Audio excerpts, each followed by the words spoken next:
Vampires wreak havoc across America, while the eight-headed serpent awakens in Japan, sweeping through the self-defense forces. And mutated creatures have successfully seized control of South Korea. Against this backdrop, one cannot help but ponder, are werewolves truly more formidable, or do the terrifying monsters of Russia hold the upper hand? All of this awaits our eager observation. Please be advised that a designated thought repository is available here. Kindly collect a number and securely store your thoughts to fully immerse yourself in the spectacle. A gentle reminder, should you misplace your number, your thoughts will be irretrievable. At this moment, torrential rain pours down, relentlessly battering the earth. A man lies sprawled on the ground, unconscious, as the rain cruelly pelts his form, pooling in rivulets at the edges of his garments. Soon, the man stirs slowly, laboriously rubbing his eyes and casting bewildered glances at the unfamiliar surroundings. With a heart full of confusion, he mutters to himself, "Where am I?" At that moment, a crisp ding resonates in his mind, jarringly loud in the stillness of the forest. The host has awakened. I am the system sprite, named Kunkin. A voice reverberates within his consciousness. Startled by this sudden voice, the man trembles involuntarily, exclaiming, "What on earth? A system? Am I dreaming?" At this juncture, Su Ye's face is a portrait of astonishment and disbelief. His eyes widen, mouth agape, as his rapid breaths form clouds of mist in the downpour. The host is not dreaming. This is your parallel world, situated around the year 2020, almost identical to your previous world. You were struck by the multiverse guide truck emperor while on your way to purchase a Jianbingguizi, thus transcending into this parallel realm. The system's voice resounds once more. As the system elucidates, Su Ye's hazy memories gradually crystallize. His name is Su Yi, an ordinary office worker who toils 2 extra hours each night. On that weary evening, he had intended to buy a Jianbingguizi as a late-night snack on his way home, only to be unexpectedly struck by the truck emperor. Furrowing his brow, Su Yi falls into contemplation. Rainwater trickles down his forehead and into his eyes, yet he remains oblivious. After a moment, he raises his head and inquires, "System Sprite Kunkin, what kind of system are you? What special abilities do you possess? You mentioned this place is similar to my previous world. Do ancient martial arts, magic, and immortality cultivation exist here?" The system's voice replies, "Ding. Please remain calm, host. This world resembles your previous one. Therefore, the aforementioned elements do not currently exist. However, this is precisely the moment for my system to shine. I am the mythical revival system. The magic, ancient martial arts, and immortality cultivation you seek are all here, and even things you cannot conceive of. Of course, you must expend a certain amount of shock value or other ability points to actualize them." Upon hearing this, a glimmer of excitement flickers in Su Ye's eyes as he eagerly asks, "Oh, so how is shock value obtained?" Ding! Shock value, as the name suggests, can be acquired by performing actions that astonish the masses. Additionally, fear and faith may also serve as energy sources for this system. The host has currently received a novice gift pack, enhancing physical condition to tenfold the original and providing 1,000 shock values for use. Can 1,000 shock values transform me into a superhero? Su Yi asks, brimming with anticipation. Ding! Regrettably, that is not possible. Then can I summon the dragons and phoenixes from mythology? Su Yi persists, unwilling to relent. Ding! The dragons and phoenixes of mythology require an immense amount of shock value, varying by tier. A flicker of disappointment crosses Su Ye's face as he murmurs, "So, it seems that's still not feasible."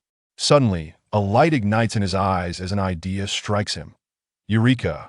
I recall seeing AI fusion creation in a short video. Since this world is at the technological level of 2020, it should lack such AI capabilities.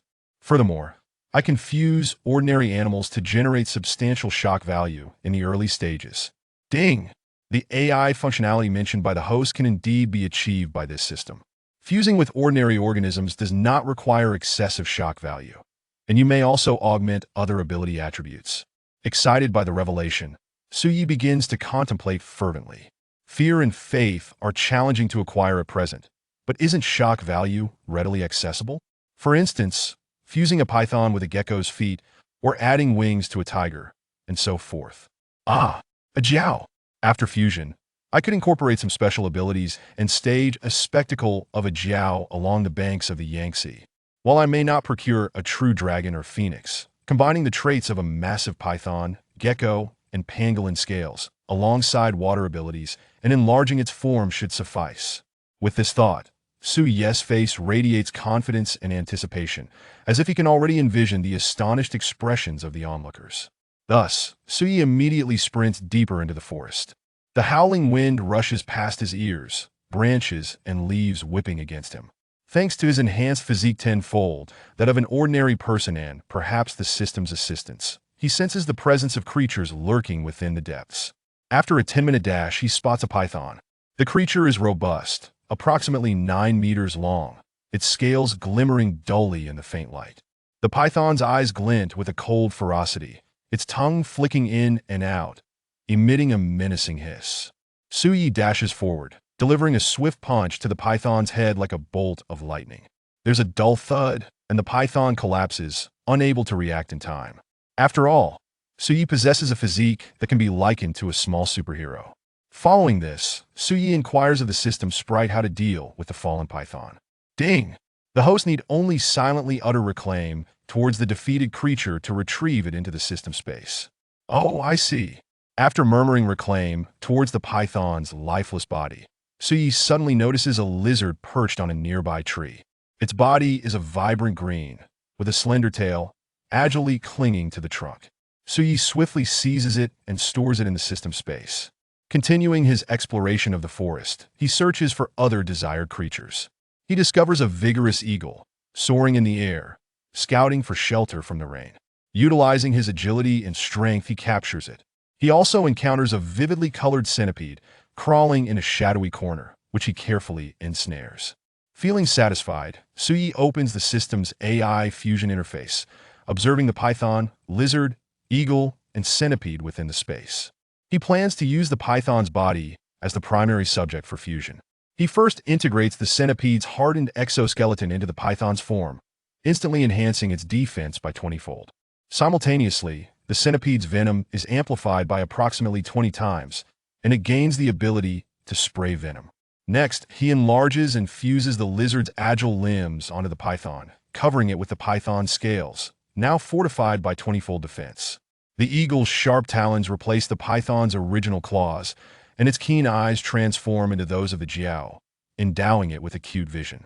Subsequently, Su Yi sets the Jiao's size to around 20 meters and its coloration to azure.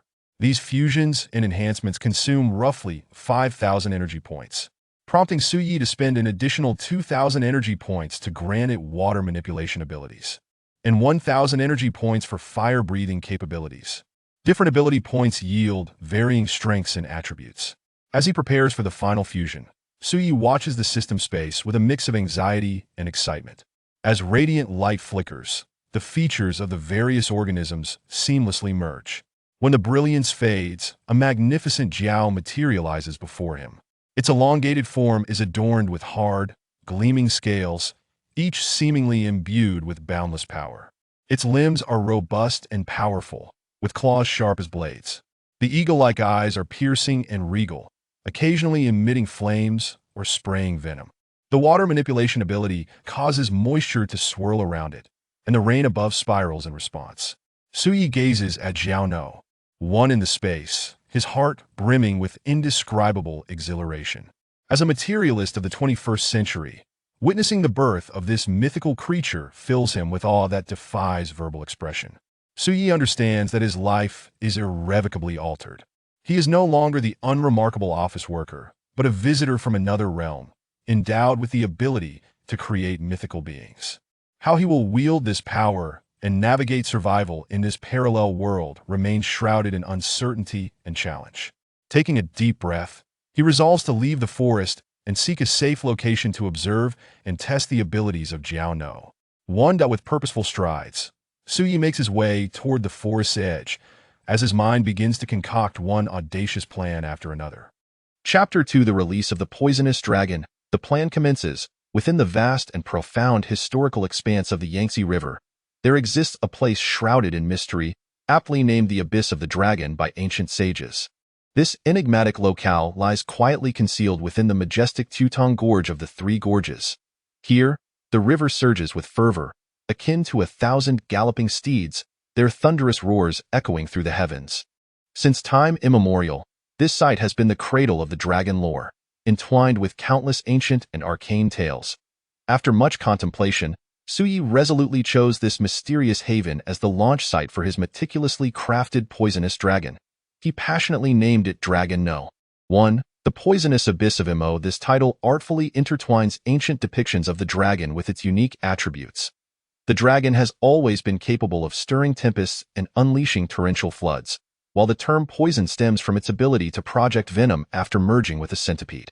Suyi hoped that this name, laden with significance, would evoke a distant reverie of ancient legends, while simultaneously cloaking the dragon in an aura of mystery and awe on a moonless night, when the winds howled and the waves roared.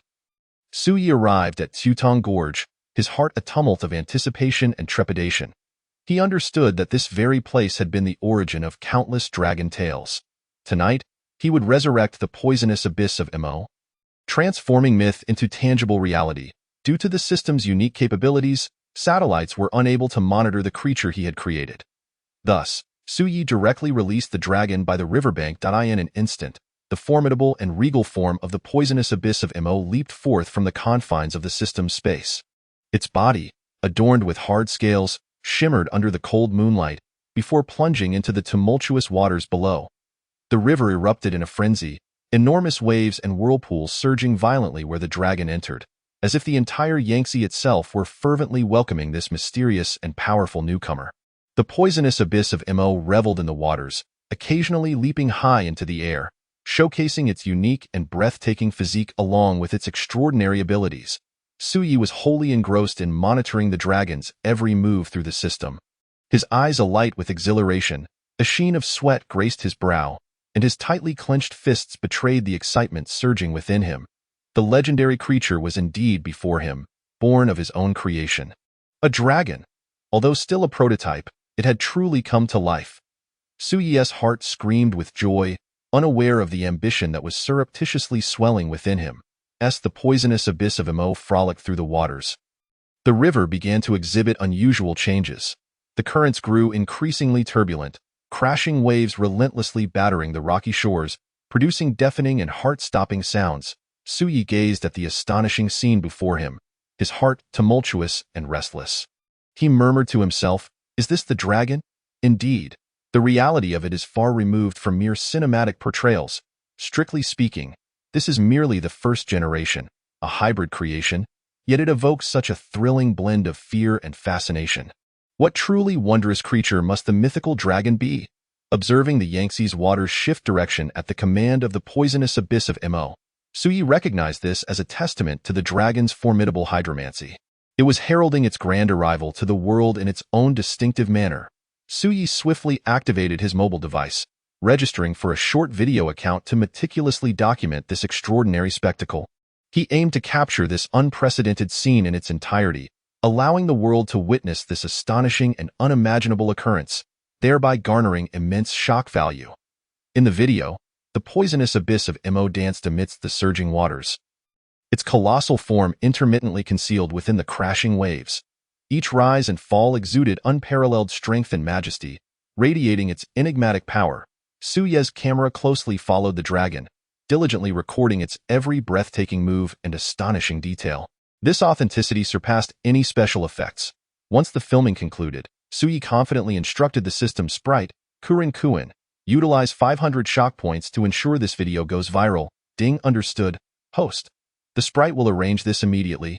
With the system's assistance, the video erupted in popularity. The title boldly proclaimed, "The Yangtze River indeed harbors a dragon," and included specific location details. Instantly, this jaw-dropping footage detonated like a bomb across major online platforms, generating waves of astonishment. Viewers flooded the comments section with fervor, creating a vibrant battleground of opinions. "This must be a special effect. Surely, real dragons do not exist," declared one skeptical user, their tone brimming with doubt and disdain. "It looks too lifelike. If it's fake, then the production quality is simply mind-blowing." Some remained ambivalent, their minds ensnared by a mix of skepticism and curiosity, furrowing their brows as they scrutinized the screen for possible flaws. I believe this is real. Teutong Gorge has long been steeped in mysterious legends. Perhaps this is indeed the dragon manifesting, exclaimed an ardent believer, their words infused with unwavering faith in the supernatural. Fists clenched as if to champion their viewpoint. Regardless of its authenticity, this video is utterly breathtaking. It deserves a like. I must visit Teutong Gorge and see for myself if there's truth to this.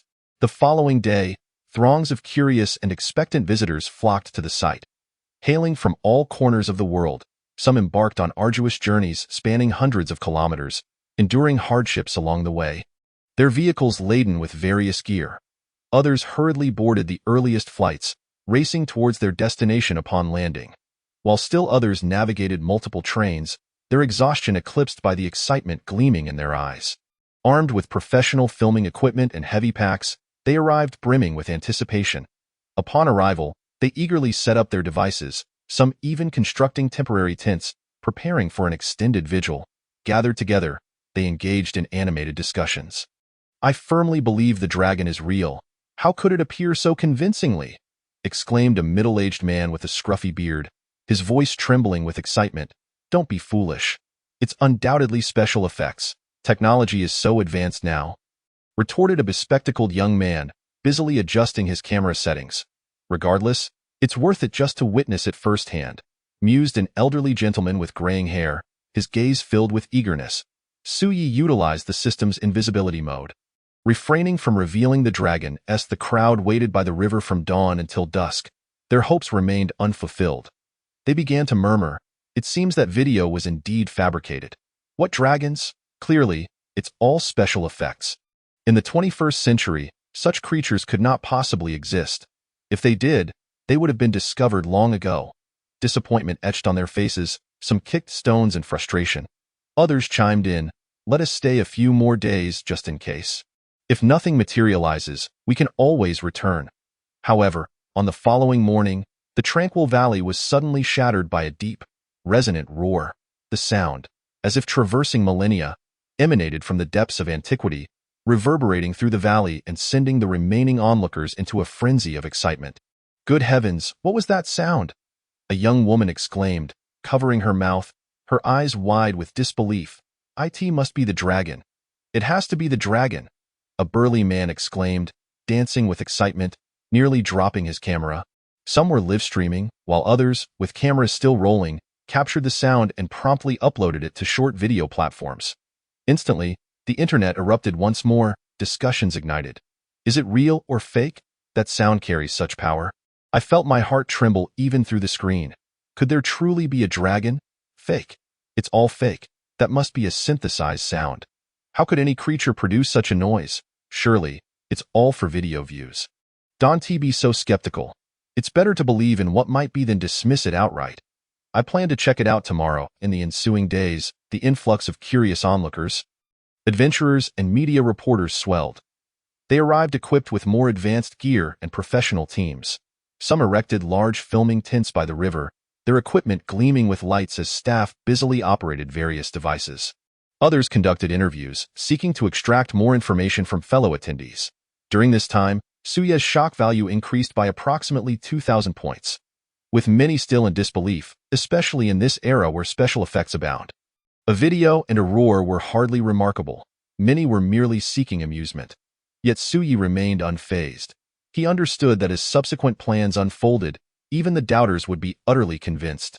Standing atop a distant peak, he surveyed the bustling crowd below, a subtle smile gracing his lips, confidence shimmering in his eyes, as he secretly calculated his next move.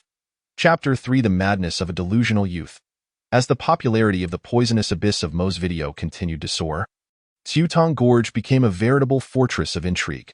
From every corner of the earth, short video influencers surged forth like a mighty tidal wave, shouldering an array of advanced equipment.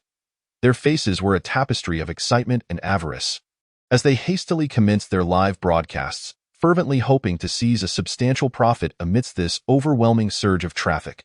Dear family, today we have arrived at the legendary Teutong Gorge, where it is said that dragons lurk. Give me a thumbs up and let the rockets fly. shouted one influencer, her makeup strikingly bold, almost exaggerated. Her piercing voice cut through the cacophony of the bustling crowd, which roiled behind her in a frenzy. Look at this sea of humanity. If we truly encounter a dragon, it would be a monumental windfall. Another influencer exclaimed, struggling to navigate the throng with a lengthy selfie stick, beads of sweat glistening on his brow. Within the crowd, a cacophony of discussions surged, merging into an overwhelmingly noisy ocean. These influencers are merely riding the wave of hype. Encountering a dragon is hardly that simple, remarked a middle-aged man, his face twisted in disdain. Imbued with contempt for the influencers. Why not join the revelry? Who knows, a miracle might occur. A nearby young man appeared unfazed, a subtle smile of curiosity gracing his lips. I heard officials have sent people too. Albeit discreetly, likely to avoid ridicule, whispered a bespectacled intellectual, his voice low, eyes shimmering with a hint of mystery. Is that true? The officials are involved? This seems serious, a nearby individual gasped, eyes wide with disbelief, as if he had stumbled upon a sensational secret. Meanwhile, the online realm erupted in frenzy, the comments section bubbling like boiling water, a spectacle of excitement. These influencers are insufferable, always stirring up drama. Indeed, but what if a dragon truly manifests? I suspect it's merely a hoax. The officials aren't making any formal appearance, don't be hasty. Perhaps the officials are investigating quietly. Hidden within the tightly packed crowd were several officials disguised as ordinary spectators, seemingly nonchalant as they scanned their surroundings. Their eyes sharp as hawks, silently observing every movement and discreetly gathering subtle information. Stay vigilant. Report any anomalies immediately, murmured a man, appearing to be an ordinary tourist, as he subtly spoke into a tiny earpiece. His gaze scanning every corner with unwavering vigilance. Understood. Nothing unusual detected here. A concise and tense response echoed back. Officials discreetly deployed detection equipment, meticulously examining the river's depths. The radar screen flickered with restless waves. Data fluctuating rapidly. Report. No large creatures detected in the river. The largest observed are merely fish of around 5 meters. The staff swiftly relayed this information to their superiors. Just as they concluded their report, the previously serene sky abruptly transformed. Heavy clouds gathered ominously, suffocating the air, casting a palpable weight upon the people. The river's waters surged violently, akin to boiling water, crashing relentlessly against the shore. Many were caught unawares, drenched by the icy river water, leaving them soaked and disheveled. As the crowd beheld this breathtaking scene, fear was eclipsed by exhilaration. They cheered and shouted, "Is the dragon about to emerge?" Influencers hollered into their cameras, "Dear family, let's send rockets. The dragon is emerging." Viewers at home reacted with a mixture of belief and skepticism, debating whether this was indeed a dragon or merely a common weather phenomenon. Amidst the clamor, a deafening roar reverberated, as if the heavens themselves were being torn apart. A colossal, bottomless whirlpool suddenly formed in the river's center. The sky darkened further, lightning flashing amidst the thick clouds, heralding the oncoming storm. From the depths of the water, a massive, regal head slowly emerged, its size akin to that of a wild bull. The crowd stood transfixed, mouths agape in disbelief, as if words had lodged in their throats. Then, in unison, they gasped, "A dragon! It's truly a dragon!" Many frantically fumbled for their phones, eager to document this astonishing revelation, their voices trembling with excitement. "Hello, brother. A dragon has truly appeared at Teutong Gorge. What, are you intoxicated? In this day and age, a dragon? Don't fool me," came the incredulous reply. "I swear, I'm not lying." "Oh, come on, you must be drunk." The online community erupted, comments flooding in at a dizzying pace. "Impossible, impossible. This must be special effects." Others lamented, "If only I had gone too." Initially, the onlookers were consumed by exhilaration, completely forgetting their fears, raising their phones to capture this once-in-a-lifetime moment. Influencers seized the moment, bellowing, "Send rockets, send rockets." Meanwhile, the disguised officials grew increasingly anxious, sending urgent messages to their superiors. "Unknown creature sighted." The response was almost instantaneous. "Activate the disruptor, disrupt the live stream." Suyi was immersed in the delightful crescendo of rising shock value when suddenly, his system assistant, Kunkin, urgently interjected, "Ding! Host, someone is attempting to activate the disruptor. Should we prevent it?" Without hesitation, Sui resolutely replied, "Prevent it." He swiftly added, "Kunkin, immediately use shock value to control the entire network, ensuring all live streams remain uninterrupted and even amplify the traffic." Ding! Understood, host. Shortly after Sui issued his command, the great beast, Ma Yuan, had already emerged significantly. Its azure body gleamed with a chilling radiance under the lightning, as if forged from millennia-old cold iron, indomitable.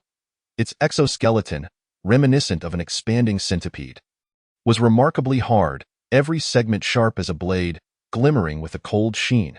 Its eagle-like eyes, sharp and regal, burned like two gemstones ablaze with blue flames, standing out starkly against the dark sky. Each of its enormous claws glistened with a menacing light. Instilling dread at that moment, Ma Yuan raised its head to the lightning-filled sky, displeased, and unleashed a thunderous roar, spewing forth a torrent of blazing flames. Sui, without hesitation, amplified the flames' power using shock value, and in an instant, flames soared dozens of meters high, resembling a raging fire dragon that illuminated the darkening sky like twilight. The crowd's excitement abruptly froze, giving way to sheer terror and panic. Their screams pierced the air, sharp and ear-splitting, as if the apocalypse had descended. They began to frantically turn and flee, like headless chickens. Many fell weak-kneed, nearly collapsing, yet they crawled forward, their voices hoarse as they cried, "How is this possible? It's really breathing fire. This cannot be." Viewers reacted variously upon witnessing Ma Yuan's fire-breathing. Materialists were thrown into utter disarray, exclaiming, "This is impossible. How could a creature from the water breathe fire, let alone in such quantities? How could this flame even exist without scorching its insides?" Some clutched their hair, others slapped their own faces, questioning the reality of their existence. Meanwhile, a group of excited teenagers shouted, "Wow, the world is changing. I must seek out the secrets of immortality and embark on the path of cultivation. This must be a sign of the revival of spiritual energy." At this moment, the disguised officials faced severe reprimands from their superiors. "What is happening? Did we not order the use of the disruptor? Why is the live stream still active?" More and more people are becoming aware. The superior's voice was fraught with anger and urgency. The personnel, drenched in sweat, stammered, "We activated the disruptor, but for some reason, it did not work." After a moment of silence, the superior coldly instructed, "Stay vigilant and monitor the situation. We will send personnel over." The connection was severed decisively. In a spacious and solemn office, the leader wore a grave expression, brow furrowed. He addressed the anxious staff beside him, "Immediately notify the live streaming companies to shut down their broadcasts and prohibit the dissemination of these videos online." After a while, the staff hurriedly rushed over, their faces awash with terror, stammering, "Leader, for reasons unknown, all the videos on the network cannot be taken down, and the traffic is only increasing. We are unable to interrupt those live broadcasts with our technology." The leader's face flushed a deep crimson, akin to a raging inferno, as he bellowed in anger. "What is happening?" This matter was initially intended to be suppressed, but given the current situation, we can only hope that this creature does not cause further harm. Otherwise, I will spare no effort to protect the safety of our citizens and uphold the dignity of our nation, regardless of whether it is a dragon or not. Chapter 4. Crossing the Catastrophe? Incredulous? The sky suddenly turned a blood-red hue, as if engulfed in a wild conflagration, with every inch of space suffused with a searing and tumultuous energy. Immediately, a deafening clap of thunder resounded, and bolts of lightning danced like silver dragons. Rampaging through the thick clouds, the oppressive clouds loomed ominously, exuding a sense of devastation, filling the air with a stifling tension. The atmosphere was thick with the acrid scent of ozone, making it difficult to breathe. Instilling an instinctive and profound fear of impending doom, on the shore, the onlookers gazed at the horrifying spectacle, their faces turning as pale as parchment, their eyes brimming with despair and terror. They quickly reacted. Screaming in anguish, "Run, run! This dragon is about to cross the catastrophe!" Awakening from their stupor, chaos ensued. Fear spread like a plague, and people desperately shoved and pushed each other, fleeing in a frenzy. The cries of children pierced the air. "Mommy, I'm scared!" The panicked shouts of adults echoed. "Make way! Don't block the path. All of this amalgamated into a nightmarish tableau of escape. In the midst of the crowd, a small boy stumbled in terror, causing his mother to turn back instantly, disregarding the throng around her, as she tightly embraced him, her voice trembling yet resolute. Don't be afraid, Mommy is here. An elderly man leaned on his cane, his gait unsteady, yet he resolutely advanced. His face bore the marks of time and an indomitable spirit, proclaiming, having lived this long, what have I not seen? To witness this scene is already enough to leave me without regrets. However, there remained a number of undaunted souls who live-streamed this breathtaking spectacle. The viewer count in the streaming room surged into the hundreds of thousands, continuing to escalate rapidly. On the screens, comments cascaded like a waterfall. Some marveled, this is truly a spectacle of the century. Others questioned, could this be fabricated? While some excitedly discussed this unprecedented phenomenon, the host, brimming with audacity, urged, don't run. This is an opportunity for fortune. Rest assured. We want lack for rockets. A comment rapidly flashed across the screen. This is a moment to witness history. Don't flee. Another followed swiftly. At this juncture, those disguised as officials began to urgently organize. They brandished megaphones, hoarsely shouting, everyone, please evacuate. It's dangerous. Yet most influencers had already fled in sheer terror, leaving only those intent on seizing the moment, oblivious to the calls from the megaphones, as they found their positions to continue streaming. Suyi harnessed the system's energy to amplify the situation, causing the clouds above to grow increasingly heavy, as if weighed down by lead. The lightning became more frequent, as if threatening to tear the very fabric of the world apart. A glimmer of excitement flickered in his eyes, as if he were savoring the grand spectacle he had orchestrated. At this moment, Suyi was negotiating with the system, create a scenario where the dragon crosses the catastrophe. Enduring several attacks before fleeing. As the shock value intensified, Suyi grew bold, instructing the system sprite, Kunkin, amplify the energy of the lightning in the sky. This way, the official testing equipment will recognize that this is no ordinary lightning, and enhance the various attributes and abilities of Mo-Yuan. Also, reinforce the live streaming devices and software to prevent any disconnections, and then create an account to broadcast, ensuring the camera angles are optimal. Understood, host, came the reply. Subsequently, the sky erupted with thunder and lightning, as a formidable bolt surged towards the dragon like a sword. This lightning was unlike any ordinary bolt. It appeared elongated and swift, yet seemed to descend slowly and heavily. As if drawn out infinitely, the air surrounding the lightning became ionized, crackling with energy. Those witnessing this bolt, as well as the online viewers, were enveloped by a wave of profound terror and an acute sense of impending doom. Many believed the dragon was doomed, lamenting, what a pity! This dragon surely cannot withstand it. Nonetheless, Mo-Yuan faced the threat unflinchingly, directly challenging the lightning. When the bolt struck, it made a cacophonous sound against its iron-like armor. And aside from a few scattered fragments, Mo-Yuan emerged relatively unscathed. Its eyes shimmered with indomitable spirit, proclaiming its strength to the heavens. It opened its mouth and let out a thunderous roar. Oh, whoa! Moments later, 2 additional bolts of lightning descended from the heavens. Mo-Yuan swiftly employed its water manipulation technique, conjuring 2 towering columns of water that spiraled wildly, colliding fiercely with the lightning. The rotating water columns adeptly dissipated the force of the lightning, sending sprays of water flying, creating a breathtaking curtain of droplets that refracted rainbows in the sunlight. Each droplet sparkled like resplendent jewels under the illumination of the lightning. However, at this critical juncture, another bolt of lightning hurtled towards Mo-Yuan. It spewed forth venom, the black liquid surging forth like a torrent, continuously clashing with the lightning. The collision between the venom and the lightning produced a bizarre spectacle. As the dark liquid shimmered with an eerie luminescence under the lightning's glow, reminiscent of flames from the abyss, exuding a pungent odor. Onlookers, witnessing this apocalyptic scene, were thrown into a frenzy. Some cried out in despair. Help! Is this the end of the world? Others began to plead, spare us, please. We beg the heavens to let us be. This time, the atmosphere was thick with fear, while online viewers predominantly experienced shock, with a minority feeling terror. Many commented, how is this possible? Lightning cannot collide with venom. This defies quantum mechanics. Immediately, someone rebutted. A dragon has appeared, and you still speak of quantum mechanics?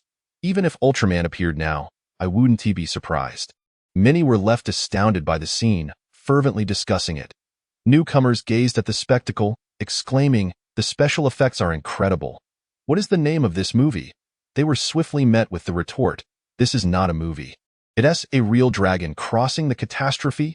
Meanwhile, officials in the background diligently recorded the combat data. Observing the instruments measuring the lightning, they were astounded to find the readings off the charts.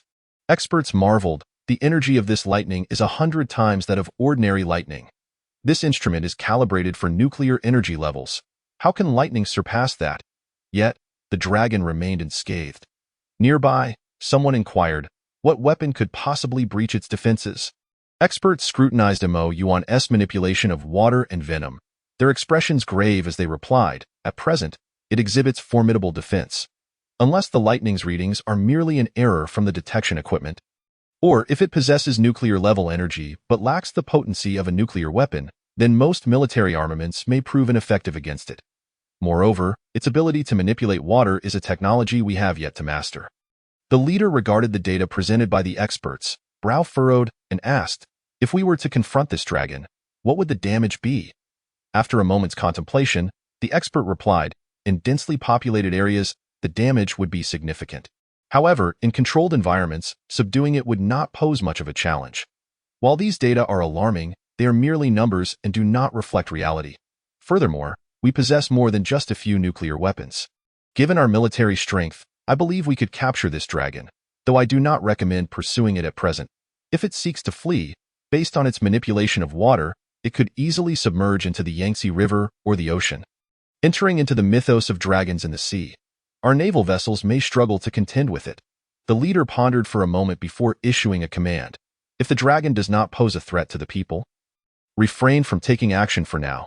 Additionally, find a way to suppress its influence online. Should this dragon perish in this so-called lightning catastrophe, seal off the area immediately and ensure no one leaves. That corpse will be of great use to us. The armed forces are already en route. If the dragon escapes, we must also collect any fragments." As they deliberated, there was a new development on Mo Yuan's end. Although the venom had suppressed the massive bolt of lightning, numerous smaller bolts continued to strike Mo Yuan in a fit of rage. Mo Yuan's tail lashed out, causing the Yangtze to surge with colossal waves. As if to engulf the sky itself, Mo Yuan faced the lightning head-on, then dove deep into the river's depths. The water's surface was left rippling in its wake. This crossing of the catastrophe not only elevated Mo Yuan's renown, but also significantly replenished Su Ye's system energy. Meanwhile, the officials' anxious response hinted at deeper secrets and challenges lurking behind this event. Among the live-streaming comments, viewers engaged in fervent discussions. "This dragon's water manipulation is astonishing. It's like a real-life Aquaman. You observe that the venom is nothing short of dark sorcery, utterly terrifying. If we could study this dragon, it would undoubtedly revolutionize the scientific community. But upstairs, do you still wish to research it? If we could control it, a world war might erupt. Do you think this dragon could be an extraterrestrial pet? Stop your wild speculations. This is evidently a marvel of nature, and we ought to revere it." Meanwhile, on the other end of the live stream, in a clandestine chat room, a group of individuals clad in black suits is engaged in a tense discussion. The subject's vitality exceeds our expectations. Our plans require recalibration. We must swiftly discover a method to control it. We cannot allow it to fall into the hands of other nations. Our team of scientists is en route. They will manage the situation on site. Remember, this is of utmost confidentiality. It must not be disclosed. Concurrently, various factions around the globe are closely monitoring this dragon's tribulation event, each harboring ulterior motives, scheming to extract their own benefits from this astonishing phenomenon. Chapter 5. The official stance on the dragon. Days after the dragon's departure, the video swept through domestic short video platforms like a tempest. Its popularity surged to the top without contest. Its influence unstoppable, even crossing borders to create a stir online, in the streets and alleys of the Dragon Kingdom, in tea houses and taverns. The populace fervently discusses this astonishing event. Had I known, I would have gone to Tutong Gorge to witness it firsthand. What a pity, lamented a middle-aged man, slapping his thigh, his face a portrait of regret. akin to one who missed the chance to win a 5 million jackpot. Stamping his feet in frustration, I reckon there might truly be cultivators atop those famous mountains. Perhaps the dragon's appearance is a sign, a youthful enthusiast proclaimed, his eyes sparkling with curiosity and anticipation. His hands instinctively gesturing as if he were sketching the enigmatic figure of a cultivator in his mind, his face flushed with excitement. Do you think this is a genuine dragon, or merely a mutated creature? Or perhaps an extraterrestrial being? Someone furrowed their brow and inquired. Subsequently, many office workers chuckled and replied, "What does it matter if it's a dragon or not? Does it affect my $3,000 a month? I should be more concerned about paying my mortgage." Exactly. I'm exhausted from working overtime every day. I have no time to worry about dragons. Another office worker quipped, weariness etched on his face. Others chimed in. I reckon this dragon might help me find a girlfriend. Haha. Stop dreaming. You should first get your own life in order. Someone nearby teased, laughter erupting uncontrollably. Online, discussions among netizens were equally diverse. If this dragon could bring me luck, allowing me to win the lottery, that would be splendid. Don't be foolish. Just stick to your brick-moving job. Perhaps the dragon could solve traffic congestion. Haha. You really have quite the imagination. It might as well do my homework for me. Across the seas, people were equally puzzled and engaged in discussions about the video. In the land of kimchi, the online chatter was deafening. This dragon clearly belongs to us. We are the descendants of dragons. Someone proclaimed with blind confidence and arrogance, chin held high as though it could touch the sky. Indeed, the dragon kingdom must have copied our culture. Another echoed, jealousy and resentment in their gaze, hands flailing about, spitting as they spoke. Even more shamelessly, one asserted, our history has long documented such dragons. The dragon kingdom is merely imitating us.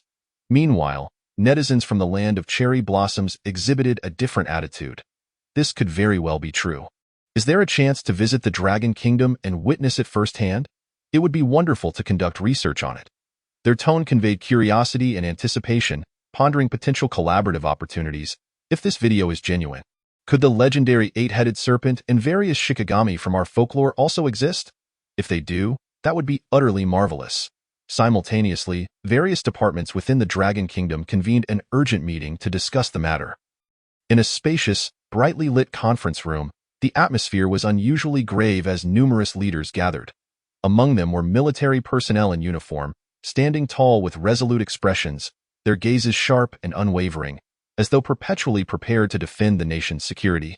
One soldier clenched his fist and stated with a grave demeanor, "The sudden appearance of this dragon is alarming. We must prepare thoroughly to counter any potential threats it may pose. We soldiers stand ready to charge into battle for our nation and its people." Allowing no threats to persist, scientists in white lab coats, their expressions serious and brows furrowed, held pens poised as if ready to record vital information. An elderly scientist adjusted his glasses and urgently remarked, "This is a rare opportunity for research. We cannot afford to miss it. Studying it may unlock a new chapter in human science, but everything must prioritize the interests of our nation and its people." Heads of various relevant departments wore solemn expressions, their focus unwavering. We must locate and contain the dragon. This is an invaluable research opportunity. An assertive leader exclaimed, fists clenched, veins bulging on his forehead, his voice loud and resolute. The scientists nodded in agreement. Yes, studying its structure and capabilities could lead to significant technological breakthroughs. We may uncover clues for new energy sources or develop novel materials. If we can decipher its genetic code, it would greatly advance biological sciences. Imagine if we could utilize its genes to enhance humanity. What an extraordinary achievement that would be. However, our research must remain lawful and ethical. Their eyes sparkled with excitement, and one young scientist even stood in exhilaration, envisioning the future of research, as if already picturing himself receiving accolades at the pinnacle of science.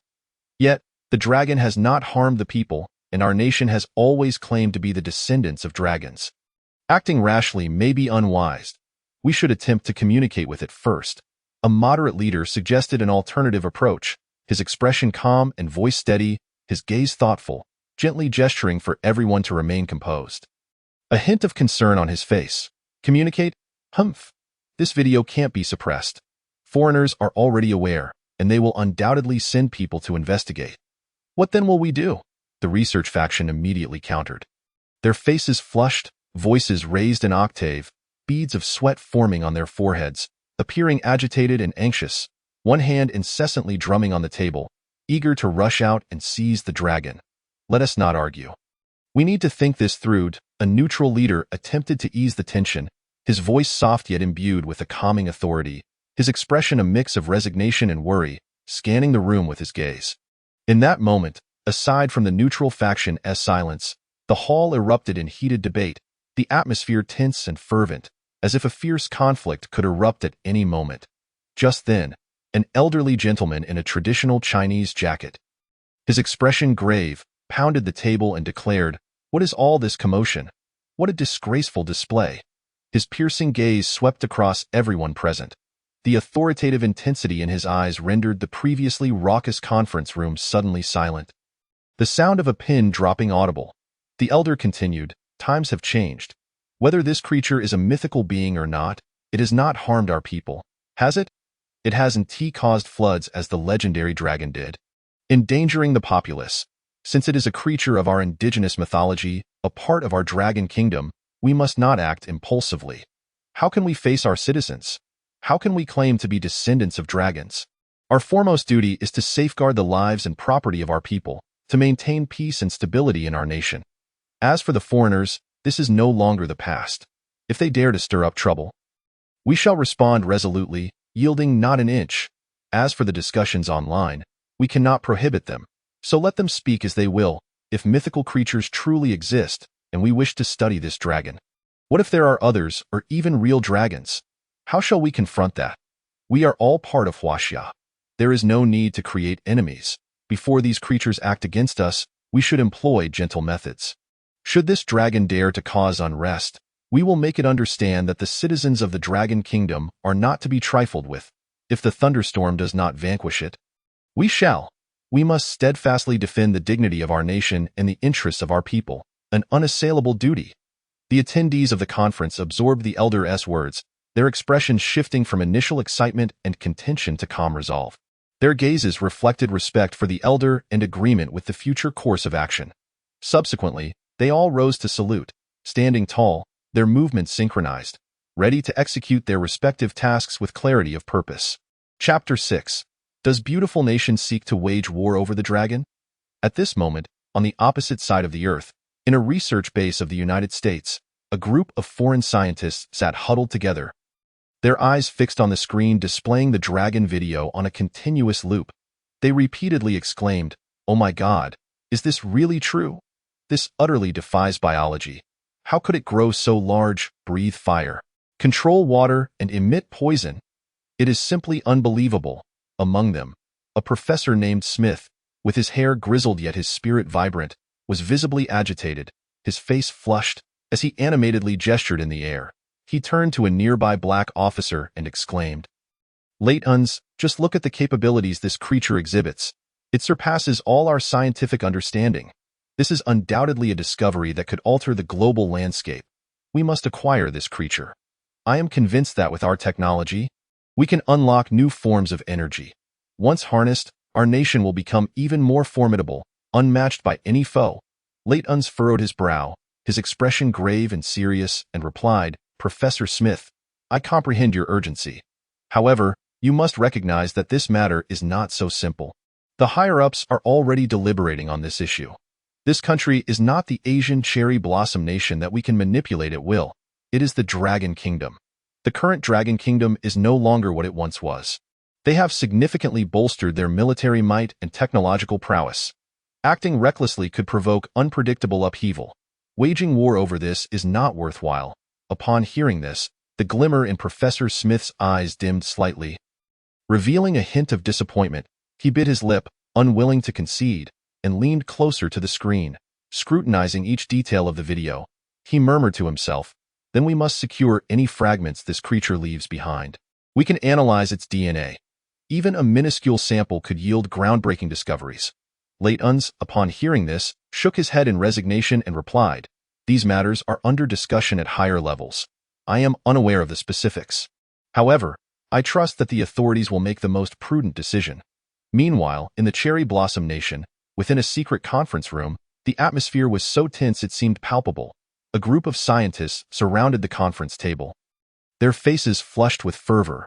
"Your Majesty, if we could harness this creature, it would undoubtedly elevate our technological prowess, enabling us to develop far more powerful weapons and surpass the United States effortlessly."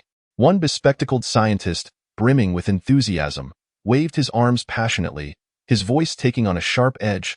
Sweat beaded on his forehead, and his eyes gleamed with fervor and urgency. Another, slightly older scientist, eagerly chimed in, "Indeed, Your Majesty.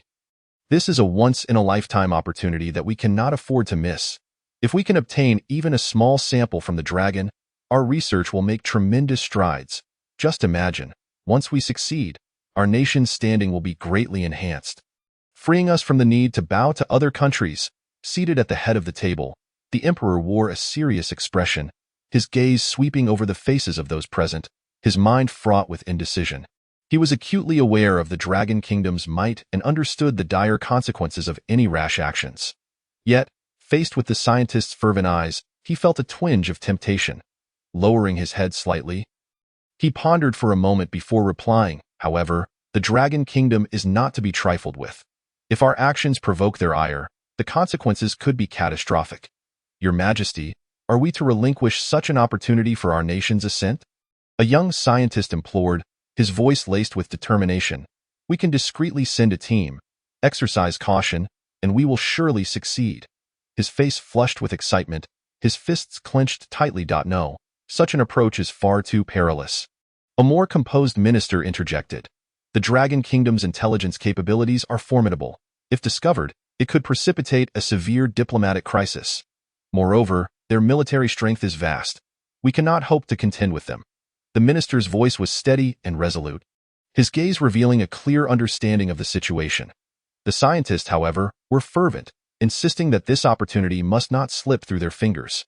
"Your Majesty, we have fallen too far behind the United States in technological advancements. If we miss this chance, we may never recover," exclaimed one scientist, his voice trembling with excitement. "We can devise a meticulous plan to ensure the confidentiality and safety of our actions," another added.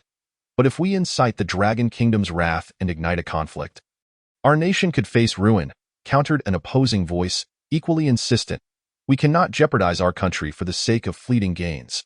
The conference room erupted into heated debate, with factions unable to reach a consensus. Some pounded the table forcefully, while others paced the room, the atmosphere charged to its breaking point. Meanwhile, in the United Kingdom, the government held an urgent meeting at the highest levels. "Ladies and gentlemen, the emergence of this mysterious creature in the Dragon Kingdom has captured global attention. We cannot remain idle," the Prime Minister declared, seated at the head of the table, his expression grave, his eyes betraying concern and contemplation. "This may be an opportunity to shift the balance of power globally, and we must take action. However, Prime Minister, our capabilities are limited. Direct action may not be feasible." A minister voiced his apprehension, his brow furrowed. "We lack the resources and capacity to compete with other major powers. Thus, I propose we dispatch diplomats and operatives to the Dragon Kingdom under the guise of friendly dialogue to ascertain the situation and gather valuable intelligence," the Prime Minister suggested, his fingers lightly tapping the table. "This appears to be the most prudent course of action for now. Let us proceed cautiously." "Will this approach work? Will the Dragon Kingdom perceive our intentions?" questioned someone, skepticism evident in their tone.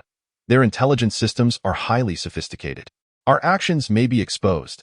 This is indeed a risk, but it is one we must embrace," the Prime Minister asserted. "We cannot entirely remove ourselves from this competitive landscape." Thus, the United Kingdom commenced secret preparations to dispatch personnel to the Dragon Kingdom. They meticulously selected diplomats and operatives, ensuring rigorous training and preparation to accomplish their mission without arousing suspicion. Meanwhile, the debate between Professor Smith and Late Uns continued unabated. "Late Uns, do you not grasp the value of this creature? If other nations acquire it first, our standing will be jeopardized," Professor Smith exclaimed, his voice trembling with agitation, his eyes bloodshot. "We cannot sit idly by. We must take the initiative." Late Uns, however, remained composed. He took a deep breath and responded, "Professor, I understand the potential value of this creature, yet we must consider the broader picture. The military capabilities of the Dragon Kingdom are formidable. their missile defense systems, advanced aircraft, and that enigmatic cyber warfare capability cannot be underestimated. We cannot take undue risks. Direct military action could provoke a full-scale war, which would spell disaster for humanity. Then what shall we do? Simply wait idly. That is not the spirit of our great nation. Professor Smith retorted, glaring at Laytons. We have always been the leaders of the world. How can we falter now? Simultaneously, within the United States government, fervent discussions were underway. We cannot allow the Dragon Kingdom to monopolize this resource. We must devise a strategy to secure a share of the benefits, a politician declared, waving a document emphatically. We can consider economic sanctions or diplomatic pressure. Yet, adopting a hardline approach may incite conflict. We need to weigh the pros and cons, another official countered, suggesting the importance of maintaining the trade partnership with the Dragon Kingdom, as excessive pressure could backfire on their own economy. We could initially apply diplomatic pressure and observe their response. Someone proposed, if they refuse to cooperate, we can then consider alternative measures. No, diplomatic measures may yield limited results. We must prepare contingencies. Another voice interjected, advocating for strengthening military deployments in the Asia-Pacific region to demonstrate their resolve. Divergent opinions filled the room, creating a palpable tension. Some voices rose in heated argument, while others remained contemplative, resulting in a chaotic and charged atmosphere. In the Cherry Blossom Nation, after prolonged debate, the Emperor finally reached a decision. We shall first dispatch a small team to the Dragon Kingdom to covertly gather intelligence, but we must exercise utmost caution to avoid detection, he announced, his voice tinged with resignation and apprehension. If there are any signs of trouble, we will withdraw immediately to avert any danger to the nation. With the Emperor's consent, the fervent scientists immediately began preparations for their mission, selecting the most elite operatives and equipping them with state-of-the-art technology, ready to infiltrate the Dragon Kingdom undetected.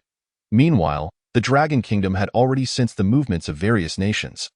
These countries are indeed restless, all fixated on the dragon, an intelligence officer remarked, his gaze fixed on the data and information displayed on the screen. Our surveillance systems have detected several unusual signs. They shall not prevail. We must be well prepared to safeguard our national interests, another officer asserted, clenching his fist. We must enhance border control and intensify intelligence gathering to ensure they find no opportunity. The Dragon Kingdom has commenced the fortification of its borders, while simultaneously maintaining vigilant oversight of the actions of other nations, ever prepared to counter potential threats. A plethora of advanced monitoring devices has been activated, and intelligence personnel work tirelessly day and night, creating an impenetrable defense across the nation. At this juncture, Suyi, through the system's sprite Kunkin, gleaned insights into the intentions of foreign countries. His brow furrowed, his countenance darkened, and his eyes reflected profound concern. Kunkin, the methods employed by this beautiful nation are indeed formidable. The biological entities we have manufactured are still too limited in strength, and their energy levels are insufficient. Should they instigate trouble and resort to military force, we may find ourselves at a disadvantage. Su Ye's voice conveyed a hint of trepidation. He paced back and forth in the room, arms crossed, contemplating strategies. Ding! Host, what do you intend to do? Kunkin's voice resonated in Su Ye's mind. He halted, his gaze resolute, a subtle smirk playing at the corners of his mouth, revealing a glimmer of cunning. In that case, let us first stir up trouble in the land of cherry blossoms. By exploiting their feeble cultural foundation, we shall harvest shock values, fear values, and faith values, and toy with these little fools. Excitement flickered in Su Ye's eyes, as if he could already envision the successful execution of his plan. His mind began to formulate specific action steps, each detail gradually crystallizing in his thoughts. I've already devised a method to deal with those fools. Heh. Chapter 7. Retribution for the Little Days. Suyi arrived at Sagami Bay, located southeast of Tokyo, Japan. Beneath the brooding sky, the tumultuous sea roared like a furious beast, thrashing violently. Several rusting vessels bobbed precariously upon the waves. Su Ye's gaze darkened as he observed the surface of the water, where those little rascals scuttled about like phantoms. They stealthily poured barrels of noxious nuclear waste into the ocean, their movements practiced and numb, displaying no hint of guilt or fear, as if this heinous act were commonplace for them. Su Ye's eyes ignited with a fierce rage, his teeth grinding audibly, and his hands unconsciously clenched into fists, the knuckles turning white from the strain. Kunkin, bring up the system panel, Sui forced the words through gritted teeth. Ding, understood. Host. Instantly, a transparent panel imbued with an aura of mysterious technology materialized before him. The data on the panel was clear and striking. 120,000 shock values, 20,000 fear values, and 2,000 faith values, totaling 142,000 ability points. Had it not been for the previous expenditure of substantial ability points to enhance the dramatic effect of a tribulation scene and to bolster Mo Yuan's formidable state, these shock values would surely have been even more astounding. A glimmer of determination crossed Su Ye's eyes, and after a moment of contemplation, a detailed plan began to take shape in his mind. To craft a script of demonization, initially conjuring some monsters to entice the little rascals with promises of eternal power. This would incite them to turn against one another in their quest for strength, culminating in the sacrifice of millions. Releasing the eight-headed serpent, which would establish a demon nation and occupy half of the cherry blossom land. Along the way, he could introduce several mythological figures, thereby converting shock, fear, and faith values into energy values. How delightful. However, before all that, a profound lesson must be imparted, ensuring they pay dearly for their malevolence. Subsequently, Sui arrived at a beach named Kamakura Shikirigahama in Tokyo. The expansive shoreline, adorned with fine golden sand, shimmered brilliantly under the scorching sun, resembling a golden sea. The beach was alive with activity, as numerous little rascals reveled in their leisure. Some basked in the sun with closed eyes, murmuring, "What splendid weather! If only it could remain like this forever." Others engaged in spirited volleyball matches, their cheers ringing out, "Go! Don't let the ball touch the ground." Still others molded sandcastles, discussing with their companions. Does this resemble that trending celebrity? The waters teemed with joy, as people swam and surfed, laughter melding with the sound of crashing waves. A group of young men swam. One of them remarked, "I heard Aragaki Yui has a new drama. I wonder if it's any good." Another replied, "Who cares? Let us just enjoy this beautiful moment." Meanwhile, some attempted to flirt with attractive girls nearby. "Hey, beautiful, want to splash around?" Suyi, concealed in stealth mode, stood quietly at the shore's edge, his focus sharp as he meticulously selected from the system. This time, he chose a unique species of sea snake indigenous to the land of cherry blossoms, the Akakinamazame. Typically measuring around 1 meter in length, this sea snake boasted a vibrant red hue adorned with striking black circular patterns. After Su Ye's careful modification, the creature's physique became more robust, akin to a giant python. With a diameter as thick as a child's arm, its color morphed into a deep, mysterious black, seemingly capable of consuming all light, instilling dread in any who beheld it. The snake's head assumed a sharp triangular shape, resembling a lethal dagger, with venomous fangs glimmering ominously, poised to deliver a fatal strike. Its eyes transformed into a blood-red hue, exuding a chilling aura. Suyi examined the modified sea snake with satisfaction and resolved to endow it with a unique dream attribute. Those bitten would experience violent tremors, instant unconsciousness, and descend into an endless nightmare. This modification cost 2,000 ability points, a modest sum. However, substantial ability points would be required for the subsequent dream scenes. Suyi was confident that the terror values harvested from those individuals would replenish his reserves. In their dreams, they would relive the horrendous atrocities inflicted upon the citizens of the Dragon Kingdom. Typically, the victims would remain in a comatose state for approximately a day. Yet, Suyi did not intend for this to be their sole punishment. As these consequences were merely appetizers, far more elaborate forms of retribution awaited. For those little rascals who exhibited a shred of conscience, their penance would last half a day. Those devoid of morality would endure even longer, while the truly depraved would be driven to madness. Having prepared for all contingencies, Suyi unhesitatingly expended 50,000 ability points to deploy 500 such dream snakes into the lively waters of the beach. At that moment, the sea was alive with merriment, as countless little rascals frolicked joyously. Some swam freely, showcasing their adept swimming skills.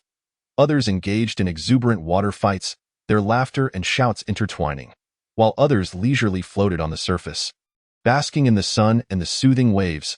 Suddenly, a dream snake erupted from the water like a bolt of lightning, lunging at a young man swimming with unrestrained delight. The young man emitted a blood-curdling scream.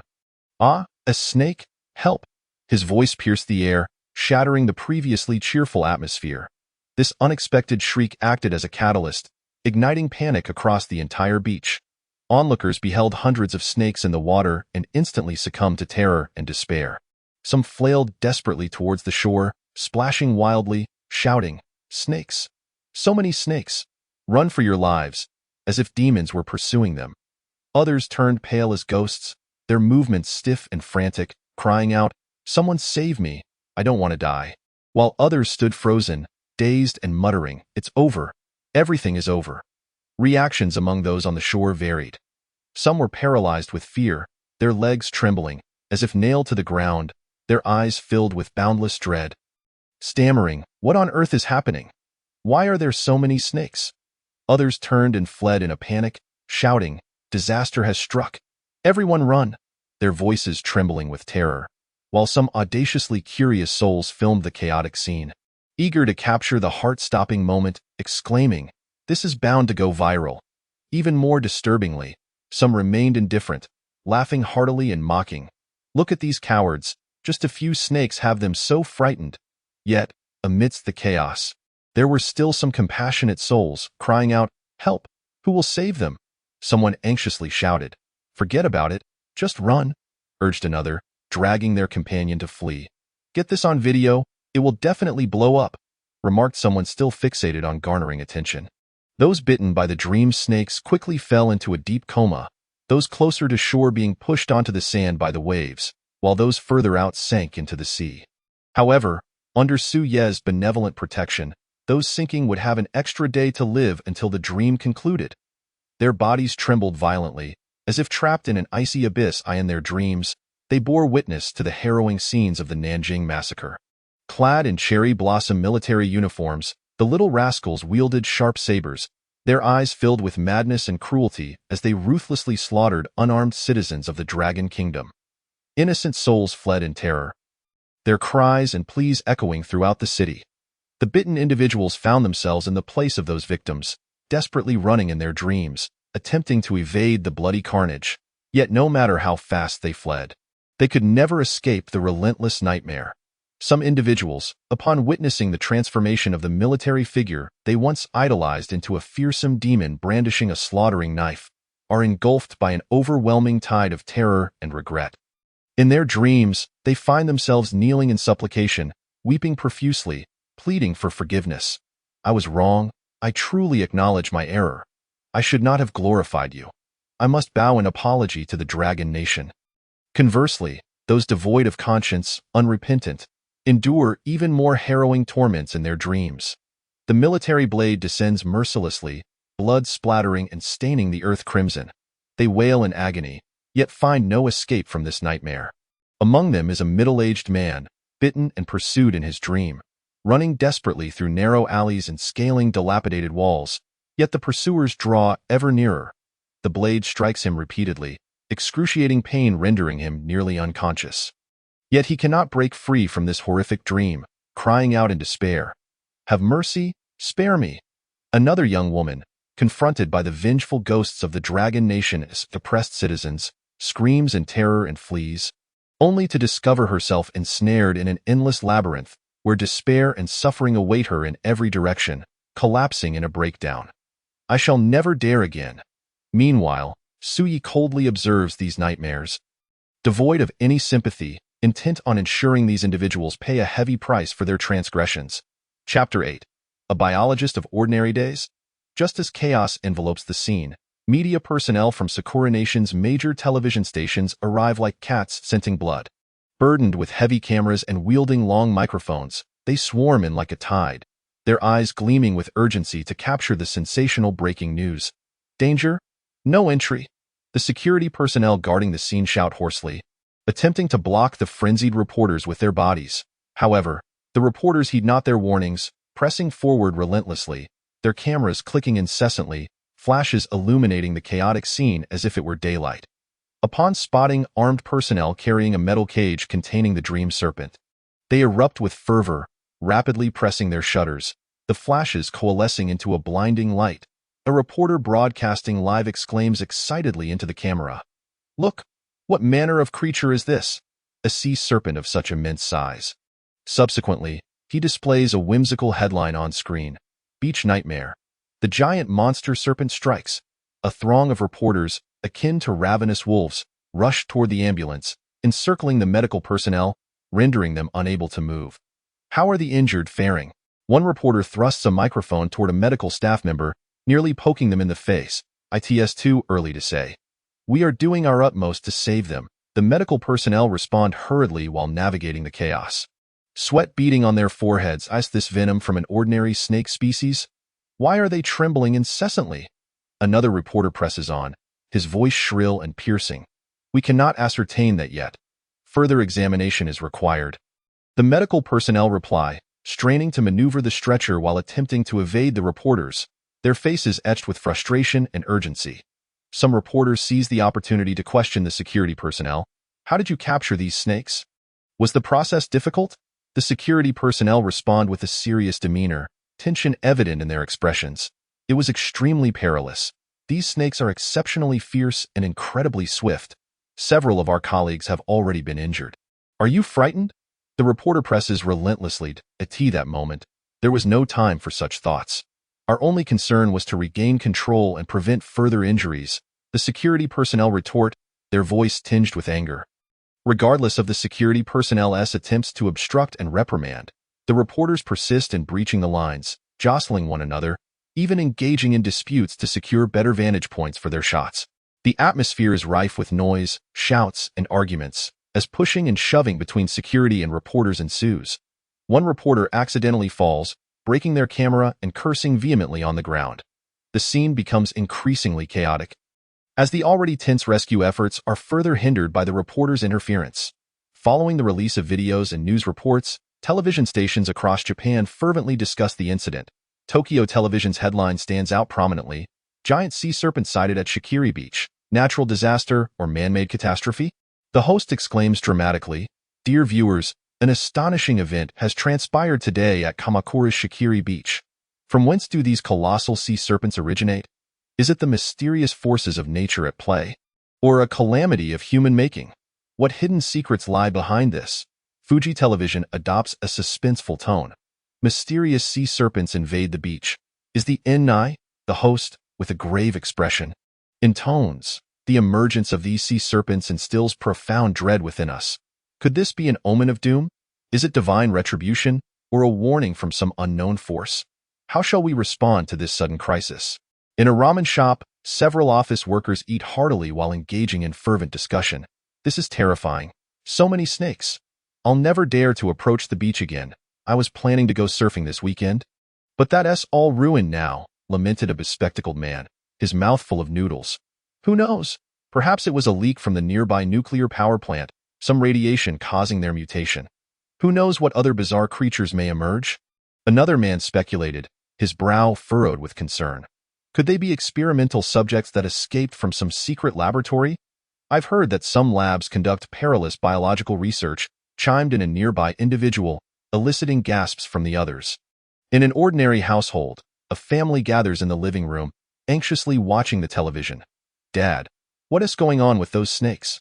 I'm so scared, the child whispers, snuggling tightly against their father. Don't worry, sweetheart, it's likely just a rare occurrence. The government will handle it and ensure our safety.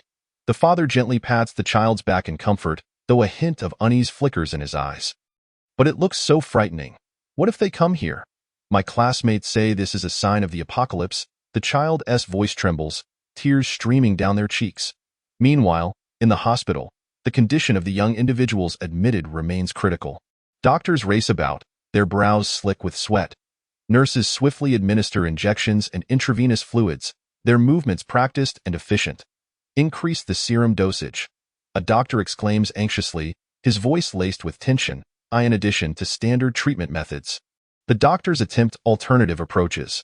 They employ electric shock therapy in an effort to stimulate the patient's nervous systems and alleviate their tremors. The machines emit a crackling sound, the patient's bodies convulsing in response to the current. Yet the results are minimal. Prepare for dialysis. Perhaps we can eliminate the toxins, a seasoned doctor decisively instructs, and the nurses immediately busy themselves with the necessary equipment in the hospital. A doctor examines the venom extraction report from the dream serpent. furrowing his brow as he compares it to previous snake venom data, muttering, "It matches the previous snake venom precisely. Why are the symptoms so different? A single bite causes immediate fainting and trembling. And the toxin spreads so rapidly. What could be the reason?" Puzzled, the doctor resolves to report the anomaly to the police department. Upon receiving the hospital's report, the police department acts without delay, escalating the situation to higher authorities. In one of their specialized laboratories, a group of leading biologists has already gathered. Clad in white lab coats and thick glasses, their expressions are focused and serious. The laboratory hums with the operation of advanced machinery. Researchers carefully place the dream serpent into a large glass chamber filled with various sensors, alongside a smaller ordinary sea serpent for comparison. Initiate comprehensive scanning. Researcher commands, excitement and tension evident in their voice. The equipment emits a brilliant light as it conducts a thorough scan of the dream serpent. The computer screen displays complex data and images, with researchers fixated on the screen, scrutinizing every detail. Analyze muscle tissue and neural structure. Another researcher intently observes, fingers flying over the keyboard. Compare the genetic sequences of both. An older researcher diligently records every data point in a notebook.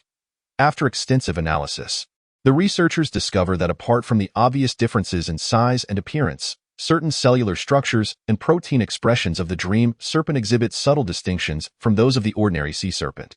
This presents a challenging dilemma. "It seems we will require more samples and time," one researcher remarks, rubbing their temples, fatigue and confusion etched on their face. Chapter 9.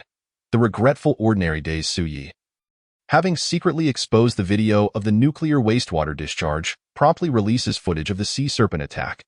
The video is titled "The Consequence of Nuclear Pollution: The Retaliation of Mutated Creatures." This series of heart-stirring videos detonated like powerful bombs, instantly unleashing a tempest across the global network, inciting fervent discussions among netizens from various nations, with topics that were both numerous and richly diverse. The citizens of the Dragon Kingdom expressed their outrage with impassioned fervor. The Sakura nation's discharge of nuclear wastewater is an act of selfishness, utterly disregarding the peril it poses to the global environment. Now they are reaping what they have sown. Truly, they deserve this fate. They must pay the price for their malevolence. The emergence of these mutated creatures is undeniably a grave consequence of nuclear pollution. And the Sakura nation must shoulder the responsibility, providing the world with a comprehensive account. Netizens from the Kimchi nation voiced their sentiments with sharp words, showing no mercy. Humph, they always act unilaterally, never considering the feelings of neighboring countries. Now they face their comeuppance. This is a classic case of self-inflicted suffering. Such reckless environmental destruction demands severe sanctions, serving as a lesson they must learn. Conversely, the citizens of the beautiful nation expressed profound concern and vigilance. Does this suggest that the global threat posed by nuclear pollution has surpassed our imagination? Could it provoke an even greater crisis of unknown mutated creatures? This is chilling. We must not only focus on the present but also prepare for the future, enhancing monitoring and preventive measures to avert similar occurrences in our own country. We cannot afford to be complacent. The citizens from the United Kingdom adopted a serious and resolute demeanor, articulating a clear stance. The Sakura nation's irresponsible actions constitute a grave violation of international agreements, and they must provide the world with a detailed and sincere explanation. Alongside taking effective measures to rectify their wrongs, there can be no leniency or indulgence. Meanwhile, netizens from the Rooster Nation, while condemning, also express sympathy, their emotions complex. Those injured by the sea serpent's attack are truly unfortunate. May the international community extend timely and effective assistance to them. After all, life is precious. Netizens from the Bear Nation express their fury, seething with anger. The actions of the Sakura Nation are nothing short of a crime against humanity and must be met with severe punishment to deter others. We must enhance oversight of nuclear facilities to prevent such tragedies from recurring elsewhere and learn from this cautionary tale. In the Kangaroo Nation, netizens expressed their deep anxiety. We hope these mutated creatures do not spread to our shores via the ocean. The government must intensify maritime surveillance. This is terrifying. It feels as if the ecological balance of the world is being disrupted, and we cannot remain passive. Conversely, netizens from the three nations pondered more profoundly, offering thought-provoking insights. Perhaps this is nature's vehement warning against humanity's excessive exploitation and destruction. We must all reflect upon our actions. Humanity can no longer act recklessly. Is this merely the beginning? Will more unpredictable disasters befall us in the future? We must be prepared. Netizens from Dove Nation raised inquiries, engaging in rational analysis. The Sakura Nation's nuclear wastewater treatment technology has long been touted as advanced. How then could such severe leaks and illicit discharges occur? Is there an unspeakable secret behind this? Participants from Maple Leaf Nation joined the discourse, actively calling for global unity.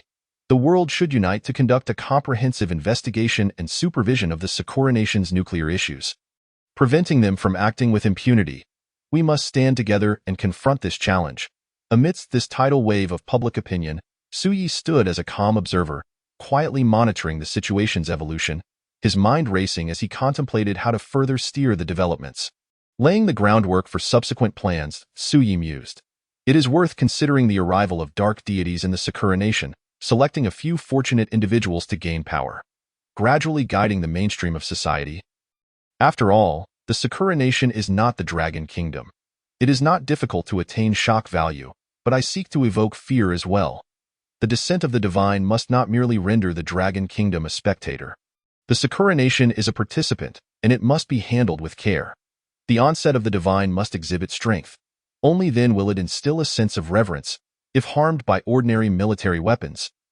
The world will perceive the so-called divinity as nothing remarkable. 2 days later, upon the awakening of numerous individuals, the hospital promptly conducted comprehensive examinations. The doctors were pleasantly surprised to find that these individuals exhibited no significant health issues, attributing it to the serum's efficacy, and hastily reported their findings. The awakened citizens of the Sakura Nation displayed varied states of being. Some appeared dazed, as if their souls had been extracted, their eyes hollow and devoid of life. Others stared vacantly, unresponsive to their surroundings, resembling puppets. As they exited the hospital, they walked unsteadily, swaying as if they were mere shells of their former selves. One individual named Yamamoto returned home and rushed straight to his study. His eyes were bloodshot, and in a frenzy, he tore down the books on the shelf that glorified the Sakura Nation's history of aggression, expending every ounce of strength to shred them into pieces. Paper fragments swirling like snowflakes. His wife, witnessing the scene in terror, attempted to intervene but dared not approach. In her panic, she dialed the police.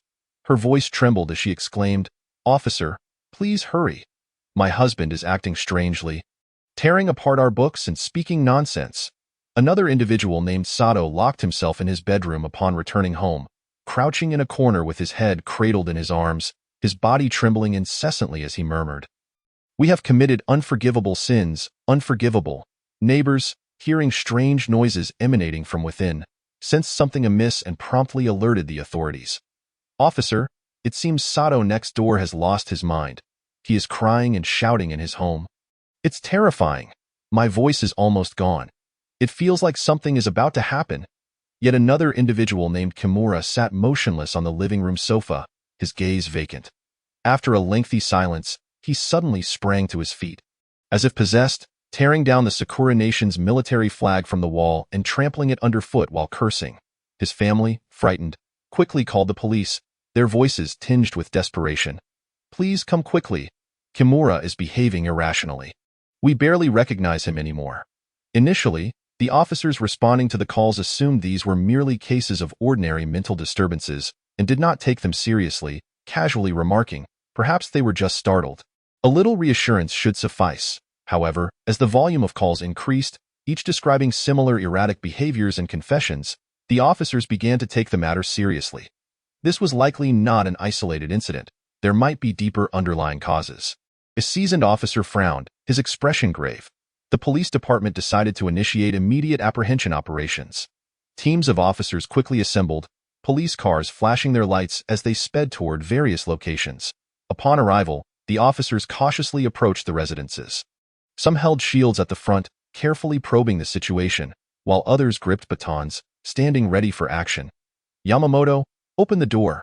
We are the police," the officers shouted, their voices echoing through the silent street. There was no response from within, and the officers made a swift decision to forcibly breach the door. Inside, they found Yamamoto still frantically tearing apart books, oblivious to the police's arrival, as if lost in his own world. "Immediately restrain him," the team leader commanded, and several officers rushed forward, seizing Yamamoto's arms and placing handcuffs on him. Yamamoto struggled vigorously, continuing to babble incoherently. At Sato's residence, the officers exerted considerable effort to unlock the barricaded bedroom door. Upon entering, Sato reacted like a wild beast, thrashing violently in an attempt to escape the officer's grasp, repeatedly shouting, "Don't arrest me! I am guilty! I am guilty!" The officers exerted tremendous effort to subdue these uncontrollable individuals and bring them back to the police station. Inside the station, the atmosphere was tense and oppressive, as if the air itself had thickened. In various interrogation rooms, officers were solemnly questioning the apprehended individuals. "Why did you destroy everything in your home?" An officer demanded, his gaze piercing. "I saw something terrifying." "We have done too many wrongs," the individual replied, his eyes darting, his voice trembling as though still ensnared in fear. "What wrongs? Clarify." The officer slammed his hand on the table. Raising his voice, "We have committed crimes against other nations, unforgivable crimes." The individual suddenly burst into tears, his sobs akin to a flood of overwhelming emotion. The officers meticulously documented these accounts, escalating the information through the ranks.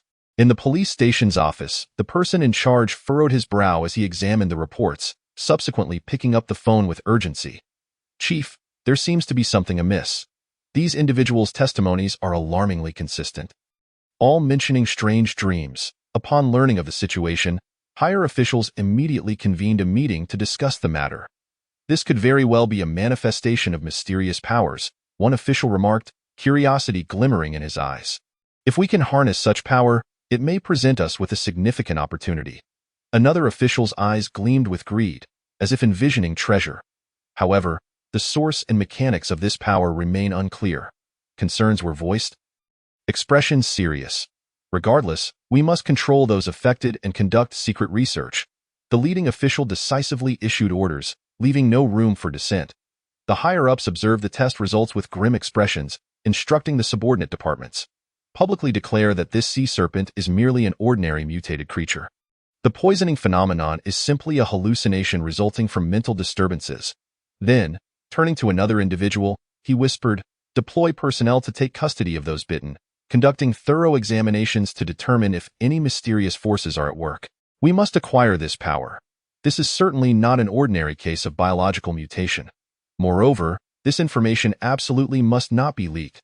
I shall promptly report to the Prime Minister and the Ministry of Defense." Consequently, various departments began to act with urgency, and the upper echelons of Japan were engulfed in a wave of tension and anxiety, simultaneously tinged with anticipation and yearning for the mysterious power that surged within the heart of Japan's political sphere. Chapter 10. The Chosen One, Bullied Boy. In a remote and underdeveloped town in the land of cherry blossoms, there existed a private school with a dilapidated exterior and an atmosphere so oppressive it was suffocating. Here, a boy from a single-parent family named Sato Yuta endured endless bullying day after day. "Sato Yuta, you useless piece of trash." The leading bully, Yamashita, glared menacingly as he struck Sato Yuta across the face, simultaneously hurling insults like a ravenous wolf. Each slap was laden with malice, leaving Sato Yuta's cheeks swollen and his ears ringing. "Please, stop hitting me." Sato Yuta's voice trembled as he pleaded in agony. He curled up in a corner, attempting to shield his head with his hands, but this feeble resistance was futile against his tormentors. "Humph, your mother is so beautiful. Why not have her come apologize to us? And then we shall forgive you and cease our bullying." Another bully, Kiba, sneered, his lips curling into a wicked smile devoid of any sympathy, only infused with profound malevolence, as if he aimed to devour Sato Yuta. "No, you won't get away with this." Sato Yuta gritted his teeth, his eyes reddened, resolutely refusing, a flicker of defiance shining in his gaze. However, his resistance was met with even more brutal beatings. Hit him hard." Yamashita roared in fury, his fists and feet raining down upon Sato Yuta like a torrential storm. Each blow carried the force of the wind, leaving Sato Yuta's body bruised and battered. After the bullies departed, Sato Yuta lay on the cold ground like a broken doll, the pain coursing through his body reducing him to silent sobs. His tears fell onto the dust-laden floor, mingling with the earth. His heart brimming with anger and resentment towards the world, he recalled the time he had been cornered by these bullies in the school restroom. "Ha ha, Sato Yuta, did you think you could escape our grasp by hiding in the restroom?" Yamashita's laughter echoed in the cramped space, a chilling sound that pierced the air, as if mocking him from the depths of hell. Enjoy our hospitality here. Kiba cackled, forcing his head into the toilet, the stench nearly suffocating him. The others laughed maliciously, their laughter resonating like the whispers of demons, tormenting Sato Yuda's spirit. In class, Sato Yuda accidentally knocked Yamashita's book to the floor. You fool! You can't even manage something so trivial. Yamashita's voice thundered throughout the classroom, all eyes fixated on Sato Yuda, their gazes cold and mocking, making him feel as though he were a pariah. Honestly, I don't understand why someone like you even bothers coming to school. The girls in the class joined in the ridicule, their words piercing Sato Yuda's heart like arrows, leaving him emotionally battered. Others watched indifferently, not a single person stepping forward to defend him, as if he were a forsaken soul. Isolated and helpless. Sato Yuda had reported the bullying multiple times, yet each encounter with the police resulted in mere cursory inquiries, followed by indifference. What is it this time? Stop making trouble for no reason. The officer said impatiently, his cold gaze plunging Sato Yuda into despair. The bullies' families wielded power and influence. One of them even had a relative working in the police station, allowing them to evade punishment effortlessly. Rendering Sato Yuda's pleas futile, he sought help from his teachers, but they remained apathetic, even siding with the bullies. You must have provoked them. Otherwise, why would they single you out? The teacher's words struck Sato Yuda like a heavy hammer, shattering the last remnants of hope within him and plunging his heart into darkness. That moment, Suyi noticed this utterly despondent boy, whose heart was ablaze with fury. Using his mental voice, he spoke deeply. Do you desire revenge? Do you wish to retaliate against them? Do you seek power? Sato Yuda was taken aback, believing he had succumbed to hallucination. Just then, a terrifying vision of the colossal Yamato no Orochi materialized in his mind. The serpent, massive as a mountain, bore 8 fearsome heads, its forked tongue flickering, exuding an aura of malevolence and temptation. If you seek power, I can grant it to you, but it comes at a price. The voice of Yamato no Orochi echoed in his mind, laden with endless allure, akin to a devil-esque whisper. Sato Yuda gazed at the horrifying figure, instantly realizing this was no mere illusion. Without hesitation, he replied, I am willing, even if it costs me everything.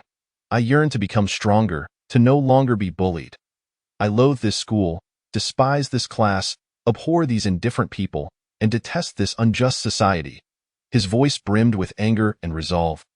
As though he sought to unleash all his pent-up hatred, Suyi sensed the volcanic desire burning within him and said, I can grant you power, but the price is that you must sacrifice a certain number of lives to me each month. Sato Yuda immediately vowed to fulfill this task, his gaze ablaze with fervor and determination, as if he could already envision his revenge unfolding, his heart saturated with longing for strength and anticipation of retribution. Suyi bestowed upon Sato Yuda the ordinary yet formidable skin of steel, enabling him to transform into a serpent-like being with deadly venom.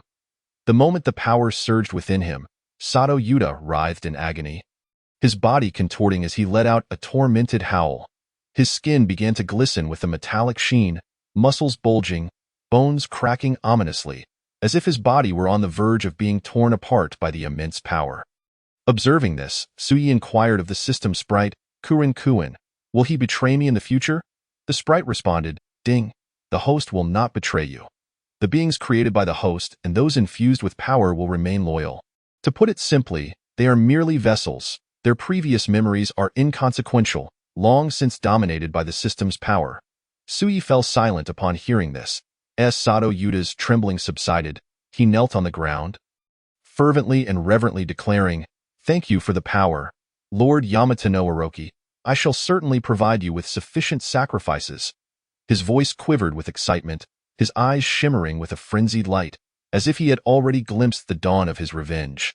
Suyi continued, This is merely the foundational power.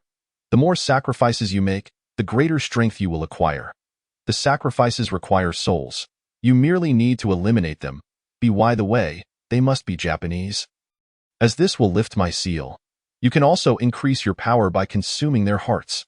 Once my seal is lifted, this land of cherry blossoms will be mine, and you will be one of its rulers. Upon hearing this, Sato Yuda immediately became fervent. Yes, my lord, I shall commence my actions tomorrow. He rose, fists clenched, his body trembling with excitement, as if he could hardly wait to execute his revenge plan. Sato Yuta returned home, dragging his battered and weary body into a cramped and shabby house, dimly lit and exuding a musty atmosphere. Yuta, you're back? How was school today? His mother inquired with concern, her voice filled with love and worry. Nothing much, it was fine. The boxing club's training is a bit exhausting. I'll head to my room to rest, Sato Yuta replied nonchalantly, not wanting to alarm his mother. Having previously returned home with visible injuries, he could only use this excuse, claiming he wanted to become a great boxer. He dared not meet his mother's gaze, fearing she would discern his deceit. Once in his room, cluttered with belongings and appearing chaotic and cramped, he was surrounded by posters of anime he once cherished, yet these remnants of joy could not warm his now icy heart. Sitting at his desk, he gazed at the class photo, flames of anger igniting in his eyes. With a red pen, he marked the faces of his tormentors, blue for those who mocked him alongside them, and black for the indifferent bystanders. Just wait. None of you will escape. Sato Yuta's eyes no longer reflected his former cowardice and fear, replaced instead by a chilling resolve and determination, as if he had transformed into a completely unfamiliar person. Once, he had chosen to silently endure the bullying, fearing to trouble his mother and dreading more severe retaliation. But now, power had bestowed upon him the courage to resist. He was no longer the boy who could be easily oppressed. Mother, I will ensure our safety from now on, Sato Yuta silently vowed. His fists clenched tightly, nails digging into his palms, as if to remind himself of his relentless resolve for vengeance. Chapter 11. The serpent monster emerges, the dawn of revenge as the morning light of the following day illuminated the town. Sato Yuta stepped into the school that filled him with dread and repulsion, his heart heavy with unspoken thoughts. The classroom was steeped in an oppressive atmosphere, the teacher monotonously lecturing at the podium, the sound droning and dreary. Some classmates gazed vacantly out the window, while others covertly scrutinized Sato Yuta, their expressions a mix of curiosity and indifference.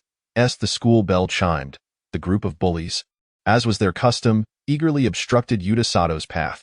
The leader of the bullies, Yamashita, twisted his lips into a smirk and called out loudly, "Yuta Sato, don't go. Come play in the restroom with us." His face bore an arrogant smile, and his eyes glimmered with malice. Yuta Sato, expressionless, cast a cold glance at the nearby classmates. Some turned away indifferently, feigning ignorance, disdainfully huffing. Others displayed expressions of mockery and schadenfreude, whispering conspiratorially as if anticipating a captivating spectacle. A few, like Aoki and Oda, even joined the bullies, eager to partake in the amusement. This kid is in for it again," one classmate remarked sarcastically, his voice dripping with derision. "Who told him to be so cowardly? He deserves to be bullied." Another chimed in, a cold smile adorning his face. "I wonder how Yamashita and the others will torment him this time," someone speculated, their eyes sparkling with excitement. The classmates buzzed with chatter, devoid of any sympathy, only cold laughter and derision. Yuta Sato silently turned and strode towards the restroom, his steps heavy yet resolute. The bullies erupted into raucous laughter at the sight. Yamashita boasted, "Look, he is obedient now. Just a pathetic coward who realizes running is futile. He is finally listening. Let us go easy on him this time. Maybe just a minute less of beating," Kono added, his laughter shrill and grating. Watanabe sneered from the side, "Himph," as if he dares to fight back. His arms crossed, he wore an air of arrogance. The laughter echoed in the corridor, harsh and repugnant, as they made their way to the restroom.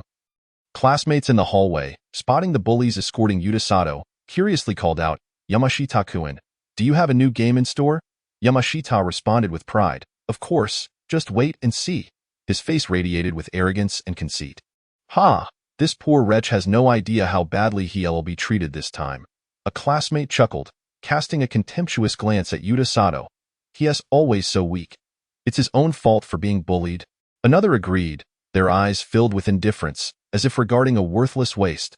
"Don't block the way, or you might get splattered with blood," Watanabe shouted boastfully, causing passing students to hastily step aside.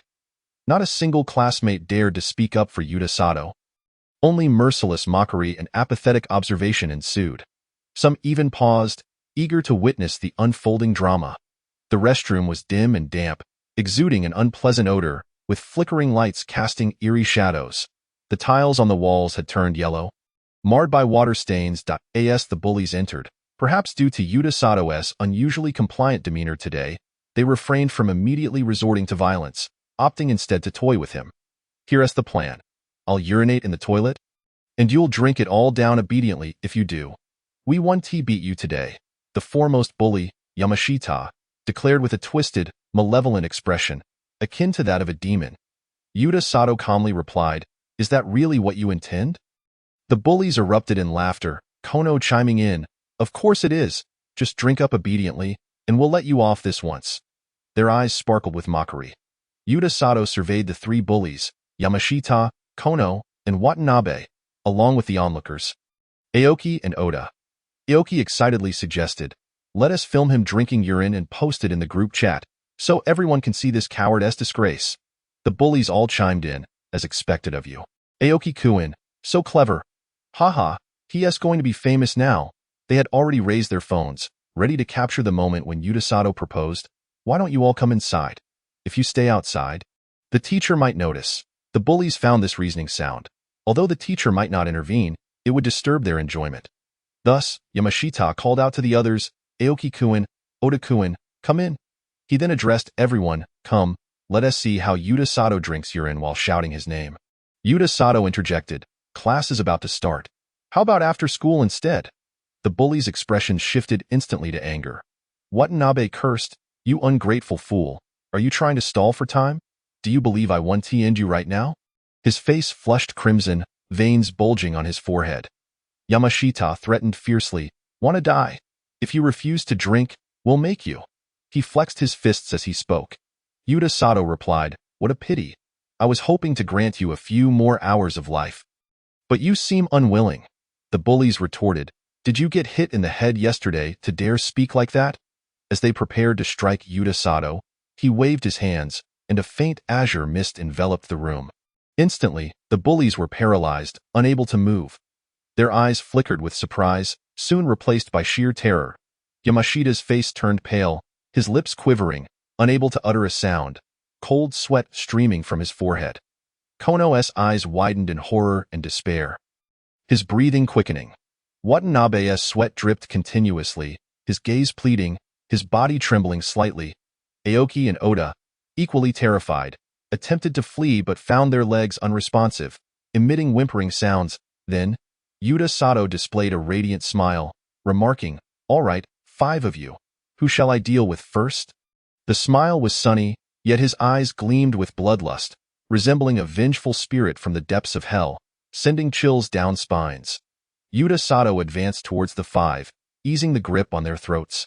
They could speak again, though their voices were faint. The onlookers, Aoki and Oda, immediately began to plead, "Yuta-kun, please don't be angry. We didn't bully you. Let us go."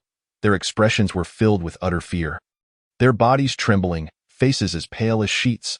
The leader of the bullies, Yamashita, however, remained defiant, shouting, "Yuta Sato, my relative works at the police station. He wouldn't dare act against us." His eyes briefly flickered with panic. Yet he quickly feigned bravado, though his trembling voice and quaking legs betrayed his inner dread.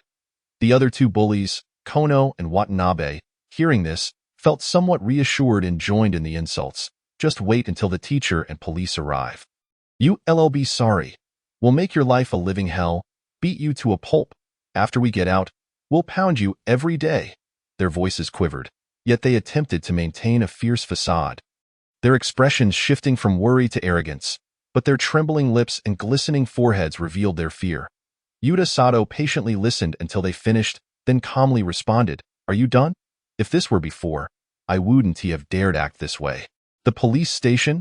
How terrifying. Do you think they can apprehend me in this state?" With that, Yuta Sato transformed into a serpent-like creature. His body was cloaked in hard scales, each shimmering with a cold, eerie light, resembling armor from the depths of hell. His enormous eyes emitted a chilling glow, akin to cold stars in an abyss, making it impossible to gaze directly at him. His sharp fangs resembled rows of deadly daggers, instilling dread. while his long serpent tongue flicked in and out, hissing ominously. This terrifying visage instantly reduced the five to tears, soaking their pants in fear. The leader, Yamashita, stammered, "This is fake. It has to be fake. It's just an illusion." Yet his trembling voice betrayed his fear, his eyes wide with disbelief and profound terror. The other two cried out, "I don't want to play anymore. Please let us go. It was Yamashita who made us do this. We'll never dare again." Yuta Sato smirked, his eyes gleaming with cruelty. "Now, it's my turn." He slowly raised his sharp claw, preparing to select a fortunate victim. The atmosphere in the restroom seemed to freeze, fear cloaking each individual like a shadow. Chapter 12. The slaughter begins. The restroom reeked of nauseating blood, and an eerie atmosphere of dread permeated the air.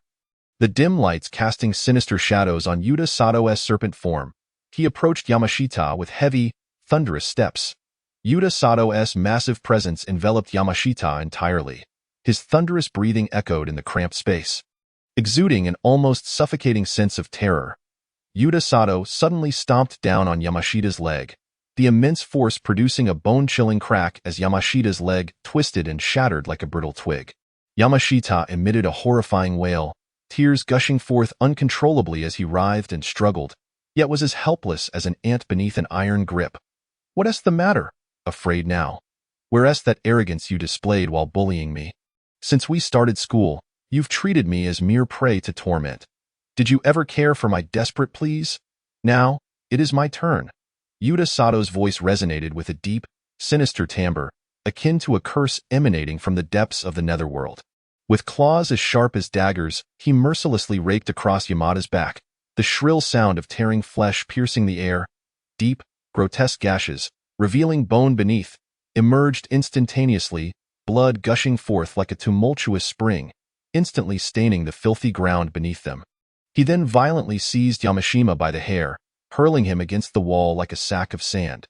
Each impact reverberated with a dull, terrifying thud, causing Yamashima's forehead to split open, blood spraying forth and obscuring his already grotesque visage. Subsequently, Yuta Sato opened his cavernous maw, sinking his sharp, serrated teeth into Yamashima's shoulder with ferocious intensity. With a brutal tug, he tore away a piece of flesh, leaving Yamashima on the brink of unconsciousness. His eyes rolling back in agony, he coiled his powerful tail around Yamashima, then mercilessly slammed him onto the ground, rendering Yamashima's body as limp and broken as a discarded doll, leaving only faint whimpers of suffering. The remaining four onlookers, witnessing this bloody and horrific spectacle, were paralyzed by fear, their hearts quaking in terror as they wept hoarsely, their bodies immobilized yet their minds fervently banging their heads in supplication.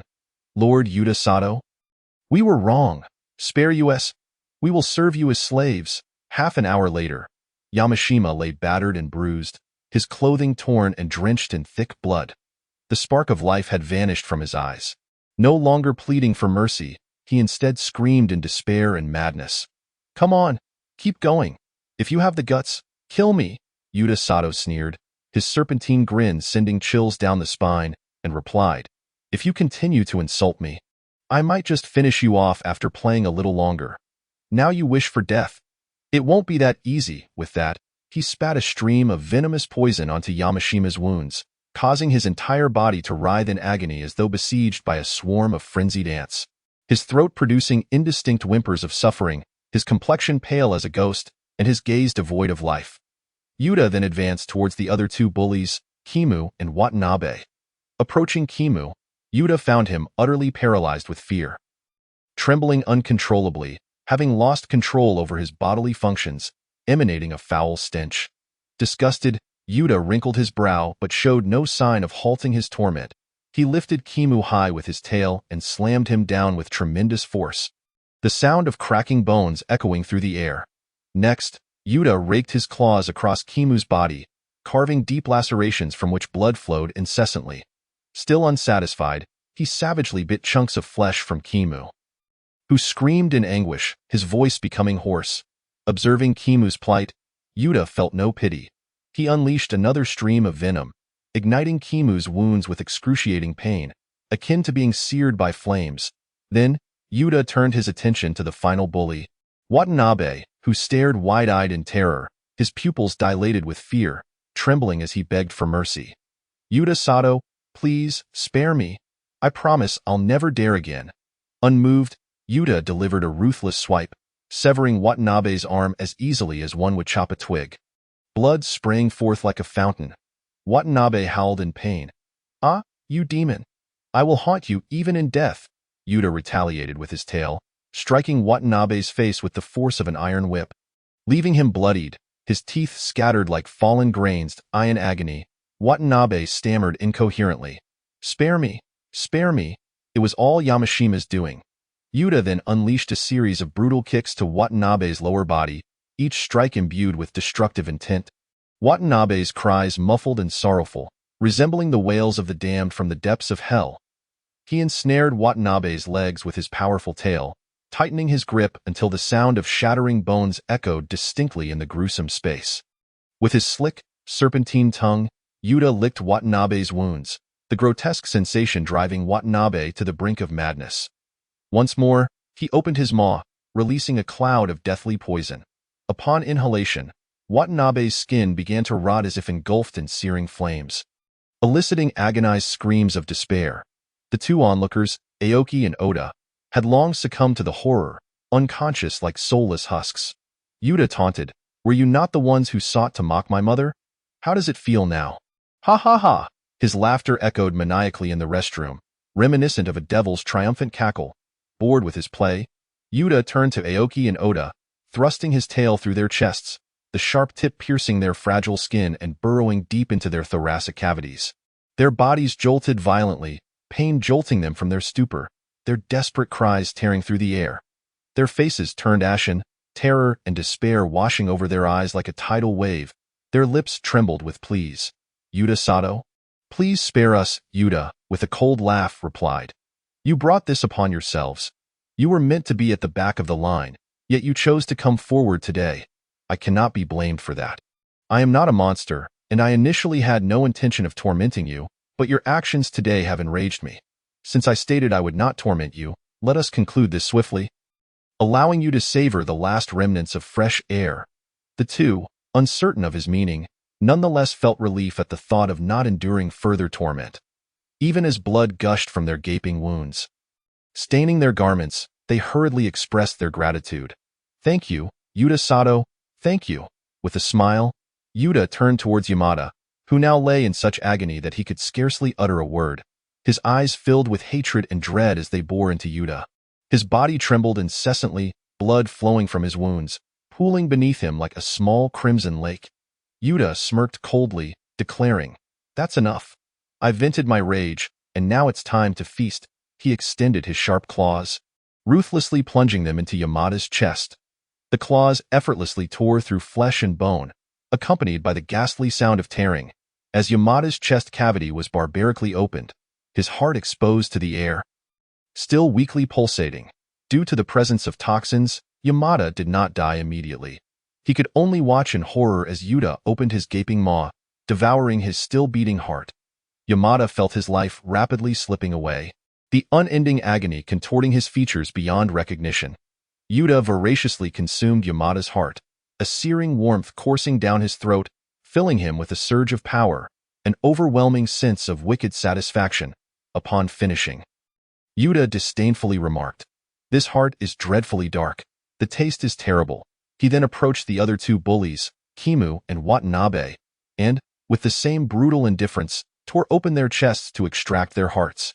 In their extreme terror, Kimu and Watanabe's bodies convulsed violently, their eyes gradually losing their luster. Yet their consciousness remained intact, acutely aware of the cruel theft of their lives, a despair that penetrated to their very souls. Yuta, holding a dog's heart in one hand and a pig's heart in the other, sat amidst the blood-soaked ground, devouring them with abandon, commenting, "This is a tad more palatable than the last." Finally, he turned to the two onlookers, Aoki and Oda, who were nearly catatonic with fear, their eyes glazed over like those of dead fish, their bodies twitching as if caught in a tempest. Yuta announced, "It's your turn now. Do not fret, the classmates, including teachers and police, will join you soon." With that, he cruelly ended their lives, ripping out their hearts in the end. Yuta drew a mysterious serpentine symbol on the ground, a gift from Suyi that signified the ability to sacrifice the souls of the slain nearby. The restroom was now strewn with bodies, blood flowing incessantly from their wounds, pooling into crimson rivulets that snaked across the floor, resembling small streams of blood. The walls and floor were stained a vivid red. The stench of blood so pungent it was nauseating, as though it had transformed into a hellish realm. Once Yuta completed his grim task, he transformed back into human form, delivering a light but calculated blow to his own chest. Fabricating the illusion of injury, he then concealed himself within a restroom stall, feigning the role of a wounded victim. The air was thick with the unyielding stench of blood, the floor littered with gore and dismembered limbs. The walls splattered with blood, evoking a scene from the depths of hell. Yet, a peculiar smile adorned Yuta's face, his eyes gleaming with madness and the twisted pleasure of revenge. He quietly awaited the arrival of school personnel to uncover the horrific tableau, ready to further enact his vengeful scheme, plunging those who had once disregarded his suffering into an abyss of fear and despair. Jiro Suzuki responded enthusiastically, "Of course I watched it. I think Kakarote's new skill is incredibly cool. I wish I could possess such power." As they spoke, they unknowingly arrived at the restroom door. Upon stepping inside, a strong, acrid, almost suffocating metallic scent of blood assailed their senses like a demon, causing both to freeze in place. As if paralyzed, Ichiro Tanaka's voice trembled like a leaf in the wind as he stuttered, "Suzuki, what is that smell? It's so foul. It feels as if something dreadful lurks within." Jiro Suzuki's teeth chattered as he stammered, I don't know, but this scent is far from normal. Something catastrophic must have occurred." With hearts pounding in their throats, they cautiously ventured inside. When the horrific, blood-soaked scene, reminiscent of a hellish nightmare, met their eyes, their souls seemed to be instantly drained, leaving them utterly terrified. Tanaka let out a heart-wrenching scream and, like an arrow released from a bow, dashed toward the teacher's office, shouting hoarsely, "Something terrible has happened." Jiro Suzuki, equally terrified, followed closely behind, both of them stumbling and gasping for breath as they reached the teacher's office, as if they had just escaped from the gates of hell. The teacher was seated at his desk, deeply engrossed in grading assignments. Upon hearing the frantic footsteps and their terrified cries, he furrowed his brow and said sternly, "What are you two making such a fuss about? What's going on?" At this point, Ichiro Tanaka was as pale as a ghost, speaking in a disjointed manner. "Teacher, in the restroom. Many people have died. There's blood everywhere. It's a scene too horrific to behold." The teacher, suspecting it was merely a prank, scolded them angrily, "Stop with the nonsense. If you keep causing trouble, I'll have to punish you." However, upon seeing their ghostly faces and trembling bodies, he realized that this was no joke and reluctantly followed them toward the restroom. Before they even reached the door, the acrid scent of blood enveloped them like a tidal wave, causing the teacher's heart to race wildly. As he stepped into the restroom, the ghastly sight before him churned his stomach, nearly prompting him to vomit. The floor seemed transformed into a crimson sea, blood flowing freely and splattered across the walls like a grotesque work of art. Yamada's corpse was particularly horrific, with the head nearly severed from the body, connected only by a few strands of flesh.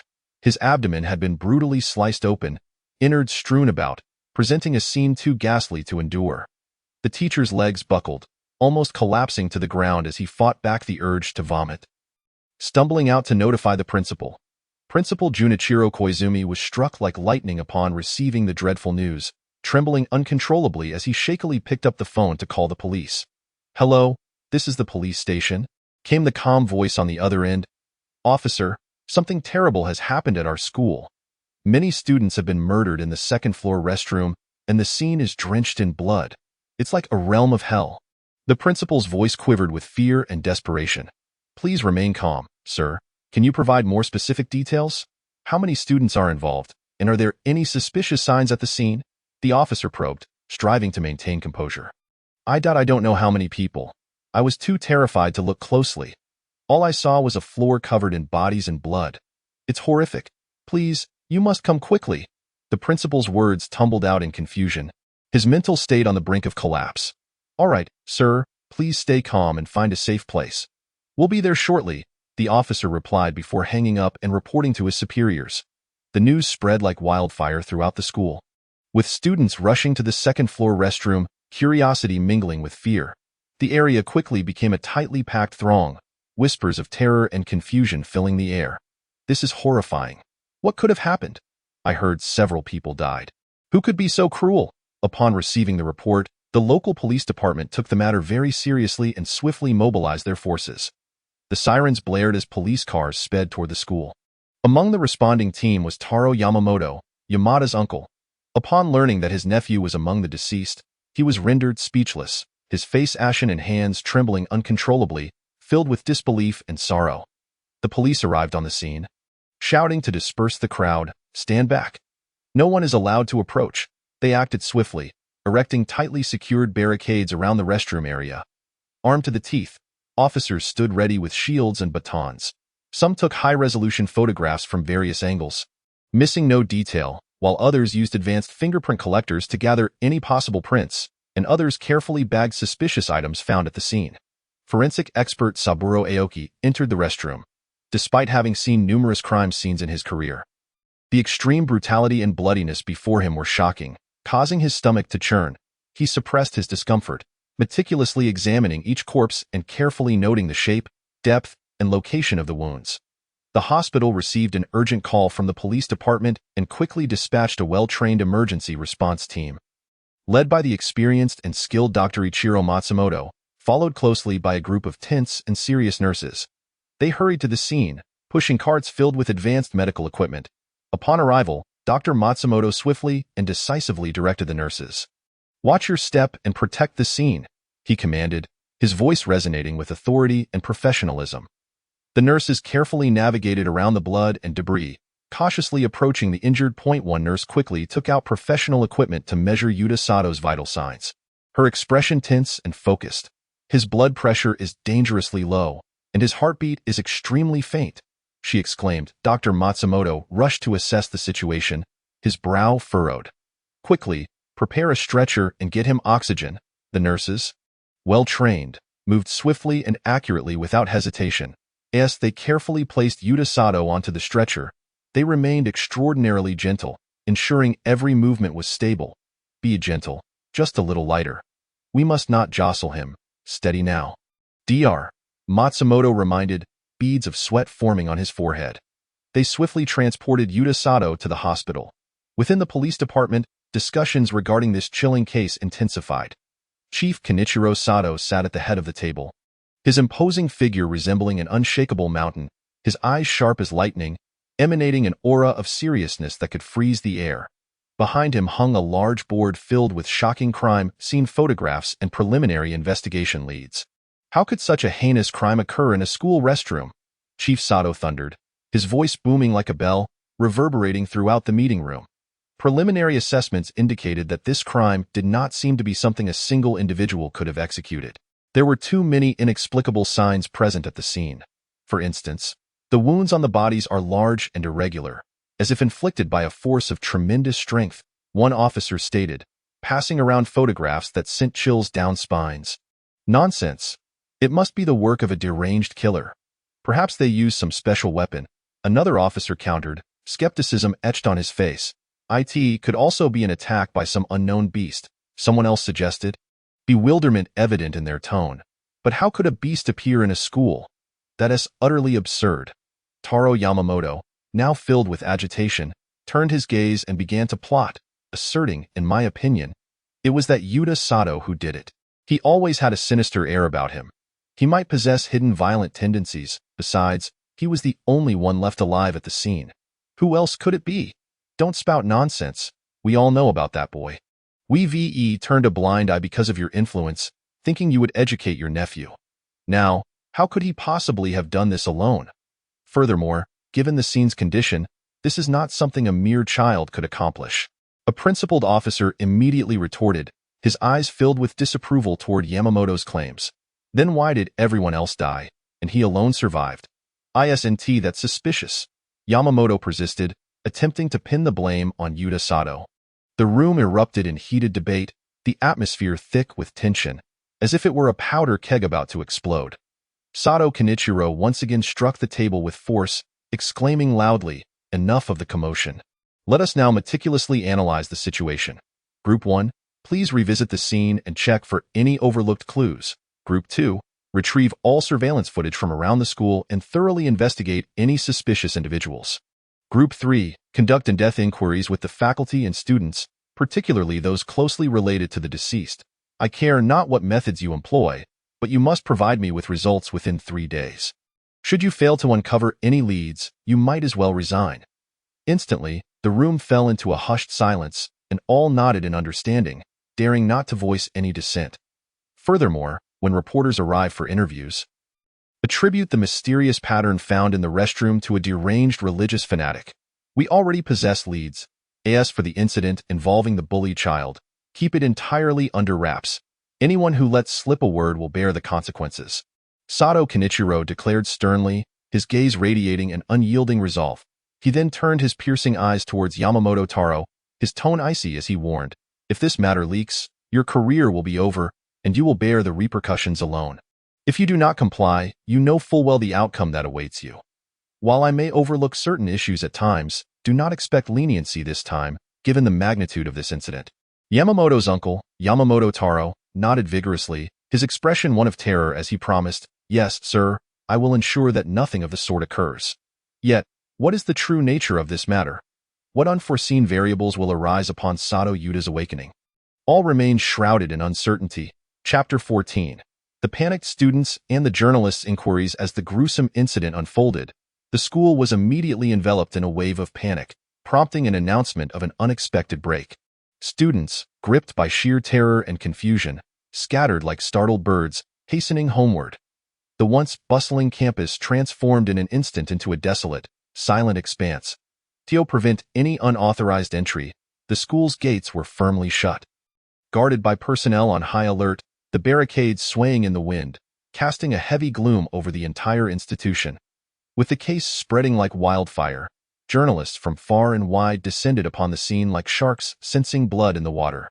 Despite the school's location in a remote and tranquil town near Tokyo, nothing could quell the fervent enthusiasm of the reporters.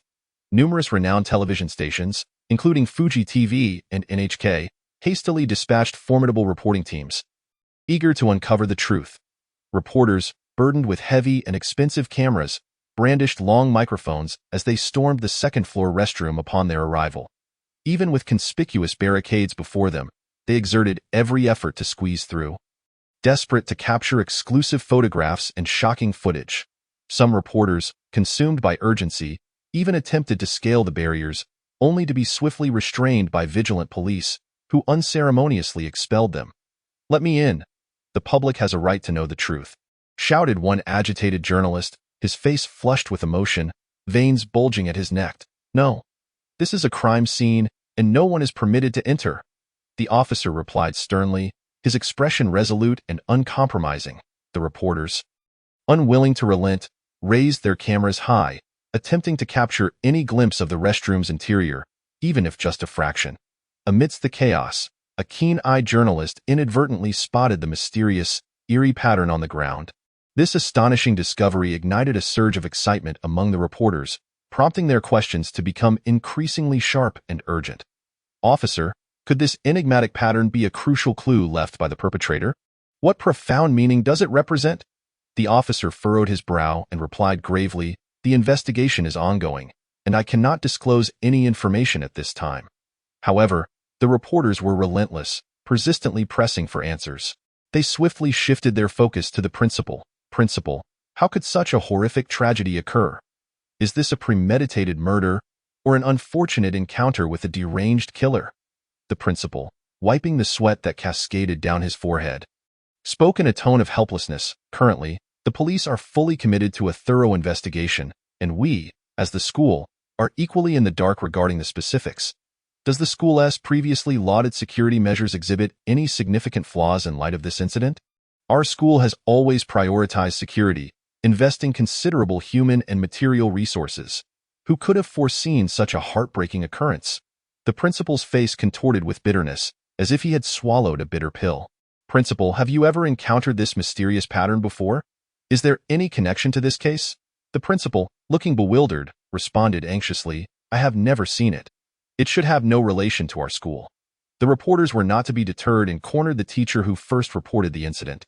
Teacher, as the first to discover the horrific scene. What did you witness? The teacher's lips quivered as he stammered. The scene was terrifying, with blood everywhere and bodies strewn about. In your opinion, was this event a premeditated conspiracy or an unexpected calamity? I don't know. I was utterly shocked. My mind was blank. The teacher's voice trembled, as if reliving that terrifying moment. The reporters, undeterred, sought out the victim's homeroom teacher next.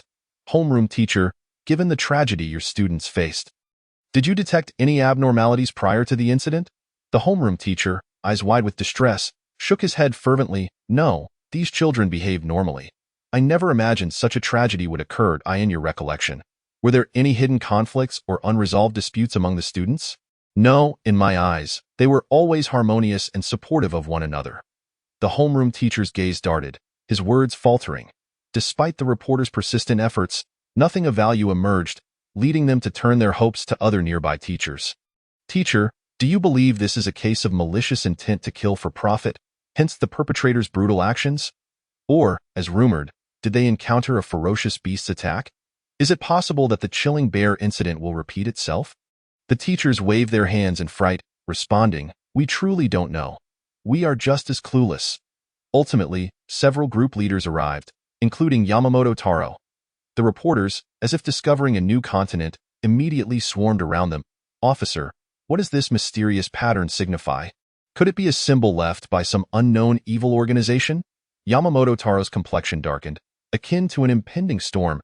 Do not engage in baseless speculation here. The police will provide accurate and credible results. Now, please leave the scene and do not impede our work. With that, the officers decisively expelled the relentless reporters, who, despite their unwillingness, had no choice but to retreat for the time being. Upon returning to their respective newsrooms, the reporters swiftly released a series of news videos and articles. The host of Fuji TV solemnly stated, "Dear viewers, this heinous school incident grows increasingly shrouded in mystery. What secrets lie hidden within that enigmatic pattern? Some speculate that the truth may only emerge upon Sato Yuda's awakening.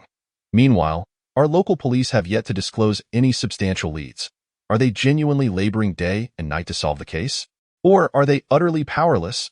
Furthermore, Sato Yuda remains comatose in the hospital. Some say he was merely fortunate to be overlooked by the killer, while others believe the perpetrator's actions were so numerous that he was not thoroughly dispatched, a mere coincidence. Perhaps we shall await updates from the hospital, and once he awakens, we will promptly provide you with the latest developments." The NHK host, bearing a serious expression, remarked, "At present, this case seems to have descended into an unfathomable enigma. With the police struggling to find a critical breakthrough amidst the dense fog, the public is filled with deep concern and strong skepticism. We earnestly hope that the truth will soon come to light."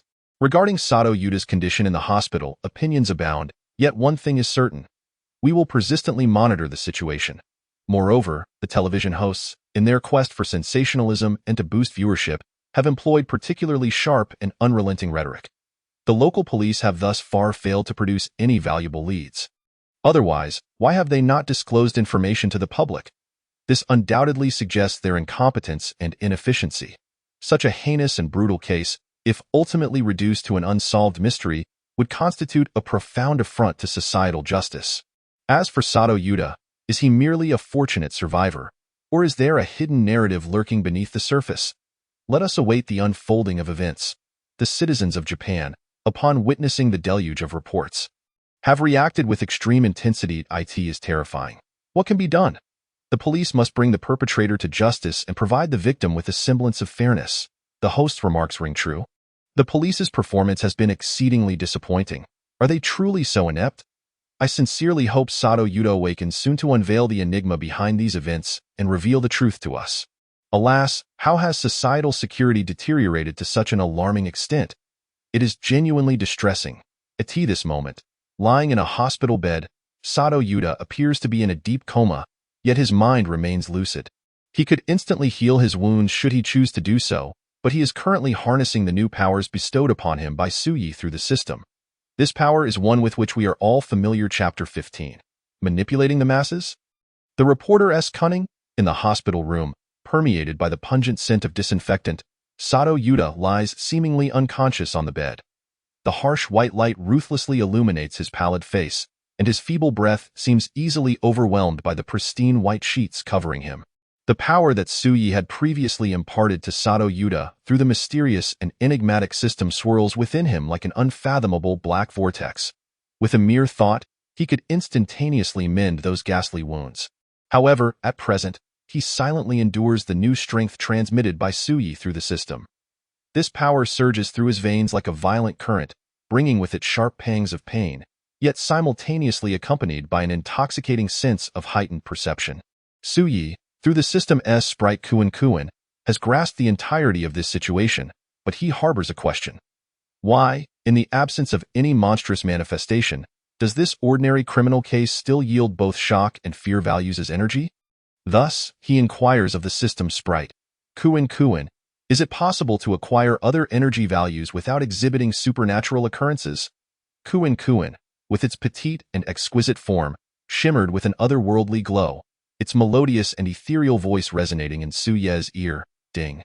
Host, understand that any event triggered by your creation of beings or a series of meticulously orchestrated actions can successfully garner these precious energy values. It is not necessary to conjure phenomena that have never before appeared in the real world to achieve your goals. Just like in this incident, the students are deeply filled with fear, and the teachers and many citizens are rendered utterly shocked and frightened by the brutality and suddenness of the event. Naturally, you will obtain the corresponding energy values. Within the mysterious confines of the system space, Suyi stands tall like a pine, his countenance as austere as ice, his deep-set eyes gleaming with contemplation. One hand gently strokes his chin as he descends into profound thought. So it is, in this light, the manipulable space is far broader than I had imagined. There is no need to rush for immediate results. The pace of the previous plan indeed requires adjustment. Thus, Suyi's consciousness re-entered the depths of Sato Yuta's mind. He transformed into the fearsome form of the Yamata no Orochi, a colossal and terrifying serpent with 8 fearsome heads. Each exuding an overwhelming aura of dread, he spoke with authority. Sato Yuta, your performance thus far has been commendable. I grant you the power to kill in dreams. You can eliminate adversaries through their dreams and manipulate those who have been extinguished. You must wield this power wisely. Do not disappoint me. Sato Yuta, filled with trepidation, nodded fervently in assurance. Rest assured, my lord. I shall exert every effort to repay your grace, willing to traverse fire and water for your grand undertaking. In truth, Suyi's initial plan had envisioned Sato Yuta transforming into a serpent monster and emerging into society, thereby eliciting significant shock values and garnering the attention of the Sakura Nation's authorities.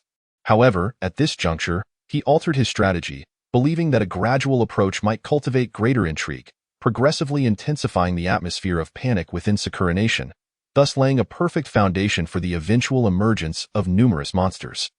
Once all matters were conveyed, Suyi's consciousness dissipated like a wisp of smoke from Sato Yuta's mind.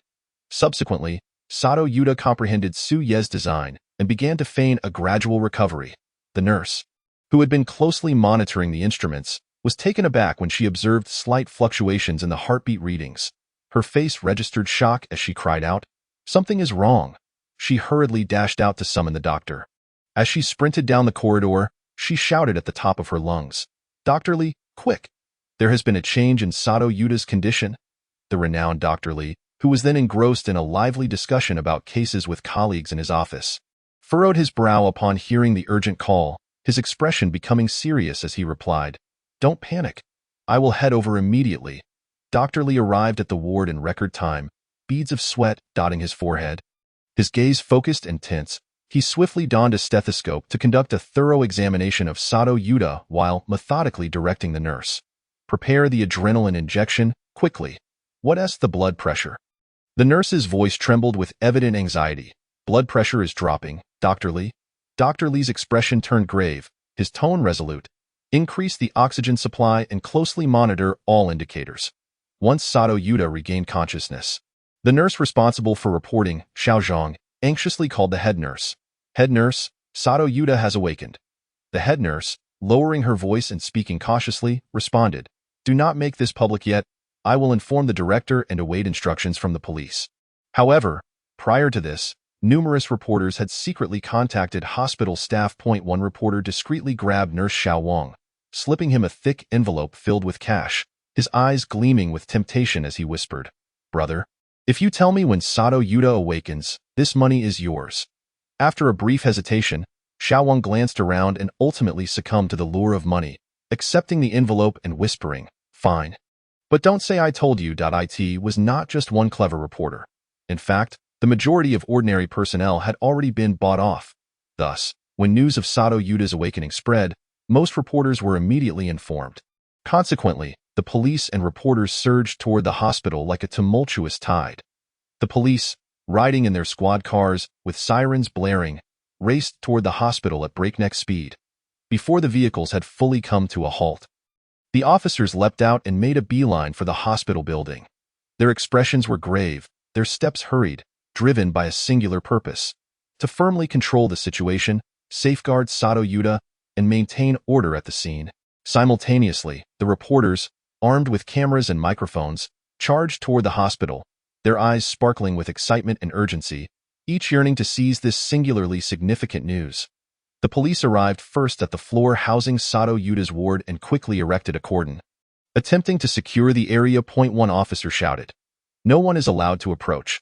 This area is under strict control." However, the reporters disregarded the police's warnings, surging forward like a wave. One reporter, clutching a camera, live streaming, urgently queried, "Officer, how is Sato Yuta? Is there any new critical information regarding the case?" The officer raised a hand to block the reporter, his expression stern and voice firm. "The investigation is ongoing. No comment. Please leave immediately." Yet the reporters persisted, agitatedly asserting, "The public has a right to know the truth. We are merely fulfilling our duty. Let us in for an interview." Another officer snapped in anger, "This is a clear order, not a negotiation. If you do not comply, we will have to take coercive measures." Nonetheless, the reporters remained steadfastly encircled around the police, attempting to breach their defenses. A seasoned reporter declared, "We will not interfere with your investigation, but at the very least, provide us with some basic information. Otherwise, public panic will escalate." The officers exchanged glances, caught in a dilemma between the need to enforce their duties and the reluctance to forcibly obstruct the live-streaming reporters.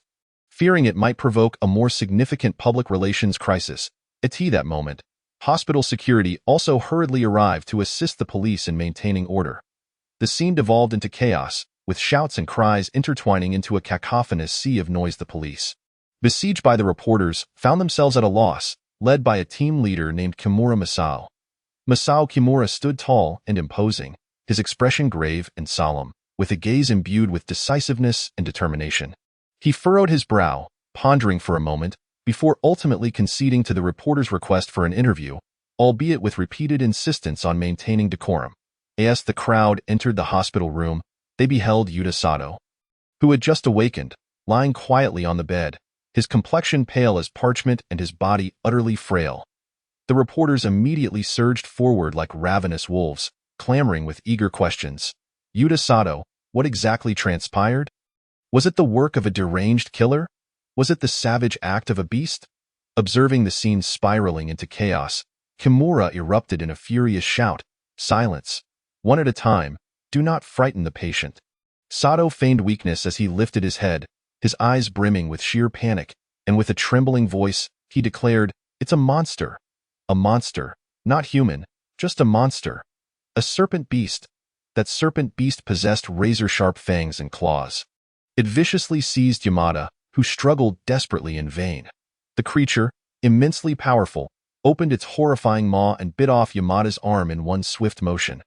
Then it violently slammed him to the ground, Yamada's head crashing against the wall, blood splattering everywhere.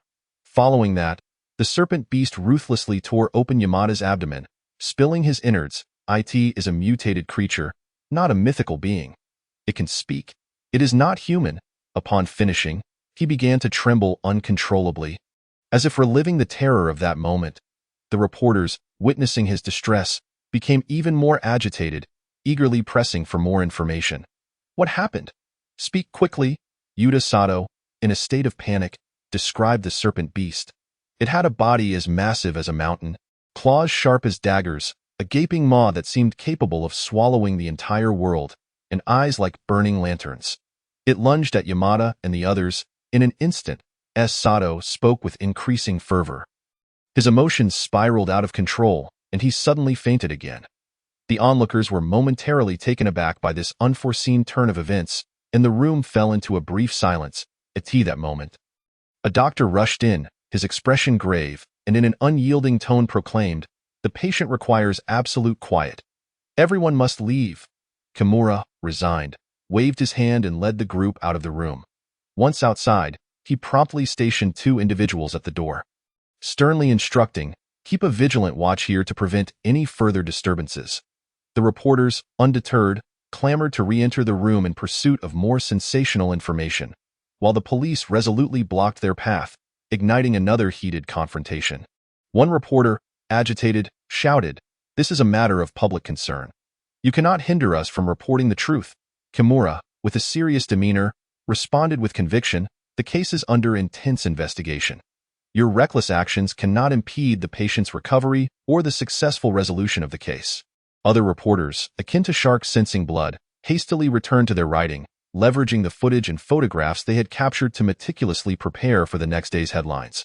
Major television networks also sprang into action, with hosts engaging in detailed discussions about this shocking incident.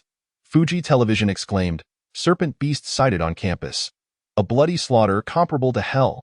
The host, with exaggerated expressions and fervent tones, addressed the audience. "Dear viewers, today we bring you this chilling campus horror story. According to survivor Yuta Sato's harrowing account, it was a brutally ferocious serpent beast, its bloody rampage akin to that of a demon from the depths of hell. What manner of terrifying creature could this be? Why has it suddenly appeared in our tranquil campus? We will continue to closely monitor and report every heart-stopping detail." NHK Television solemnly analyzed, "Mysterious serpent beast rampages. Is there a connection to the strange serpent seen at Kamakura's Shikiragahama beach?" The host, with a grave expression and a deep tone, stated, "Dear viewers, this campus serpent incident is profoundly shocking. Considering the previous appearance of a strange serpent at Kamakura's Shikiragahama beach, could there be some mysterious, unknown connection? Is this the resurgence of the same species, or is there a deeper, hidden secret? Our reporters are tirelessly investigating, hoping to unveil the enigma behind this." Tokyo Television approached with skepticism, saying, "Is it an illusion or reality?" Yuta Sato's terrifying tale. The host, with a cautious demeanor, remarked, "Friends, many have raised doubts regarding Yuta Sato's description of the serpent beast. Could this merely be a figment of the patient's extreme terror? Or is this simply an ordinary criminal case? With Sato having concocted this harrowing tale due to mental instability, we await the police investigation results for a clear answer." In the newsroom, reporters scribbled furiously, racing against time. Editors busily formatted pages, meticulously planning each layout. This was undoubtedly a monumental story, and the headline had to be eye-catching. Photos were enlarged to emphasize Yuta Sato's terrified expression, ensuring readers could feel the palpable fear at a glance. Chapter 16. Manipulated Dreams? The thick veil of night enveloped the hospital like a heavy shroud, with the dim lights in the corridors struggling to pierce the darkness, creating an eerie and tranquil ambience at this moment. The bustling reporters, busy doctors, and serious police officers had all departed, leaving only a few on-duty nurses dozing at the station, their heads bobbing like chicks pecking for grain. In the hospital room, Yuta Sato suddenly opened his eyes.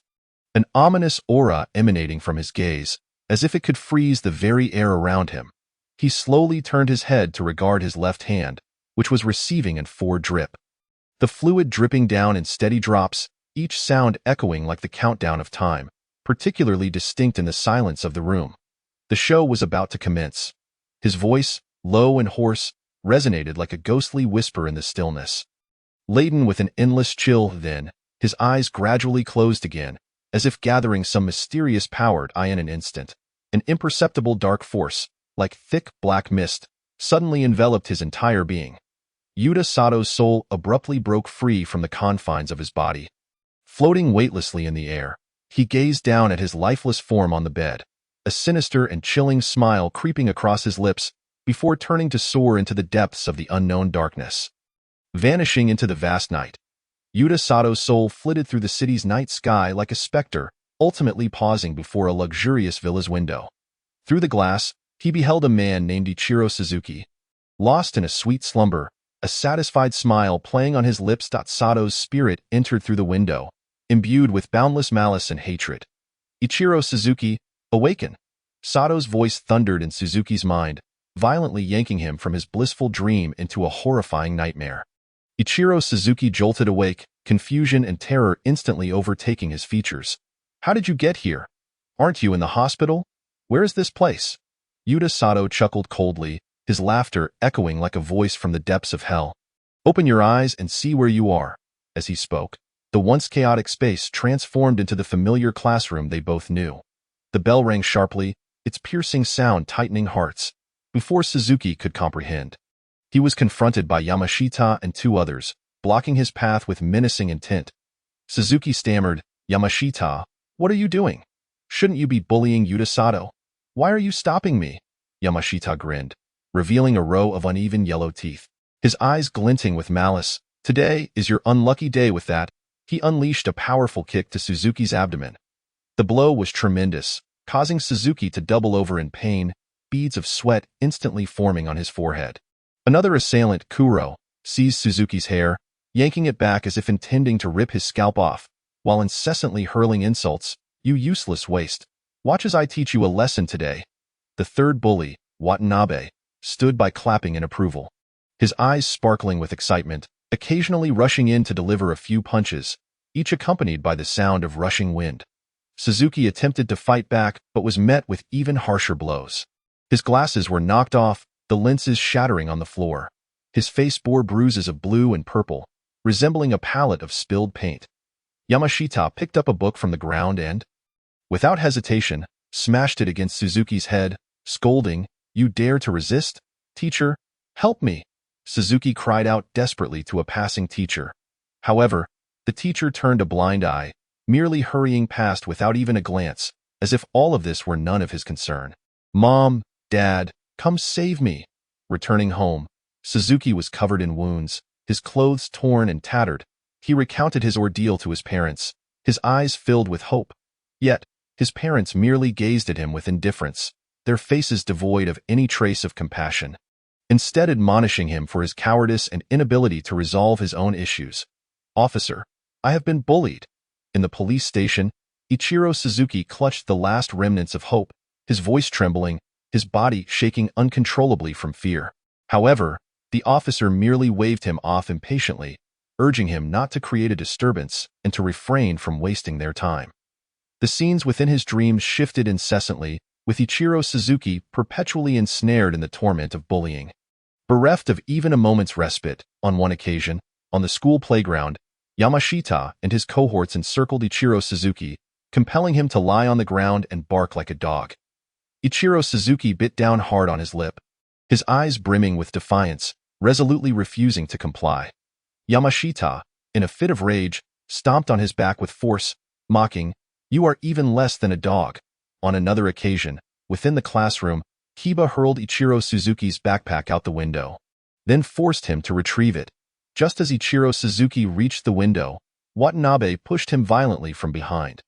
Ichiro Suzuki lurched forward, nearly plummeting from the upper floor. His heart raced to his throat. Cold sweat drenched his back. Each plea for help met with merciless rejection and deeper despair. Ichiro Suzuki's spirit gradually shattered amidst this ceaseless torment. Yuta Sato laughed raucously from the side, his laughter sharp and grating. How does it feel? Isn't this helplessness exquisite? At last, Ichiro Suzuki could bear it no longer, collapsing to his knees before Yuta Sato, tears streaming down his face, his voice filled with despair and terror. I was wrong. I truly was wronged. I should never have acted this way. Please, I beg you, spare me. To his shock, Yuta Sato's expression darkened with rage, akin to a beast provoked to fury. Can you not endure so swiftly? I have endured for a full 2 years. I had intended to torment you further, but for the sake of my master's plan, and considering your previous taunts, I shall allow you to depart with relative ease. Upon uttering these words, Yuta Sato's form suddenly morphed into a grotesque serpent-like creature, his massive body nearly filling the entire dreamscape. He opened his gaping maw, revealing razor-sharp fangs that glimmered ominously, and lunged ferociously at Ichiro Suzuki. Ichiro Suzuki's eyes widened in terror, his pupils reflecting the horrific visage of the serpent. He attempted to flee, only to find his legs weighed down as if encumbered by lead, rendering him utterly immobile. The serpent clamped its jaws around his neck, its incisors piercing through his skin in an instant, blood gushing forth like a fountain, splattering the entire dream realm. Ichiro Suzuki emitted a muffled whimper, his body convulsing as he flailed his arms helplessly in the air. Yuta Sato ruthlessly yanked, severing Ichiro Suzuki's neck entirely, his head rolling to the ground, eyes still wide with unending fear and despair. Forever unblinking. Once Ichiro Suzuki's form had completely vanished from the dream, Yuta Sato began to manipulate his body. At this moment, Ichiro Suzuki's room was furnished opulently, with a soft carpet reminiscent of clouds, and exquisite furniture exuding an air of affluence. Yet now, it was permeated by a chilling aura of death that sent shivers down the spine. Yuta Sato controlled Ichiro Suzuki's body, forcing him to kneel in the center of the room. His movements mechanical and rigid, he then slowly retrieved his own still-beating heart, shoving it into his mouth and chewing with fervor, blood cascading from the corners of his lips, staining his chin and chest. The heart's energy surged through Yuta Sato's corporeal form, bestowing upon him immense vitality. Next, he directed Ichiro Suzuki's hand to dip in the blood, inscribing a mysterious and twisted pattern on the wall. This design resembled an ancient incantation, exuding an aura of malevolence. Upon completion, Ichiro Suzuki's body remained in the kneeling position, motionless, as a pool of thick blood accumulated beneath him. Yuta Sato meted out the same brutal fate to 5 others. Each individual's dream morphed into an inescapable nightmare, each act of slaughter accompanied by boundless anguish and despair. They pleaded for mercy, wept, and struggled within their dreams, yet could not alter the cruel fate devised by Yuta Sato. After executing this nefarious series of acts, Yuta Sato's spirit drifted back to his corporeal form in the hospital, reclining on the bed with a faint smile of satisfaction, as if he had just accomplished a grand mission. He gently closed his eyes, regulating his breath, seemingly anticipating the chaos and panic that the morrow would bring. As dawn broke, sunlight struggled to pierce through the heavy clouds, spilling into the hospital room. The rays seemed to carry a semblance of warm solace, yet for Yuta Sato, this was merely the commencement of a new day's conspiracies. Yuta Sato awakened languidly, feigning weakness, his eyes glazed, waiting for the arrival of the nurse. Meanwhile, the villa lay shrouded in the ominous shadow of death. The first to sense something amiss was the housekeeper. Upon gently pushing open the door, prepared to tenderly rouse her master as per usual. The horrific scene before her rendered her mind blank, as if struck by lightning.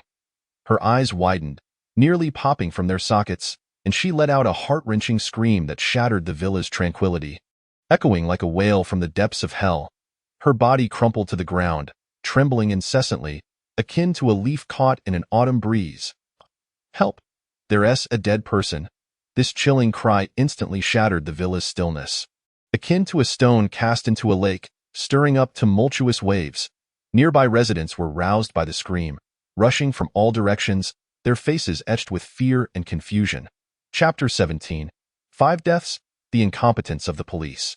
One of the parents of a boy named Takuya Kobayashi, having prepared breakfast with joy, set the table with bowls and chopsticks, the steaming meal wafting an enticing aroma. They eagerly anticipated their child joining them for this warm family moment. However, as the minute hand moved leisurely round and round, the child's absence became increasingly apparent. A ripple of unease spread through the mother's heart as she furrowed her brow, rising to hasten towards her child's room, murmuring, "Why is this child still in bed?"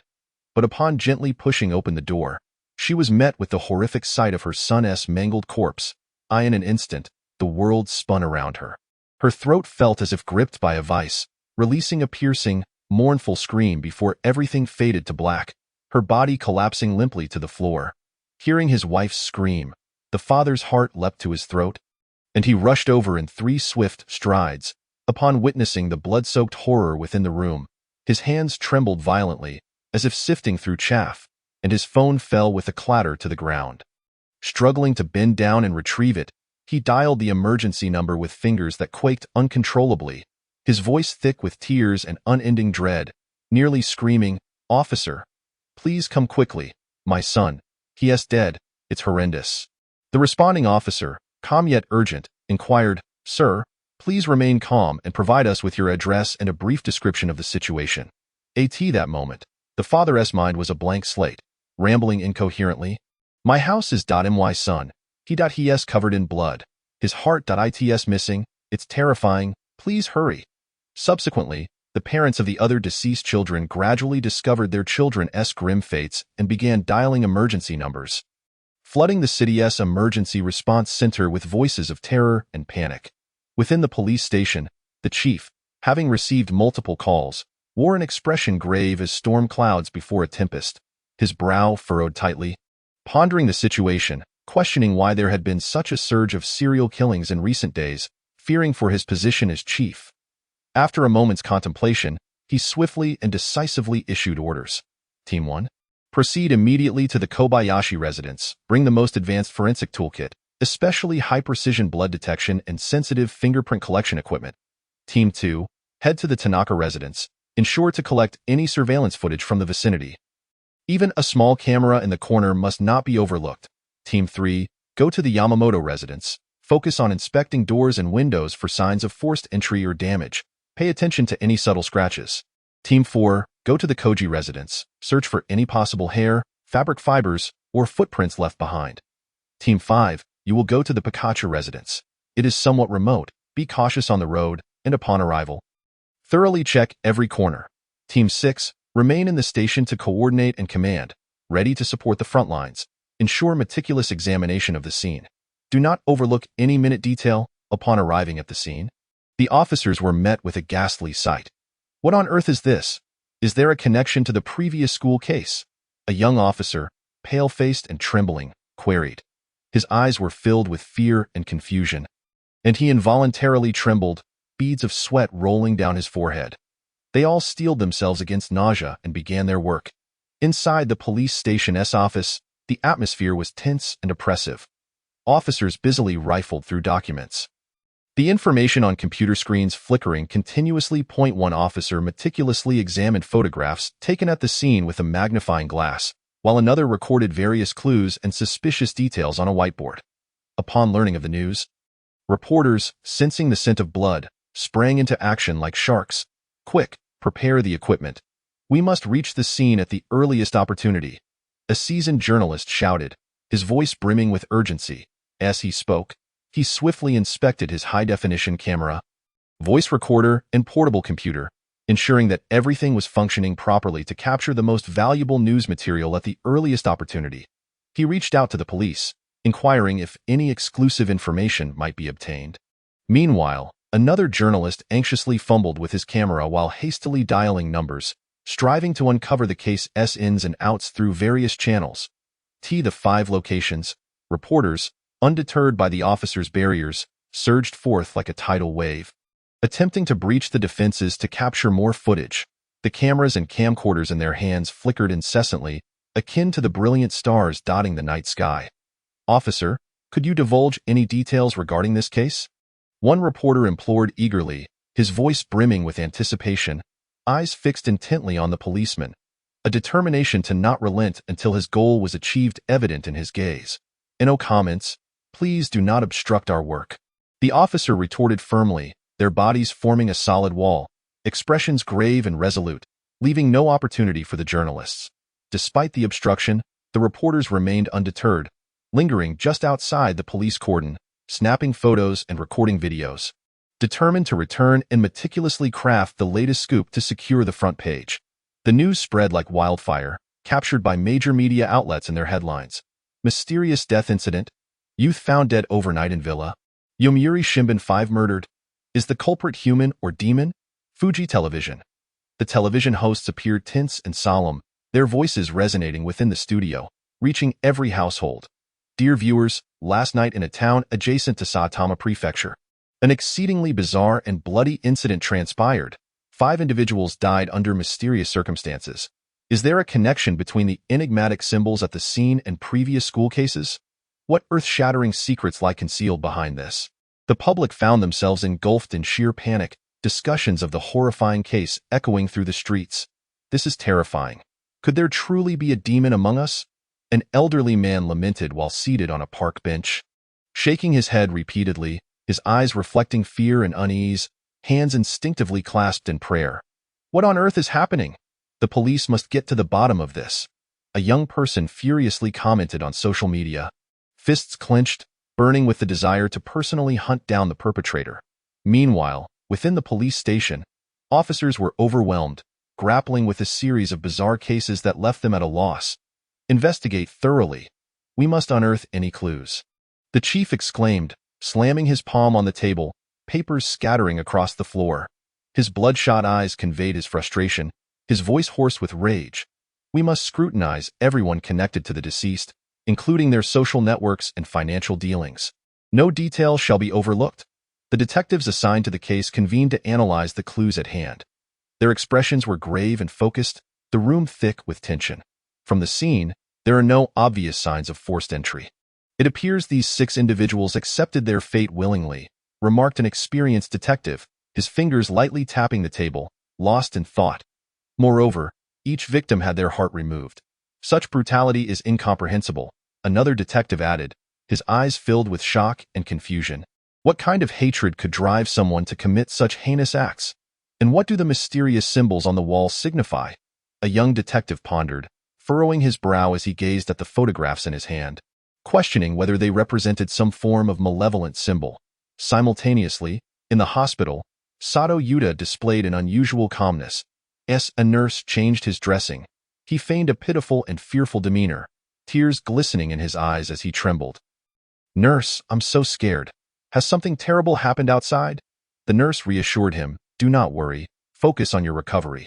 Yet, Sato Yuta understood that the storm had only just begun. The parents of the deceased reacted in various ways. Some collapsed in tears, while others angrily cursed the murderer, and a few stared blankly, as if their souls had been stripped away. Journalists scoured for information, even resorting to staking out the homes of the victims' families. The police intensified their scrutiny of Sato Yuta, covertly investigating his whereabouts and past. Meanwhile, students at the school were in a state of anxiety, whispering among themselves, "I'm not going to school tomorrow. It's too terrifying." A girl grasped her desk, mate's hand tightly, her voice trembling. "Neither will I. Who knows if we'll be next?" A boy echoed. Parents congregated at the school entrance, emotionally charged. "Our children cannot learn in such a dangerous environment. The school must enhance security. We cannot allow this to happen again." The principal, overwhelmed, faced the parents' inquiries, feeling a sense of helplessness and fear. He continually apologized, pledging to take all necessary measures to ensure student safety. The police conducted an in-depth investigation into the 5 deceased individuals at the villa, discovering varying degrees of connection to Sato Yuta. This Suzuki Ichiro was once a classmate of Sato Yuta, and it is said they had a poor relationship, one officer noted as he reviewed the documents. The others also had conflicts with Sato Yuta in different situations. Another officer added. This revelation intensified the police's suspicions of Sato Yuta, yet they lacked direct evidence pointing to him. The journalists flocked to the hospital once more, seeking clues from Sato Yuta. "Mr.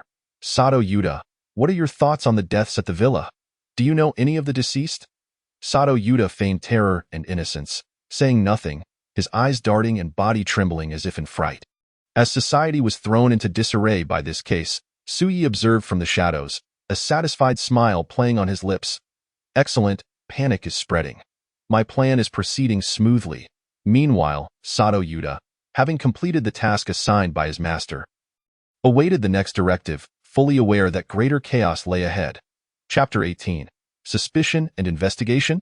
In the police station's conference room, smoke hung in the air, the heavy atmosphere seemingly capable of crushing those within. The officers of this region, huddled around the long table, wore expressions as dark as the sky before a storm, intently scrutinizing the mountain of case files before them. What on earth is going on? An older officer slammed his hand on the table, the force sending ash from the ashtray swirling like snowflakes. Within just a few days, a series of such heinous incidents had occurred, plunging the public into extreme panic. Yamada's uncle, Yamamoto Taro, sat in the corner, fists clenched so tightly that his knuckles turned white, his eyes ablaze with anger and determination. "I firmly believe this matter is undeniably connected to Sato Yuta." His voice resonated with unwavering conviction. "However, he has a perfect alibi, interjected another officer named Kobayashi Hiroshi, frowning. These 5 individuals were murdered at different locations, while Sato Yuta was lying in a hospital bed. How could he possibly have done it? Yamamoto Taro gritted his teeth, veins bulging on his forehead. Perhaps this is a meticulously orchestrated scheme of his, possibly with an accomplice. But currently, no evidence points to him having an accomplice. Another officer, Kajiro, raised a concern. Moreover, no useful clues were left at the scene. Aside from those mysterious symbols, everything remained shrouded in ambiguity. Police Chief Sato Kenichiro, seated at the head of the table, hands clasped beneath his chin, surveyed each officer present and gravely stated, "Let us share our opinions. We cannot continue in this state of confusion." Kobayashi Hiroshi was the first to speak, his voice urgent and anxious. "In my view, this is far from an ordinary criminal case. The perpetrator's methods are so cruel and precise. Every detail seems meticulously planned. Could it be the work of a professional hitman? They possess exceptional skills and counter-surveillance capabilities." Another officer named Shuichi chimed in, his expression serious and tense. "It's possible that a criminal organization is demonstrating its power, attempting to instill fear in society through such extreme means to achieve their nefarious objectives." Yet another officer, Suzuki Saburo, shook his head, weariness and helplessness etched on his face. But why target these specific individuals? Is there some connection among them that we have yet to uncover? Perhaps a common enemy or a significant financial dispute? The discussion flowed among the officers, various hypotheses and analyses filling the conference room, the air growing increasingly heated and tense. Given the current information, this was undoubtedly no ordinary criminal case. Sato Kenichiro reiterated. His voice deep and powerful, the manner of death for each individual was horrifically brutal. Their hearts removed, and the presence of mysterious symbols suggests some form of ritualistic or organized crime with a specific purpose. Could it be the work of a cult? A younger officer named Suzuki Shunsuke proposed, a glimmer of fear flickering in his eyes. The possibility cannot be dismissed. Sato Kenichiro nodded solemnly, his expression growing increasingly grave. Yet he could not overlook other potential scenarios. Perhaps a group of extreme criminals was engaging in some form of terrorist activity. "What should we do now?" someone anxiously inquired, their voice tinged with a slight tremor. Sato Kenichiro inhaled deeply, as if to draw all the pressure into his lungs. On one hand, he ordered surveillance of Sato Yuta's every move, including his condition in the hospital and his interactions with the outside world. On the other hand, he mandated a thorough inquiry into the other classmates, seeking to uncover any new leads. "I propose a covert interrogation of Sato Yuta," Yamamoto Taro suggested, his gaze resolute and determined. "No," Sato Kenichiro replied, shaking his head, his eyes reflecting caution. "Without concrete evidence, a reckless interrogation could provoke the suspect. We must wait for the opportune moment and seek a breakthrough." "What about the mysterious symbols at the scene? Is there an expert who can decode them? We have already contacted relevant religious and semiotic specialists, but valuable information has yet to materialize." The discussion raged on, various viewpoints and suggestions clashing, filling the conference room with a palpable tension and anxiety. Furthermore, we must investigate the social circles and communication records of these 5 individuals, leaving no detail unexamined. Sato Kenichiro emphasized once more, his voice imbued with a final determination. "I believe that with diligent scrutiny, we shall uncover the faintest traces of evidence. And what of the school's security measures? Should they be reinforced?" "Absolutely. Inform the school to bolster security and arrange for police patrols in the vicinity. We cannot allow such incidents to recur on campus." The meeting persisted for several hours, ultimately devising a comprehensive investigative plan. The officers assigned to monitor Sato Yuta stood vigilant day and night, not daring to blink, ensuring they missed not a single subtle expression or movement. Meanwhile, the inquiries regarding the other classmates unfolded with mounting intensity. "Where were you that night?" a police officer asked a student solemnly.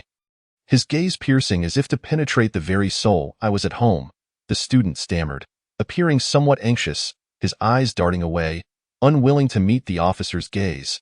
"Did you hear or see anything unusual?" "No, truly nothing." Concurrently, Sato Yuta appeared calm in the hospital, yet internally he was scheming. He was aware of the police surveillance, but feigned nonchalance, occasionally exchanging light banter with the nurses to mask his inner unease. However, each time he faced the officers' inquiries, a flicker of barely perceptible anxiety crossed his eyes. He worried whether his plans would be uncovered and how his master would judge his performance. According to the previously established plan, in 7 days, he could commence the blood sacrifice to summon some monsters to initiate attacks in the vicinity, but caution remained paramount. The police investigation tightened like an intricate web. Yet, the truth of the case remained shrouded in layers of fog. Awaiting revelation, little did anyone anticipate that just a day later, 5 more individuals would fall victim to a gruesome fate, their deaths mirroring the previous ones. Hearts extracted, with the same mysterious symbols left at the scene. Major media outlets and television stations seized upon the story, reporting it with unrelenting fervor and sharp rhetoric. Nationwide shock. The serial killings have resumed, leaving the police at a loss. Asahi Shimbun. Demons run rampant. Innocent lives extinguished. The police's incompetence is appalling. Yomiuri Shimbun. The bloody slaughter continues. When will the police find a resolution? NHK. The mysterious deaths escalate. Where is societal safety? Tokyo TV, on the television screens. The anchor appeared grave and indignant. Dear viewers, this land we inhabit is now cloaked in fear. Another 5 vibrant lives have been lost, while our police seem utterly bewildered. What dark forces are at play? Can the police provide us with answers? Journalists swarmed, encircling the police station like a tide.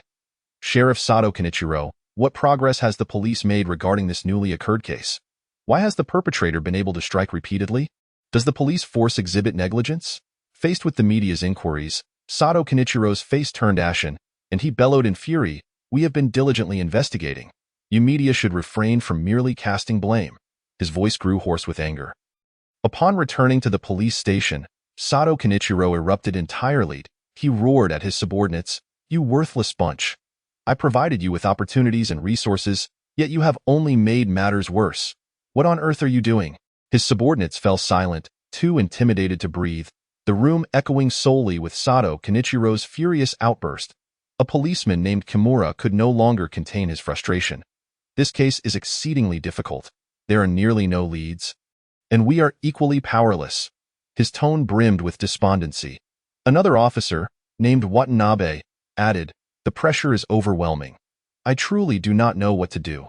Sato Kenichiro continued to roar, "The public is laughing at us, and my superiors are pressuring me. Do you have any idea how immense this burden is?" At that moment, Sato Kenichiro's phone rang. It was a call from his superior. "What on earth is wrong with you?" "Sato Kenichiro, after all this time, there has been no progress on the case, and now even more people have perished. If you cannot solve this case, then get lost," his superior shouted, the voice reverberating in Sato Kenichiro's ears. Yes, I will expedite the investigation and certainly not disappoint your expectations," Sato Kenichiro replied meekly. After hanging up, he sank wearily into his chair, rubbing his face as if a decade had suddenly aged him. After a moment, he rallied himself and called another meeting. "Everyone, pull yourselves together." Sato Kenichiro's voice, though slightly hoarse, resonated with resolve. "We cannot continue like this. We must reorganize our leads and intensify our investigation. We must unearth the perpetrator." In the conference room, the officers wore serious expressions, nodding in agreement, pledging to exert their utmost efforts.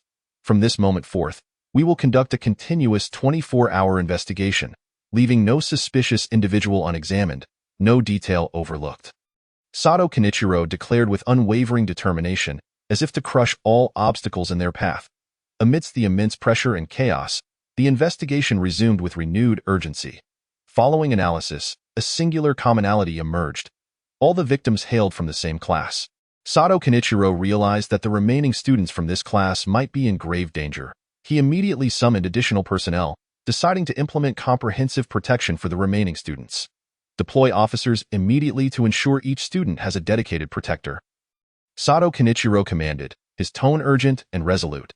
Establish stringent defenses both within and outside the school. Any suspicious individuals must be meticulously screened. The officers sprang into action, like a machine wound tight. Some officers went to the school to communicate and coordinate protection measures.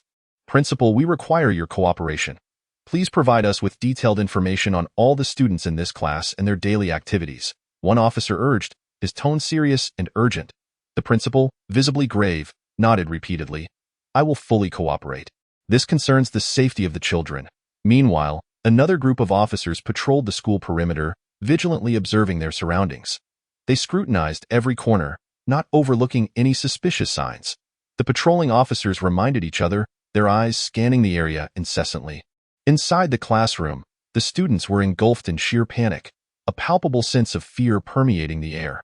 "Police officer, will we end up like them?" a girl asked, her voice quivering, tears welling in her eyes. "Do not fear, child. We are here, and we will not allow you to come to harm," the officer reassured gently yet firmly. Meanwhile, Sato Kenichiro continued to toil away at the police station, the documents on his desk towering like a mountain. There must be a deeper connection among these victims. "Dig deeper," he commanded his subordinates, urgency lacing his voice.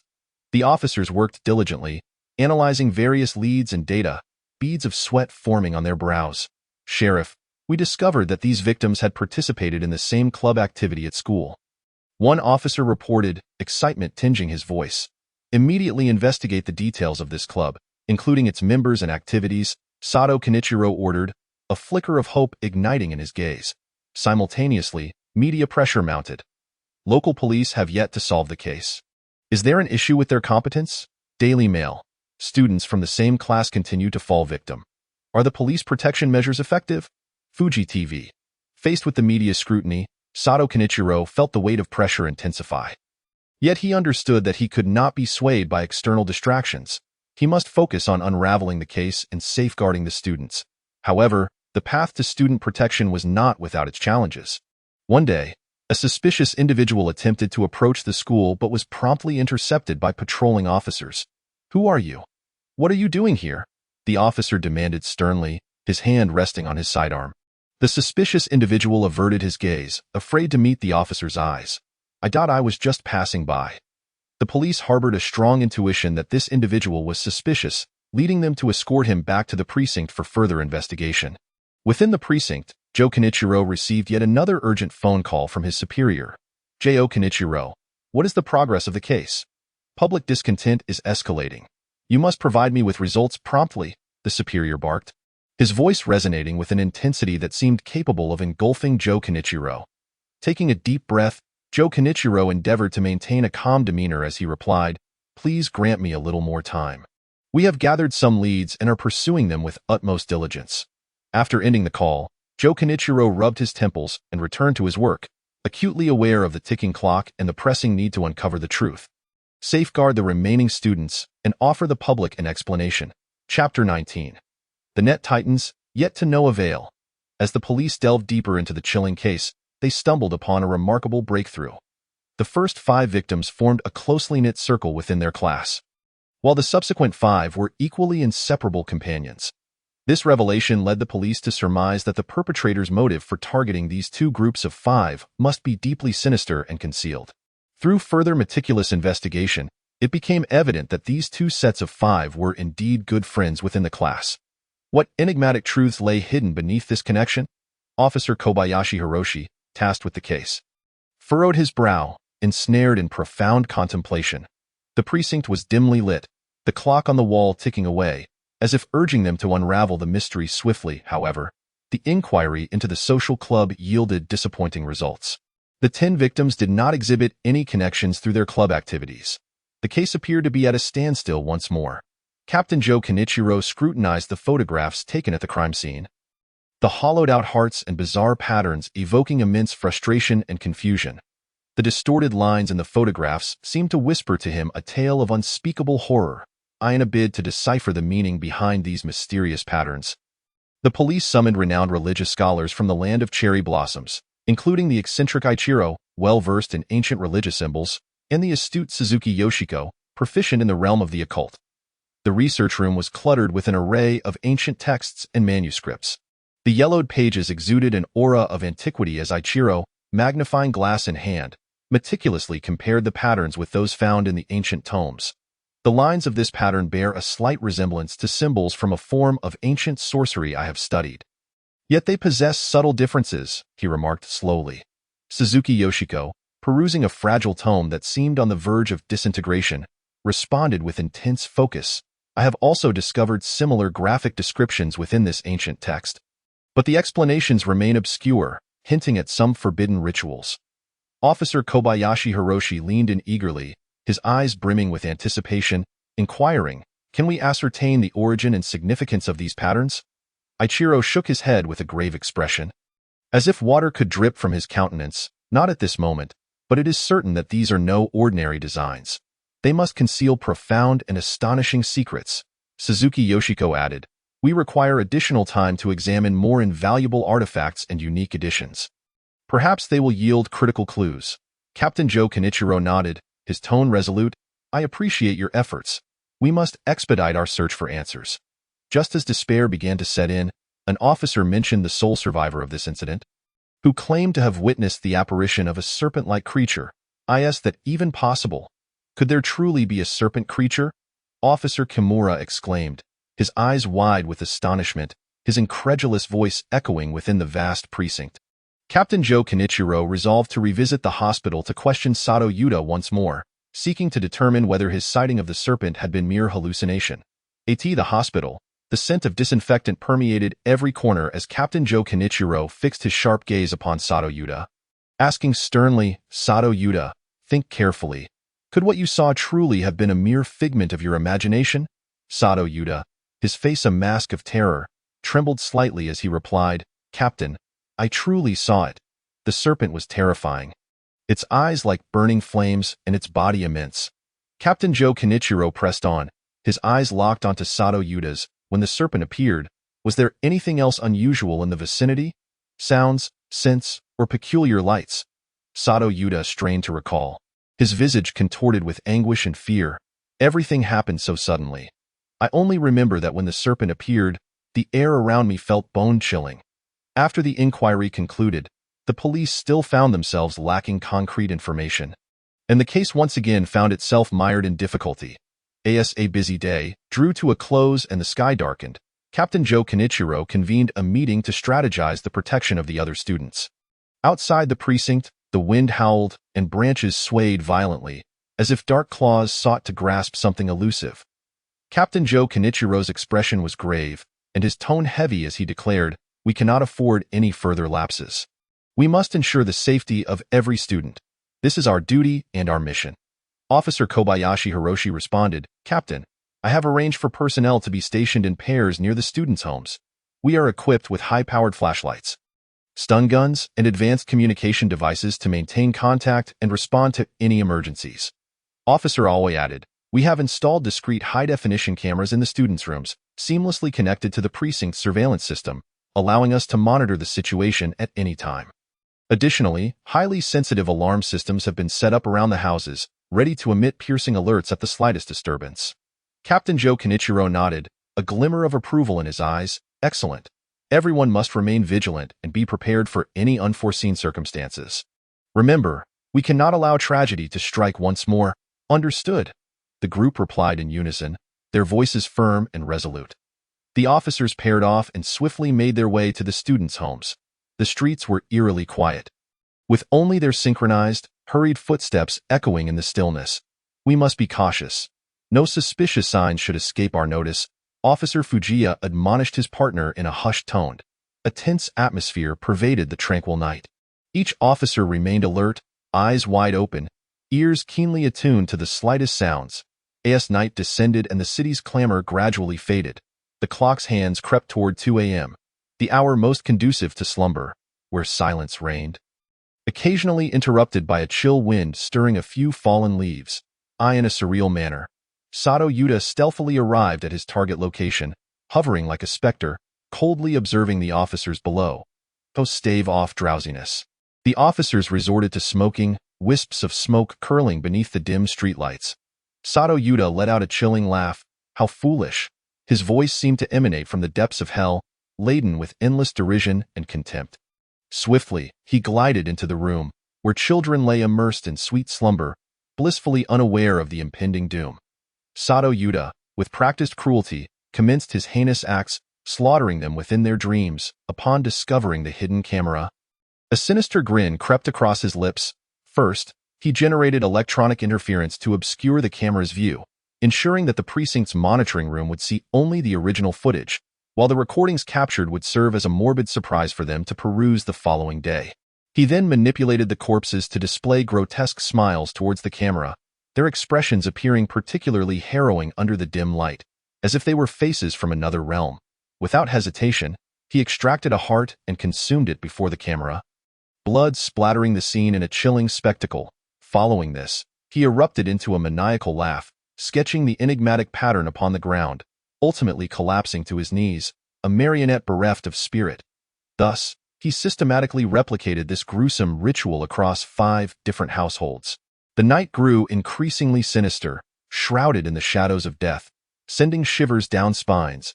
As the first rays of dawn struggled to pierce through the heavy clouds, the city should have welcomed a new day. However, from within these 5 homes, heart-wrenching screams erupted. Below, the weary officers, having endured an all-nighter, felt their frayed nerves snap taut at the anguishing cries. They instinctively discarded their cigarettes, rushing up with utmost urgency. The door burst open, and the sight that met their eyes caused their hearts to plummet into icy despair. Once again, the same modus operandi. Blood splattered across the floor, hollowed-out hearts, the enigmatic pattern, and the lifeless body kneeling motionless. The parents of the children crumpled to the ground, consumed by grief, their wails echoing in the room, as if seeking to drown the entire world in despair. An officer stepped forward, attempting to console the nearly shattered parents. His voice trembled, laden with profound guilt. "Please accept my condolences. We will certainly uncover the perpetrator and provide you with answers." Yet, in that moment, his words felt hollow and utterly insufficient to assuage the immense sorrow in the parents' hearts. Another officer swiftly retrieved his mobile phone and contacted the police station to report, "Sheriff, yet another incident has occurred. 5 children are gone." His voice was laden with shock and fury, and his grip on the phone turned white from the excessive pressure. In some households, parents, engulfed in profound grief and rage, had lost their reason. They surged towards the approaching officers, hurling curses and shaking their fists. "How can you insure us? How will you protect us? My child is gone. Is this your protection?" Their eyes brimmed with despair and hatred, each word like a sharp blade piercing the hearts of the officers. The officers silently bore the weight of these accusations, their eyes filled with pain and self-reproach. Faced with such a tragic situation, they felt an overwhelming sense of guilt and helplessness. "We are sorry. This is our dereliction of duty," one officer murmured, his head bowed. His voice choked with emotion, tears welling in his eyes. "But please trust us. We will bring the perpetrator to justice." Another officer vowed through clenched teeth, his fist tightly balled. The room was thick with sorrow and anger as the officers began their tense and cautious investigation of the scene. Their movements were careful, as if they feared inflicting further harm on the already shattered families. Forensic experts swiftly arrived, their expressions grave and somber. They meticulously examined every detail, striving to unearth a crucial clue from the bloody scene. Like the previous cases, there were no evident signs of external intrusion. The assailant appeared to have materialized from thin air and vanished, just as mysteriously. One forensic expert furrowed his brow, his tone steeped in confusion and disbelief. "What do these enigmatic patterns signify?" Another officer gazed at the designs on the ground, lost in deep contemplation, his brow furrowed. "We must secure the scene and not overlook any potential evidence," the officer in charge asserted, his voice resolute. Meanwhile, the media had begun to arrive. "Could you clarify for us, police, what is the nature of these incidents? Why have you been unable to apprehend the perpetrator despite repeated offenses?" one reporter queried sharply, his tone rife with skepticism and dissatisfaction. "Are your protective measures merely superficial? How could such a tragedy occur under such extensive safeguards?" Another journalist followed up aggressively, his microphone nearly jabbing the officer's face. The officers, beset by the reporter's inquiries, wore somber expressions, uncertain of how to respond, their hearts heavy with helplessness and pressure. Sheriff Sato Kenichiro hastily arrived at the scene, his face ashen, his gaze reflecting unwavering determination. Upon returning to the station, he had barely caught his breath before receiving a call from his superior. "Sato Kenichiro, how could you let this happen? Such a grave incident, and the perpetrator has struck again. The public's panic is spiraling out of control. Can you still perform your duties?" The voice on the other end of the line roared with fury, loud enough to nearly rupture Sato Kenichiro's eardrums. Wiping the cold sweat from his forehead, Sato Kenichiro quickly replied, I apologize, sir. We will solve this case as swiftly as possible. After hanging up, he furiously summoned everyone to the conference room. All those who were on duty for those 5 families. Step forward, Sato Kenichiro bellowed, his voice echoing ominously. How could you allow this? How did the criminal gain access? Did the victims not react at all? What on earth were you doing? A duty officer quietly protested. Sheriff, we remained vigilant, but truly did not notice anything amiss. Not notice anything amiss? How could such a thing occur? Sato Kenichiro slammed his hand on the table, seething with rage. This is a serious dereliction of duty. How do we explain this to the families who have lost their children? Another officer interjected. Sheriff, perhaps the perpetrator possesses extraordinary methods beyond our ability to defend against. Beyond our ability to defend against? Is that an excuse? Sato Kenichiro's hands trembled with anger, his eyes bloodshot. We are the police. It is our duty to protect the citizens. A heavy silence fell over the room, the atmosphere thick with tension, akin to the calm before a storm. After venting his frustrations, Sato Kenichiro attempted to regain his composure, stating, let's turn on the projector and review the footage from the hidden cameras to see if we can uncover any clues. As the video began to play, the room was filled with gasps of horror. The terrifying images sent chills through them, Sato Yuda's bizarre actions and brutal methods instilling fear. What kind of sorcery is this? Self-extraction of the heart, and then one officer couldn't help but exclaim, his voice quaking with fear. It's too horrifying. It defies all logic. Another officer trembled, his face pale. The conference room fell into a deep silence, each face ashen, as if covered by a layer of frost. Chapter 20. Is there a so-called special department? The officers in the police station stared blankly as the 5 videos concluded, the room enveloped in a deathly stillness. All souls momentarily unmoored by the terrifying visuals, rendered speechless. After a lengthy pause, one officer forced himself to speak. Could the victims have been drugged? It must be some new kind of narcotic to induce such loss of reason. His voice trembled, his slightly quaking hands betraying his profound fear. Instantly, another officer, already terrified, countered, if it were just one person, it could be explained, but 5 collectively? Extracting their own hearts, and that eerie, bone-chilling smile. This cannot possibly be the work of a narcotic. A demon. It must be the work of a demon. His voice cracked, his body shaking uncontrollably. The room erupted into a cacophony of speculation, each voice clamoring with bizarre theories and heated disputes, filling the conference room with tension and chaos.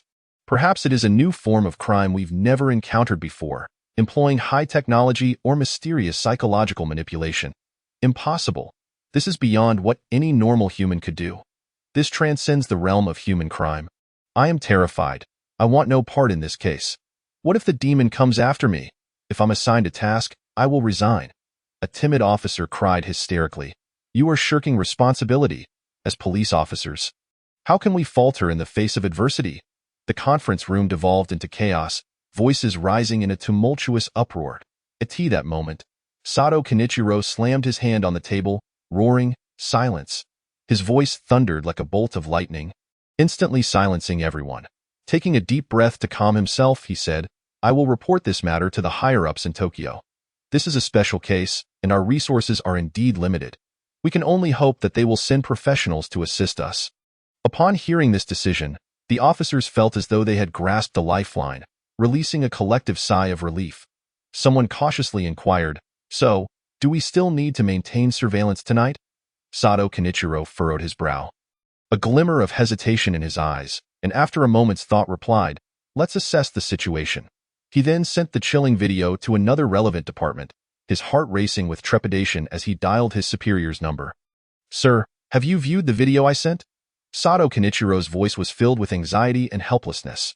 The superior's voice came through the phone, deeply shocked. I have. This is utterly unbelievable. You were right. This case is beyond your capabilities. I will dispatch someone to handle it. You should know how to manage the media, right? This video must be kept strictly confidential.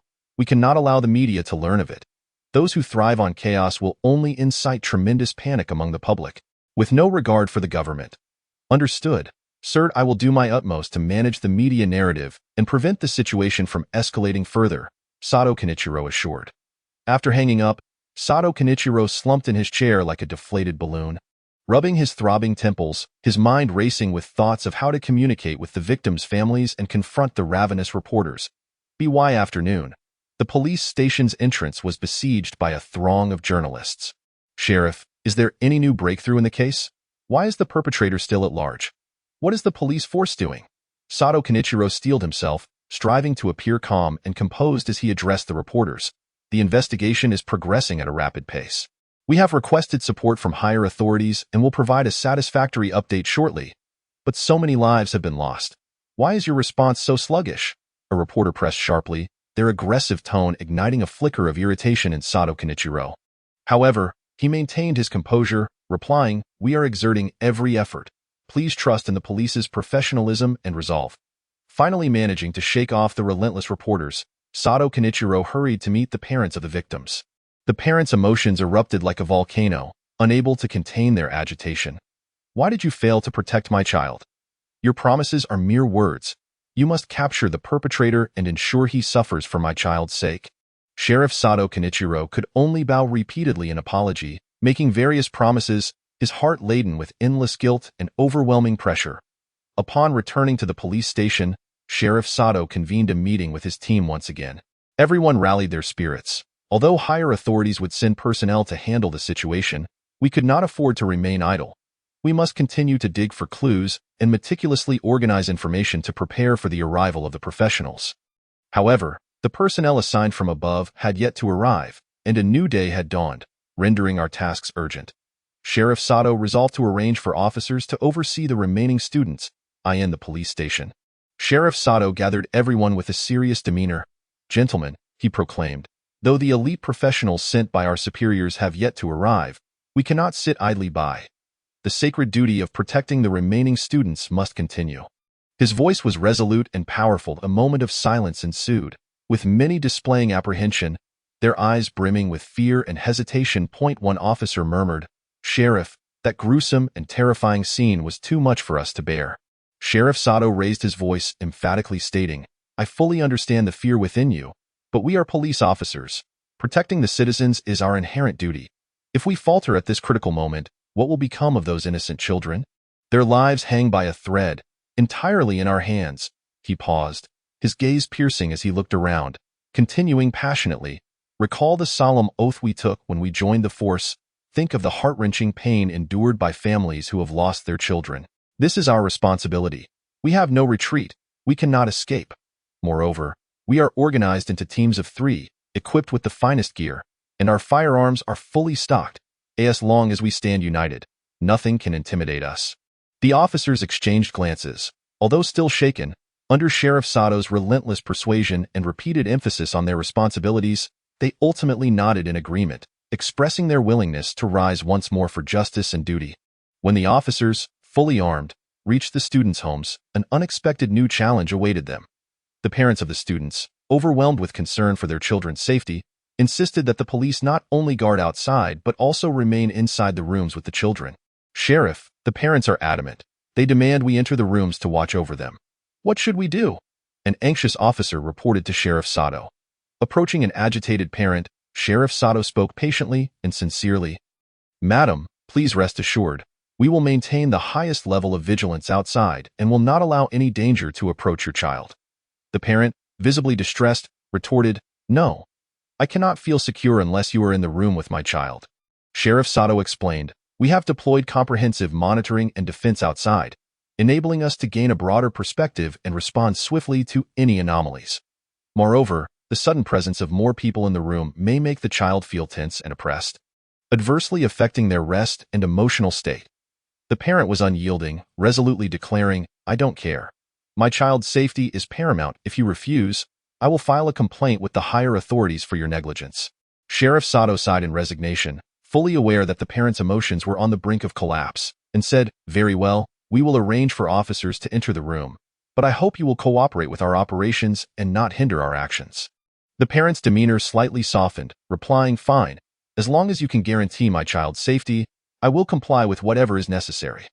The officers adjusted their deployment and cautiously entered the students' rooms. They meticulously examined every corner.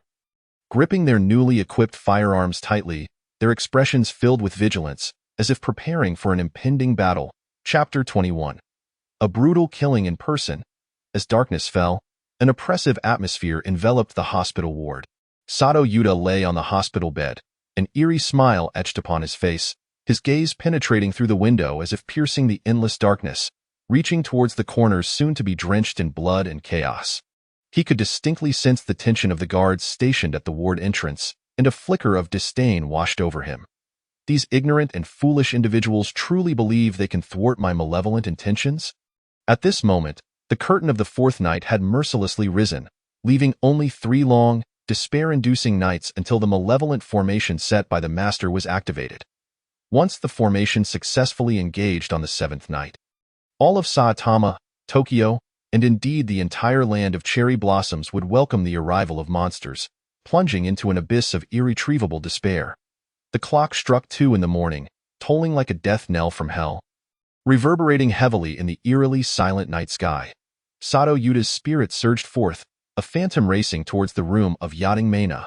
The girls who belonged to Yachting Maina's group had relentlessly mocked and bullied Sato Yuta. And whenever he suffered malicious torment from Yamashima and others, they showed no sympathy, instead stoking the flames of cruelty. This incessant torment left Sato Yuta's soul in tatters. The wicked spirit of Sato Yuta brutally invaded Yachting Maina's sweet dreams, mercilessly strangling her fragile consciousness.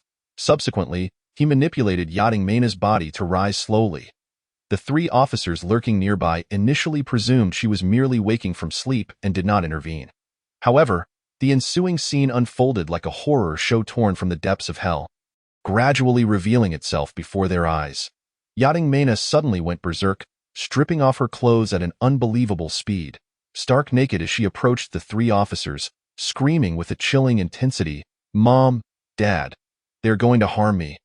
This scream pierced the deceptively tranquil night like a sharp blade in the adjacent room. Yachting Maina's parents were jolted from their slumber by the dreadful cry, their hearts gripped tightly by fear and worry. Rushing in without hesitation, upon witnessing their daughter's naked and disheveled state, her father's eyes bulged with rage, his anger igniting like a furious lion. He tightly enveloped his daughter in his arms, roaring at the 3 officers, "Is this how you protect my daughter? You beasts!" The officers, taken aback by this sudden accusation, fumbled in their attempts to deny the claims, stammering explanations, "Sir, please calm down. This is not what you think." At that moment, the controlled Yachting Maina pointed at one of the officers, her voice shrill, "He tried to assault me." Hearing this, Yachting Maina's father lunged at the accused officer like a raging bull, his raised fist cutting through the air with fury, intent on delivering punishment. The officer, seeing this, swiftly sidestepped to evade the strike while extending his hands to restrain the attack. Among them, a slightly older officer quickly recognized the gravity of the situation amid the chaos. He shouted, "Please remain calm. We are police officers, bearing justice and responsibility. How could we commit such heinous acts? We would never jeopardize our futures and reputations. This is a movie. Furthermore, we have surveillance cameras.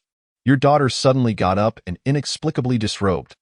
The only possibility is that your daughter has been controlled." The father of the subdued Yachting Maina ceased his struggles, disbelief etched on his face as he gazed at his daughter. Trembling as he spoke, "Maina, is that you?" Yachting Maina's mother clutched her daughter tightly, tears streaming down her cheeks, her voice filled with endless pleading. "Maina, you're okay, right? Please don't scare mommy, I beg you, don't frighten me." At that moment, the malevolent spirit controlling Yachting Maina spoke, her voice chilling and eerie, as if emanating from the depths of the abyss, quick on the uptake, "Aren't you? How dull. I originally intended to have some fun. But now that I've been discovered, it's no longer interesting." Before the words fully escaped her lips, a scene of unimaginable horror transpired. Yachting Maina swiftly plunged her right hand through her own chest. In that instant, blood gushed forth like a torrential fountain, splattering across the room. She remained unfazed as she extracted her still-beating heart from her chest, the gruesome sight plunging everyone present into sheer terror. Yachting Maina's mother, witnessing this, let out a piercing scream, her eyes rolling back as her body fell backward like a kite with its string cut. Meanwhile, her father, akin to a beast that had completely lost its sanity, recklessly attempted to charge forward, only to be desperately restrained by the 3 officers. "Sir, please calm down. This is too dangerous. A young officer shouted hoarsely, beads of sweat rolling down his forehead, his eyes filled with fear and tension. "No, my daughter. Let me go." The father of Yeting Mena struggled desperately, attempting to break free from the officer's restraints. His gaze was fixed intensely upon his daughter's lifeless body, his face a canvas of anguish and fury. With veins bulging from his neck, 3 officers fought to restrain the nearly frenzied father while simultaneously retreating. Clutching their shields and trembling as they raised their firearms, they aimed at Yeting Mena, their voices quivering with dissonance. "What kind of monster are you?" The subdued Yeting Mena paid their terror no heed. Her eyes were hollow and devoid of life. With bloodied hands, she slowly traced a mysterious and malevolent pattern upon the pristine wall. Blood gushed from her chest like a torrent unleashed, pooling on the ground to form a disturbing crimson lake. The officers were paralyzed by the grotesque scene before them, their hearts gripped by an invisible hand of fear, rendering their legs as heavy as lead, unable to take a single step forward. Upon completing the pattern, Yeting Mena's mouth gaped wide as if torn by a demon, nearly capable of swallowing a human head. Without hesitation, she thrust the blood-soaked heart into her mouth, chewing voraciously as blood trickled down the corners of her lips. She mumbled indistinctly, "It's time for the next one." With that, Yeting Mena's body seemed to have all vitality drained from it, collapsing heavily to the ground, lifeless. Finally breaking free from the officer's grasp, Yeting Mena's father lunged towards his daughter's corpse, collapsing to his knees as he clutched her tightly in despair, emitting a heart-wrenching wail. "Mena, my daughter, how could this happen? Why?" His trembling hands sought to cover her bleeding chest, yet he was at a loss, tears mingling with blood upon his anguished face. The 3 officers stood nearby, as pale as paper, their bodies shaking uncontrollably as they beheld the horrifying scene, their minds blank, utterly at a loss. The elder officer was the first to snap back from the depths of shock, his trembling hand nearly failing to grip the communication device. His voice, thick with emotion, conveyed, "Captain Sato, the situation is out of control." Yeting Mena, she extracted her own heart and drew that mysterious pattern on the wall, and then she died. The scene is chaotic. We have no idea how to proceed. On the other end of the line, Captain Sato fell into a profound silence upon hearing the report. When those in the conference room reviewed the footage, tension reached its zenith. Other officers held their breath, as if they could hear the rapid beating of their own hearts. Captain Sato's face was etched with helplessness and anxiety. He clenched his fists, knuckles whitening with pressure, brow furrowed, filled with confusion over this incomprehensible horror and anger at his own powerlessness. After what felt like an eternity, Captain Sato spoke heavily, his voice laden with resignation and worry. "Immediately inform the other officers on duty. They must take urgent action. Restrain all the students, whether possessed by demons or under new forms of hypnosis. We must bind them. Perhaps this will prevent any further horrific acts." Upon uttering these words, Captain Sato himself felt the plan was fraught with uncertainty and absurdity, yet in this extreme circumstance, it appeared to be their only recourse. A young officer could not help but question, "Captain, will this truly work? Might it not cause even greater trouble?" Captain Sato gritted his teeth, his gaze resolute. "Currently, we have no better options. We must act. Even if there is but a glimmer of hope, we must strive to ensure the safety of others." At that moment, the lights in the conference room began to flicker, a chilling breeze sweeping through, sending shivers down spines. An ominous premonition surged within everyone, as though unseen eyes lurked in the shadows, waiting for the next victim to emerge. Chapter 22. The Helplessness of the Sakura Nation's Police. Upon receiving Captain Sato's urgent directive, the expressions of the other officers on duty turned grave, and they sprang into action. Each heartbeat quickened, beads of sweat forming on their foreheads, but duty compelled them to rush into the students' rooms without hesitation. In one room, 4 girls were lost in sweet slumber, faint smiles gracing their lips. The sudden intrusion of the officers shattered the tranquility. The girls awoke in terror and confusion, instinctively struggling and screaming. "What are you doing? Let me go!" One girl shrieked, her voice laced with extreme fear and anger. "Don't move. This is for your protection." The officers shouted, frantically attempting to regain control. Their movements were somewhat rough yet imbued with urgent determination. Parents, hearing the commotion, rushed from their rooms, shoes scarcely donned. "Have you lost your minds? Why treat my child this way?" One father roared, his eyes wide and bloodshot, his voice hoarse with rage. "Sir, please calm down and listen." An officer urged, momentarily halting the binding process, striving to maintain a steady tone to soothe the agitated parents. Yet, his voice trembled, betraying his inner turmoil.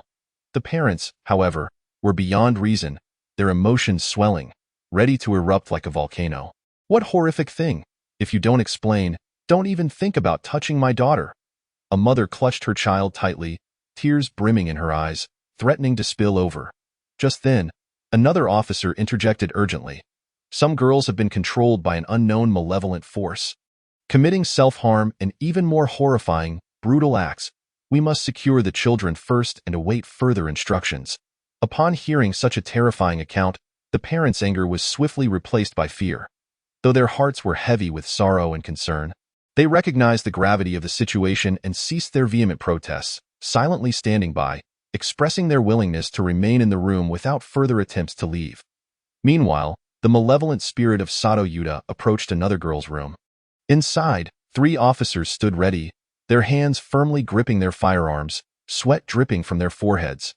A middle-aged couple stood by the bedside, eyes glued to their daughter, who was tightly bound to the bed, unable to move. Sato Yuta observed the scene with cold amusement. "Do they think this can stop me? They underestimate my power." With a sudden surge, he seized control of the girl's consciousness and body. Her eyes widened in shock, a surge of incredible strength erupting within her. Her body thrashed violently, the ropes binding her creaking ominously, as if a string on the verge of snapping. Witnessing this, the onlookers gasped in horror. "This is bad? Something's wrong," an officer shouted, his voice sharp with alarm. The terrified couple rushed towards the bed, desperate to shield their daughter from impending doom. "Huizi, wake up!" the mother cried, her voice breaking with anguish, while the father struggled to restrain his daughter's thrashing form. Veins bulging in exertion, the officers shouted in unison, "Stop! Please, stop!" Their voices trembled, steeped in profound fear and desperation. Yet the controlled girl paid them no heed, her strength only growing. With a sudden, resounding pop, the ropes snapped entirely. Flailing through the air like severed strings of a violin, the girl bolted upright, her gaze vacant yet ferocious, as if a demon had seized her soul. "Shoot her!" an officer commanded decisively, his voice echoing with despair. Bang, bang, bang, gunfire resonated throughout the room, deafening in its intensity. Yet soon, the officers realized the shots were blank rounds. In this extreme tension and uncertainty, they hesitated to use live ammunition, fearing irreparable consequences. Alas, the blanks proved ineffective against the possessed girl. Without hesitation, she reached for her chest, brutally extracting her own heart in a swift, merciless motion. Blood erupted, resembling a blossoming crimson flower. The gathered crowd could not suppress their screams, voices rife with unfathomable terror and despair. The girl, however, remained unperturbed, placing the heart into her mouth, chewing ravenously as blood streamed down her chin and neck. "Ha! Next is coming," she cackled chillingly, her voice echoing from the depths of hell, bone-chilling in its coldness. Ignoring the panicked cries, curses, and threats from the crowd, she broke free from their grasp, staggering towards the wall, where she used her bloodied hands to trace the mysterious pattern once more. After completing the drawing, the girl's body went limp, resembling a marionette whose strings had been severed, collapsing onto the ground. "Huizi, my daughter!" The girl's parents, upon witnessing this heart-wrenching scene, immediately rushed forward, enveloping their daughter's lifeless form in their arms. Weeping inconsolably, the father sat frozen on the ground, his gaze vacant, as if his very essence had vanished with his daughter's departure. 3 police officers stood there, paralyzed, their minds blank, utterly at a loss. Their eyes were filled with terror, guilt, and helplessness. After a considerable pause, one of the officers tremulously retrieved his walkie-talkie, his voice quivering with a weeping tone as he reported to the station. "Sheriff, it's terrible. Another incident has occurred, and we were unable to prevent it." Meanwhile, the malevolent spirit of Sato Yuta continued unabated, seizing control of 3 more girls. In another room, the ensnared girls thrashed wildly, emitting inhuman shrieks that echoed as though the very demons of hell were bellowing. "Demon, release my daughter!" One father desperately attempted to restrain his daughter with his own body. The officers fought valiantly to regain control, shouting, calm down, yet their voices seemed utterly powerless against the horrific scene unfolding before them. The girls, imbued with unnatural strength, broke free from their bindings, repeating the terrifying actions of heart extraction and drawing. Beast, you wretched creature. One officer could no longer contain his rage, his eyes brimming with fury and despair. Despite their strenuous efforts and fervent cries, the officers were powerless to halt this nightmarish tragedy. When the 5 chilling videos returned to the police station's conference room, the previously bustling atmosphere fell abruptly into an eerie silence. As though time itself had come to a standstill, the sheriff and the others present widened their eyes in shock, fixated on the screen, trembling in horror at the scenes depicted, rendered speechless. Some faces turned as pale as death, their lips quivering uncontrollably as if frozen in fear. Others wore expressions of rage, their eyes bloodshot and fists clenched, nails digging into palms, yearning to exact vengeance upon the perpetrator, while yet others bore furrowed brows, their gazes fraught with dread and confusion about the future. Sheriff Sato Kenichiro sat at the head of the conference table, chain smoking, the room thick with haze, as if shrouded in fog. His expression was dark enough to evoke a sense of impending doom, and his eyes revealed profound despair and helplessness. The atmosphere in the conference room was oppressive and stifling, as if a heavy boulder weighed down on each heart, making breath difficult. After what felt like an eternity, he finally shattered the suffocating silence, his voice hoarse like a worn-out bellows. I will continue to report the situation to the higher-ups shortly. Tomorrow, personnel from a special department will arrive, and at that point, the responsibility will no longer lie with us. He paused, letting his gaze slowly traverse each individual present, his stare bearing the weight of 1,000 burdens, compelling those under his scrutiny to lower their heads. However, this situation must not leak out. If word gets out, the ensuing panic will be unimaginable. Moreover, given the severity of these events, should the matter ultimately be resolved, we may very well be scapegoated to demonstrate our incompetence. Conversely, if it remains unresolved, we might be sacrificed to appease the public's wrath. Regardless, everything must be for the nation and its people. Let us persevere. With that, Sheriff Sato Kenichiro extinguished his cigarette with force, rising heavily from his seat, and departed the conference room, prepared to brief his superiors on this precarious situation. The harsh white light of the conference room illuminated every face mercilessly, amplifying the despair and helplessness in the atmosphere. After a while, a young officer finally broke the deathly silence, his voice trembling. What manner of demon is this? How could we encounter such a calamity? Have we committed some unforgivable sin that the heavens have chosen to punish us in this way? An older officer sighed, responding slowly, this has transcended our understanding and comprehension. Perhaps only the arrival of the special department's professionals will illuminate this terrifying enigma. Until then, all we can do is wait and pray. His voice carried a deep sense of resignation and exhaustion. Yet, if we truly become scapegoats, all our years of dedication and sacrifice will be in vain, and our careers will be irrevocably over. Another officer expressed his concerns, his eyes reflecting a fog of uncertainty and fear, as if he were already witnessing his dark future unfold. Now is not the time to dwell on personal losses. Let us focus on the task at hand. Perhaps our efforts will contribute, even if just a little, to resolving this crisis. Someone responded with a weary yet resolute tone. The room buzzed with anxious discussions, each voice echoing with fear, confusion, and helplessness.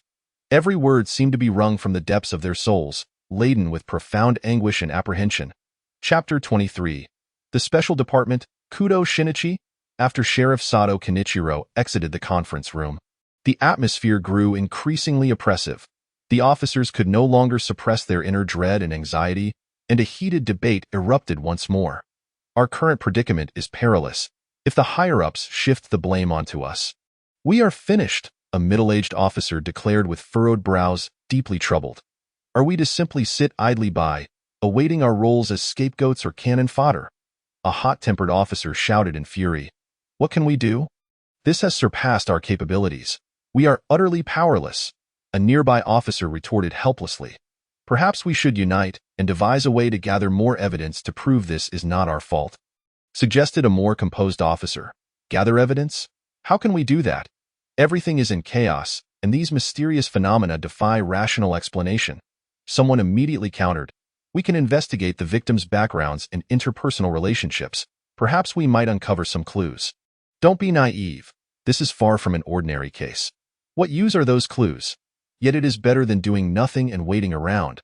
But even if we find clues, will the higher-ups listen to us? They may have already devised a plan for our disposal. Are we really prepared to give up? Our duty is to protect the people. With such a grave incident occurring, we cannot simply acquiesce. And if we refuse to acquiesce, what then? Can we contend with those high-ranking officials? Everyone, please, let's not argue. What good does it do? We should instead contemplate how to address the potential scenarios that may unfold next. An experienced officer finally raised his voice. The group quieted slightly, yet every face remained etched with unease and confusion. What if the special department cannot resolve it either? What then? Will this city be doomed? An officer's voice quivered with fear. Stop with the doomsaying. There must be a solution. There has to be, another officer murmured, as if to reassure both himself and others. The conference room fell into a brief silence once more. Each individual silently contemplating their future and the fate of the city. Sheriff Sato Kenichiro's hand trembled slightly as he held the phone in his office. He took a deep breath, striving to calm his rising tension and unease, and then slowly dialed his superior's number. After a few rings, the call was answered by a deep, serious voice. "Speak." Sheriff Sato Kenichiro hastily replied, "Sir, the situation has escalated severely. 5 girls have endured the same horrifying ordeal. We have implemented nearly every conceivable measure, yet we remain unable to prevent it." There was a moment of silence on the other end, the air thick with tension. Before the voice responded, "The special department is en route. They will arrive by morning. You must cooperate fully and ensure no mistakes are made." Sheriff Sato Kenichiro quickly affirmed, "Yes, sir. Rest assured, we are also examining the videos you transmitted. This is indeed an extraordinary circumstance. The higher-ups are taking this matter very seriously, and even the military has been informed." The voice on the other end paused, its tone growing heavier. "We must ascertain the origin of this situation. If it is indeed an unknown force, we will pursue it relentlessly, regardless of the cost and lives. Remember, this concerns not only public safety but also national stability." Sheriff Sato Kenichiro felt beads of cold sweat trickling down his forehead. Swallowing hard as he responded, "Understood, sir. We will do everything possible to assist the special department." "Good. Report any new developments promptly." With that, the call ended. Sheriff Sato Kenichiro slowly set the phone down, exhaling deeply, murmuring to himself, "Is it true? When a mysterious force emerges, do the lives of the public and ordinary officers like us hold so little value?" Yet soon, he shook his head, as if to dispel such unwelcome thoughts. "No, this is not my concern." With that, he steeled himself and began to methodically prepare his team for the impending arrival of the special department. Time passed swiftly amidst the tension and unease. The dawn breaking softly, the gentle light gradually dispelling the shadows of night. A special vehicle gradually arrived at the entrance of the police station. Chief Ginger S. took it upon himself to personally welcome the guests. The car doors swung open, and 5 individuals emerged. At the forefront was a bespectacled man, exuding an air of refined elegance, dressed in a dark Zhongshan suit. His hair was meticulously slicked back, and his penetrating gaze seemed capable of discerning the very essence of those around him. Following closely behind was a robust man, his muscular physique radiating an overwhelming sense of power that instilled a palpable intimidation. Accompanying them was a man with striking red hair, adorned with unique earrings, his expression exuding a carefree nonchalance, tinged with a hint of irreverence. 2 women trailed behind. One sported a practical bob, her sharp eyes gleaming, clad in a blue denim ensemble and athletic shoes, radiating an air of confidence. The other possessed flowing locks cascading down her shoulders, her beauty tempered by an aloof demeanor that rendered her somewhat unapproachable. Chief S. hurried forward, a smile stretching across his face as he greeted them. "Welcome, everyone. I appreciate your efforts in coming here." As they entered the police station, the atmosphere in the lobby was thick with tension. Officers moved briskly, their expressions solemn.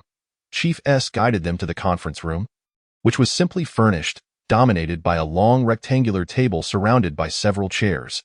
The walls bore photographs and maps pertinent to ongoing cases, the harrowing images eliciting a sense of dread. The windows were tightly shut, and the curtains drawn halfway, allowing slivers of sunlight to filter through, casting an interplay of light and shadow that further intensified the oppressive ambience. Chief S gestured for them to take a seat, then instructed a nearby officer, "Please prepare some tea." The officers swiftly complied, and before long, steaming cups of tea were served. The man known as Shinichi Kudo nodded in acknowledgement and then said, "Chief, please elaborate on the specifics of the situation." Chief S inhaled deeply and began his detailed account. It all began at the school. On the 6th, a female student was murdered, leaving only one survivor. According to the survivor's account from the hospital, she claimed to have encountered a mysterious serpent-like creature. The following night, a bizarre incident occurred in the same area, resulting in the deaths of 5 students, each having extracted their own hearts and inscribed ominous symbols on the walls. Initially, we suspected it to be the work of a professional criminal organization. However, the next night, another 5 such incidents transpired, and our investigations revealed that all the victims were from the same class. Consequently, we heightened protective measures for the other students, installing cameras in their rooms, yet we could not prevent further tragedies from occurring, with another 5 victims falling prey. The camera footage exhibited delays, and upon reviewing it, we discovered that the victims appear to be under some form of mysterious control or hypnosis, leading to their own demise. Despite reinforcing our protective protocols, several more girls fell victim to the same fate. We attempted various measures, including restraints and firing blank rounds to deter the incidents, but to no avail. At this juncture, Chief S paused, his voice growing increasingly heavy. To date, we have witnessed a total of 25 fatalities, with one person critically injured. Waita Suzuki furrowed his brow and interjected, "Is it truly possible for so many students to perish within such a short span? What kind of force could be at play?" Chief S shook his head in resignation. "We remain uncertain. The girls exhibited an extraordinary surge of strength, entirely unlike that of ordinary individuals." H. Sato scoffed lightly. "It sounds rather fantastical." Ayako Watanabe had been listening quietly but then spoke up. "Chief, could you provide us with the relevant videos and documents for further examination?" Chief S nodded, "Of course." Subsequently, they re-watched the spine-chilling footage. Misa Yamaguchi could not contain herself, exclaiming, "This is utterly terrifying. These girls seem possessed by some malevolent force." Shinichi Kudo pondered for a moment before stating, "Let us not jump to conclusions just yet." "Chief, do these girls share any common traits or connections?"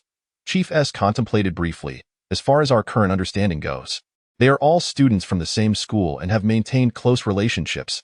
Has anything particularly unusual happened at the school?" Ayako Watanabe inquired.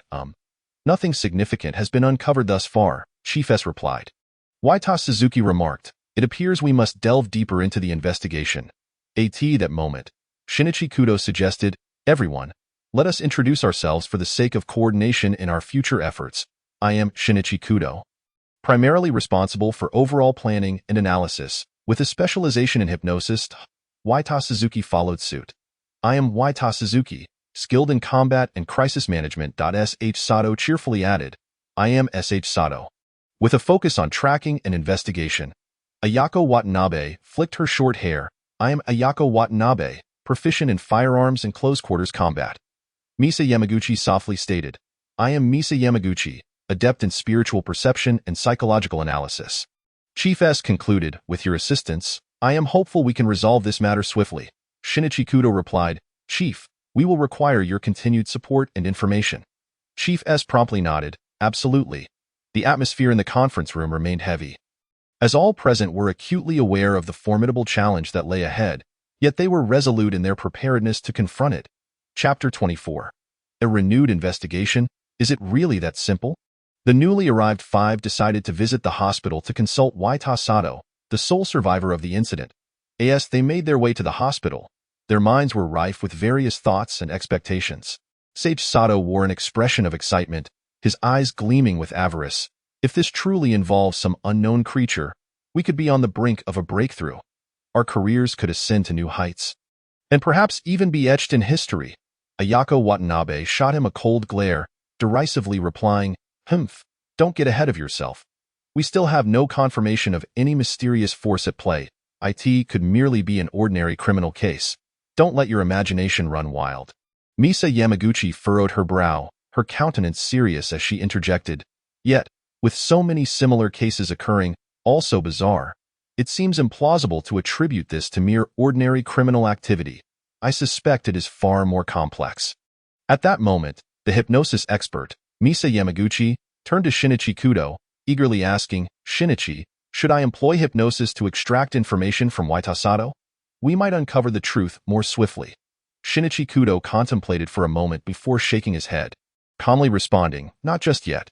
We should take our time. It's entirely normal for initial inquiries to yield no results. I genuinely hope this turns out to be a unique case. If it were merely a standard criminal matter, no matter how intricate, it would offer us limited advancement. While our department is indeed specialized, we are still among the more common units, and significant achievements are required for promotion. Let us proceed with standard inquiries and reassess. If it is simply a conventional case, we need not concern ourselves overly. Let's gauge the situation first." Everyone nodded in agreement, each harboring their own thoughts as they arrived at the hospital. The air was thick with the acrid scent of disinfectant, and the corridor lights cast a dim glow, creating an oppressive atmosphere.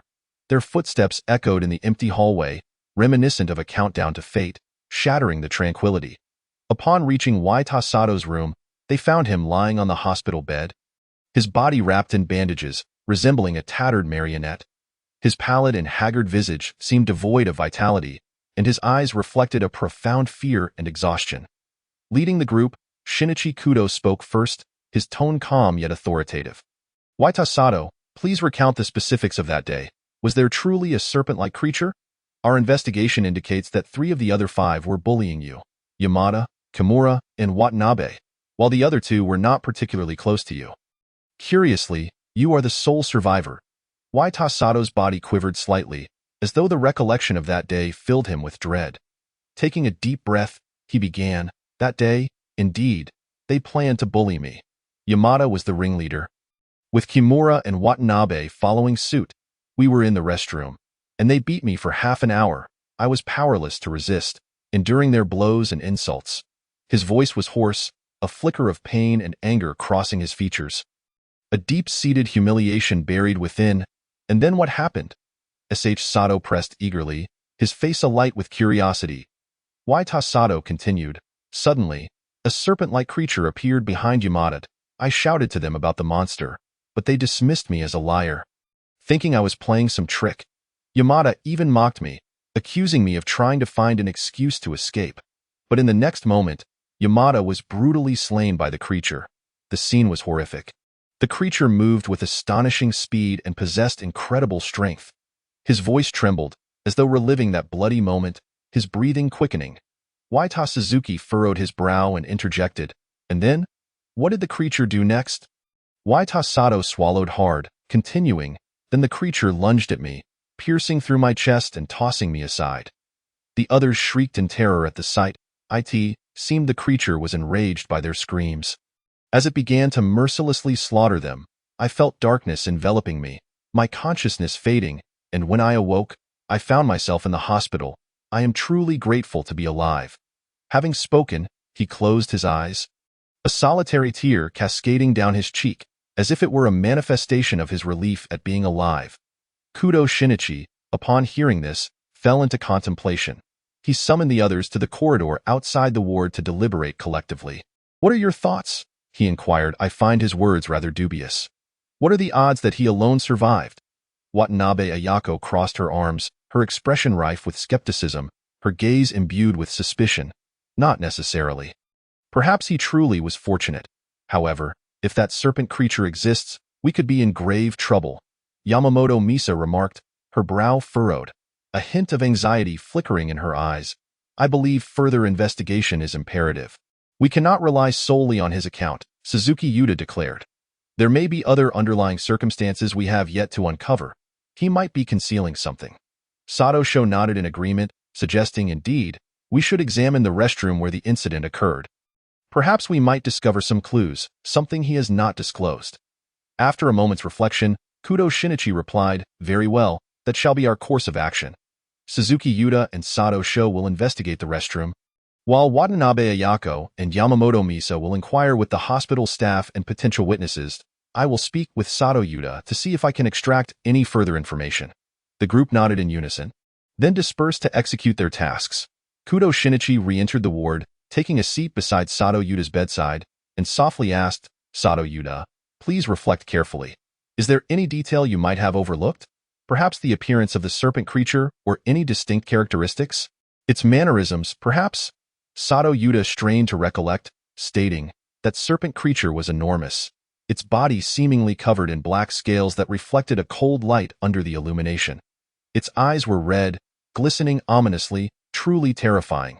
Its claws were razor-sharp, and its movements were exceptionally swift." Kudo Shinichi listened intently, diligently recording notes in his notebook. Meanwhile, Suzuki Yuda and Sato Sho arrived at the restroom where the incident had transpired. An unpleasant odor permeated the air, and remnants of blood and disorderly footprints lingered on the floor. They meticulously scrutinized every corner, leaving no stone unturned. "Look, there appear to be some strange markings here, not likely left by a human." Sato Sho pointed to the corner, where deep scratches marred the surface, resembling those made by a sharp object. Suzuki Yuda approached, crouching to examine closely. It could indeed be the work of the serpent creature. But we cannot ascertain that for certain. It might have been caused by something else on the other side.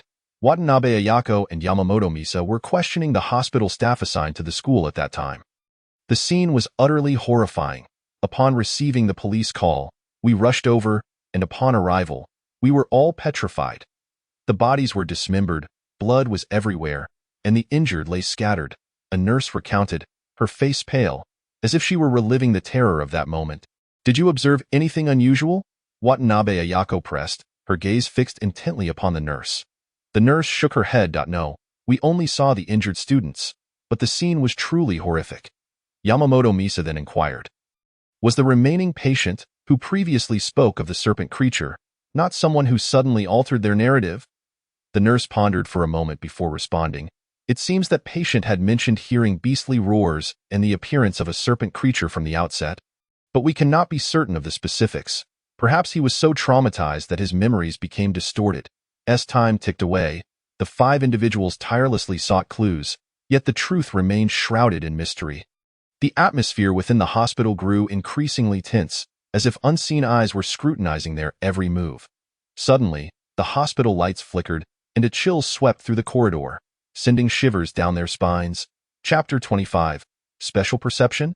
Extraordinary Abilities. At that moment, Sato Yuda, gazing at the clock on the wall, murmured to himself, "It's almost 5 o'clock. I wonder how well I've disguised myself today. It's truly amusing to toy with these high-ranking individuals. Such a notion was once beyond my wildest dreams. Now that I've secured my mother's arrangements, I have no lingering worries. I genuinely wish to play with them tonight, but that seems a bit dull. I want to provoke them further. He. A sinister smile crept across his face, his eyes glinting with malice and cunning. The 5 individuals reconvened in the specially arranged meeting room at the police station. The dim yellow light casting elongated shadows on the walls, creating an eerie ambience. The conference table was cluttered with various files and photographs, as they sat solemnly, enveloped in a pall of foreboding. Leading the discussion, Kudo Shinichi tapped his fingers lightly on the table, his gaze occasionally drifting over the harrowing images laid before them. In a low voice, he stated, "Through my conversation with Sato Yuda, I sensed that his eyes, when recounting the assault, were filled with genuine fear and anger. His terror when mentioning the serpent creature did not seem feigned. As a high school student, he likely lacks the capacity to fabricate such a convincing faade. His reactions appear normal under the circumstances." Next, Watanabe Ayako, who had inquired with the hospital nurses, crossed her arms, her eyes fixated on a particular file. With a slight frown, she remarked, "I spoke to other nurses, and their responses aligned with the descriptions in the police records, yielding no new leads. However, their expressions clearly indicated that they were deeply shaken by the events. Even now, they tremble at the thought, as if their souls were still haunted."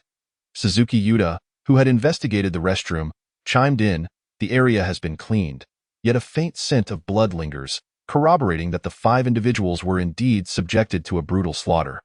Moreover, the details on the floor suggest phenomena beyond what an ordinary person could inflict. With subtle scratch marks evident, I also discovered some peculiar traces of a viscous substance, though I cannot ascertain if it originated from that creature. Though the substance has dried, it still emanates a pungent odor as he spoke. He laid the photographs taken at the scene on the table. His expression graved. It was then that Yamamoto Misa, possessing hypnotic abilities, interjected, "Why not allow me to use hypnosis to observe Sato Yuda's reactions? And Captain, why have you not employed your special perception?" Her eyes shone with confusion and urgency. Kudo Shinichi, maintaining a serious demeanor, replied, "We are newcomers to this situation. Regardless of whether it is a creature or a human perpetrator, we must conduct ourselves like ordinary officers on our first day. This will allow those behind the scenes to lower their guard. As for hypnosis, utilizing it prematurely would be a waste. Based on Sato Yuda's reactions, he appears to be an ordinary person, yet he could also be a suspect, by refraining from using my special abilities at the scene. I grant you the freedom to investigate. Many deranged killers often return to the scene. If the mastermind learns of your presence, they might sneak back, at which point I can employ my abilities for maximum effect." The group nodded in understanding, their faces still reflecting a semblance of ease, as they remained largely unaware of the case's inherent dangers. Kudo Shinichi continued, "Our focus now must be on tonight. According to the records, today marks the 5th day since the incident. I suspect that the perpetrator or creature is plotting something. If Sato Yuda truly is the lone survivor, then the deaths of the 5 must bear significant meaning. Initially, 6 individuals survived, but over the subsequent 3 days, 5 perished each day.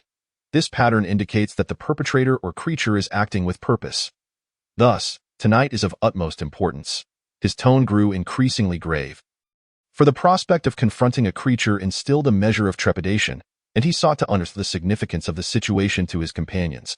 Regrettably, apart from the 2 concerned females, the remaining members displayed little reaction. After a brief pause, he perused the documents in his hands and continued, "As of now, there are still 27 individuals in this class. If we consider groups of 5, we have at least 4 days remaining. However, it is uncertain what may transpire with the additional 2 individuals. Therefore, we must devise a strategy concerning these 27. Suzuki Yuda, adept in matters of physical confrontation, proposed, "Why don't we gather all 27 individuals tonight? If a creature does manifest, we, along with the police, should be more than capable of handling it. I refuse to believe that so many of us cannot subdue a single creature." No sooner had he spoken than Watanabe Ayako immediately countered, "If we gather everyone together and the mastermind fails, should a creature truly appear, we must consider that there may not be just one. A creature is not something ordinary people can confront. Furthermore, we lack sufficient knowledge regarding the creature and methods to combat it. This poses an immense risk, and it is not worth sacrificing ourselves for a group of students. We cannot afford such recklessness." Kudo Shinichi contemplated her words, acknowledging their validity. Ayako makes a fair point. We cannot place everyone in jeopardy. Thus, we shall divide into groups for protection. Although this may dilute our strength, it will also mitigate risk. Sato Sho added, "In that case, we must ensure we are adequately equipped with weapons and protective gear. I suggest we provide the officers with stun guns, riot shields, and protective suits, while we ourselves carry knives and handguns. We must not face a shortage of weapons. That would spell disaster." Ayako Watanabe nodded. "Indeed, we must also prepare some lighting and communication equipment to ensure we can maintain contact and assess the situation in the darkness. I believe we should gather some first aid supplies as well, just in case. No one can predict what unforeseen events may occur," Misa Yamamoto remarked. "I will coordinate with the police station regarding the distribution of these devices." Shinichi Kudo stated, "All right, everyone, let's make haste in our preparations. Nightfall will soon descend upon us." The group began to bustle with activity, and the conference room was filled with a tense yet organized atmosphere. Shinichi Kudo leaned back in his chair, massaging his temples, his gaze returning to the files and photographs before him, pondering. What manner of creature is this? Why has it chosen these students as its targets? Is there a specific purpose behind it, or is it merely an act of random slaughter? Sho Sato, while organizing the equipment, muttered, "I hope we can resolve this trouble smoothly tonight. Let it not be some obstinate adversary. If it proves too formidable, we could find ourselves in dire straits." Yuta Suzuki was inspecting firearms nearby, his expression grave. "Whatever it is, once it arrives, it shan't escape easily. I will ensure it knows the extent of our prowess." Misa Yamamoto quickly located Sheriff Kenichiro Sato, explaining their arrangements and requesting assistance in the allocation of equipment. Sheriff Sato replied, "No problem, everything will be arranged according to your directives." as long as we can resolve this case. I will comply with whatever is necessary. Misa Yamamoto responded. Sheriff, please select some experienced and agile officers for us. Sheriff Sato nodded. I have a few candidates in mind. I will make the necessary arrangements to ensure you receive the best personnel. Subsequently, the sheriff led them to the warehouse to select equipment. Inside the warehouse, an array of gear was on display. Misa Yamamoto meticulously chose a stun gun, checking its power and performance, stating, this stun gun must have significant force. Otherwise, it will be of no use against the creature. If we can capture it alive, we will undoubtedly gain immense notoriety, so we must find one with the highest charge. If it fails to incapacitate it, we will be in grave danger. Yuta Suzuki selected a riot shield, testing its weight and sturdiness, saying, this shield needs to be robust enough to withstand the creature's onslaught. It mustn't shatter upon impact. Otherwise, we will be doomed.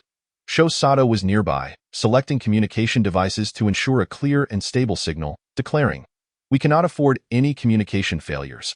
Otherwise, it would be troublesome if we cannot connect at a critical moment. If that leads to a failed operation, it would be disastrous. Ayako Watanabe was examining protective gear, checking the size and protection level, commenting, the protective suit must be lightweight yet effective. It cannot hinder our movements. If it restricts our actions, it is better not to wear it at all. Shinichi Kudo was lost in thought nearby. As time passed, the sun dipped below the horizon, and night gradually enveloped the city. The atmosphere within the police station grew increasingly tense as everyone awaited the arrival of night, uncertain of the horrors that lay ahead. Reinforcements had already been dispatched to the homes of the remaining students, arranging them into groups for preparation as they braced for the impending encounter with the serpent monster. Chapter 26. The crisis approaches. Will they be discovered? The assigned officers headed to the homes of the students, intending to bring them to safety. The night was deepening, and the police cars' lights flickered on the silent streets. Akin to anxious, pulsating notes, a young officer stood before one household, took a deep breath to steady his nerves, and then knocked firmly on the door. Knock, knock, knock. The heavy knocking echoed loudly in the stillness of the night. The door slowly opened, revealing a weary father, his eyes filled with worry and fatigue, the wrinkles at the corners of his eyes telling tales of sleepless nights. The officer politely stated, "Good evening, sir. We are here to take your child for protective measures. You are aware of the recent incidents, and the situation is quite urgent." The father furrowed his brow, hesitation and reluctance evident in his gaze, saying, "Must it be now? The child is already in bed. Can we not wait until tomorrow?" The officer patiently explained, "Sir, we truly cannot delay any longer. Time is of the essence. Every minute of postponement may bring the danger closer. Please trust us. We will do everything possible to ensure your child's safety." The father sighed deeply, that sigh seemingly filled with endless helplessness and concern. He glanced back into the house, where the child's room was dimly lit, and ultimately nodded. The child, rubbing their sleepy eyes, was called from the room, their face reflecting reluctance and drowsiness, mumbling, "Daddy, why do I have to leave now?" However, under the gentle reassurances of the father and the officer's firm guarantees, the child obediently followed along. Meanwhile, another mother grasped the officer's hand, tears welling in her eyes, her voice trembling as she pleaded, "Officer, please protect my child. He is my everything." The officer solemnly nodded, his gaze resolute. "Rest assured, ma'am, we will guard them with our lives." However, not all parents consented so readily. In one household, a mother tightly clutched her child, weeping and exclaiming, "No, my child cannot leave my side. Who knows what might happen? I cannot let him go." Her voice grew sharp with emotion, tears streaming down her face. The officer patiently explained, "Ma'am, we completely understand your feelings, but the current situation is truly perilous. Only by gathering the children can we muster more manpower and resources to ensure their safety." Yet the mother stubbornly shook her head, her eyes filled with fear and determination, refusing to yield. The officer, unable to contain himself, stated, "In that case, we must take responsibility for the child's safety. If you insist on not allowing your child to accompany us, should anything happen, the consequences will be yours to bear." With that, the officer turned to leave, his steps heavy and resolute. The mother suddenly panicked, realizing her insistence might lead to greater danger for her child. Her body trembled slightly, and she hurriedly called out, "Wait, I agree. I agree to let my child go with you." Meanwhile, in a special office at the police station, Shinichi Kudo was intently reviewing the files. His brow furrowed as he sought key clues among the densely packed text and images. The light illuminated his face, revealing a serious expression. His two female partners, Misa Yamamoto and Ayako Watanabe, were playing cards nearby. Attempting to alleviate the tension in the air. "Oh dear, I won again," Misa Yamamoto exclaimed with a smile, her face radiating joy and victory, momentarily forgetting the crisis outside. Ayako Watanabe pouted, defiantly insisting, "You must be cheating. How else could you always win? Humph, I must win back in the next round." Their playful banter lightened the originally oppressive atmosphere somewhat. In another corner, Yuta Suzuki and Sho Sato were toying with their handguns, the weapons glinting coldly in their grasp. Sho Sato joked, "If there truly are monsters, we'll see who has the better aim." Sho Sato laughed, "That would definitely be me. Just don't hold us back." Meanwhile, the 10 officers were engaged in tense discussions. "This case feels intricate. I hope nothing goes awry," an older officer remarked, beads of sweat dotting his forehead. "Indeed, we must exercise caution and protect these children. This is a significant responsibility," another younger officer concurred, his eyes reflecting tension and resolve. "I heard that special department personnel will be involved this time. Perhaps we can resolve this smoothly," a slightly heavier officer remarked. A hint of anticipation in his tone, as the children were gradually brought to the police station, cries and shouts intertwined, creating a chaotic symphony. Some children turned pale with fright, clutching their parents' clothing tightly as if it were their last refuge. Others looked bewildered, unaware of the unfolding events, merely absorbing the fearful atmosphere around them, many beginning to cry.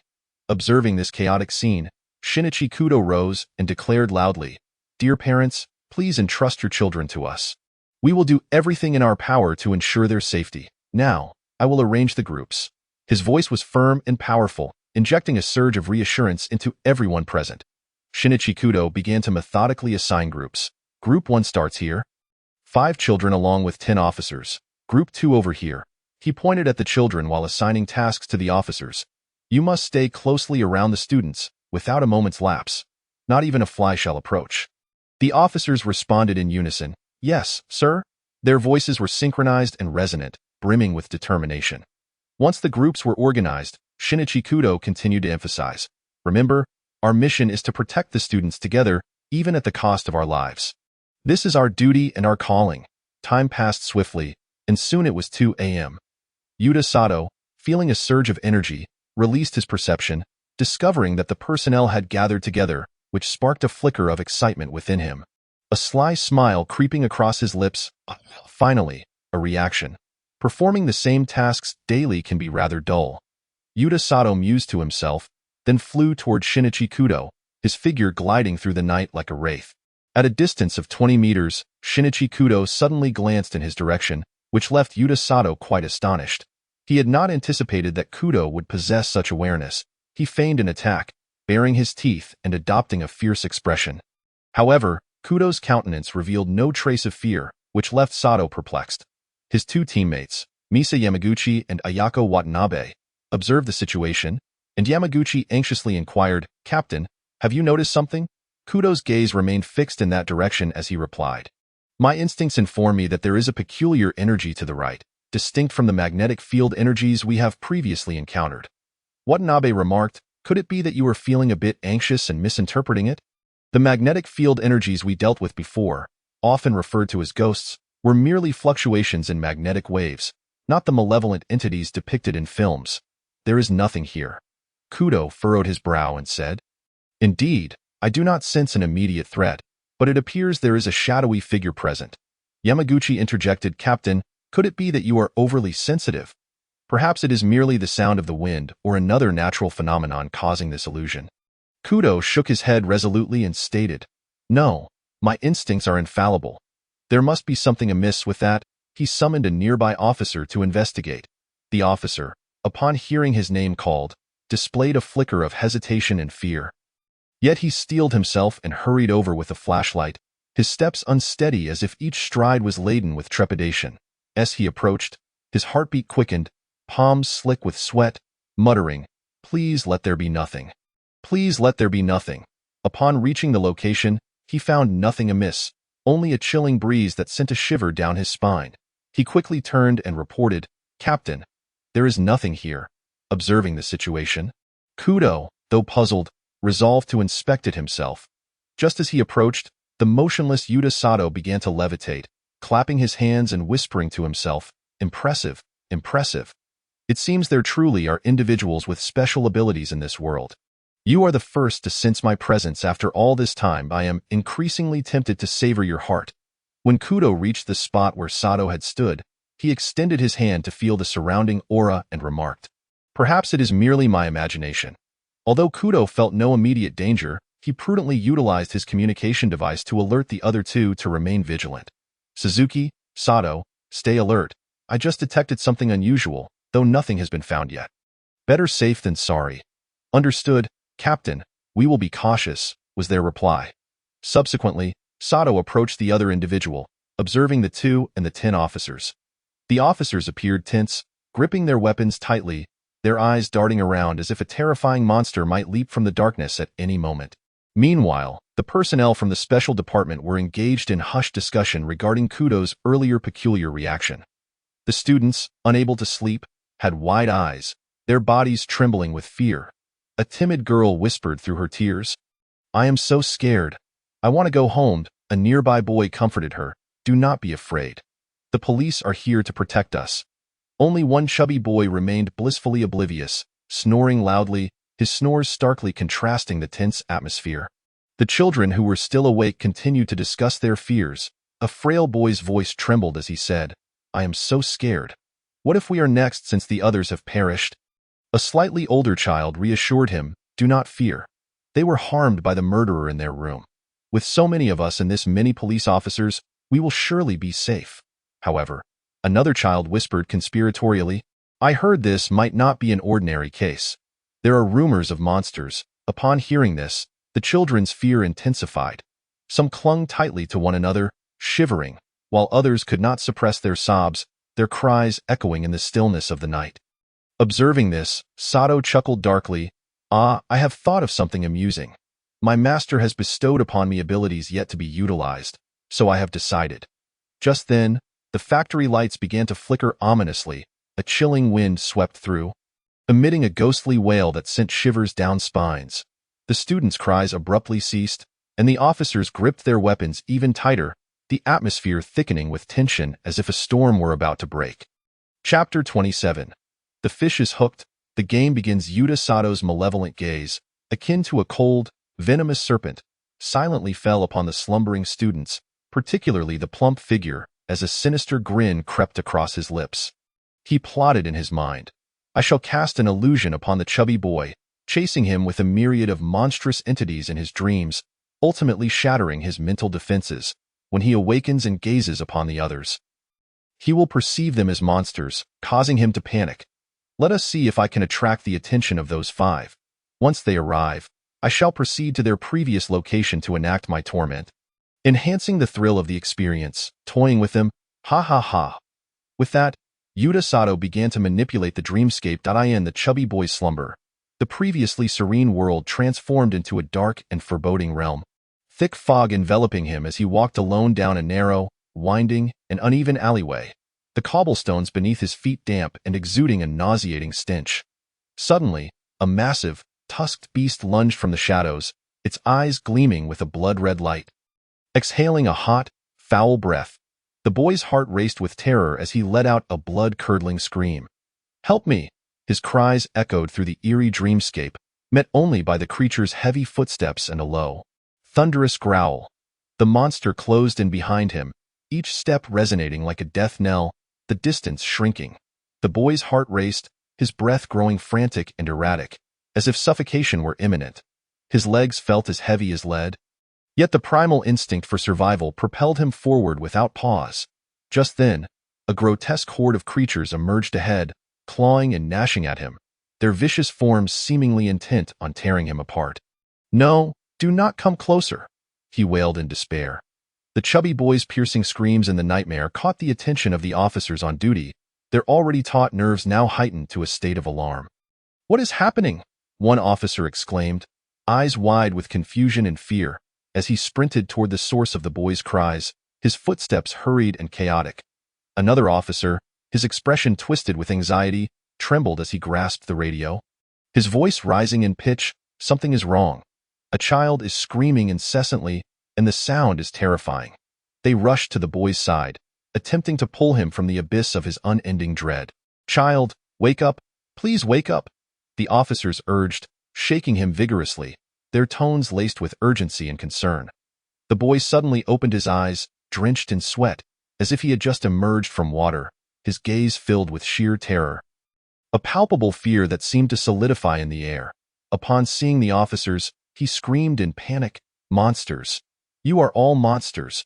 Without a moment's hesitation, he sprang up and bolted away like a tempest. One officer immediately reported to Shinichi Kudo, "Captain Kudo, we have a child exhibiting abnormal behavior. He awakened babbling incoherently and has run off." Upon receiving the message, Kudo furrowed his brow, a contemplative gleam flickering in his eyes as he pondered the myriad of possibilities. Beside him, Misa Yamaguchi wore a worried expression as she implored, "Captain, what on earth is happening? Could it be a new tactic from the enemy? This is exceedingly strange." Kudo remained silent for a moment before slowly articulating, "It is too early to determine, but this occurrence is anything but coincidental. We must proceed with caution. A single misstep could result in total disaster." Meanwhile, Yuta Suzuki and Sho Sato were engaged in hushed conversation not far away. "What is with the incessant chatter on the radio at this hour? What new dilemma has arisen?" Sato's brow furrowed in irritation, a cloud of impatience darkening his expression. "Stop rambling and listen to what is being said." Suzuki replied, exasperated. After receiving Kudo's notification, Sato eagerly inquired, "Captain, are you saying a student has gone mad? How could this happen so suddenly?" "It is too peculiar." Kudo responded steadily over the radio, "The details are still unclear. Proceed to investigate but remain vigilant. Do not let your guard down." Exchanging a glance filled with excitement, Suzuki and Sato recognized that the enemy's tactics were finally revealing themselves. Sato then addressed the officers present with a serious tone. "Brothers, keep a close watch on these students. Report any anomalies immediately. That is an order." With that, the two swiftly made their way toward the police vehicle. Upon opening the trunk, the equipment within glimmered with a chilling light under the moon's gaze. They swiftly seized various tools, such as stun guns and riot shields, their movements deft and rapid, as if rehearsed countless times. The sleep-deprived students observed their hurried departure, beginning to engage in anxious whispers. What could those two be up to? Is something grave occurring? Who knows? Let us hope nothing transpires. I dread the thought of calamity. I am so frightened. Could there be even more terrifying events ahead? My heart feels as though it might leap from my chest. Meanwhile, on the other side, Yamaguchi Misa expressed her deep concern to Kudo Shinichi. "Captain, I cannot shake the feeling that this is more complicated than it appears. Has the unseen puppet master truly begun to act? If so, what shall we do?"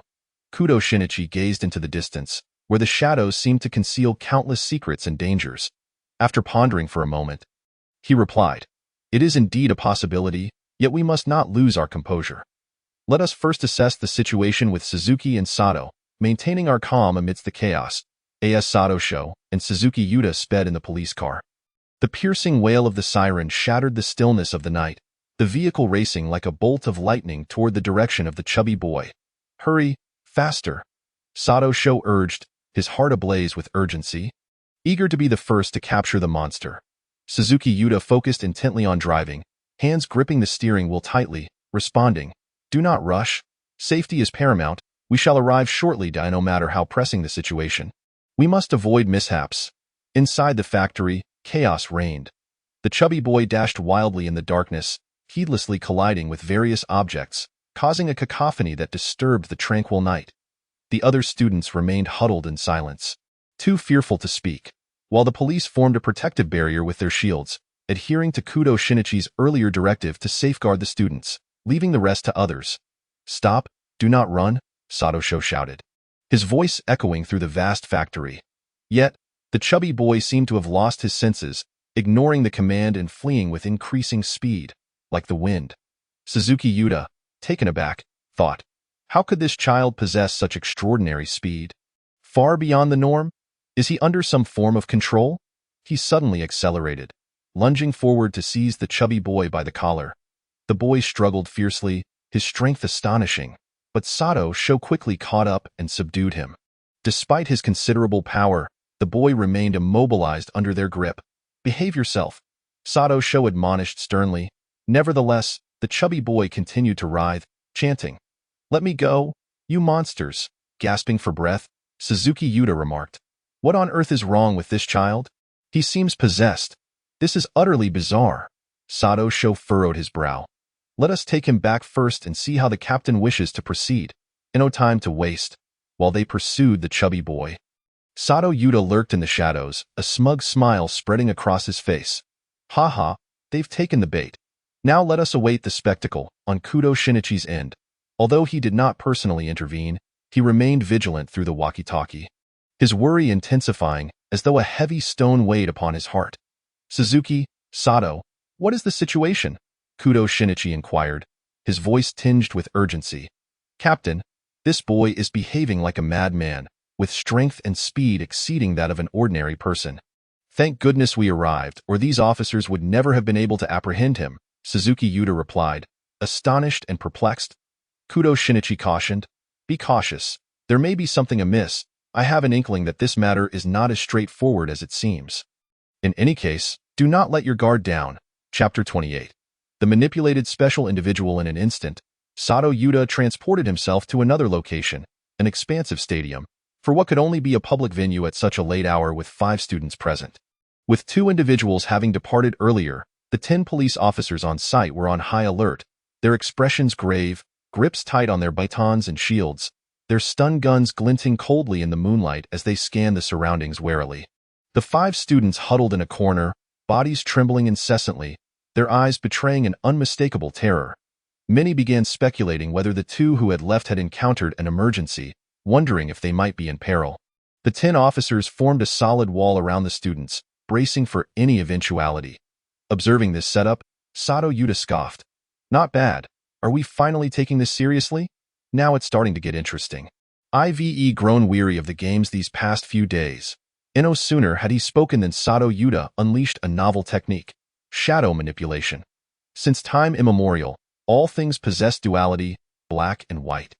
Strong and weak, the corporeal and the ethereal coexisting, with shadows belonging to a second realm, as does the soul.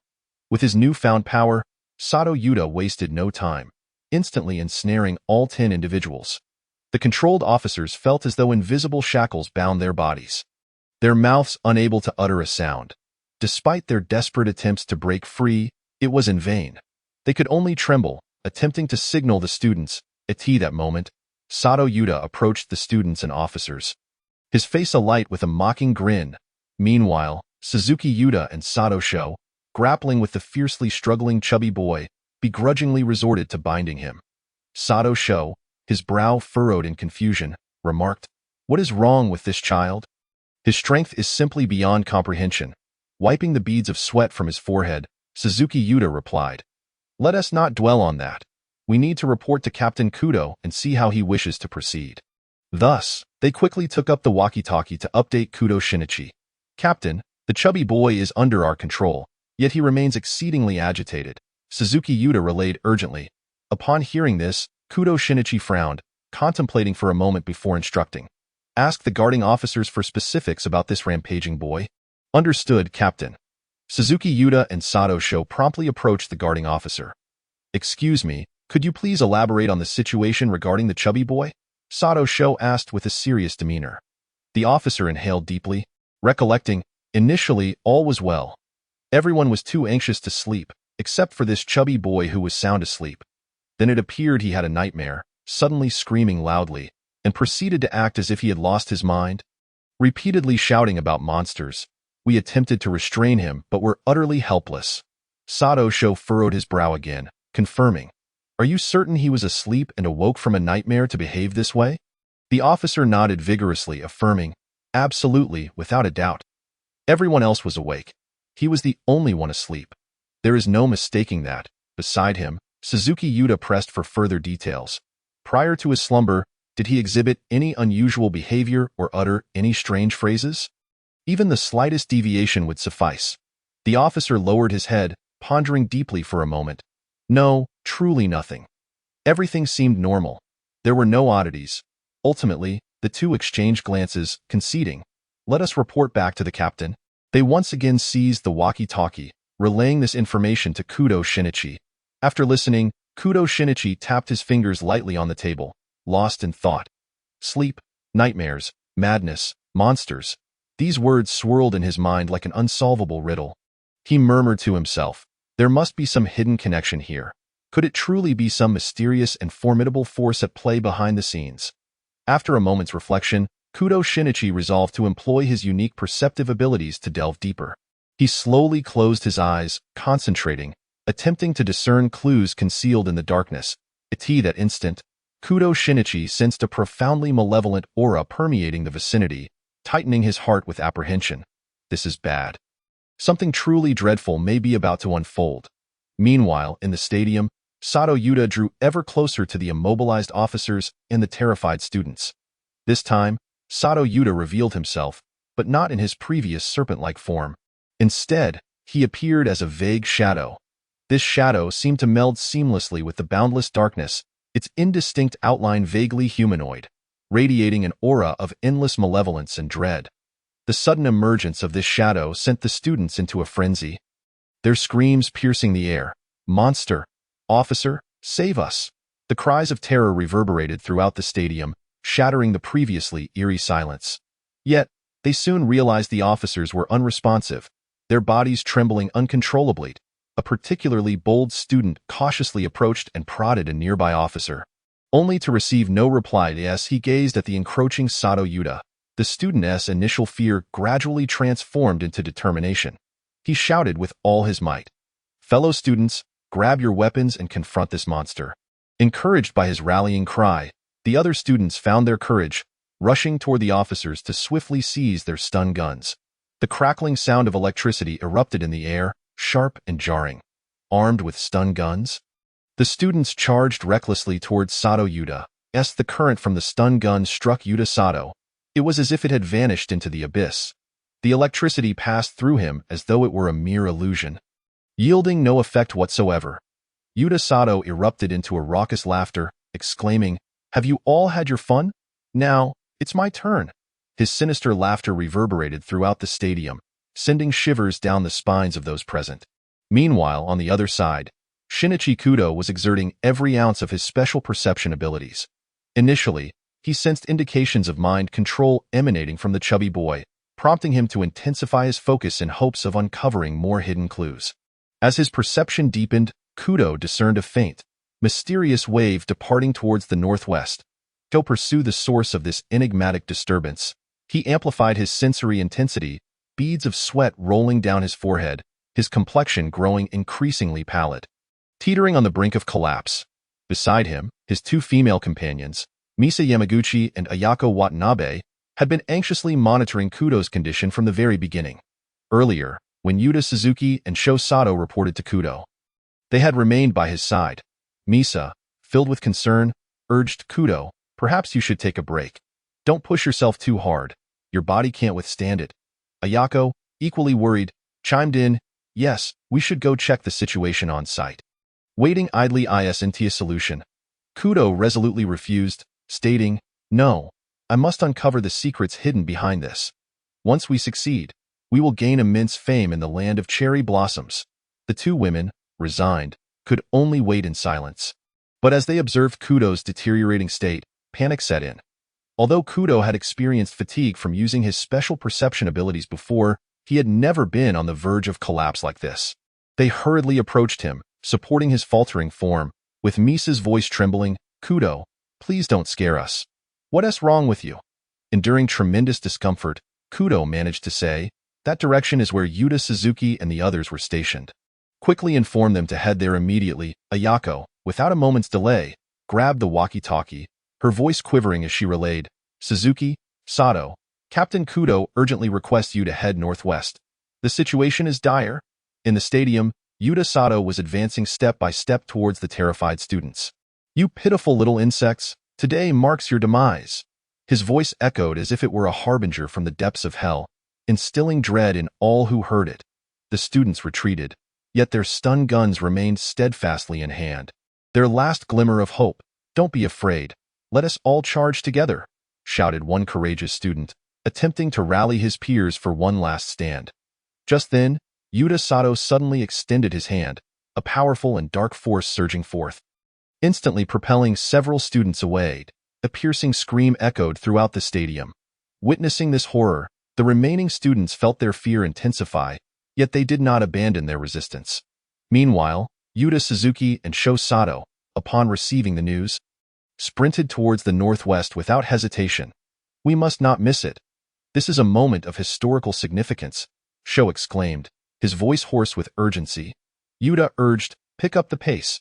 We cannot allow this mastermind to escape again." Back with Kudo, supported by his two female companions, he slowly sank into a chair, gasping for breath as if he had just survived a brutal battle.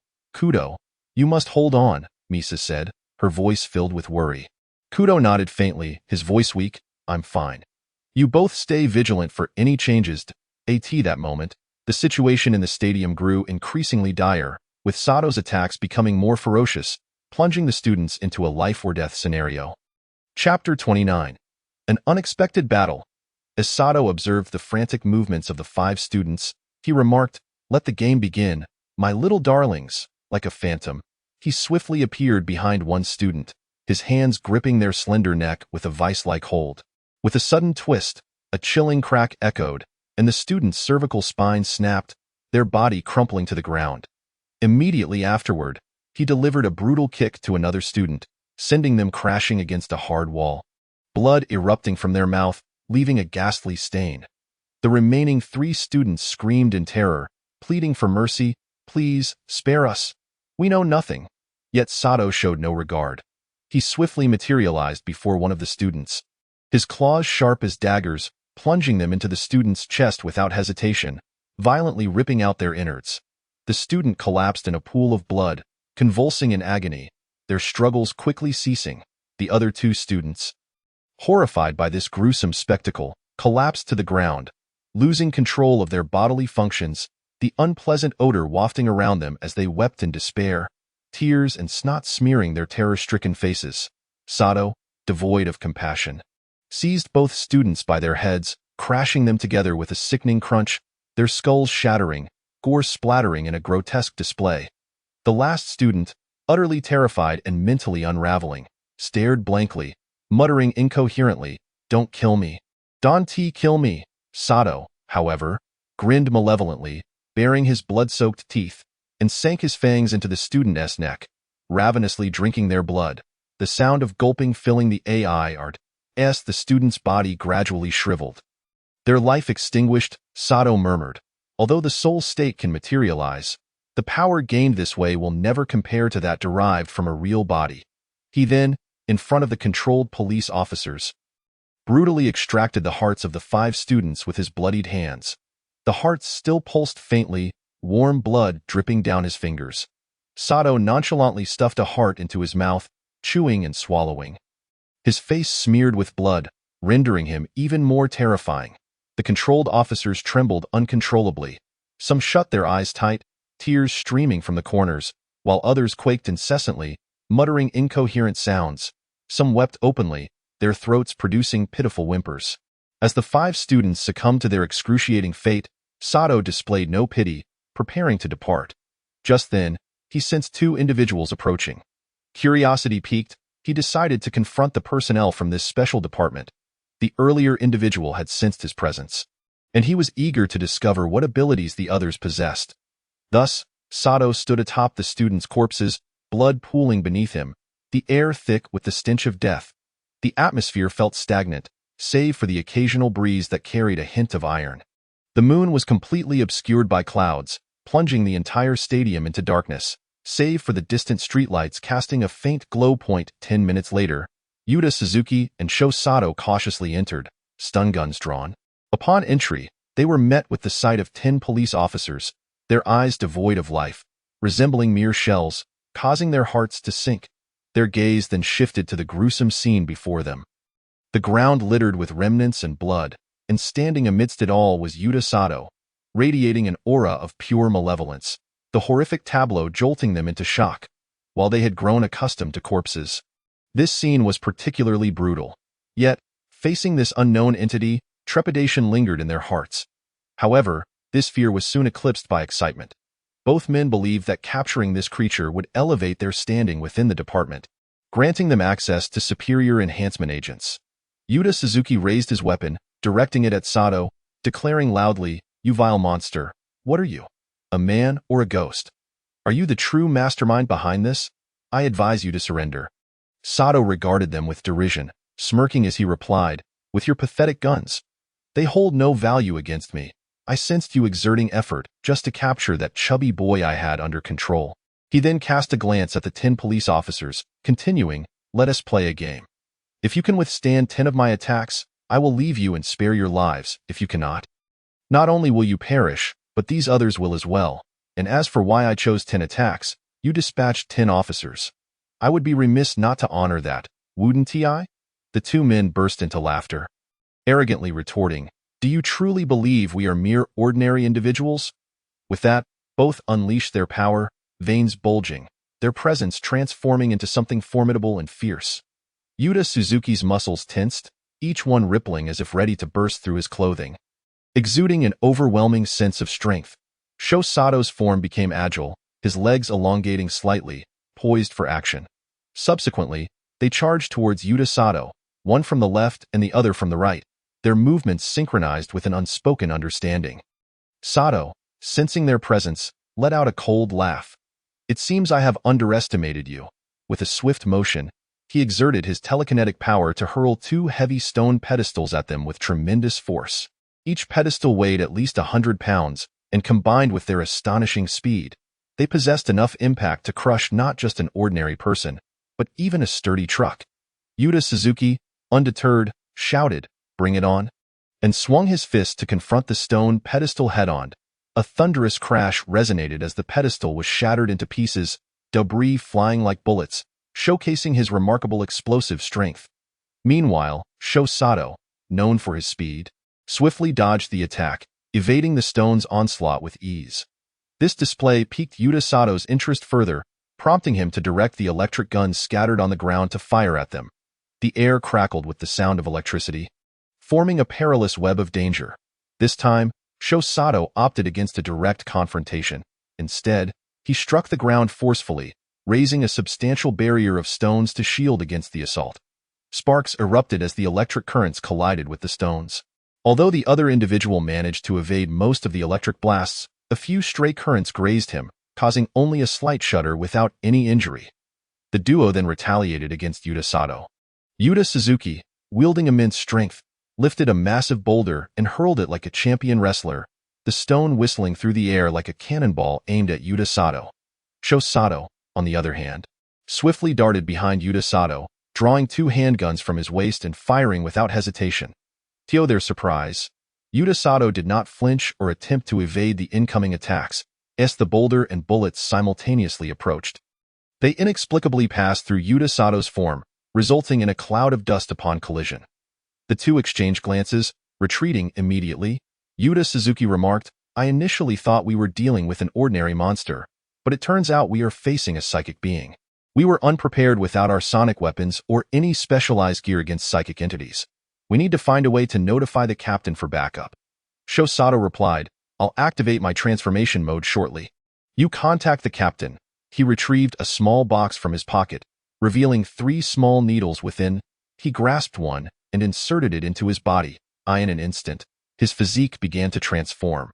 His muscles swelled, veins bulged, and both speed and strength appeared to reach new heights, with some characteristics becoming distinctly inhuman.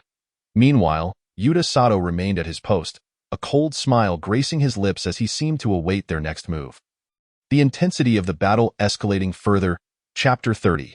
The enhanced being of ordinary days?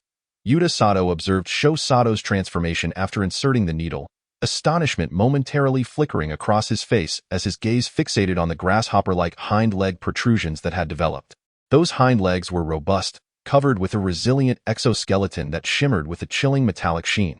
"Interesting," he mused. "Is technology this advanced now? It seems we have humanoid enhancements akin to those in movies." Yuta Sato sneered, though a hint of wariness surfaced in his eyes. Sho Sato retorted, in a world where even you exist, what is there to be curious about?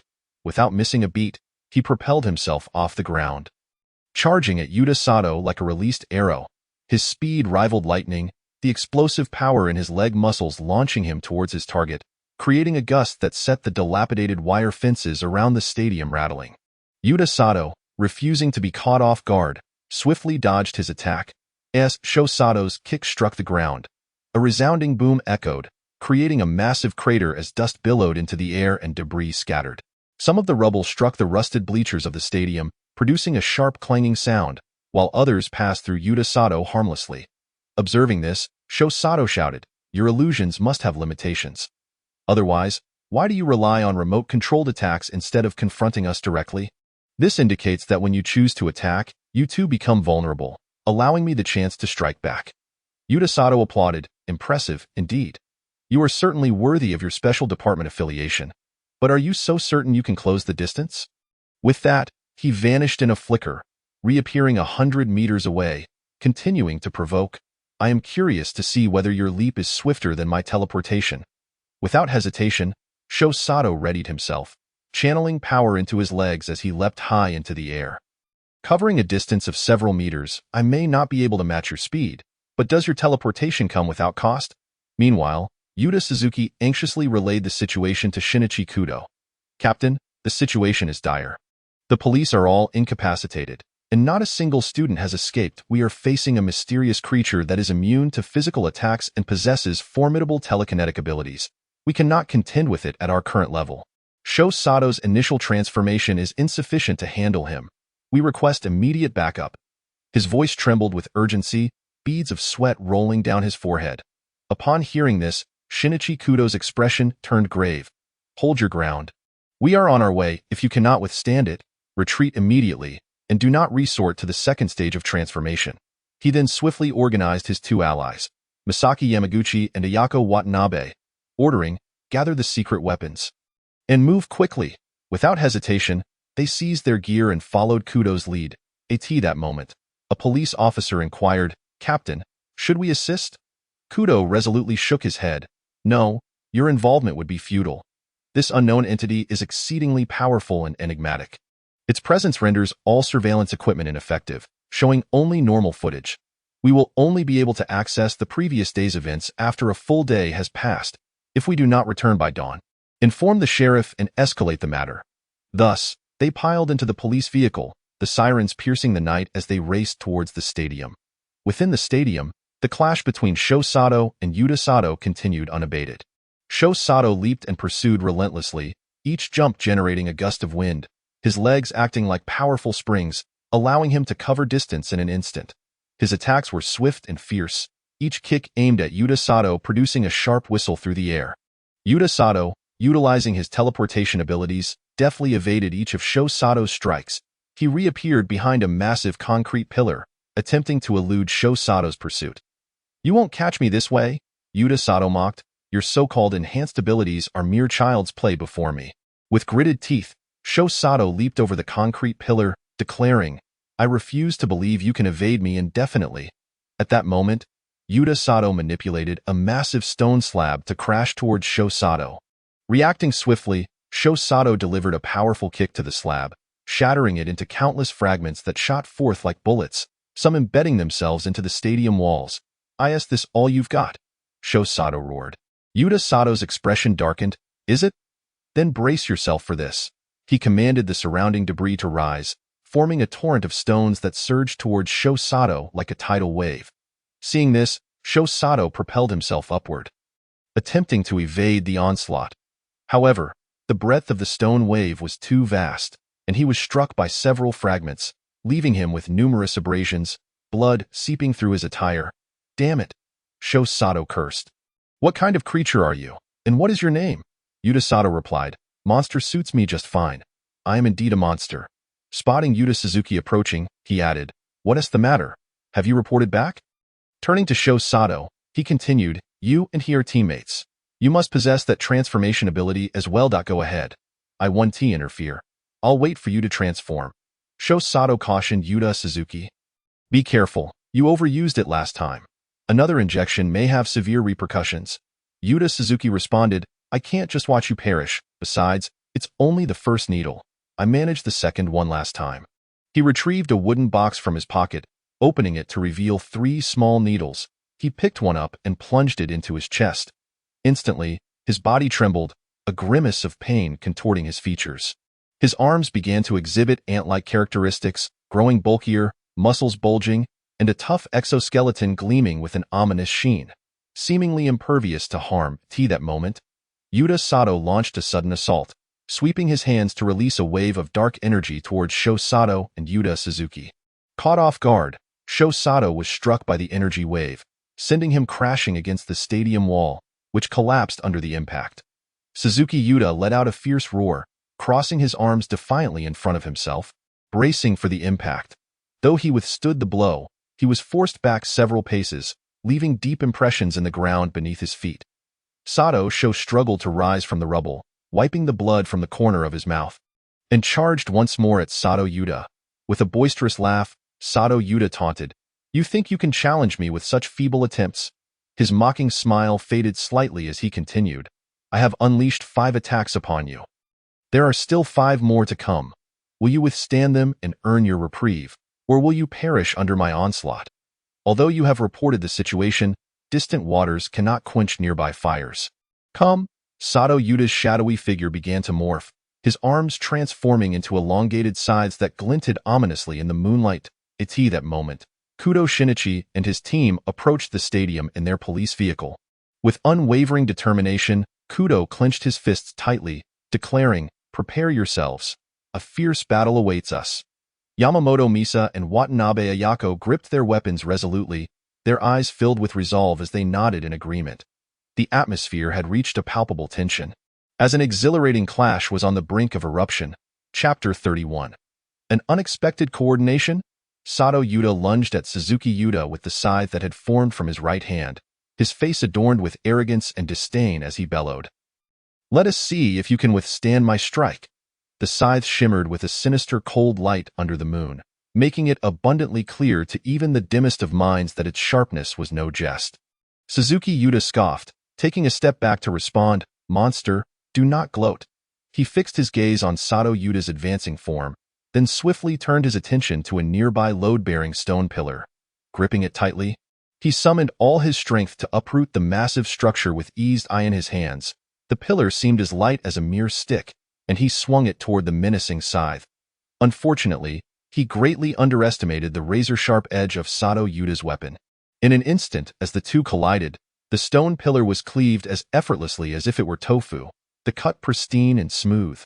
Fragments erupted like bullets, some striking the surrounding walls and leaving deep indentations, while others grazed Suzuki Yuta's cheek, carving bloody lines that caused crimson to flow down his face.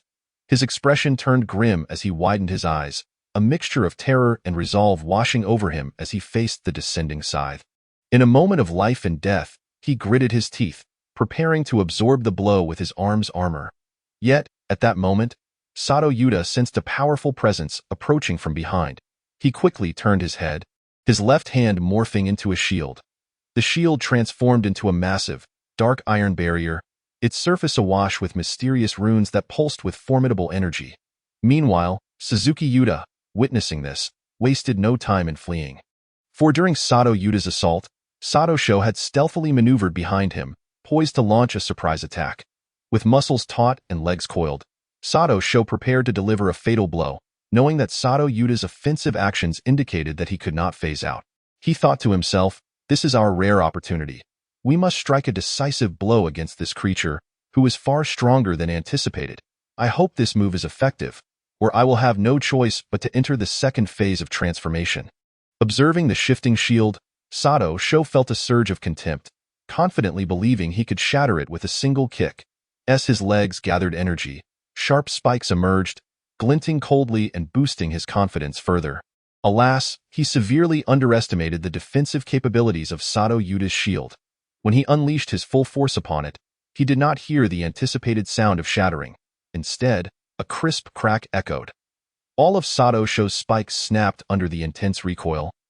Blood gushed from his legs, splattering onto the ground and forming a series of alarming bloodstains. Sato Yuta found himself caught in a predicament, initially intending to deal with Sato Sho, only to be bombarded by Suzuki Yuta, who hurled stone blocks at him.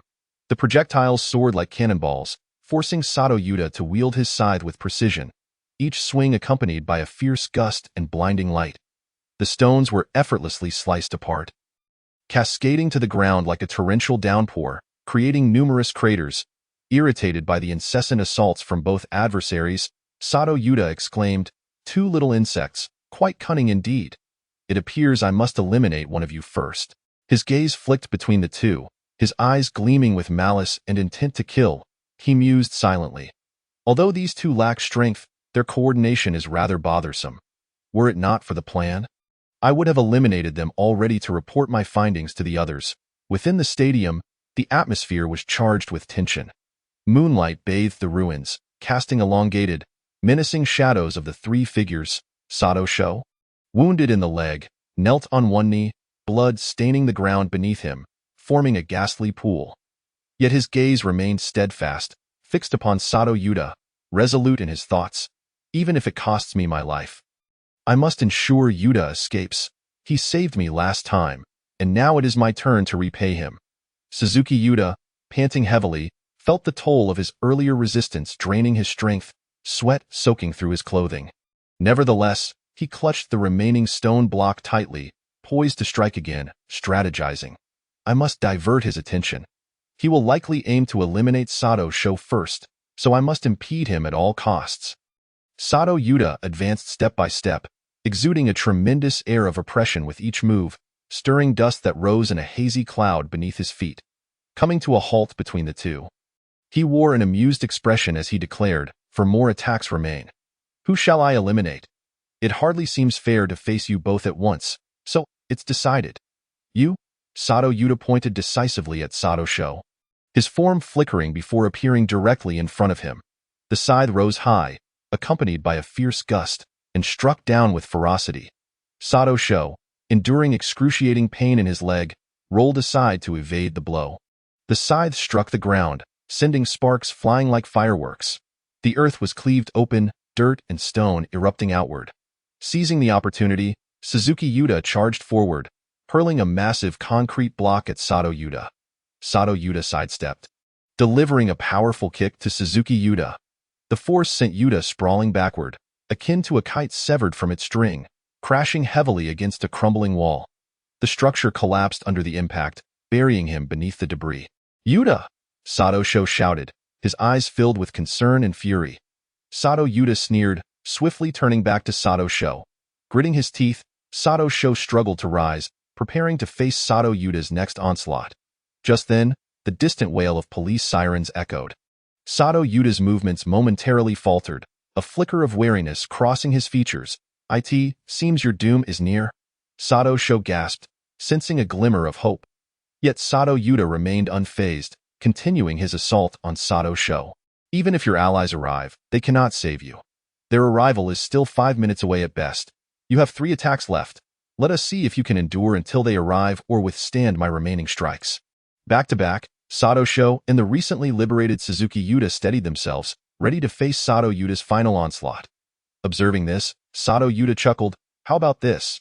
I will refrain from attacking for 1 minute. Let us see how you choose to strike against me. You are far too weak. There is no enjoyment in this." The two, infuriated by his taunts, met each other's gaze, determination and resolve radiating between them.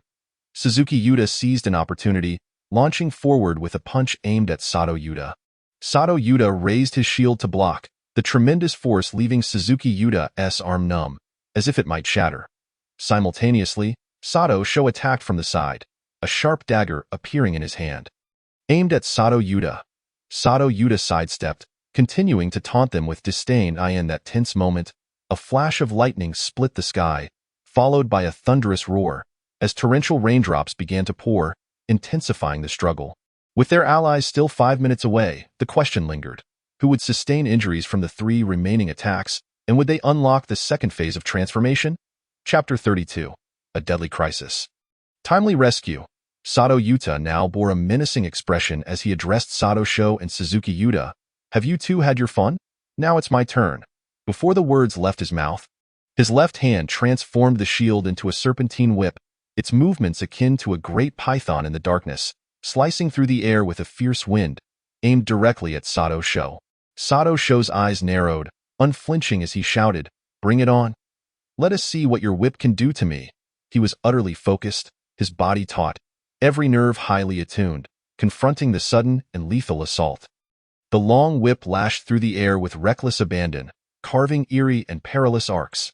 Each strike sliced through the air with a sharp whoosh, and with a resounding crack, the whip struck the ground beside Sato Sho, instantly sending shards of stone flying like bullets in every direction. Sato Sho, agile and nimble, dodged while shouting angrily, "With such speed, you can't hit me."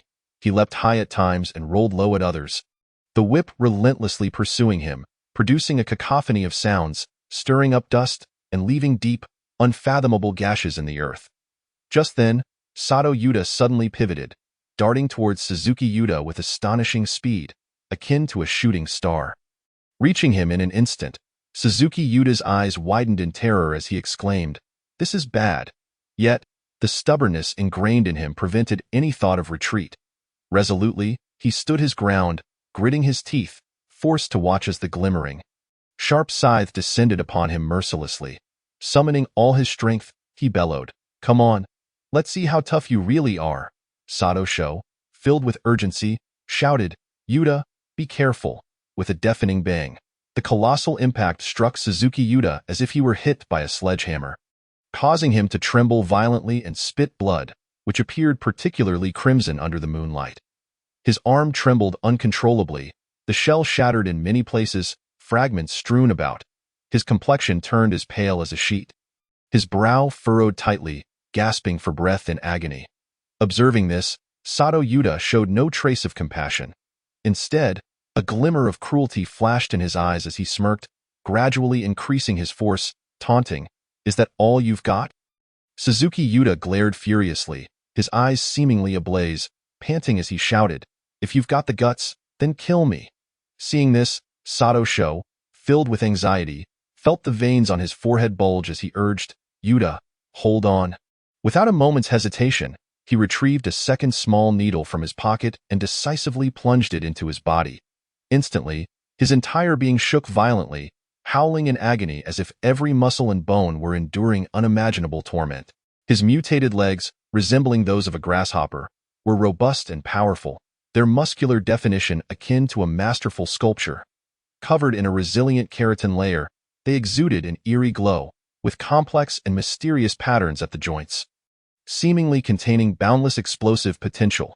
Sato Yuta, witnessing this, momentarily ceased his relentless assault, mockingly saying, "Oh, you're quite determined." Suzuki Yuta, upon seeing this, urgently called out to Sato Sho, "I can still hold on. Don't do this. Your body won't withstand it. Stop now." His face was a mask of worry and anxiety, beads of sweat rolling down his forehead. Sato Sho gritted his teeth, resolutely responding, "No, I can't let you die." Sato Yuta leisurely approached, sneering, "This breath is commendable. You have 2 more chances to withstand my attacks. I'm curious. Can you endure?" A contemptuous smile adorned his face, his eyes brimming with reckless provocation. He then noticed Sato Sho's legs transformed into those of a grasshopper, emanating a powerful and ferocious aura, muscles bulging as if harboring limitless strength. Sato Yuta's excitement surged at this sight, his eyes gleaming as he exclaimed, "This is intriguing." He then glared fiercely at Sato Sho, declaring, "I'm coming for you."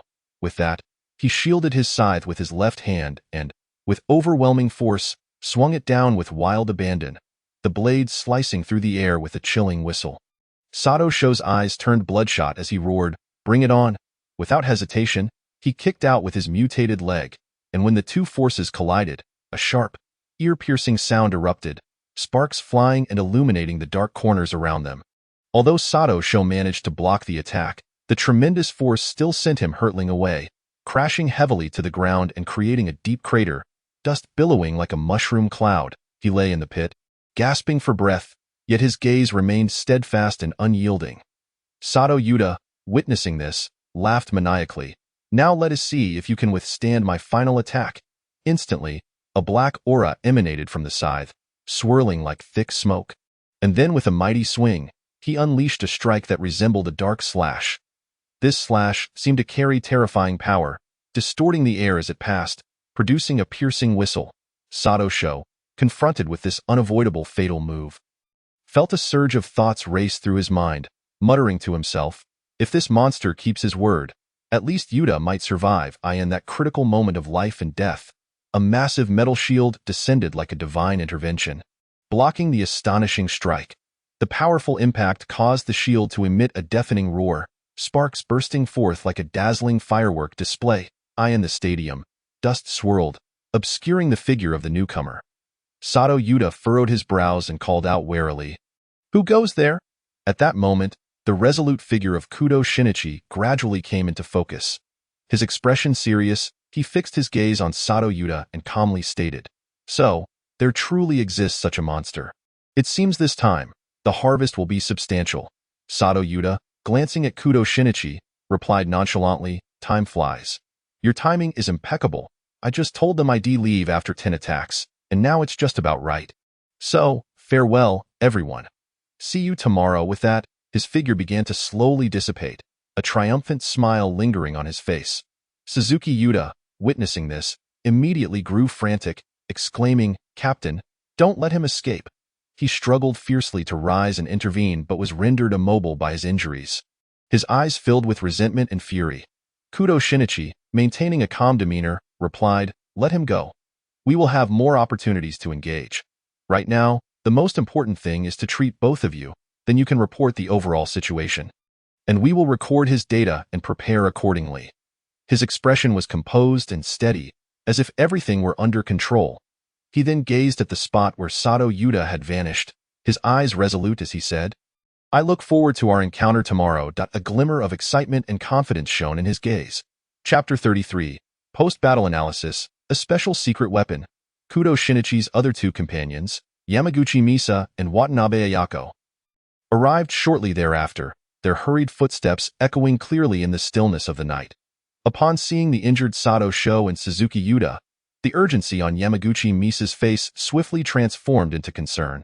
Her bright eyes were now filled with deep worry as she hurried forward, wrapping her slender yet strong arms around Sato Sho's waist, softly saying, "Be careful, take it slow." Watanabe Ayako, without hesitation, bit her lip and steadied Suzuki Yuta, doing her utmost to help him walk more steadily. Sato Sho's body felt as heavy and powerless as if it were leaden, but with Yamaguchi Misa's support, he managed to stand. Suzuki Yuta, supported by Watanabe Ayako, appeared ghostly pale, his breathing faint. Yamaguchi Misa swiftly retrieved a vial of medicine from her small bag, expertly administering the injection. After receiving the medication, Suzuki Yuta's condition improved slightly. The shell on his arm gradually receded, his previously colorless face regaining a hint of vitality, and his breathing slowly steadied. However, Sato Sho merely stabilized his bulging muscles. The grasshopper-like form of his legs remained unchanged. Kudo Shinichi furrowed his brow, his expression grave as he remarked, "It seems we greatly underestimated this monster's strength. I never expected it to defeat the second stage of mutation so effortlessly. Fortunately, we have brought 3 special weapons this time, so we still have a chance of victory in tomorrow's battle." He then turned his gaze to the 10 police officers sprawled on the ground. With Sato Yuta's departure, their control was instantly lifted, and they now lay like marionettes with severed strings, unconscious and oblivious to their surroundings. Having endured such a harrowing ordeal, they had long succumbed to unconsciousness, some even retaining expressions of sheer terror. Kudo Shinichi, with a serious demeanor, calmly picked up his walkie-talkie and spoke clearly and firmly, "Headquarters, this is Kudo Shinichi.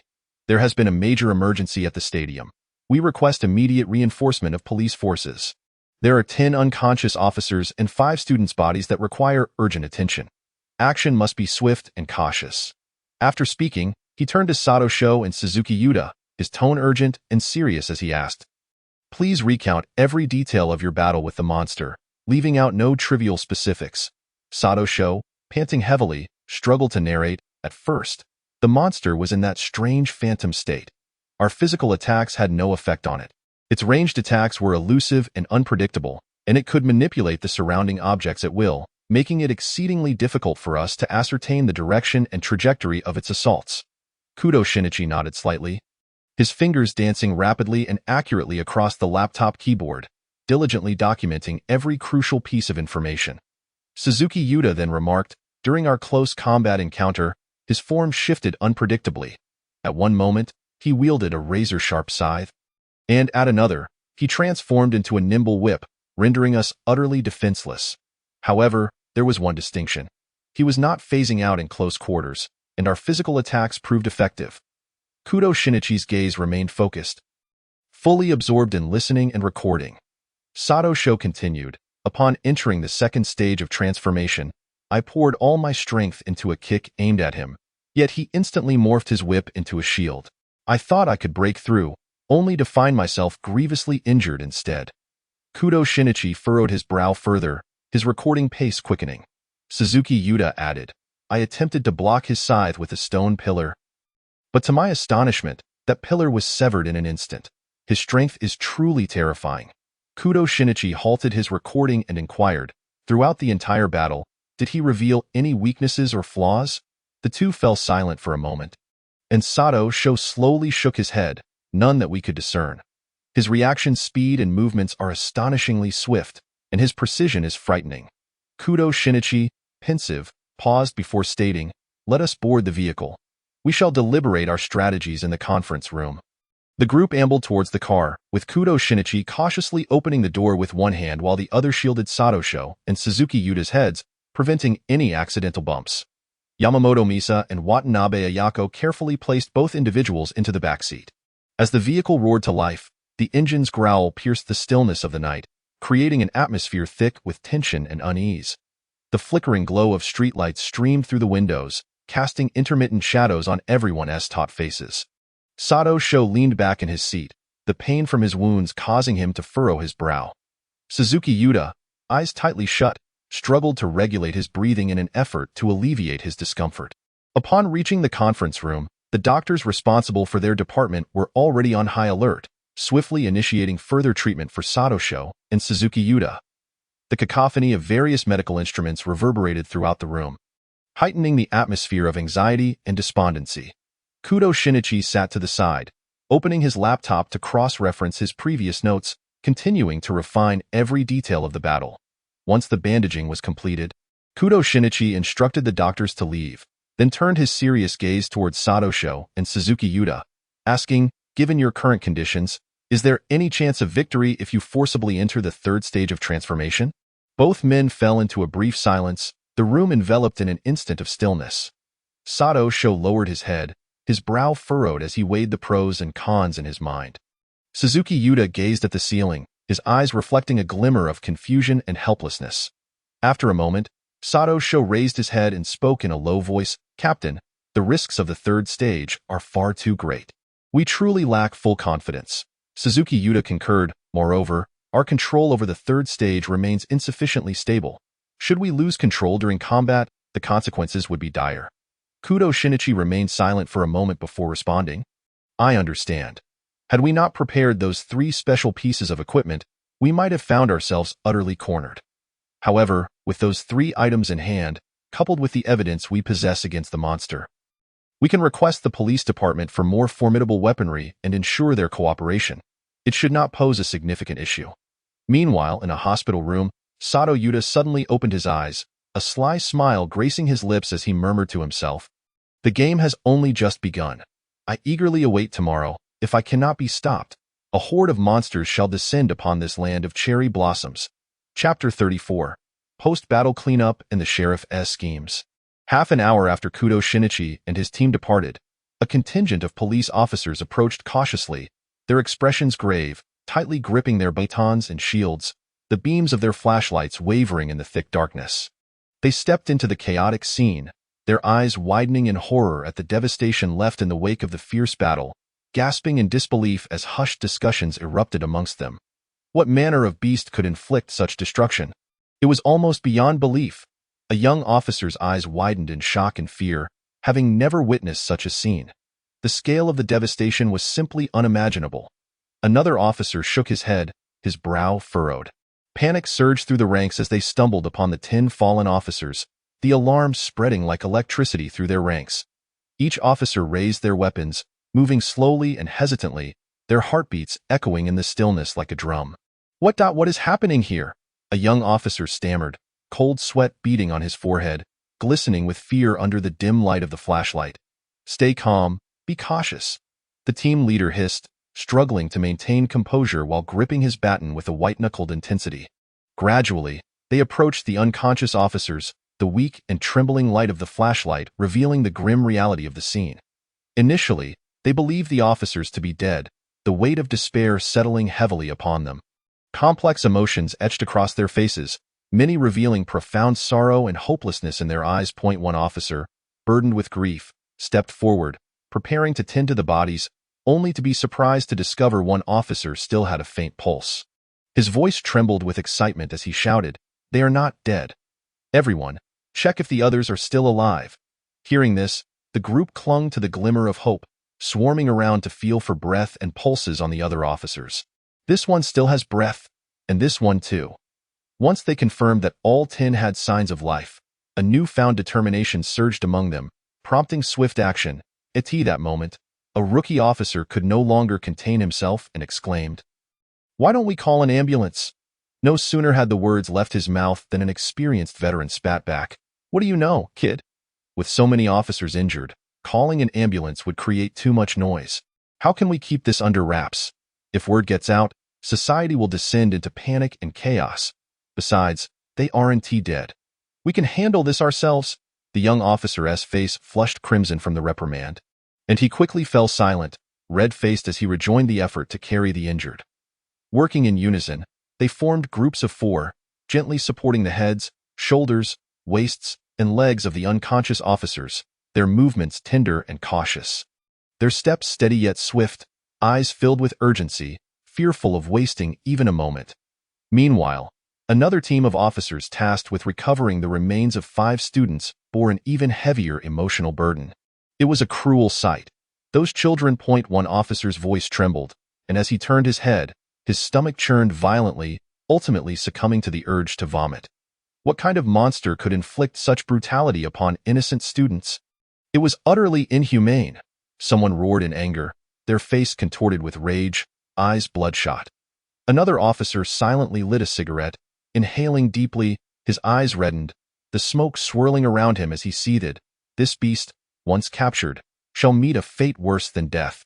Others bit their lips, tears brimming in their eyes, muttering curses against the monster's cruelty while cautiously tending to the remains, their hands trembling from grief and fury. Go better secure the scene and gather evidence. The officers had not only brought specialized forensic equipment, such as high-definition cameras, advanced fingerprint collection tools, and sealed evidence bags, but also donned specially designed protective boots, taking each step with utmost care to avoid disturbing any trace of evidence. The atmosphere within the stadium was suffocatingly tense, silence enveloping the scene, broken only by the sound of officers' footsteps, low murmurs, and heavy breaths intermingling. During the cleanup, some officers struggled to hold their tools steady, their hands trembling, while others appeared pale as paper, yet they all adhered to their duties, none choosing to falter. One officer maintained a notebook, his expression solemn and focused, meticulously documenting every detail, including the injuries of the wounded and the conditions of the deceased. Each note was written with precision, ensuring no critical information was overlooked. Others took photographs from various angles, ensuring no potentially valuable scene went unrecorded. Pay attention, gather the evidence. We must not overlook any detail. A senior officer stated seriously, his voice echoing in the vast stadium. The others nodded, redoubling their focus on the task at hand, as if forgetting everything else around them. Finally, once they had completed the cleanup and secured the unconscious officers in a police vehicle flashing warning lights and blaring its horn, they carefully wrapped the remains of the 5 students in white cloth and placed them in a separate vehicle. The officers responsible for recording and photographing the scene gathered together, organizing their notes in preparation to report their findings. In another office at the police station, Captain S. Kinnicher sat at his desk, chain-smoking as tendrils of smoke spiraled around him. His brow was furrowed deeply, resembling 2 profound ravines, reflecting his immense anxiety.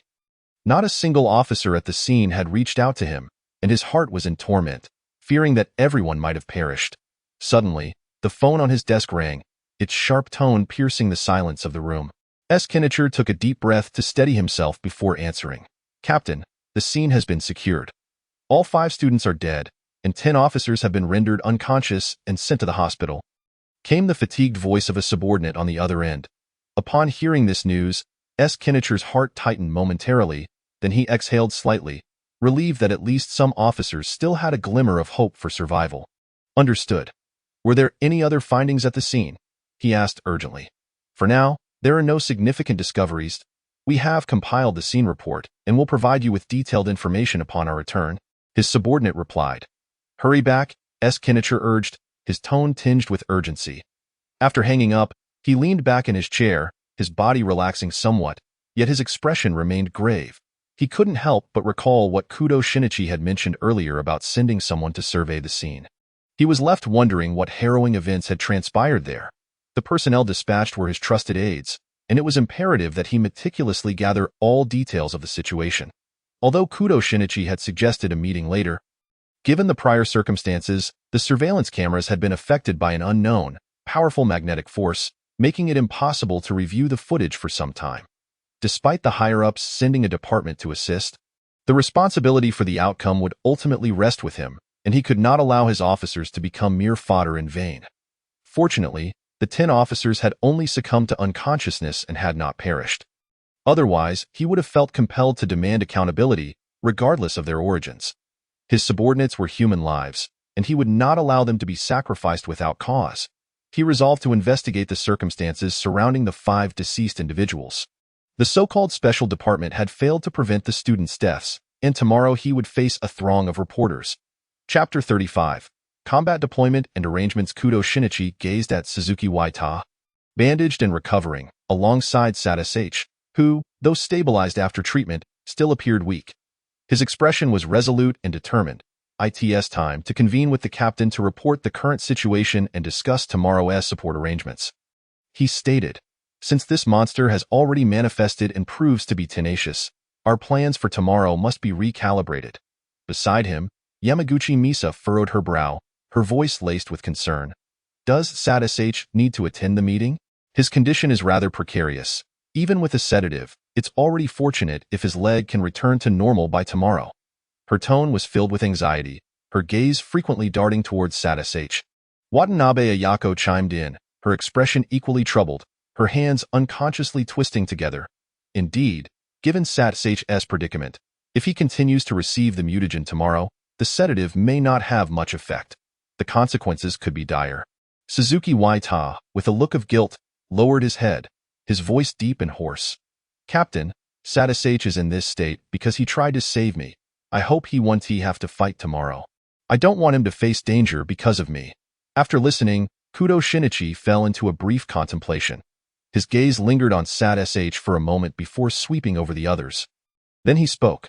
"With those 3 secret weapons at our disposal, along with the 4 of us and numerous experienced officers tomorrow, we should manage." He turned to Satis H, his tone softening with concern. "You should rest here. We'll proceed to the meeting." Satis H nodded, fatigue evident on his face, yet his eyes remained resolute. "Very well, Captain. You all go ahead, I'll take care of myself." As Suzuki Waita closed the door to the room. He paused for a moment, glancing back at Satis H with deep concern and reluctance. Subsequently, the group, laden with heavy hearts, made their way to the captain's office. Kudo Shinichi arrived at the door and knocked gently. Kinnicher, still seated in his chair with a cigarette dangling from his lips, was enveloped in a haze of smoke that added an air of mystery and authority to his presence. The office was simply yet neatly arranged, dominated by a large wooden desk cluttered with documents and materials, creating an impression of disarray. A bookcase against the wall was filled with various files and books.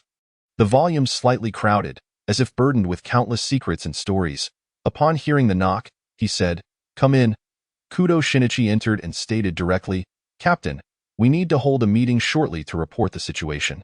Kinnicher lifted his gaze, checking the clock on the wall, which read 4:30 a.m. He nodded, his voice hoarse and weary. Due to the unusual circumstances of the past few days, most personnel have been resting at the station. I will notify them. Please wait for me in the conference room. Thank you for your hard work, Captain, Kudo Shinichi replied before turning to leave, his footsteps echoing down the corridor. Shinichi watched their departing figures before slowly rising from his seat. He approached the desk, extended his right hand, and picked up a somewhat worn hat. His movements were deliberate, his fingers gently tracing the brim as if savoring the warmth and marks of time it bore. He then solemnly placed the hat upon his head, adjusting the brim with a serious and grave expression. He pressed the intercom button for the station, stating steadily, "All team leaders and above, please proceed to the conference room immediately." Those resting or busy within the station heard his voice and promptly set aside their tasks, hastily making their way to the conference room. The corridor was filled with hurried footsteps, each officer's face reflecting a mixture of seriousness and tension. Fully aware of the meeting's significance regarding the deployment of tomorrow's battle and the lives at stake. Inside the conference room, the lighting was dim, and the chairs were arranged neatly. Kudo Shinichi and his companions sat in silence, awaiting the arrival of others, the air thick with palpable pressure. When the others arrived, Captain South Kenicher took his place at the head of the table, while Kudo Shinichi and his team settled beside him. The room, though not spacious, was suffused with an atmosphere of tension and solemnity. Maps of the city and warning slogans adorned the walls, serving as reminders of the grave circumstances they faced. The dim lighting cast a glow on the polished conference table, which held several steaming cups of tea, the rising vapor adding to the room's hazy ambience. Kenicher surveyed the gathered individuals, his expression apologetic. "I apologize for calling everyone together at such a late hour. But a fierce battle occurred tonight, resulting in the death of 5 students and 10 officers losing consciousness. I will now hand over to Captain Kudo to elaborate on the specifics of the battle." Kudo Shinichi stood, his demeanor serious and grave. He cleared his throat and began to explain the situation. Initially, a sleeping student suddenly went berserk, exhibiting bizarre behavior as if possessed by a demon. Then, a terrifying monster appeared, massive and resembling a fiend from hell. Our comrades fought valiantly but suffered catastrophic defeats. Satis used his special abilities to attack, but the monster severely injured his leg with astonishing speed, leaving him to writhe in pain on the bed. Suzuki Waita, with both arms injured and wrapped in thick bandages, bore wounds so deep they were chilling to behold. Despite our access to cutting-edge technology and special powers provided by higher authorities, we were still unable to contend with this creature. It possesses the ability to become invisible and evade attacks, employing a variety of offensive strategies that are hard to defend against at times. It transforms into a shadow, vanishing from our sight in an instant. At others, it strikes with razor-sharp claws, making it nearly impossible to guard against. Kudo Shinichi concluded. Gasps of disbelief filled the room, and murmurs erupted among the attendees. It was indeed true. There was a monster, which explained their prior vulnerability. One individual stood up and inquired, "Since the monster has departed, can we not review the surveillance footage?" At this moment, Kudo Shinichi interjected, "We cannot disclose the surveillance footage just yet. It contains numerous secrets that must remain confidential. This is a matter concerning the government, and if it were to leak, everyone present could very well end up in prison for life." Upon hearing this, the room fell silent, faces reflecting fear and helplessness. The window in the conference room was partially open, allowing a gentle breeze to flutter the papers on the table, producing a soft rustling sound. Kenicher lifted his teacup, took a sip, and continued, "Since we cannot share certain details, surely we can disclose the monster's special abilities. After all, being privy to more intelligence will allow us to prepare adequately and mitigate potential casualties." Kudo Shinichi pondered for a moment before deciding to reveal some information, then spoke. "The monster has the ability to morph and evade physical attacks, manipulate objects to launch assaults against us, and can also materialize to strike. In the ongoing confrontation with the entity, it has been discovered that its arms can transform into scythes or shields. As for its other abilities, they remain uncertain for the time being. However, physical attacks can inflict damage upon it when it materializes. Furthermore, there have been incidents where students have awakened in a frenzied state after falling asleep, suggesting the possibility of additional mental control techniques at its disposal. Notably, those who remained awake did not exhibit any adverse effects, and this is the extent of the intelligence we currently possess." After a brief moment, Sheriff Sakanichiro broke the silence, his brow furrowed, and his voice grave. "It appears that this creature's abilities are exceedingly troublesome. What do you propose for the deployment of tomorrow's operation? Kudo Shinichi contemplated briefly before responding with unwavering resolve. Sheriff, I believe it is imperative that all personnel involved in the operation are equipped with adequate protective gear, particularly armor capable of resisting physical attacks. Additionally, we must designate individuals to constantly monitor the movements of surrounding objects to prevent the creature from utilizing them for surprise assaults. We can organize our forces into several specialized teams, such as reconnaissance, containment, rescue, and assault units. The reconnaissance team will patrol areas where the creature is likely to appear, and upon detecting any signs of it, they must immediately notify the other teams. The containment team will employ protective gear and tactics to delay the creature, thereby creating opportunities for the assault unit. The rescue team must be prepared at all times to attend to the wounded. Yamaguchi Misa then suggested, should we not simulate several combat scenarios in advance? For instance, if the creature were to suddenly manifest in the gymnasium, or during the personnel's relocation. As she spoke, she absent-mindedly tapped her fingers on the table. Lost in thought, Watanabe Ayako nodded in agreement. Precisely, and we must consider how to allocate our forces if the creature were to launch simultaneous attacks on multiple locations. At that moment, Suzuki Yuta, who had been silent until now, spoke up, his voice somewhat weak yet resolute. Captain, I believe we should establish hidden escape routes within the gymnasium to facilitate the evacuation of students and certain officers in the event of an emergency. Kudo Shinichi nodded slightly. That is an excellent idea. Let us arrange for individuals to plan and prepare these escape routes today. Sheriff Sakanichiro rose, placing his hands on the conference table and surveying the group. Very well. Let us dispatch personnel to investigate the surrounding areas where the creature has been sighted, in search of possible clues. Simultaneously, inform the technical department to expedite the analysis of the existing intelligence to ascertain any potential weaknesses of the creature. The group nodded in agreement with the sheriff's plans. However, another officer at the meeting, displaying a troubled expression, trembled as he inquired. Given the creature's formidable strength, can we truly contend with it? Shouldn't we report this to the military? The sheriff promptly interjected. Do not frighten yourselves. If the military were to mobilize, it would create chaos in society, and who would then place their trust in us? The police? Moreover, Captain Kudo is dispatched from above. He faced the creature yesterday and emerged unscathed, which indicates he possesses the means to handle it. Our task now is simply to follow the arrangements.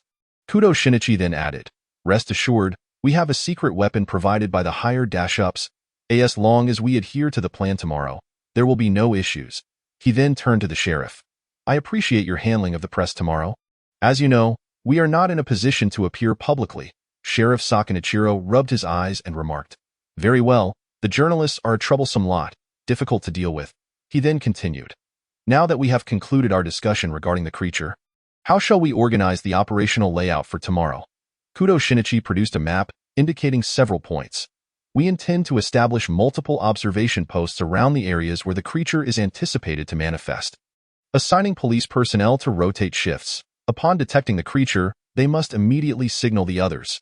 Additionally, we will gather all students in the gymnasium tomorrow evening. The creature initially appeared at the school, so there may be further significance to this.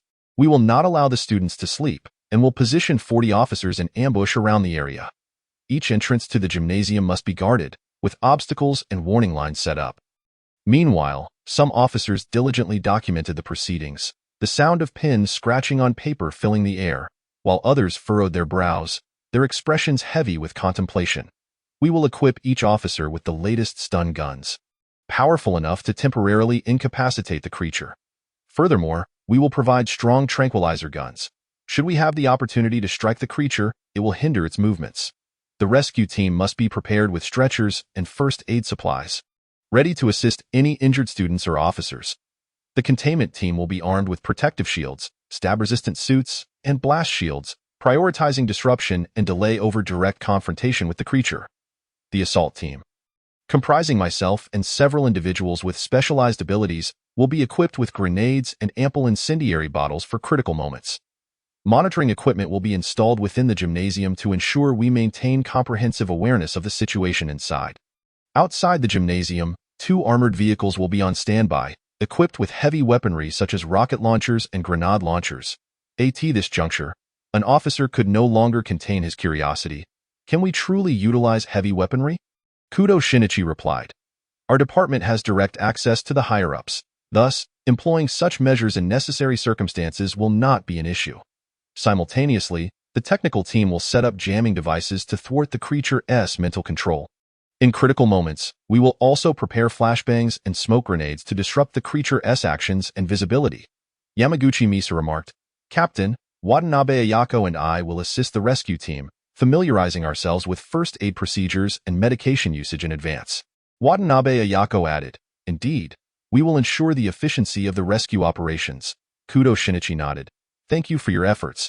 Suzuki Yuta, anxious, said, Captain, although I am injured, I can still assist with logistical support. Kudo Shinichi patted his shoulder. Focus on healing. This is also preparation for tomorrow's battle. Then, another voice raised a concern. What if the creature employs mental control again? Kudo Shinichi responded. We will prepare specialized protective helmets outfitted with neural disruptors. While they may not provide complete resistance, they will offer some alleviation. Additionally, dedicated psychological experts will monitor the mental states of the team and students, taking immediate action upon detecting any anomalies. Furthermore, we will broadcast high-frequency noise within the gymnasium to interfere with the creature's mental control waves. The group nodded in agreement, expressing their support for this plan. Sheriff Sakanichiro declared, Very well, everyone is clear on their tasks. Prepare diligently, and we must resolve this creature tomorrow. As the meeting concluded, the participants departed with a mixture of trepidation and determination, each preparing for the battle ahead. Yet, as Kudo Shinichi made his way out of the conference room, a lingering sense of unease settled in his heart. The creature's power exceeded their expectations, and the impending confrontation promised to be a fierce struggle. At that moment, Suzuki Yuta patted him gently and whispered, Captain, should we truly divulge this intelligence to them? This creature is not so easily dealt with. Kudo Shinichi cast a cold glance at him and replied, We will discuss this later. Chapter 37. The Hidden Motives of the People? As Kudo Shinichi and his team exited the conference room, they slowly made their way to their small quarters. Kudo Shinichi was the first to shatter the silence, his gaze serious as he turned to Suzuki Yuta in a low voice. He addressed the question Yuta had posed earlier in the meeting. Yuta, you asked me why I mentioned those so-called stun guns would be effective without revealing the creature's true strength. Think carefully. As a first-hand participant, you understand the creature's formidable nature better than anyone. Therefore, we indeed require some expendable resources. We need these personnel to divert attention at critical moments. At this juncture, the two girls quickly chimed in without hesitation. Yamaguchi Misa smirked, a hint of chilling indifference in her expression as she crossed her arms. With an air of arrogance, she declared, Of course we need expendable resources. We are bearing the important mission of saving the world, and our safety is undoubtedly far more important than that of ordinary individuals. They are merely a part of the masses. After all, besides, if an incident were to occur, it would be a sacrifice for the nation. The government would provide generous compensation, making their demise seem justified. Contributing to humanity. Her eyes lacked warmth, as if discussing a trivial matter disconnected from her own concerns. Watanabe Ayako nodded in agreement, her expression devoid of compassion as she fiddled with the folds of her clothing. In a sharp, unfeeling tone, she remarked, Exactly, we cannot place ourselves in danger. If those ordinary individuals can contribute to our efforts, it only serves to demonstrate their value.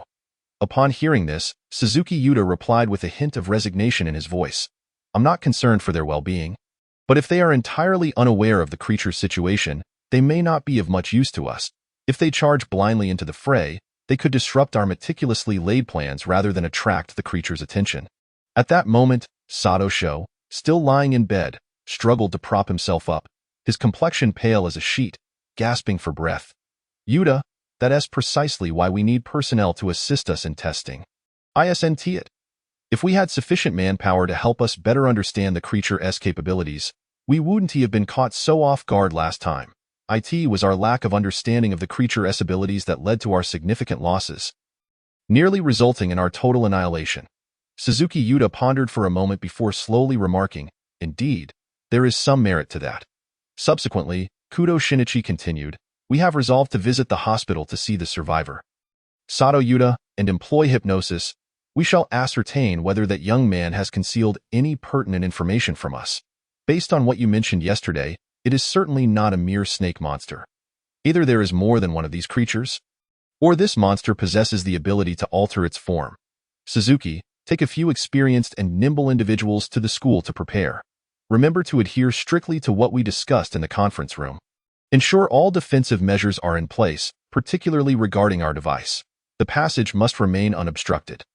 Not a single creature should be permitted entry, not even a fleeting bird should encounter any hindrance. Suzuki Yuta nodded vigorously. His eyes filled with determination as he replied, "Understood, Captain. You can rest assured I will meticulously select the most suitable personnel. I shall guarantee the completion of the task, even if it means braving fire and water." Kudo Shinichi contemplated for a moment before adding, "Yamaguchi Misa and Watanabe Ayako, you two should inspect the equipment and supplies, examining each item carefully to ensure nothing is overlooked, particularly the stabilizers which can stabilize our condition during potential aberrations. This is critical to the safety of us all, and there can be no room for negligence." "Understood," the two responded in unison. Furthermore, the personnel from the police station may be allocated according to the actual situation. Yet it is imperative to ensure that each position is fortified with sufficient strength. We must not allow any lapses. This operation must succeed, with no retreat possible. The group nodded in agreement, the room thick with a tense yet resolute atmosphere. As they understood that the battle awaiting them the following day was one of life and death, necessitating comprehensive preparation. Even the slightest misstep could lead to irrevocable consequences. Sato gritted his teeth. Enduring the pain of his injuries as he spoke, "Captain, I should be able to walk again by tomorrow. If necessary, I can use the aberration agent once more." Kudo Shinichi glanced at him, a flicker of concern in his eyes as he said, "Focus on your recovery and conserve your strength. Do not resort to the aberration agent unless absolutely unavoidable. Its side effects are severe, and we will need you to play a crucial role in the future. For the Empire and the battle ahead." Yamaguchi Misa interjected, "Captain, should we not consider adjusting the weapons? I believe certain key weapons ought to be concentrated in the hands of just a few of us to maximize their effectiveness." Kudo Shinichi contemplated briefly, stroking his chin as he replied, "Let us adhere to the original plan for now, and once we have inspected the equipment and supplies, we will make a decision based on the actual circumstances. After all, we possess special weaponry. Those others' weapons are of little consequence." Watanabe Ayako, visibly anxious, inquired, "What is our contingency plan in the event of unforeseen circumstances, such as the monster suddenly gaining strength or unexpected developments?" Kudo Shinichi responded, "We must remain adaptable. Their survival may be disregarded if it means protecting ourselves and fulfilling our mission. However, unless we are faced with a life-and-death situation, do not easily concede. In the direst circumstances, we may employ the third stage of aberration, but that must remain our last resort." As everyone exchanged thoughts, refining their plans for the following day, the room was suffused with a palpable tension and determination. Each individual feeling as though a heavy stone rested upon their heart, eyeing a shift of scene. In Sato Kenichiro's office, the lighting cast a dim yellow glow, rendering the atmosphere increasingly grave. Sato Kenichiro sat behind an expansive desk, holding the report from his trusted aide who had visited the scene. His expression focused and serious. It seemed he sought to uncover some astounding secret from the alarming photographs and densely packed text before him. He then passed the photographs to several aides beside him, speaking in a low, oppressive tone, "Come and see this. This is the state of affairs at the scene. The ferocity and bloodshed far exceed our expectations. I have grave suspicions that Kudo Shinichi has concealed some critical and potentially fatal information. For tomorrow night's operation, I implore you all to exercise extreme caution. Do not blindly follow his directives. I suspect they may use our personnel as cannon fodder to pave the way for their own agenda." A burly officer stepped forward, gazing at the photographs with deep concern and trepidation. Hesitatingly, he spoke, "Captain, Kudo Shinichi is a representative sent from above. If we harbor such covert suspicions, will it not incite displeasure from higher authorities? Should this reach their ears, we may find ourselves in dire straits." Before he could finish, another tall, slender officer interjected urgently, "Humph! Our lives are paramount. If you wish to step forward and be the sacrificial lamb, then by all means. As for me, I value my life too much to throw it away on an ambiguous mission." The others immediately chimed in, each voice rising in a chorus of concern. "Indeed, this situation is far too perilous. We cannot be used as pawns to meet an untimely demise." However, they recognized that Kudo Shinichi and his team were appointed by higher powers. To defy their orders might lead to unfavorable consequences. Regardless, preserving our lives takes precedence. Everything else can be addressed later. Sato Kenichiro listened to the murmurs, his expression darkening further. He slammed his palm on the desk and bellowed. Silence. This matter falls under their jurisdiction. Should anything go awry, the blame rests on them, and any accolades for success will also be theirs. However, you must consider that your lives are your own. Should we fail?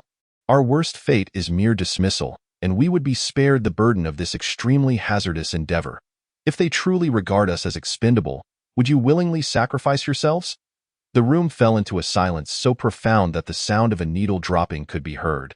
As everyone was rendered speechless by Sato Kenichiro's fury, he then softened his tone and continued, "During the operation tomorrow, remain vigilant.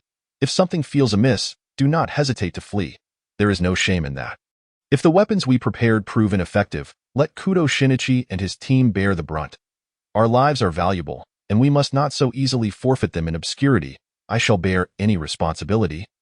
Understood? Gratitude flickered in the eyes of the gathered officers as they nodded in agreement, affirming, "Captain, we shall heed your counsel." Finally, Sato Kenichiro instructed, "You may all disperse. Jin-Teru, please stay behind."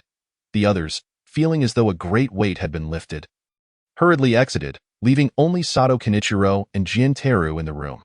Sato Kenichiro rose and approached Jin-Teru, fixing him with a resolute gaze as he said, "Tomorrow, I entrust you with managing the journalists. No matter how they press for answers or attempt to complicate matters, you must find a way to keep them at bay. They must not interfere with the progress and deployment of our operation. Tomorrow is our final day. Should we succeed, all will be well. If we fail, we shall refrain from further involvement, understood?" Jin-Teru nodded solemnly, his expression serious as he affirmed, "Captain, rest assured. I will fulfill this task and ensure that those journalists do not disrupt a single aspect of the operation." Chapter 38. The final preparations at the police station. As dawn broke, the entrance of the police station buzzed with activity, voices clamoring in a cacophony.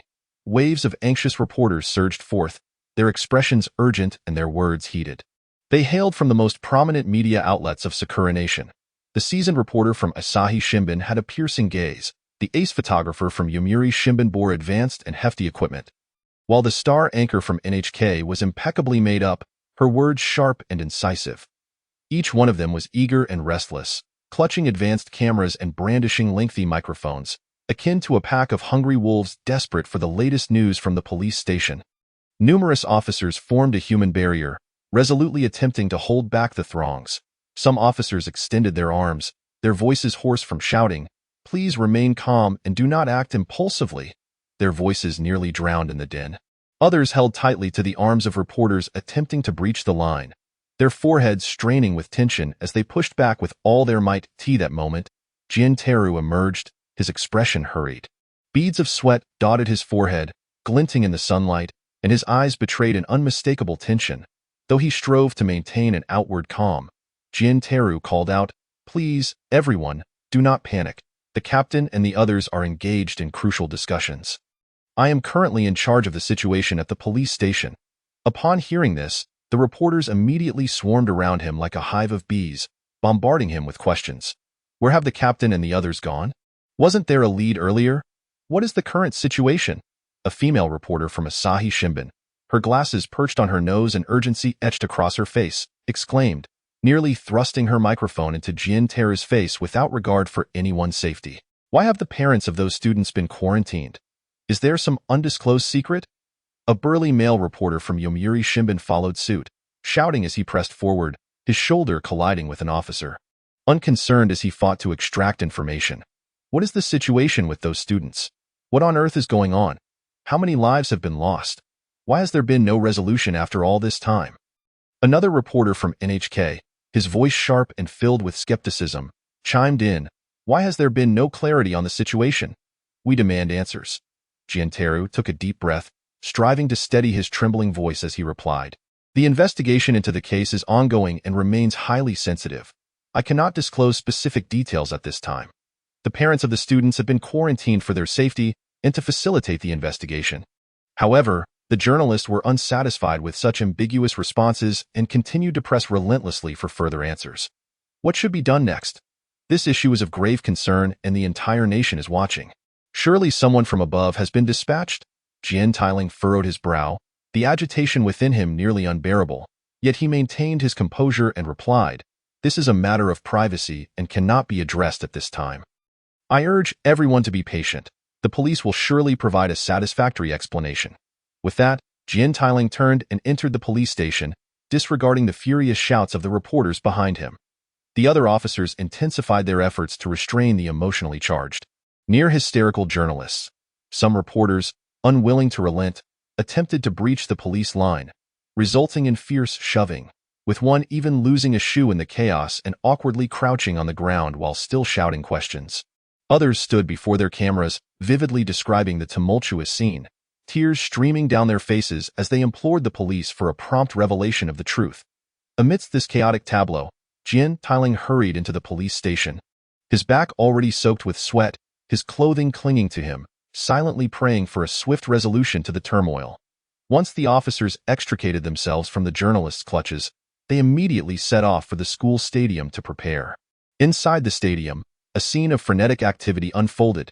A contingent of officers established sturdy barriers at the entrance, straining to maneuver the heavy iron barricades, a task specifically arranged by Kudo Shinichi, which many presumed to be merely a blocking device. "Let us put in the effort. Captain Kudo's orders are clear. We must not allow the monster to breach our defenses tonight. Can you manage that?" An older officer shouted. "Rest assured, with us here, this entrance will be firmly secured," replied a younger officer, his movements unceasing, muscles taut, embodying youthful vigor and determination. Another group of officers erected caution tape around the periphery of the stadium, the reflective tape glinting in the sunlight as if delineating insurmountable barriers. "This tape must be tightly secured. There can be no gaps." "Understood, we will ensure absolute security," came the resolute response. Some officers were busy installing surveillance equipment inside the stadium, cautiously climbing tall ladders to adjust the camera angles. Their expressions focused and tense. "Will this angle cover the entire area? Let us adjust it a bit more. It should be fine now." Those tasked with setting up protective gear arranged heavy shields and protective suits neatly to the side. Ready for immediate use, their movements swift and efficient. With all this protective gear, let us hope it remains untouched. Indeed, better safe than sorry. We must remain vigilant. With so many of us, that monster surely won't escape tonight. One officer declared confidently, a hint of anticipation in his voice. "Let us hope so, and may we all remain safe." Another officer responded, concern flickering in his gaze, though it was quickly replaced by resolve. As preparations reached an initial conclusion, the officers began gathering the students in the center of the stadium. The students bore expressions of panic and fear, their eyes reflecting a profound dread of the unknown. Akin to startled fawns, "Children, do not fear. We will protect you," one officer said, striving to adopt a gentle tone while forcing a comforting smile.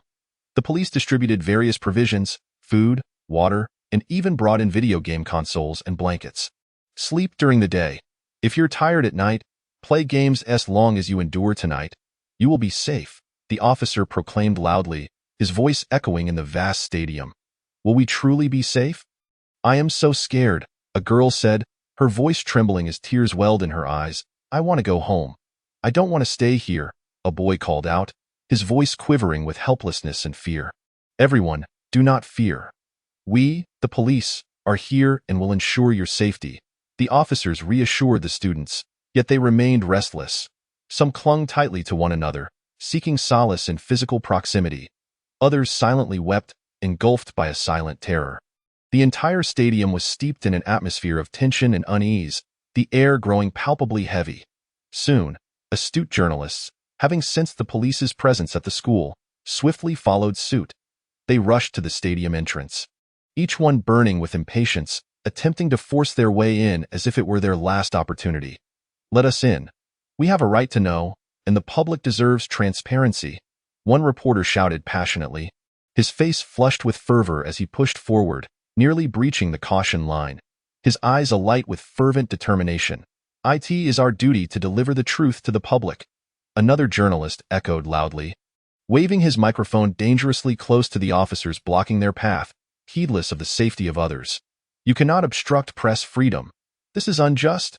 Yet another reporter bellowed angrily, shoving against the officers attempting to hold the line. The police stood firm, arm in arm, forming an impenetrable wall. Do not cross the caution line. They shouted in unison, their voices resounding with authority, and then began to intercept the encroaching reporters. Some officers spread their arms wide, creating a solid barrier to thwart the journalists' approach, their gazes filled with warning. Others firmly grasped the arms of those attempting to break through, muscles straining with effort. Halt! No further! A young officer barked, veins bulging on his forehead. His voice laced with indignation. Step back. This area is off limits. Another officer glared, his tone uncompromising, leaving no room for negotiation.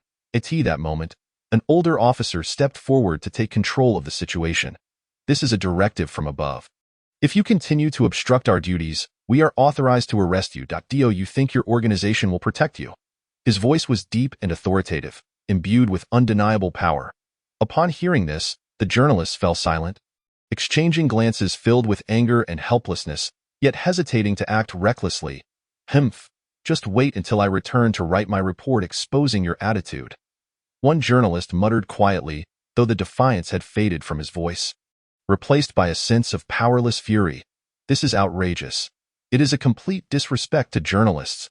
Though they continued to grumble, the reporters dared not force their way through, leaving one by one in a huff.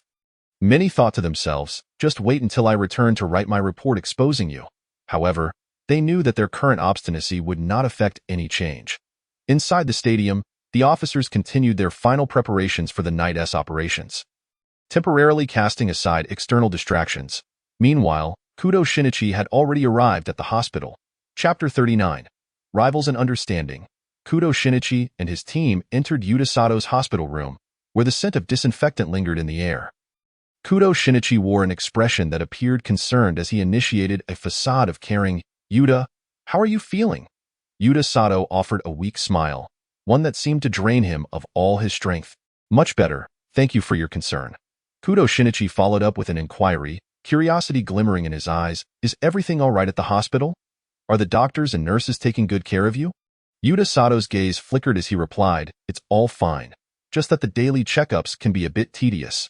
Observing Yuta, Kudo's eyes subtly revealed a hint of urgency as he asked, did you really see the snake monster? It's truly fortunate that you survived. Yuta answered without hesitation, I did see it.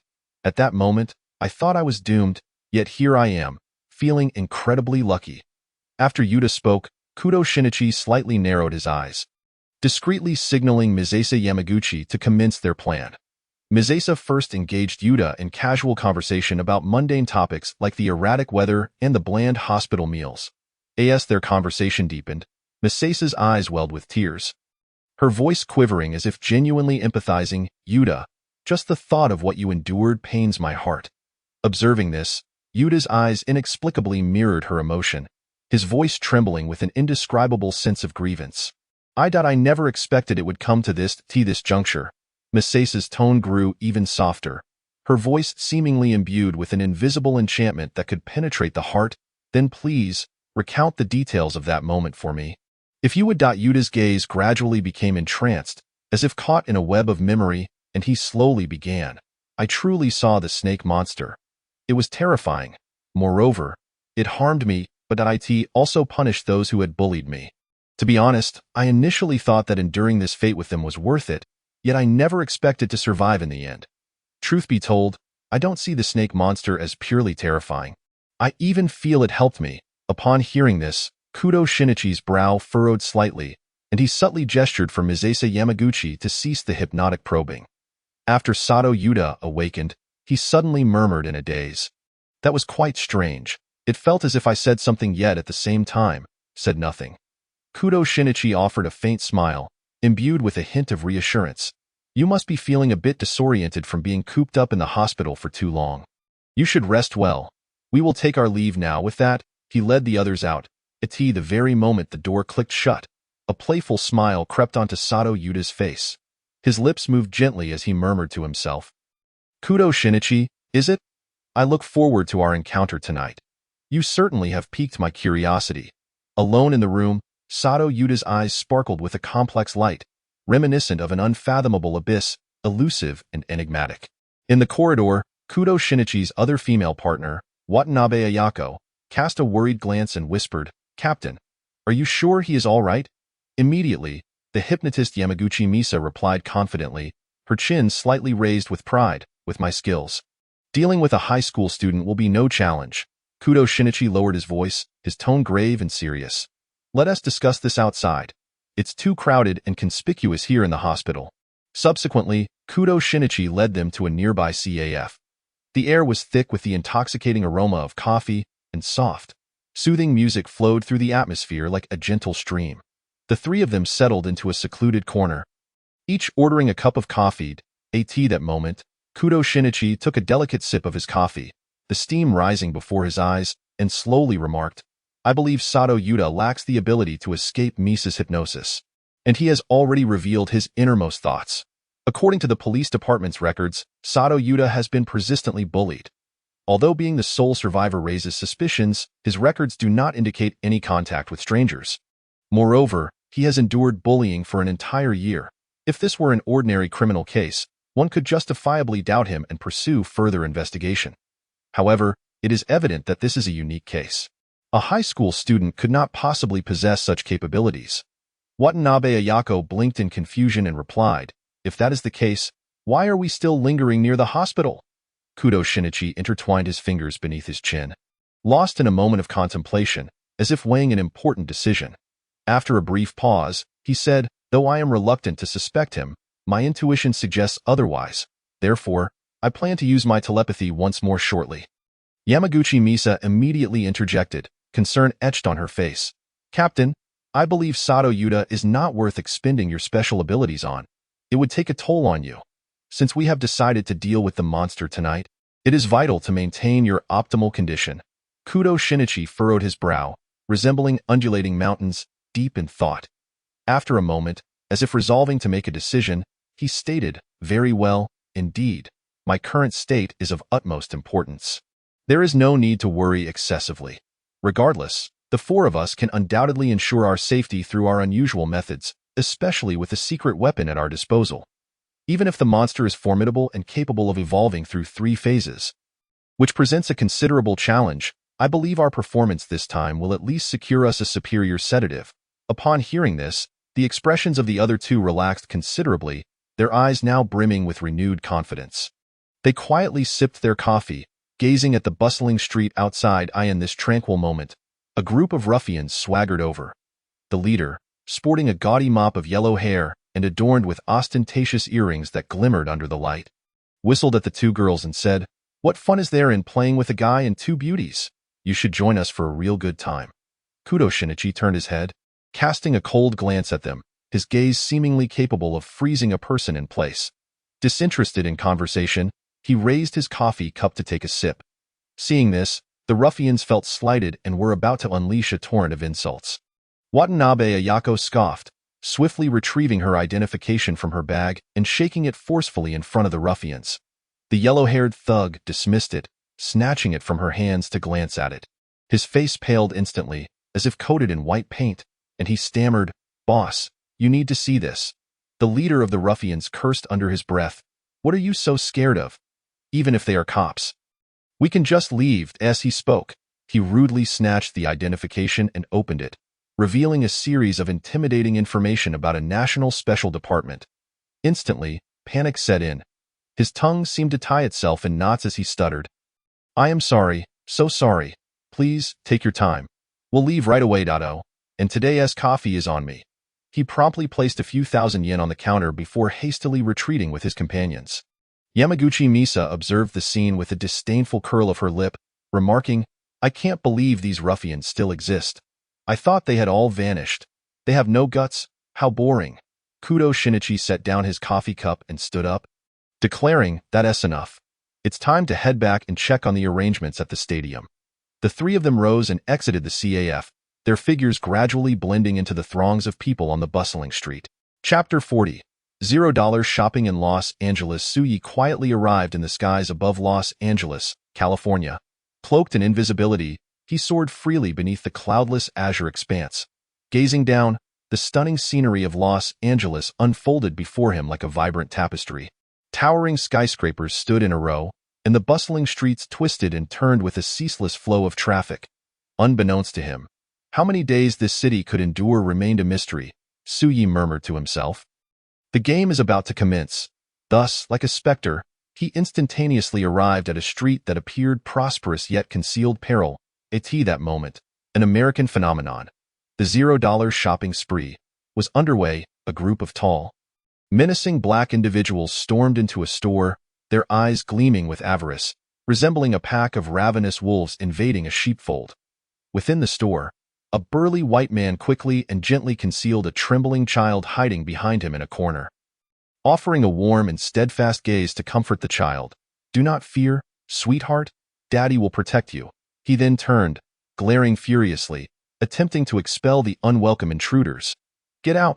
This is my store, you bandits," he bellowed, his voice booming like thunder, causing the merchandise to tremble. "Ha! You think you can stop us?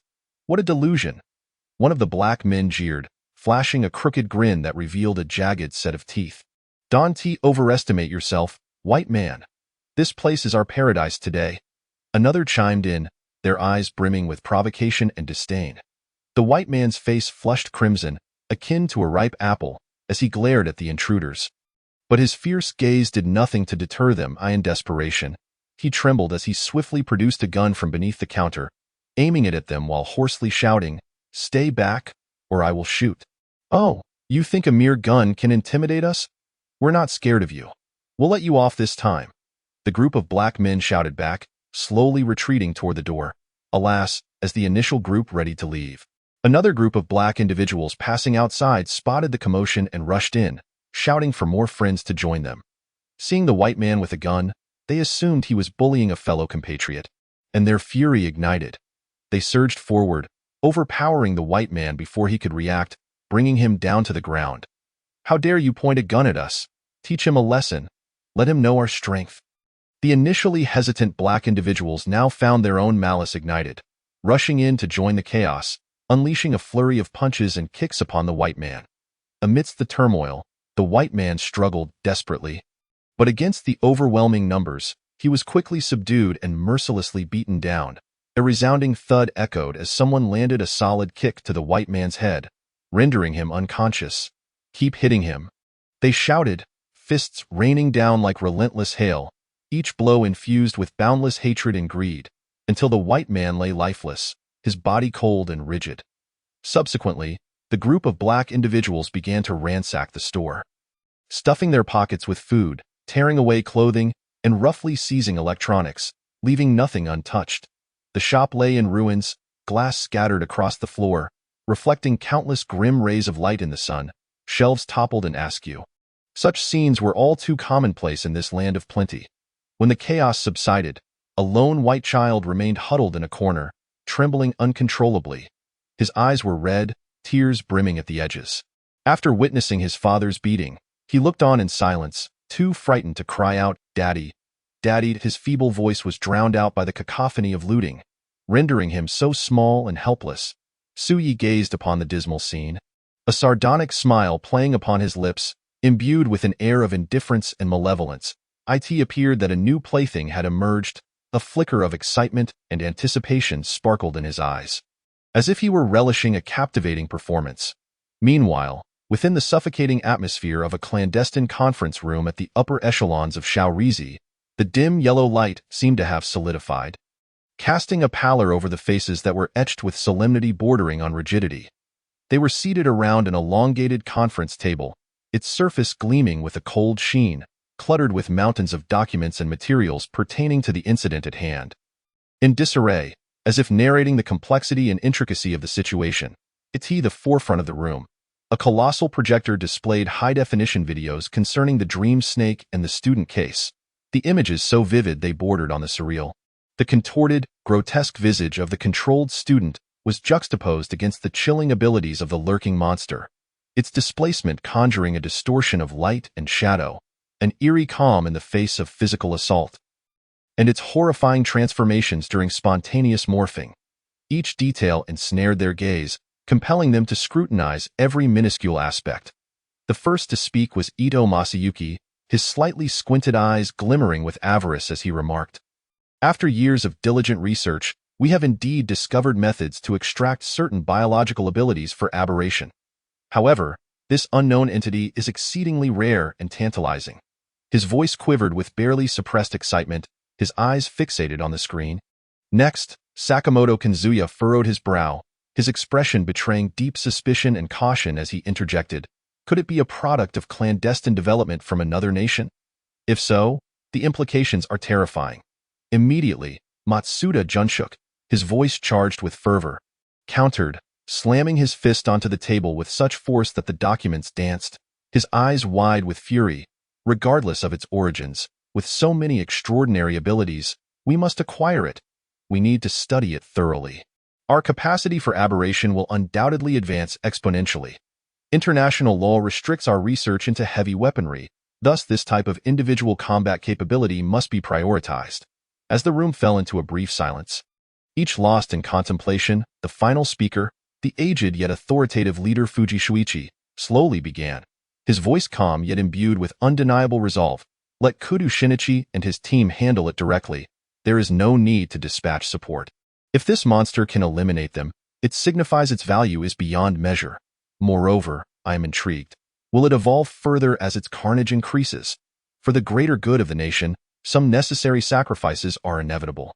If it can be dealt with by Kudo and his team, we shall study its remarkable abilities to see if replication is feasible. His tone remained unruffled, as though discussing a trivial matter rather than a decision impacting countless lives. With this proposal garnering unanimous agreement, heads nodded in silent accord, the atmosphere thick with an unspoken camaraderie and chilling determination.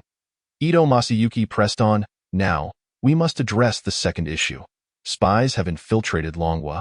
It appears that Dying and Meiligwa have sent operatives, yet the scales resembling those of a dragon have been meticulously concealed. He continued, currently, the Meili government intends to exert pressure to obtain some scales. Our Prime Minister and Tianchi's stance is that Longwa, under duress, will inevitably consider international circumstances and might concede a few scales for American research, after which we can dispatch our aberrated agents to seize them. The Prime Minister has proposed a direct acquisition, but we must acknowledge Longwa's formidable strength. They will undoubtedly fortify their defenses. Unless we unite with Meiligwa for some mutual advantage, but those politicians are notoriously difficult, often prioritizing their own interests. They would prefer to hoard the spoils, and in the absence of sufficient power to claim them, they would wish for others to gain as little as possible. The conference room erupted into chaos, voices raised in vehement condemnation of the Americans. Those scoundrels from Meiligwa are nothing but self-serving opportunists, fixated solely on wealth and power, devoid of any moral compass. Shouted a diminutive yet vociferous official, Ono Janikara, his face flushed with indignation, spittle flying as he gesticulated wildly. Humph, those politicians hail from families steeped in selfishness. How could they ever consider our interests? They will exploit us and then cast us aside. Another corpulent official, Murakami Kuji, pounded the table in rage, the resounding thud echoing like the beating of a war drum, as he vented, exactly. Their thoughts are purely commercial, consumed with profit, utterly indifferent to the plight of their allies. Collaborating with them is tantamount to courting disaster. Others chimed in, the chamber alive with the cacophony of anger and discontent, resembling a fierce debate. The atmosphere was thick with anxiety and urgency, each individual scheming for their nation's interests. Unyielding in their methods, their distorted faces under the dim light appearing increasingly grotesque, far worse than mere beasts. Chapter 41. The nightmare of the black man approaches. Suyi slowly approached the white child huddled in the corner. His stride steady yet imbued with an inexplicable sense of oppression. He crouched down, his gaze piercing as he fixed his eyes on the child, speaking in an alluring tone, "Do you desire vengeance?" The white child raised his head, his previously fearful and helpless eyes now ablaze with hatred, nodding fervently, biting his lip as he declared, "Yes, I dream of making those bastards pay." Suyi narrowed his eyes slightly, intrigued, and inquired, "Pray tell, what is your name?" The child puffed out his chest, his voice trembling yet resolute as he replied, "My name is Daniel Jack." A knowing smile crept across Suye's lips, a smile laden with significance. As he stated, "I can bestow upon you the power of revenge, but you must understand that this may cost you your freedom." Your self-awareness may become distorted, and you might transform into a loathsome monster, ultimately losing your life. Are you truly prepared to accept this? Without hesitation, Daniel Jack locked eyes with Su Yi, shouting defiantly, "Yes, regardless of whether you are a demon or not. As long as you can aid me in my revenge, I would sacrifice anything." Su Yi, upon hearing this, clapped his hands in delight, exclaiming, "Excellent, as you wish." He then silently communicated with the system sprite within his mind. "Kunkin, please elucidate the feasible options for his transformation at this very moment." The system sprite's melodious voice resonated in Su Ye's consciousness. "Ding. Host, there are currently 3 options available for your selection. The first option is to provide your own materials for the transformation.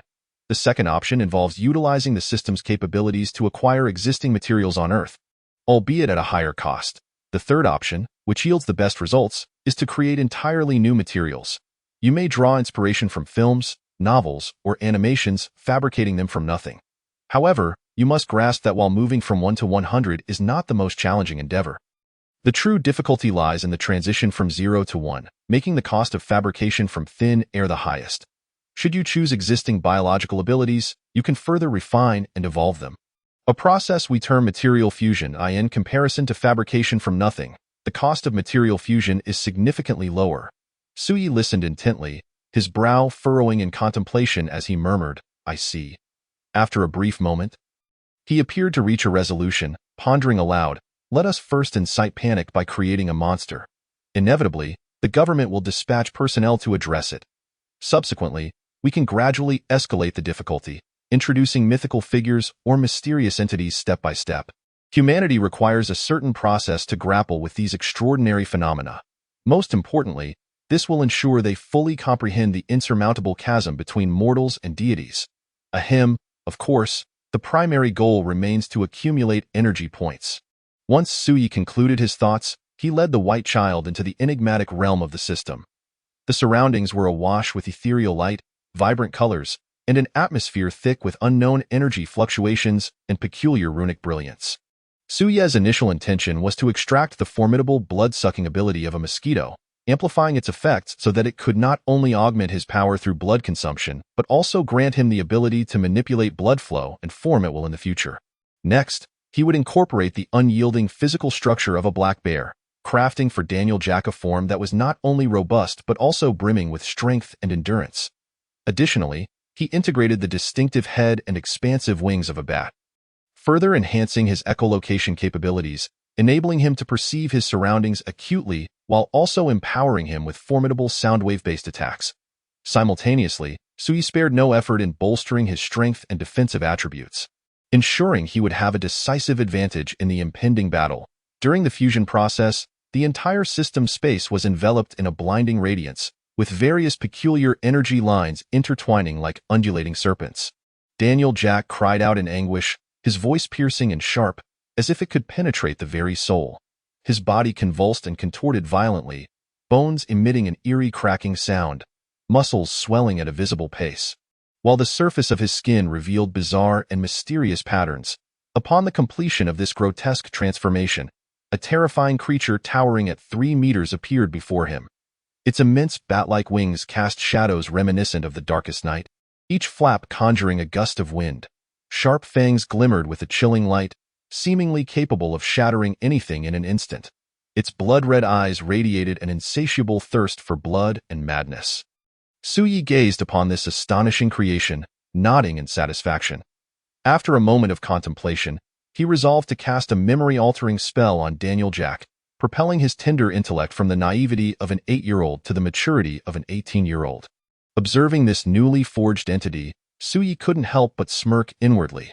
With such a deep-seated hatred for black individuals, he would undoubtedly wreak havoc upon many without mercy. Perhaps, in the end, he would even be hailed as a hero by white people. This time, having spent 2 points of ability, I truly hope you do not disappoint me, beautiful nation. I eagerly anticipate your reactions. Ha ha ha. Subsequently, Su Yi addressed Daniel Jack. Unleash your full potential. You may disguise yourself as a human to blend into the crowd or directly seek vengeance in this monstrous form. Do as you wish, for no one can stand in your way. With that, Su Yi vanished without a trace amidst a cloud of smoke. Alone, Daniel Jack returned to the dilapidated shop, clenching his fists and feeling the surging power within him. Each muscle brimmed with explosive strength, and every breath felt as if it could unleash flames. His heart blazed with the fire of vengeance as he murmured, "Blacks, your calamity is at hand." Outside, the wind howled fiercely, causing the shattered windows to creak ominously, teetering on the brink of collapse. The shards of glass scattered across the ground rolled in the wind, reflecting a cold and cruel light, quivering in anticipation of the impending bloody retribution. The white boy, Daniel Jack, despite his enhanced mind, was still merely a barely 18-year-old youth. At this moment, his heart was consumed by an ocean of deep-seated hatred, rendering his actions far more extreme than those of Yuta Sato. He slowly approached his father's cold corpse, his tears long since dried, leaving only an infinite well of rage. With a voice trembling yet resolute, he proclaimed, "Father, I shall avenge you soon. The existence of blacks in this society is intolerable. I wish not to wait, not for a moment longer." With that, he seized a tattered coat, draping it over himself with determination, and stepped outside without hesitation. His nostrils flared slightly as he caught the unbearable scent unique to blacks, an invisible thread guiding him toward his revenge. Clenching his teeth, he formed his hands into tight fists, knuckles whitening from the strain. With each step, his fury intensified. Images of his father's warm smile and the horrific scene of his death at the hands of blacks flooded his mind, piercing his soul like a serrated blade, further solidifying his resolve for vengeance. His pace quickened, like the wind racing toward the source of that foul scent, driven by a singular thought: let those blacks pay in blood for their transgressions. Chapter 42. The moment of black hunting has arrived. As white boy Daniel Jack stepped away from the shattered shop, Suyi, concealed in the shadows, observed Daniel's every move with keen interest. Daniel trudged along the street, his steps heavy, his heart ablaze with hatred akin to a raging inferno, nearly consuming his sanity. His unusually large figure drew the attention of passers-by, yet thanks to his extraordinary and eerie camouflage abilities, he had yet to incite significant chaos. He continuously sniffed the air, his senses sharpened like a beast post-transformation, swiftly identifying the unique and loathsome odor of his targets. A black youth brushed past him, inadvertently catching a glimpse of the fleeting ferocity reflected in Daniel Jack's eyes. An intense hatred and near-mad obsession that sent a jolt of fear through the black youth, prompting him to instinctively halt and glance back. Yet, all he beheld was an ostensibly ordinary silhouette. However, that fleeting moment of terror etched itself into the depths of his being, unshakable.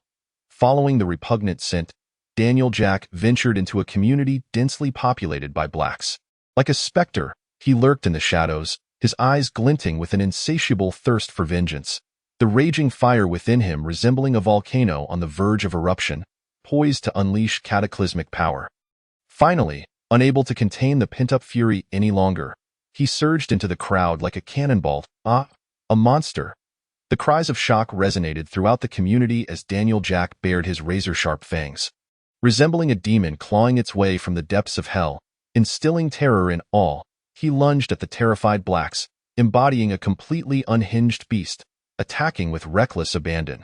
His vampiric abilities manifested instantly, draining the blood from several blacks in the blink of an eye, their shriveled, lifeless bodies collapsing to the ground in a chilling spectacle. Then, unleashing a sonic attack, his voice reverberated with immense power, sending shockwaves through the surrounding structures, causing them to tremble violently. Glass shattered, cascading into countless sharp shards, while walls fissured like spider webs. As the crowd began to flee, he showed no mercy, employing ruthlessly brutal tactics, tearing apart other black bodies, blood splattering everywhere, rendering the scene a horrific battleground, bloody and merciless. The gruesome tableau plunged the entire community into a state of utter panic. People fled like headless chickens, their cries for help intertwining into a symphony of despair. Some blacks attempted to fight back, seizing their firearms in a frantic bid to resist, but the bullets striking Daniel Jack were as ineffective as hitting solid steel, falling harmlessly to the ground. More individuals, in sheer panic, dialed emergency services, their voices trembling, nearly incoherent as they described the horrifying scene, as if the apocalypse had arrived. Meanwhile, media personnel, akin to sharks sensing blood, rushed to the scene. Journalists hoisted heavy cameras, eager to capture the bloody chaos, desperate not to miss a single heart-stopping moment. Viewers, a shocking attack is underway here. A creature that defies humanity is ruthlessly slaughtering innocent civilians. It's a scene too horrific to bear. Resembling a hell on earth. The reporter's face turned as pale as a ghost, his voice quivering, sweat beads rolling down his forehead, yet excitement flickered in his eyes, for this live broadcast could catapult him to fame and fortune. The horrific scene rapidly spread through the city via the cameras. Citizens watching from their televisions were gripped by shock and fear, the dread spreading like a plague in every heart. This is a nightmare. God, save us! People cried out in terror, some clinging to their loved ones, seeking solace in one another. Others collapsed to the ground, weeping uncontrollably, completely consumed by fear. Meanwhile, atop a distant skyscraper, Suyi wore a sinister and chilling smile, watching with satisfaction as chaos unfolded. This pandemonium was merely the beginning. The ensuing events would be even more entertaining, he murmured softly, his tone laced with anticipation and excitement, his eyes shimmering with a peculiar light. As if savoring a meticulously orchestrated grand performance, the city descended into chaos, prompting the government to convene an emergency meeting. The atmosphere in the conference room was suffocatingly tense as high-ranking politicians gathered around a massive wooden table, some with grim expressions, others sporting amused smiles, while a few appeared positively exhilarated. What manner of creature is this? Regardless of its nature, dispatch the police immediately to handle it. We must regain control, a politician stated with a stoic demeanor, his tone betraying no hint of panic, as if this were merely a trivial inconvenience. Numerous officers have already been deployed, equipped with advanced weaponry. They should be capable of managing the situation. However, it seems this creature's abilities exceed our expectations. We must remain vigilant. Another official, brow furrowed, scrutinized the documents in hand, cautiously analyzing the situation, beads of sweat rolling down his forehead, betraying his inner tension. We must capture this creature alive to ascertain its origins and capabilities. Perhaps it could contribute to our military research, becoming a new tool for consolidating our dominance. The higher-ups exchanged profound glances, their eyes glinting with greed and madness, hands crossed over their chests, appearing calm while their minds plotted in secrecy. However, the panic among the populace was escalating rapidly. If this issue was not resolved swiftly, it could ignite widespread societal upheaval, with unimaginable consequences. We must act quickly, someone voiced anxiously, their tone laced with worry and helplessness. The immediate priority is to control the creature and prevent it from continuing its rampage. Deploy more officers at any cost, a hardline politician shouted, his fist crashing down on the table. Meanwhile, the police of the beautiful nation arrived first on the scene. The city's streets were permeated with the acrid stench of gunpowder and blood, an affront to the senses. The building was riddled with a multitude of bullet holes and harrowing scars of damage, as if it had just endured a brutal war. The police, poised for confrontation, donned sturdy steel helmets and heavy bulletproof vests, gripping shotguns and machine guns with a palpable tension and fear etched across their faces. Attention, concentrate fire. Aim for its head and wing joints, bellowed an experienced sheriff, his voice resonating with urgency amidst the cacophony. The officers swiftly followed his command, fingers tightly clenching triggers, sweat trickling down their brows. Obscuring their vision, yet they dared not waver, wholly fixated on the creature's every movement. The monster weaved through the crowd with a ghastly speed, its form flickering like a specter.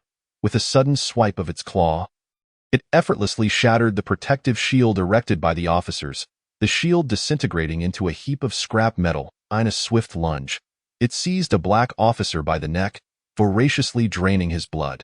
The officer's agonized scream echoed through the desolate street, chilling to the bone. His comrades, paralyzed by fear, could only watch helplessly as the creature siphoned away his life. Once satiated, the monster discarded the lifeless body as if it were mere refuse.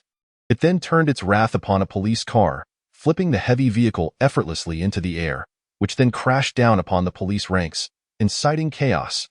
Officers were sent sprawling, their cries of pain ringing out amidst the tumult. "Damn it, we can't hit it," cursed one black officer, his hands shaking with anxiety, nearly dropping his weapon. The monster seized the moment, lunging at a group of black officers. Its razor-sharp claws sliced through the chest of one officer. Blood gushing forth in a gruesome arc, the other officers scattered in terror, their footsteps echoing with desperation and dread on the pavement. "Concentrate fire, block its path," the sheriff shouted again, his voice now hoarse. Yet the creature's movements were eerily agile. It evaded the onslaught of bullets with ease, leaping atop buildings and diving into the throngs below. "This creature is terrifying, virtually impervious to weapons," exclaimed a white officer, his eyes reflecting helplessness and despair. In the midst of the melee, it seemed that the monster targeted predominantly black individuals. The white officers gradually relaxed their fervor, their shooting becoming less frantic, some even betraying a glimmer of schadenfreude in their gazes. Numerous reporters broadcast live from the scene, their voices trembling with excitement. "Ladies and gentlemen, the situation has spiraled completely out of control. This creature's power is beyond imagination. The police's defenses are rendered futile before it. It has effortlessly breached their encirclement, mercilessly attacking multiple black officers. We can witness the creature's brutal methods of assault. It possesses not only immense strength but also a speed that eludes capture. The police appear utterly powerless against it." Speculation and controversy regarding this incident proliferated in society. Some posited it was an orchestrated terrorist attack, others suspected a government experiment gone awry, while some believed deeper racial tensions lay beneath. The reactions of the viewers at home varied widely. Black viewers were engulfed in sheer panic, their eyes filled with despair and helplessness. "This is the apocalypse. Oh God, save us. This monster must be a biological weapon developed by the government, intent on exterminating blacks. It is a conspiracy by whites. What shall we do? There is no escape." Conversely, among white viewers, some found the scene excessively brutal. "This is horrifying. How could such a thing happen?" Yet, many young individuals found the creature fascinating. "It only kills blacks, sparing whites. It's practically a hero." Especially those who had previously suffered at the hands of black individuals cheered in excitement. Finally, someone is teaching them a lesson. Online, discussions about the monster intensified. "This is undoubtedly a government experiment gone wrong. It's a genocidal plot against blacks.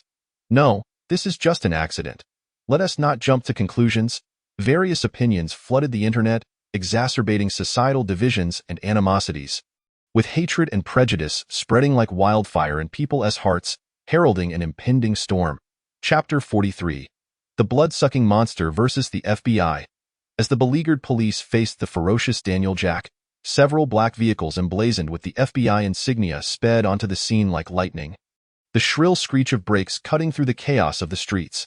Surrounding buildings bore the scars of devastation, walls marred by deep bullet holes and charred remnants, shards of shattered glass glinting ominously on the ground.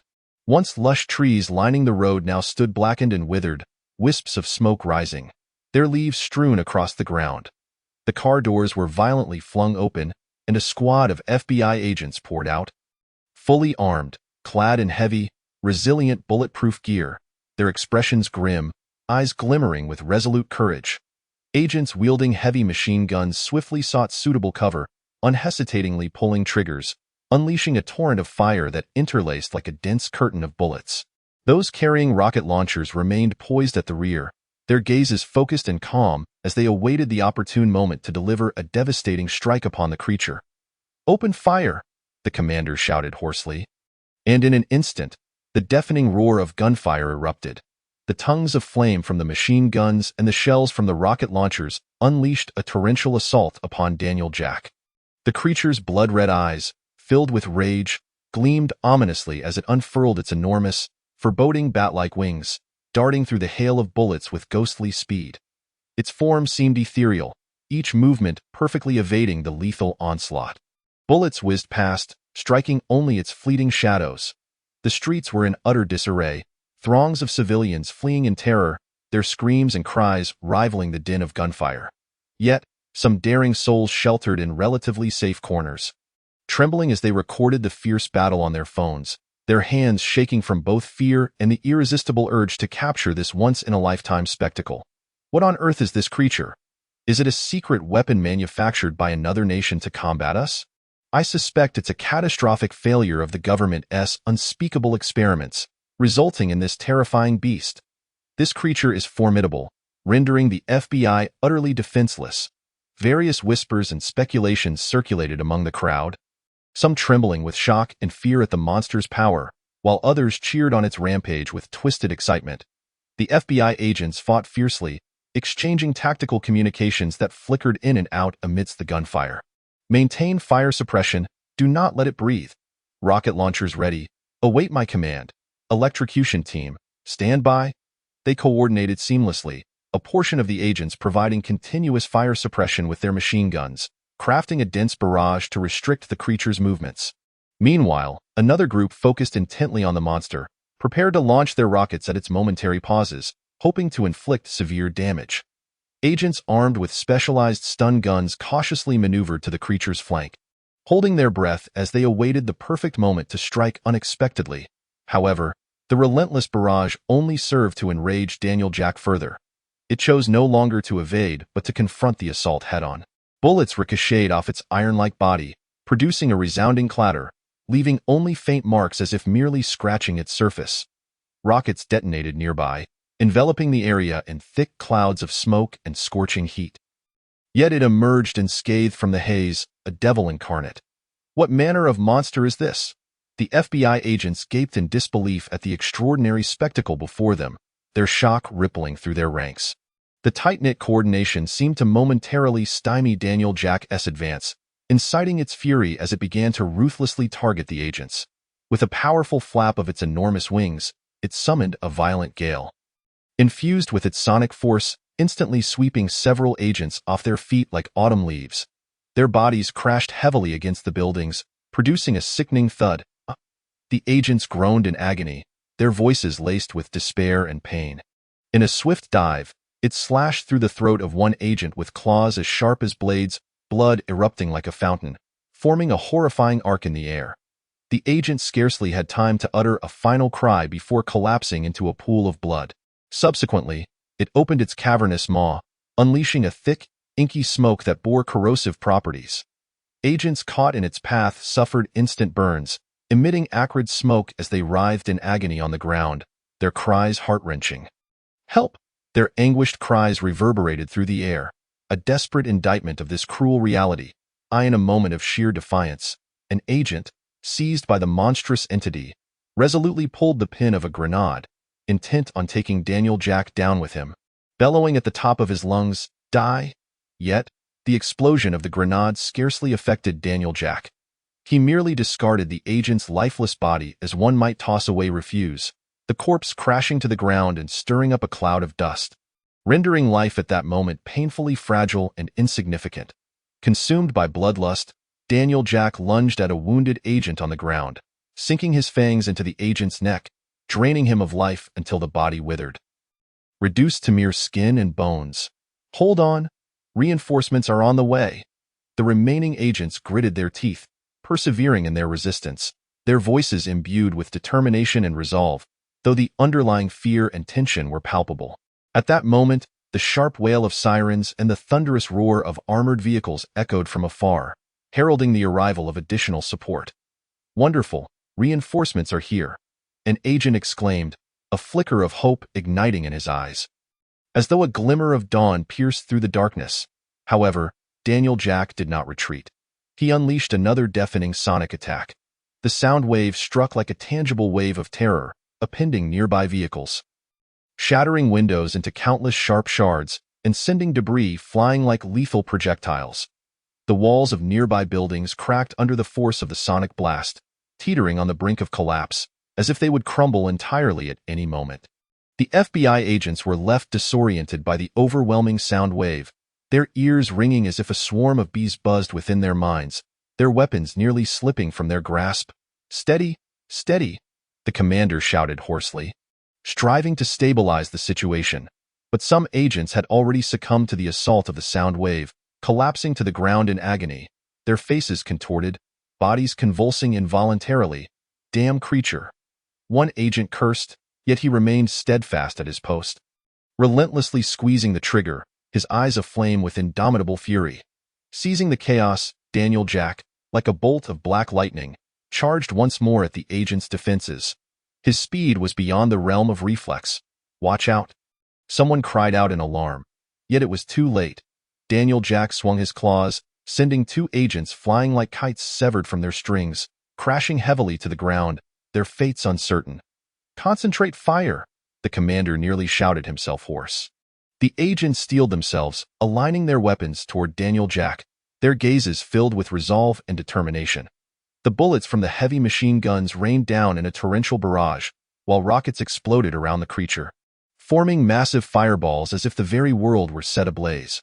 Although Daniel Jack bore several ghastly wounds, his ferocity only intensified, rendering him more frenzied and perilous. He lunged at an agent wielding a rocket launcher, swiftly seizing the weapon and ruthlessly smashing it against the other agents. "Get out of the way!" someone screamed in terror. Yet, some agents were struck, collapsing to the ground, blood staining the earth beneath them. At that moment, reinforcements in armored vehicles finally arrived. Fire! The machine guns and cannons mounted on the vehicles unleashed a ferocious barrage. In an instant, the air was filled with flames, and Daniel Jack found himself ensnared in an even denser and more formidable web of firepower. Nevertheless, he continued to resist valiantly, emitting sonic attacks in a desperate attempt to breach the seemingly impenetrable line of defense. "We cannot let it escape." The agents, in concert with the armored vehicles, tightened the encirclement, leaving no opportunity for the creature to flee. Observers from a distance watched the fierce battle unfold, their hearts brimming with fear and unease, hoping desperately for the creature's subjugation. "I wonder how many more will be injured." Their murmurs resonated with clarity amidst the tense atmosphere, each face etched with anxiety and concern. The battle raged on, time seeming to freeze, each second laden with endless tension and peril. Daniel Jack's movements gradually slowed. His strength appeared to be waning, and his attacks were no longer as fierce and relentless as they had been at the outset. "Now's the time to intensify the assault," the commander roared with all his might. The armored vehicles and artillery surged into action, their shells screaming through the air like meteors. Each projectile carried the power to annihilate, tracing searing arcs across the sky toward Daniel Jack's location. In that moment, the thunderous cannon fire was deafening, flames leaping skyward, as if intent on transforming the area into a burning hell. However, Daniel Jack did not remain passive. His blood-red eyes blazed with fury and resolution. As if he aimed to confront the entire world, he opened his massive maw and unleashed a sound wave attack capable of shaking the heavens and the earth. This wave functioned as an invisible shield. Clashing violently with the incoming shells and bullets, upon contact, the projectiles appeared to be grasped by an unseen hand, suspended in midair. Immediately, the explosive charges within the shells detonated, resulting in a series of resounding blasts. Boom! The immense explosions resonated in succession, creating a relentless barrage of fireballs and thick smoke. The powerful shockwave radiated outward, mercilessly toppling everything around it, obliterating all in its path. The FBI agents and their supporting forces were rocked by the tremendous blasts and shockwaves. Staggering to and fro, their ears filled with the buzzing din, as if trapped in a terrifying nightmare. Yet they clung to their positions, continuing their assault on Daniel Jack, searching for an opportunity to subdue him amidst the chaos. However, taking advantage of the smoke and confusion, Daniel Jack suddenly accelerated, flapping his enormous wings, vanishing into the sky, leaving behind only a blurred shadow. As the smoke began to clear, the onlookers realized the creature had escaped. And indignation surged among them, erupting in curses. "That damned monster! It managed to get away. How infuriating! We couldn't contain it, despite our numbers. What now? What if it returns to wreak havoc?" The expressions of the FBI agents and supporting forces turned grim, their hearts heavy with anger and frustration, like dark clouds looming overhead. The commander suppressed the furious blaze within him, beginning to organize a report on the situation. "Immediately report to higher-ups. The creature has escaped. Request further instructions." An agent swiftly activated the communication device, providing a detailed and accurate account of the scene to superiors. Although the operation had failed to capture the creature, they had gained deeper insight into its capabilities, necessitating heightened vigilance and the formulation of a more comprehensive response plan. The higher-ups were decidedly displeased with the outcome, yet the politicians remained oblivious, fixated solely on results. "The ramifications of this failure would rest upon my shoulders." The commander spoke solemnly, his voice tinged with fatigue and determination. Meanwhile, the citizens of the city, upon learning of the creature's escape, plunged into deeper panic. Fear spread like a contagion among the crowd, every heart filled with unease and trepidation for the future. Yet, many others were equally exhilarated, believing that with the existence of such a creature, they could capture it and gain worldwide notoriety. The incident of the creature attacking the beautiful nation could no longer be concealed. The politicians above were incensed, for this debacle had brought shame upon the beautiful nation on the global stage. Chapter 44. The beautiful nation faces international condemnation? Videos of the creature's rampage erupted across the beautiful nation like a hurricane, spreading virally across major websites and apps, gaining momentum at a rocket-like pace. Countless viewers in the beautiful nation who encountered the footage were instantly swept into a maelstrom of fervent discussion. How could this possibly be real? It must be a trailer for a new movie, a publicity stunt to generate traffic. One netizen commented, skepticism dripping from their words, "It can't be a movie promotion. Just look at the realism of the footage and the surrounding people's panicked reactions. This is undoubtedly real." Another netizen fervently countered, their emotions running high. The video's dissemination was astonishing, not only causing a stir in the beautiful nation but also creating waves that rapidly crossed borders, igniting fervent debates in other countries. In the land of cherry blossoms, senior official Suzuki Taro, upon viewing the video, exhibited profound wariness and barely concealed jealousy. This appeared to be the latest in American biological research technology, seemingly more powerful than their own mutation techniques. They must expedite the capture of the mysterious creature at home, lest they fall hopelessly behind the beautiful nation. The citizens of the land of cherry blossoms were likewise thrown into disarray by the news. Engaging in animated discussions, the beautiful nation is always producing these dangerous entities. Don't they ever consider the consequences? A commuter on a crowded subway said, anxiously shaking his head as he fixated on the news on his phone. Could this affect our nation's security? The government should take action. A housewife exclaimed in a supermarket, setting down her items to discuss the matter urgently with others. Various eye-catching headlines flooded Japanese media. Capturing public attention, beautiful nation monster crisis. Is Japan facing a threat? In the realm of biotechnology competitions between the United States and Japan, the question arises, who shall emerge as the leader? In the Dragon Country, upon encountering relevant reports, the leadership's demeanor shifted to one of profound seriousness, prompting an immediate and resolute directive. Accelerate the research into the genetic codes of scales, for we must not lag in the domain of biotechnology. The public response within the Dragon Country, however, was marked by calmness and rationality. In a university classroom, a professor engaged in a profound discussion with students, stating, "The recent monstrous incident in the beautiful nation serves as a stark reminder that the advancement of technology must adhere to ethical and safety principles. It is our hope that our nation can take heed and progress steadily along the path of scientific inquiry," a researcher in a laboratory, with unwavering determination, declared. The headlines online varied widely. The American monster crisis. How will Dragon Country uphold its bottom line? And reflections on China's biological research direction in light of the American monster incident. The public's reaction in the beautiful nation was particularly intense. On the streets of cities, groups of people gathered, their expressions tense as they fervently debated this alarming event. Ordinary white residents experienced profound fear and unease, concerned that the monster might re-emerge, threatening their lives and those of their families. The black community, in turn, was ensnared in a web of anger and fear. They were not only terrified by the monster's appearance, but also harbored deep suspicions that it was a clandestine weapon crafted by the white government to target them. Consequently, black organizations took to the streets in protest, the scene resembling a surging tide. A black leader, at a rally, cried out hoarsely, "We live in fear. What is truly happening? The government must provide us with answers." Countless voices joined in unison, their cries reverberating as though to pierce the heavens. The government of the beautiful nation faced an immense, crushing pressure. An emergency meeting was convened at the White House, where the president and cabinet members bore expressions as grave as a stormy sky. "We must swiftly quell the public's panic while determining the origin and intent of this monster," the president stated with a serious demeanor and resolute tone.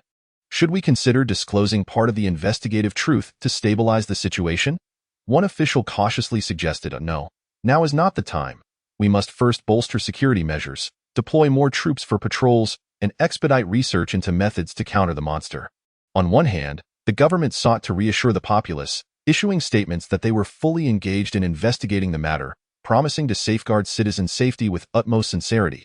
On the other hand, they maintained a stringent and impenetrable control over relevant information, aiming to prevent further adverse news from leaking. However, the Black community remained unconvinced, and protests intensified like a wildfire, even escalating into violent confrontations, plunging the city's order into chaos. Simultaneously, numerous experts in the beautiful nation began to voice their perspectives. Biologists meticulously analyzed the monster's physiological structure and abilities, speculating on its possible evolutionary pathways and mutation causes. Based on the monster's behavior in videos, it appeared to embody characteristics from various species, likely the uncontrolled product of gene editing technology, a renowned biologist stated gravely during an interview. Physicists scrutinized the monster's attack methods and defense mechanisms from the angles of energy and mechanics. Its sonic attacks contain immense energy. We must ascertain the source and transmission of this energy to devise effective countermeasures, a physicist remarked with a furrowed brow and heavy tone. Sociologists, deeply concerned, focused on the profound impacts the event would have on social structure and public psychology. This incident could exacerbate societal divisions and racial tensions. We must prepare for the subsequent ripple effects, a worried sociologist expressed. Researchers from other nations also exhibited heightened concern regarding this incident. In the Cherry Blossom Nation, the Royal Academy of Sciences urgently convened top scientists for in-depth discussions. If this is indeed a misstep in the beautiful nation's biotechnological endeavors, then the world must remain vigilant about the risks associated with such research. A scientist from the Cherry Blossom Nation stated with a stern expression. The British government not only intensified stringent regulations in the research field, but also unhesitatingly raised the domestic security alert level. The Rooster Nation's research institutions expressed their willingness to provide technical support in the collaborative study of the monster's characteristics. Confronting such a global challenge, international cooperation is of paramount importance. The head of the Rooster Nation's research department sincerely articulated. However, the populace in France expressed deep concerns over the government's decision, fearing it might ignite further peril. Nevertheless, certain nations leveled sharp criticisms and stern rebukes at the beautiful nation. Experts from the Bear Nation openly declared without reservation, the beautiful nation has long invested heavily in secret research projects. This monster incident is likely a consequence of their own making. The Bear Nation's government seized the opportunity to vehemently criticize the United States on the international stage, while simultaneously strengthening its military defenses in anticipation. The eyes of the world converged on the beautiful nation like a spotlight, holding their breath in anticipation of how they would respond to this unprecedented crisis. Meanwhile, the elusive Daniel Jack lurked in a shadowy corner of the city, nursing its wounds, its eyes still ablaze with vengeful fury. It concealed itself within an abandoned factory, the surrounding darkness melding seamlessly with its own, becoming its camouflage. Its wounds healed slowly and painfully, yet the hatred within intensified, evolving from animosity towards blacks to a broader enmity against the government. It recalled the fierce battle with the FBI and police. While the bullets and artillery had injured it, they had only fueled its ferocity. They think they can stop me this way? I will make them pay a far greater price. Daniel Jack silently vowed, gritting its teeth. It decided to remain hidden for the time being, like a predator awaiting an opportune moment to strike again. Meanwhile, the citizens of the city continued to suffer in a state of panic and unease. Akin to startled birds, uncertain of the tempest that awaited them in the next moment. In response to public protests and international pressures, the government of the beautiful nation was compelled to hold frequent press conferences, attempting to explain and placate the populace. Yet each response seemed vague and inadequate, failing to satisfy the public's insatiable appetite for clarity. We are working diligently. We are confident in resolving this issue, the government spokesperson stated before the cameras, but such feeble words had lost their persuasive power, igniting further discontent and skepticism. The protests among the black community escalated rapidly, spreading like wildfire, plunging the city into an abyss of chaos. Shops shuttered, schools were forced to close, and transportation ground to a halt. The government had no choice but to deploy more police forces to maintain order, yet this only exacerbated tensions with the populace. Amidst this turmoil, rumors and conspiracy theories spread like a plague. Some assertively claimed that there was more than one monster, lurking in the shadows of the city, waiting to strike. Others spoke mysteriously of the government having already discovered a method to eliminate the monster. yet deliberately delaying for undisclosed reasons. In the research laboratories, scientists toiled day and night, striving to uncover the key to subduing the monster. Through the analysis of collected blood samples, they found Daniel Jack's genetic structure and abilities to be exceedingly complex, akin to an unsolvable riddle, hindering their research progress to a snail's pace. The high-ranking officials in the beautiful nation expressed their profound dissatisfaction with the current situation, erupting in fury during secret meetings. The atmosphere thick with tension. We can't even capture a single monster. What on earth are our law enforcement and intelligence agencies doing? One official banged the table in anger, causing the documents atop to jump. We must thoroughly investigate how this monster came to be, regardless of who or what department is involved. We must get to the bottom of it. Another official, with a dark countenance, stated resolutely. One individual nearly roared. I care not whether this is a conspiracy from other nations or of your own making. I demand results. The fact that we let a single monster slip away has made us a laughingstock on the international stage. A black official angrily accused, this is something you white people concocted, all to target us blacks. You are deliberately stirring trouble. In response, another white military officer retorted firmly, it was your people who led the police and FBI on a wild goose chase. Had our forces been involved, this would have been resolved long ago. Besides, when have blacks not been causing a ruckus? If we truly wanted to take action against them, would it require such measures? Consequently, they resolved to amplify resource investments, aiming not only to swiftly capture Daniel Jack, but also to conduct extensive research to gain potential strategic advantages. Meanwhile, the international community's criticisms of the beautiful nation grew increasingly intense. The United Nations convened an emergency meeting, the atmosphere within the conference room heavy with gravity as representatives from various nations voiced their concerns, deliberating on how to address this crisis that could threaten global security. The beautiful nation must take responsibility for this incident and disclose all relevant information to the international community, declared multiple nations in united resolution. Initially, the beautiful nation intended to collaborate with other countries to acquire dragon scales. But the emergence of this humanoid-like monster raised far greater concerns. People feared that this represented the latest in American technology, questioning whether another would appear and whether such entities had already proliferated. The government of the United States finds itself ensnared in an unprecedented predicament, akin to being trapped in an unfathomable quagmire. They are compelled to confront domestic turmoil erupting like a volcanic explosion while simultaneously facing the relentless pressure from the international community akin to a tempest.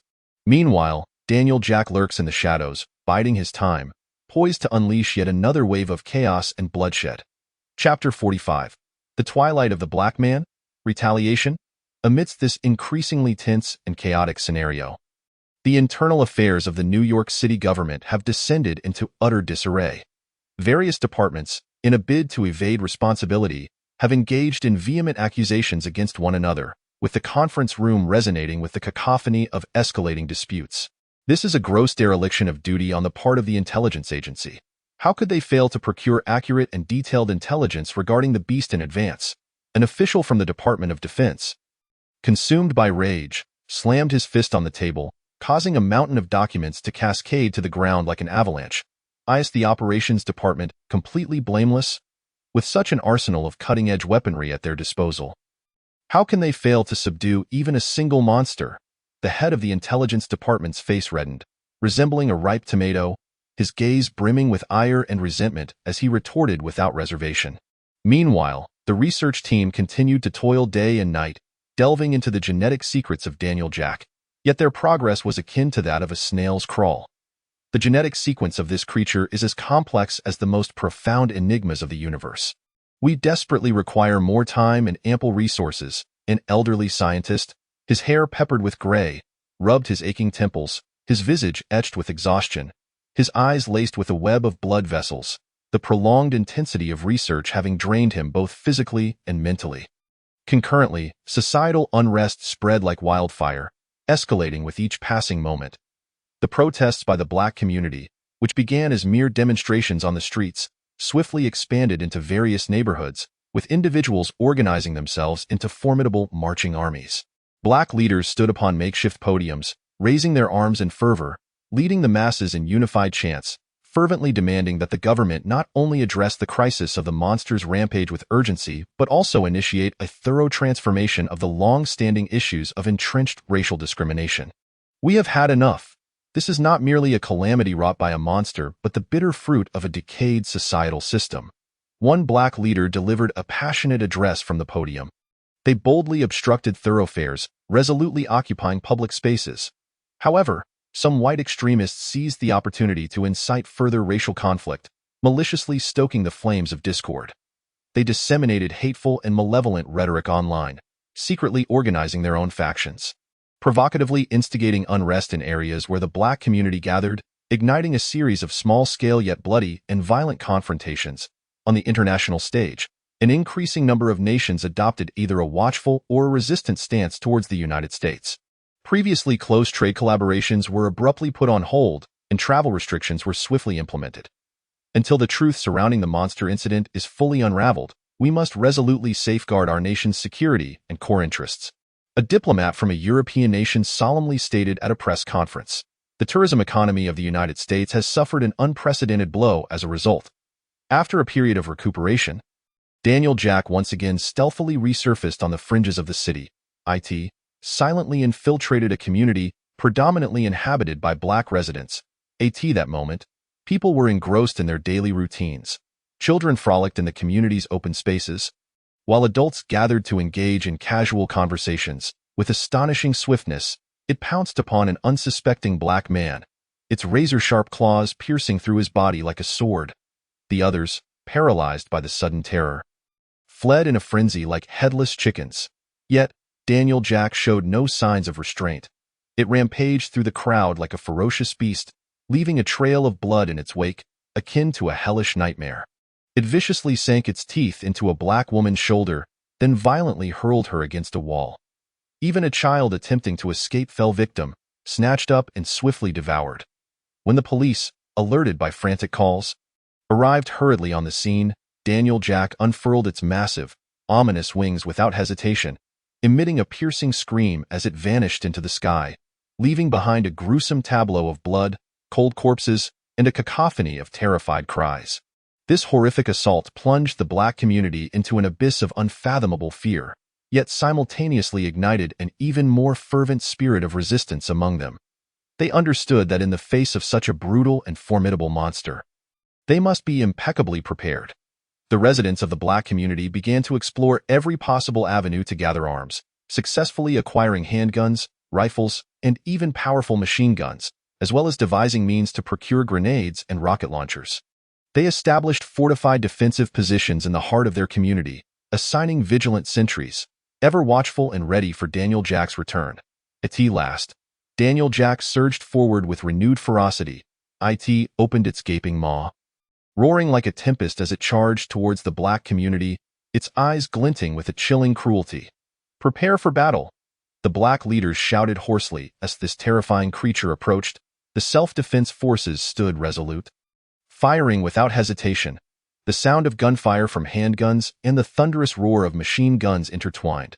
A hailstorm of bullets rained upon Daniel Jack, yet its skin, as unyielding as granite, deflected most of the bullets mercilessly.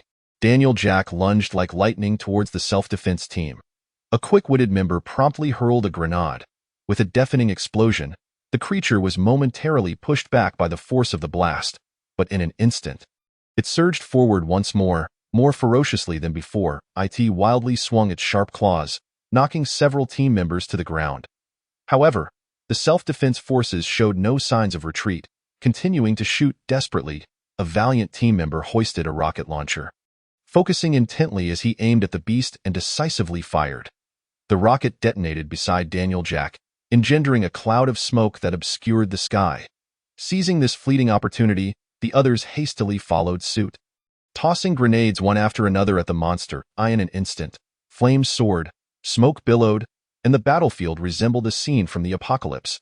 However, Daniel Jack emerged relatively unscathed from the onslaught, instead incited to a frenzied rage. Launching a more savage assault, It viciously bit into a team member's arm, and with a tremendous pull, blood gushed forth like a fountain. Chapter 46. White indifference or delight?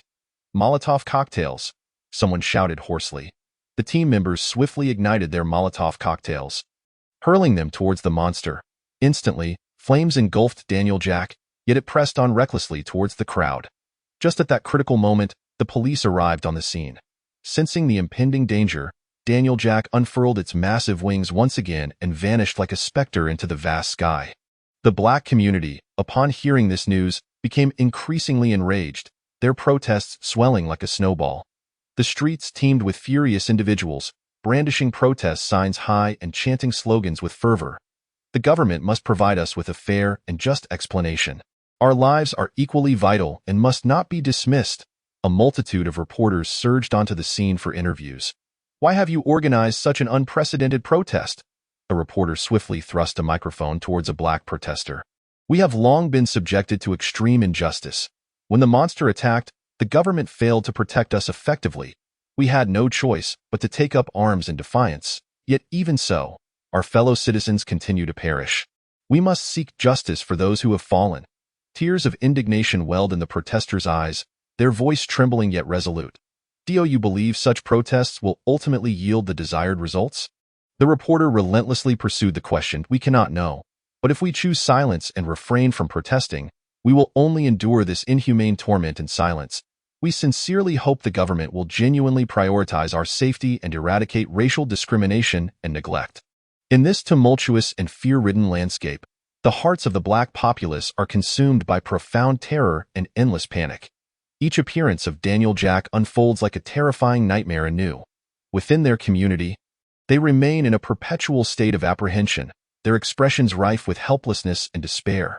Children, terrified, dare not step outside, huddling in their parents' warm embrace, trembling, their once innocent faces now devoid of the radiant smiles of yesteryear.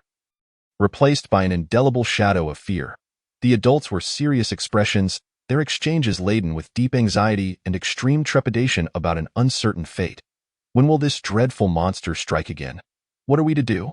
A despondent black woman sat upon her dilapidated sofa, clutching her trembling body with both hands, her voice quavering like leaves caught in the wind. I too found myself in a state of utter bewilderment. Perhaps the next moment would herald the conclusion of our lives. Her husband stood vacantly by the window, his gaze hollow as it fixed upon the desolate, empty street outside, his eyes brimming with profound fear and endless confusion. In a secluded corner of the black community, a group of concerned individuals huddled together, whispering in hushed tones as they strategized their response. Yet each word they uttered betrayed a deep sense of powerlessness and despair. The weapons at our disposal seemed utterly inadequate against that ferocious beast. Must we truly resign ourselves to helplessly await the merciless arrival of death? A young black man clenched his fists tightly, anger etched upon his face, yet overshadowed by a greater sense of helplessness and despair. Meanwhile, the reactions among the white populace were varied and multifaceted. A segment of white individuals was equally engulfed in anxiety, their hearts heavy with worry that the monster's rampage might spiral out of control, ultimately encroaching upon their previously tranquil lives. The prospect was terrifying. If this creature ceased to confine its fury to the black community and began to indiscriminately assault everyone, none of us would escape unscathed. In a crowded supermarket, a white housewife frantically hoarded various supplies, her face a canvas of panic and distress. The government must act decisively and forcefully. We cannot continue to exist in this boundless state of fear. A white office worker fervently implored on social media. Yet, there were also those among the white community who displayed a chilling indifference, believing this to be merely a problem of the black community, one that bore no relevance to their own lives. The plight of the black individuals was deemed a consequence of their own making, perhaps a fitting punishment for their transgressions. The white man, casually chatting with companions in a raucous bar, expressed his disdainful sentiments. Some extreme white individuals even appeared to revel in the unfolding tragedies, viewing them as a harsh reckoning for the black community, their hearts harboring deeply ingrained racial animus. Look at those black individuals, terrified as if they were birds startled from the bough. It's truly gratifying. A white extremist cackled maniacally at a clandestine gathering, his eyes gleaming with a perverse delight. The atmosphere across the city was thick with tension and unease, the once tranquil lives of its inhabitants overshadowed by a pall of fear. The chasm of racial division and conflict was starkly illuminated by this sudden crisis. resembling an insurmountable gulf. Meanwhile, within the confines of a closed meeting room, high-ranking officials exhibited a cold-heartedness that was both ruthless and selfish. Why concern ourselves with the lives of the Black community?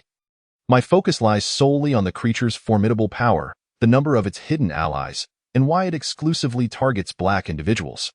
Perhaps we could extract immeasurable benefits from a thorough investigation into its nature. A senior official squinted his cunning eyes, a chilling smile playing upon his lips. The military must not be hastily deployed. This mere creature can be dispatched with relative ease. We must conserve our strength for potentially graver circumstances. After all, the creature currently confines its attacks to the Black community. It may be prudent to allow it to run amok for a time, perhaps even glean insights into its behavior and vulnerabilities. Another official chimed in agreement. Indeed, as long as our core interests remain unthreatened, let the monster continue its rampage. It might even serve as a clandestine means of maintaining control over the Black community. One official insidiously suggested. They remained utterly indifferent to the rising toll of Black casualties, their eyes fixated solely on their own interests and power, dismissing the lives of Black individuals as they allowed this ferocious beast to wreak havoc unabated in their communities. Protests surged like a swelling tide, the anger and despair of the people erupting like a volcano at that moment. Chapter 47. The Night of the 100 Ghosts is about to commence. A day passed, and the eastern horizon gradually brightened with the dawn. Yet the gentle light failed to dispel the tension and fatigue that hung heavy in the air. However, the terrifying creature had yet to make its appearance. Everyone remained tense throughout the night, now utterly exhausted. Officers slumped to the ground, their bodies and minds worn thin. What in the world could be keeping that creature at bay? Does it truly fear our readiness? A police officer, his eyes bloodshot and hair disheveled, spoke weakly, confusion and helplessness lacing his voice. I doubt it. Perhaps it is toying with us, making us wait in vain to sap our energy. Another officer, frowning, voiced his complaints, fatigue etched across his wrinkled uniform, stained with unknown grime. This night has drained me. I was on edge the entire time, and yet nothing occurred. Others murmured in agreement, massaging their sore legs and shaking their heads in resignation. Those hiding in the shadows emerged, their expressions mirroring the collective weariness and despondency. I've stood vigil in this corner all night, not daring to blink, and I haven't even caught a glimpse of the creature. It is utterly unfortunate. If this continues, I fear I won't be able to endure much longer. Another officer sighed, his shoulders slumping, his demeanor disheartened. The students had long succumbed to the overwhelming tension and fatigue. Some huddling together while others lay directly on the cold ground, their faces still etched with lingering fear and exhaustion. Even in slumber, their brows remained furrowed. Kudo Shinichi and his companions also bore expressions of fatigue. Kudo Shinichi furrowed his brow, a glimmer of anxiety in his eyes. Yamaguchi Misa repeatedly rubbed her temples, her complexion pale as a sheet, devoid of color. Watanabe Ayako leaned against the wall, her gaze weary. While staying up all night wasn't particularly taxing, the tension of the previous hours had taken its toll. Just then, Kudo Shinichi's phone rang, the sharp tone piercing the silence with an unsettling clarity. He inhaled deeply, his hands trembling as he answered the call. Kudo Shinichi, the situation has escalated significantly. A mysterious entity has emerged in America, akin to our aberrant beings, yet more powerful. We must capture this creature. We need to expedite our research on aberrant beings. The higher-ups have issued a stringent command. If we cannot capture it alive, we are authorized to eliminate it if necessary, then bring it back. The voice from the other end of the line was urgent and severe, carrying an undeniable authority, each word exploding in Kudo Shinichi's heart like a bombshell. However, Chief, the creature has yet to appear.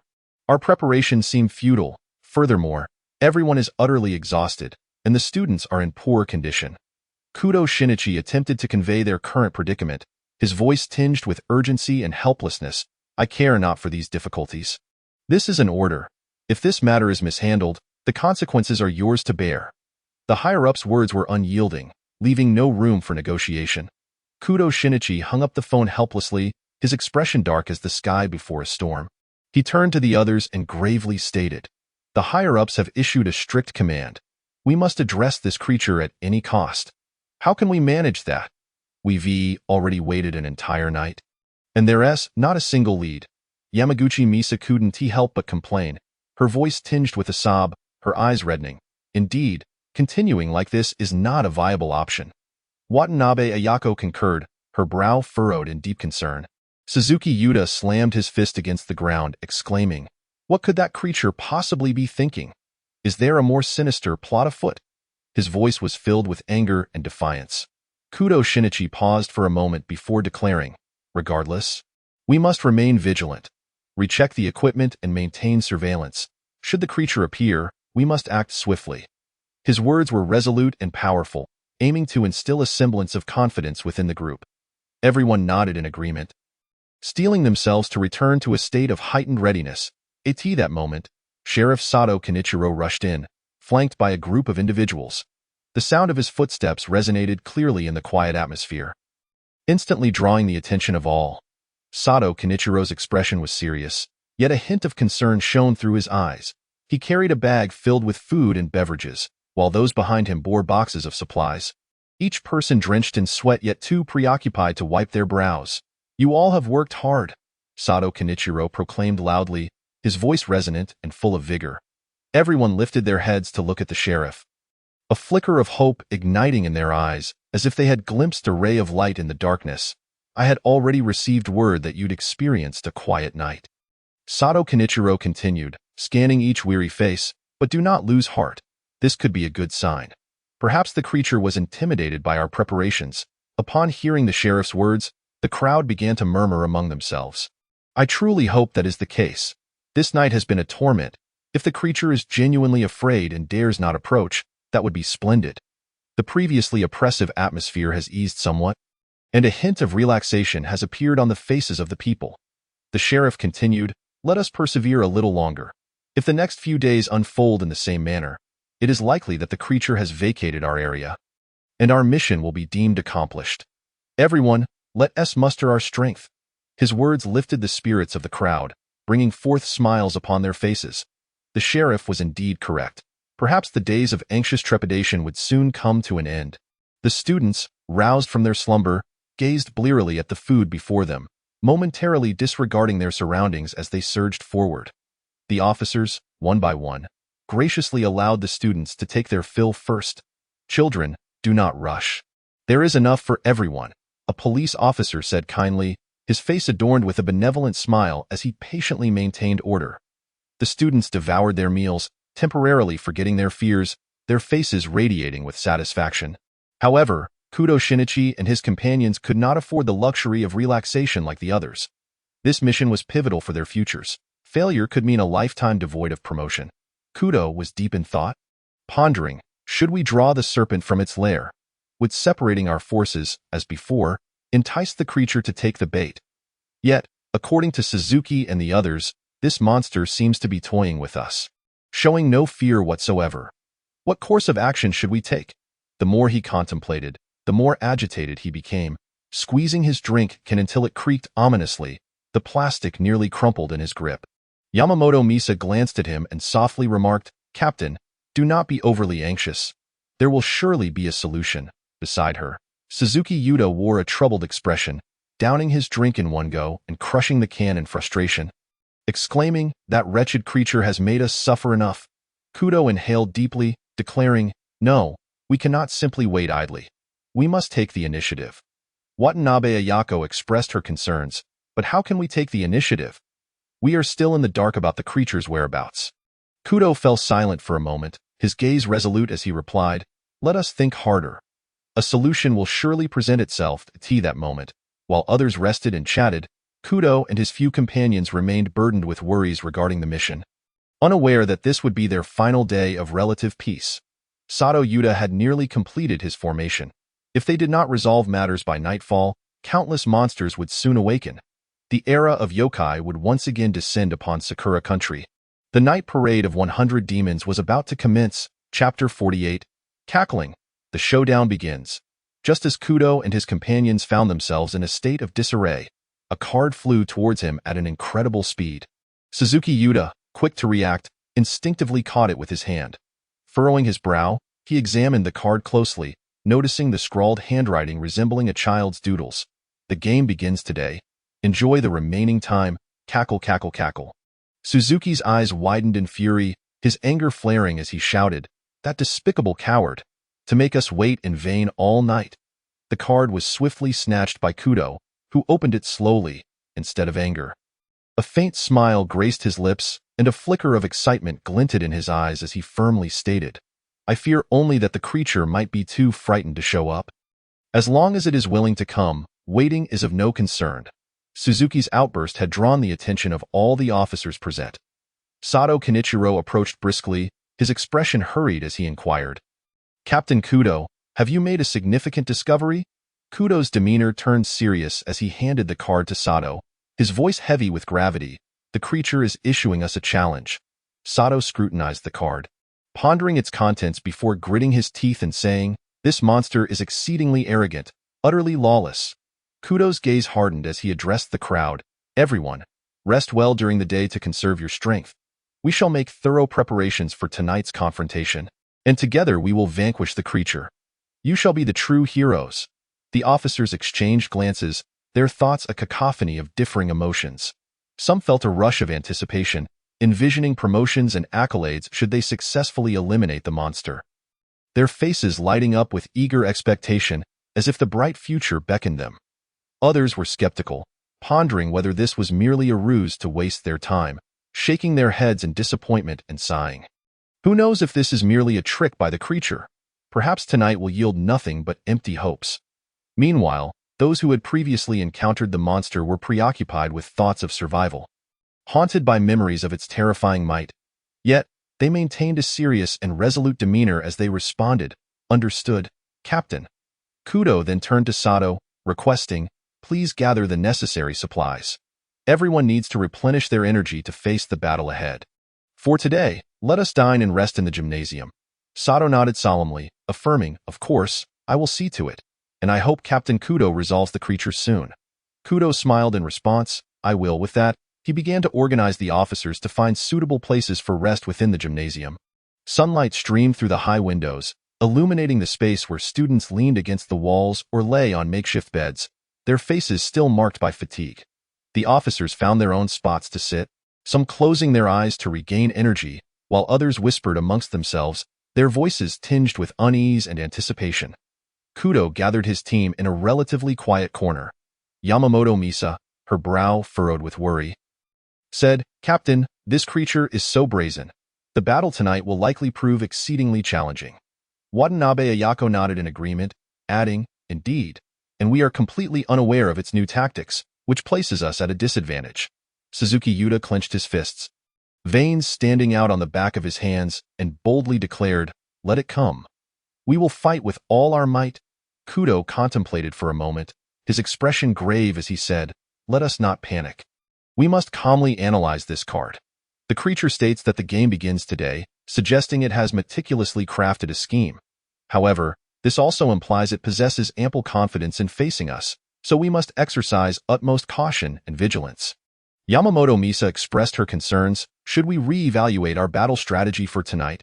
Kudo nodded, focusing intently as he replied, "Yes, the original plan may require some flexibility. We must anticipate that the creature may employ unexpected tactics and prepare accordingly." Watanabe Ayako pondered aloud, "Should we enhance our surveillance equipment to ensure there are no blind spots?" Kudo decisively responded, "Absolutely. We must ensure that every corner is monitored clearly. Additionally, we should conduct a thorough check of our weapons and equipment. There must be no failures at critical moments." As they fervently discussed their plans, Sato Sho interjected, "In my view, there should only be one creature.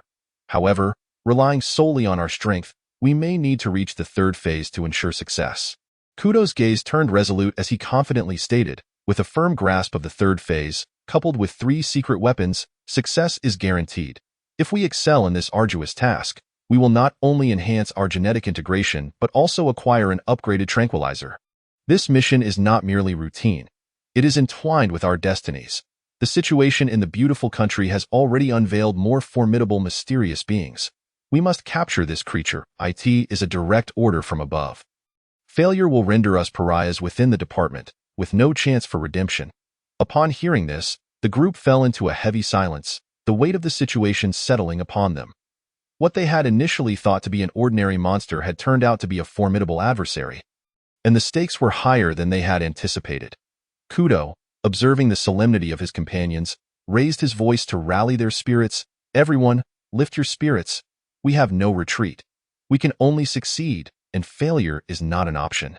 They exchanged determined glances, their resolve igniting like a blazing fire. Yamamoto Misa gritted her teeth and declared, "Captain, we will follow your lead. We are in this together." Watanabe Ayako nodded vigorously, affirming, "Yes, we will give it our all." Suzuki Yuta slammed his thigh, exclaiming, "All right, let us do this. If we do not succeed, we shall perish trying." Kudo Shinichi nodded in satisfaction and said earnestly, "Let us continue our in-depth discussion of the details. We must attend to every minute aspect, leaving no room for error." The atmosphere within the gymnasium grew tense once more as everyone engaged in a more profound and comprehensive discourse on how to confront the monster. Just as their discussion reached a fervent pitch, Sato Yuta returned, burdened with bags of supplies. He announced loudly, "I have brought everything. Let us first replenish our strength and restore our spirits." The officers eagerly rose, hastily collecting food and water, and the gymnasium soon filled with the sounds of chewing and swallowing. While eating, Kudo Shinichi remained deeply engrossed in contemplating the strategies for their nocturnal operation. Observing those around him, he silently resolved that, come what may, they must succeed this time. Failure was not an option. After the meal, some officers, utterly exhausted, lay down to rest, quickly succumbing to the rhythmic sounds of snoring. In contrast, Kudo Shinichi and a few others felt no inclination to sleep. Continuing their meticulous discussions, leaving no potential influence on the outcome unchecked, as night gradually descended. The gymnasium lights illuminated the space as brightly as day. The officers rose, invigorated, and commenced their final preparations, meticulously inspecting their weapons and diligently organizing their gear. Each face etched with seriousness and tension. Kudo Shinichi once more gathered everyone together and declared loudly, "Friends, our success or failure hinges on tonight. We must all muster our utmost spirit and give our all." "Yes!" The crowd responded in unison, their voices resonating powerfully within the gymnasium, echoing like thunder. Meanwhile, in a hospital bed, Sato Yuta murmured to himself, "After tonight, my identity will surely be revealed." Who could have imagined that an ordinary student, once bullied, would become a pivotal force shaking the very foundations of Sakura Country society? The game is about to commence, and I can already envision the chaotic scene of pandemonium, as the night fully enveloped the world. A heart-pounding, life-and-death battle was poised to unfold. Chapter 49. The serpent monster emerges, the helplessness of everyday life at midnight. The gymnasium buzzed with whispers and speculations, many believing the monster would not return. "I bet the monster is too scared to show up. We're merely wasting time waiting here. Don't speak so recklessly. Caution is advisable," another officer cautioned, his voice tinged with trepidation. Yet, Kudo Shinichi and his team remained vigilant, their gazes sharp and alert, not missing any subtle shifts in their surroundings. Suddenly, a voice rang out from the entrance. "Oh my, so many people. It seems tonight will be quite an enjoyable evening." The voice, laced with mockery, pierced the stillness of the night, reminiscent of a call from the depths of hell. Upon hearing the voice, everyone turned in unison. There stood Sato Yuta, emerging slowly from the shadows, a peculiar smile adorning his face. How could it be him? Is he the monster? Kudo Shinichi's partner questioned in confusion, but Kudo Shinichi, unfazed, replied, "This is hardly surprising. Your suspicion has always been the highest. My instincts tell me you are the monster. However, given the peculiar circumstances and the urgency of time, I initially dismissed you as a suspect. I never anticipated that the puppet master was indeed you." The officers present steadfastly held their positions, unhesitatingly raising their firearms, the dark muzzles aligned squarely on Sato Yuta. Kudo Shinichi continued, "You still have time to surrender. If you explain how you acquired this power and cooperate with our investigation, your previous actions may be forgiven, and you could even become one of us." Sato Yuta clapped his hands mockingly and sneered, "A commendable proposal, but I desire your lives instead." No sooner had he spoken than his body began to contort and twist in a horrifying manner, transforming instantaneously into a towering serpent monster, standing 3 meters tall. Its massive form was clad in scales as hard as iron, and its blood-red eyes brimmed with murderous intent, making it impossible to gaze upon directly. Heavens! What manner of creature is this? How terrifying! The crowd screamed in panic, their voices sharp and piercing, stumbling backward as chaos erupted within the gymnasium. The cries of children intertwined with the screams of the people, instilling a deep sense of dread. The officers, though their hearts raced with fear, clung to their weapons, hands slick with sweat, making their grips precarious. How do we fight this? Will our bullets even reach it? Everyone, remain calm. Maintain formation. Before Kudo Shinichi could issue a command, the officers unleashed a barrage of gunfire at Sato Yuta. The sound of gunfire reverberated throughout the gymnasium, bullets whistling through the air. Some officers gripped their handguns tightly, squinting in concentration, repeatedly pulling the triggers, while others crouched low with submachine guns, unleashing a hail of bullets, shell casings cascading to the ground, temporarily bolstering their confidence. However, the bullets merely sparked against Sato Yuta's scales, failing to inflict any significant harm. Sato Yuta opened his gaping maw and emitted a deafening roar. Is this merely an itch for me? The sound waves reverberated through the gymnasium, causing everyone's ears to buzz as if their eardrums would burst. Then, with a sudden lunge, it surged forward with astonishing speed, creating a gust of wind. Everyone, be careful, Kudo Shinichi shouted. Help! Run! The officers scattered in all directions, but a few were caught unawares, struck down by the monster's tail like a colossal whip, crashing heavily to the ground, blood spilling forth and staining the floor beneath them. Containment team, move out! Kudo Shinichi commanded urgently. The containment team of officers, undeterred, brandished shields and batons, their eyes gleaming with a resolve to face death. Charging towards Sato Yuta. They coordinated their efforts, using shields to deflect the monster's assaults, the shields resounding with dull thuds upon impact, seizing the moment to strike at the monster's legs with their batons. But it felt as though they were striking steel, their hands trembling from the force. Yet, the monster's strength was immense.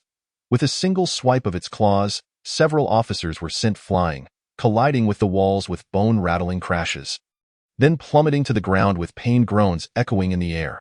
Attack team, prepare! Kudo Shinichi called out once more. Grenades ready, Molotov cocktails at the ready. The attack team of officers brandished grenades and Molotov cocktails, their gazes resolute as they aimed at the serpent monster. Throw! With Kudo Shinichi's command, the grenades and Molotov cocktails rained down upon the monster. Boom, boom. The explosions erupted in rapid succession, flames soaring high, thick smoke billowing. Fire release. Great fireball technique. The entire gymnasium seemed to plunge into an inferno, the scorching waves of heat assaulting the faces of the onlookers. Flames engulfed Sato Yuta, yet he continued his assault with renewed ferocity. Akin to an enraged demon, he violently swung his tail, sending the nearby barricades flying as if they were mere paper, twisting and distorting in the air. Then he unleashed a torrent of black venom, which eroded the ground into deep craters, releasing a noxious miasma that induced nausea. Quick, dodge! Kudo Shinichi shouted urgently, contemplating. This monster can even use poison. I wonder if it's just venomous saliva or if its claws bear toxicity as well. Suzuki Yuta and Sato Sho observed Sato Yuta's transformation and remarked, Captain, this form is different from before. It must be his true self. If we can capture or eliminate him, we will achieve great merit. The other two female partners, Yamaguchi Misa and Watanabe Ayako, chimed in, Captain, it's our turn to strike. These officers are of little use against this monster and can only provide support. Kudo Shinichi regarded his four teammates, their eyes ablaze with urgency, eager to apprehend the monster and fulfill their mission. While he too yearned for success, he maintained an outward calm, stating, let us not rush. We can have these individuals assist us in gauging the abilities of this form. With that, his gaze turned coldly toward the officers engaged in fierce combat with Sato Yuta below, showing no inclination to offer immediate assistance, exemplifying sheer indifference. The officers continued to fight valiantly, despite many sustaining injuries. They did not relent. Some officers were splashed with the monster's venom, writhing on the ground in agony, their cries heart-wrenching. It hurts so much. Monster, monster, help me. Others were flung away by the monster's tremendous force, crashing against walls, instantly losing consciousness, their bodies limp as they fell. Yet, This fate was far more merciful than succumbing to the poison. Meanwhile, Kudo Shinichi and his teammates quietly observed from the sidelines, meticulously recording each of the monster's attacks and analyzing its potential weaknesses. "Captain, at this rate, the officers will suffer heavy casualties," Yamaguchi Misa said, unable to contain her concern, a flicker of compassion in her eyes. "This is a necessary sacrifice. If we do not ascertain its capabilities, our reckless actions could lead to our own failure." Kudo Shinichi replied coldly, his gaze unwaveringly fixed on the serpent monster, showing no signs of faltering. Watanabe Ayako bit her lip, wanting to speak but ultimately refraining. Tightening her grip on her weapon instead, at that moment, the gymnasium lay in shambles, with walls marred by cracks and bloodstains, the ground pockmarked and uneven. The resistance of the police was growing increasingly feeble. Yet they refused to surrender, for this was a monster, not a human. Even if they wished to yield, it would likely be futile. They could only muster their final courage and strength to engage the serpent monster. Gradually retreating. Consequently, others followed suit, retreating frantically, their faces etched with terror and exhaustion, their breaths rapid and disordered.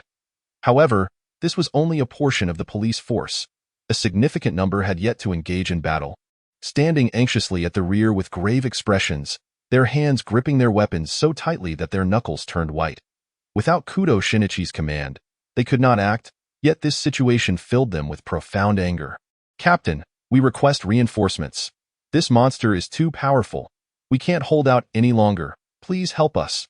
The cries for assistance from the officers rose and fell, rife with fear and urgency, their voices tinged with desperation. "Its strength is overwhelming. We cannot approach. What should we do? At this rate, we will all perish." Various discussions intertwined, amplifying the chaos and anxiety in the air. Observing this turmoil, Kudo Shinichi's eyes sharpened, as if he had resolved upon a certain determination. He swiftly devised a plan, executing his movements with precision and clarity.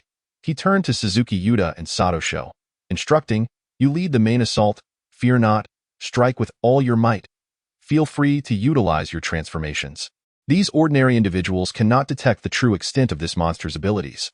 Following this, he addressed Yamaguchi Misa and Watanabe Ayako, saying, "You two will attack from the side, searching for its weaknesses while ensuring your own safety." The two nodded resolutely, responding, "Yes, Captain." Once everything was arranged, Kudo Shinichi took a deep breath, mentally preparing to unleash his unique abilities, intending to deliver a decisive blow to Sato Yuta at a critical moment. A glimmer of resolve flashed in his eyes. He was not afraid of the transformation itself, but overuse of his innate powers would undoubtedly deplete his life force. Suzuki Yuta and Sato Sho quickly rallied the police officers, calling out, "Brothers, follow me. For justice, nonsense. For everyone's safety, we fight to the end." Their voices resonated with strength, invigorating the demoralized officers in unison. The police responded, their voices echoing through the gymnasium, morale soaring as they charged towards Sato Yuta with firm and powerful strides. Meanwhile, Yamaguchi Misa and Watanabe Ayako led a portion of the group to flank the serpent monster cautiously. Upon seeing this, Sato Yuta became even more exhilarated, for he knew that the game had only just begun.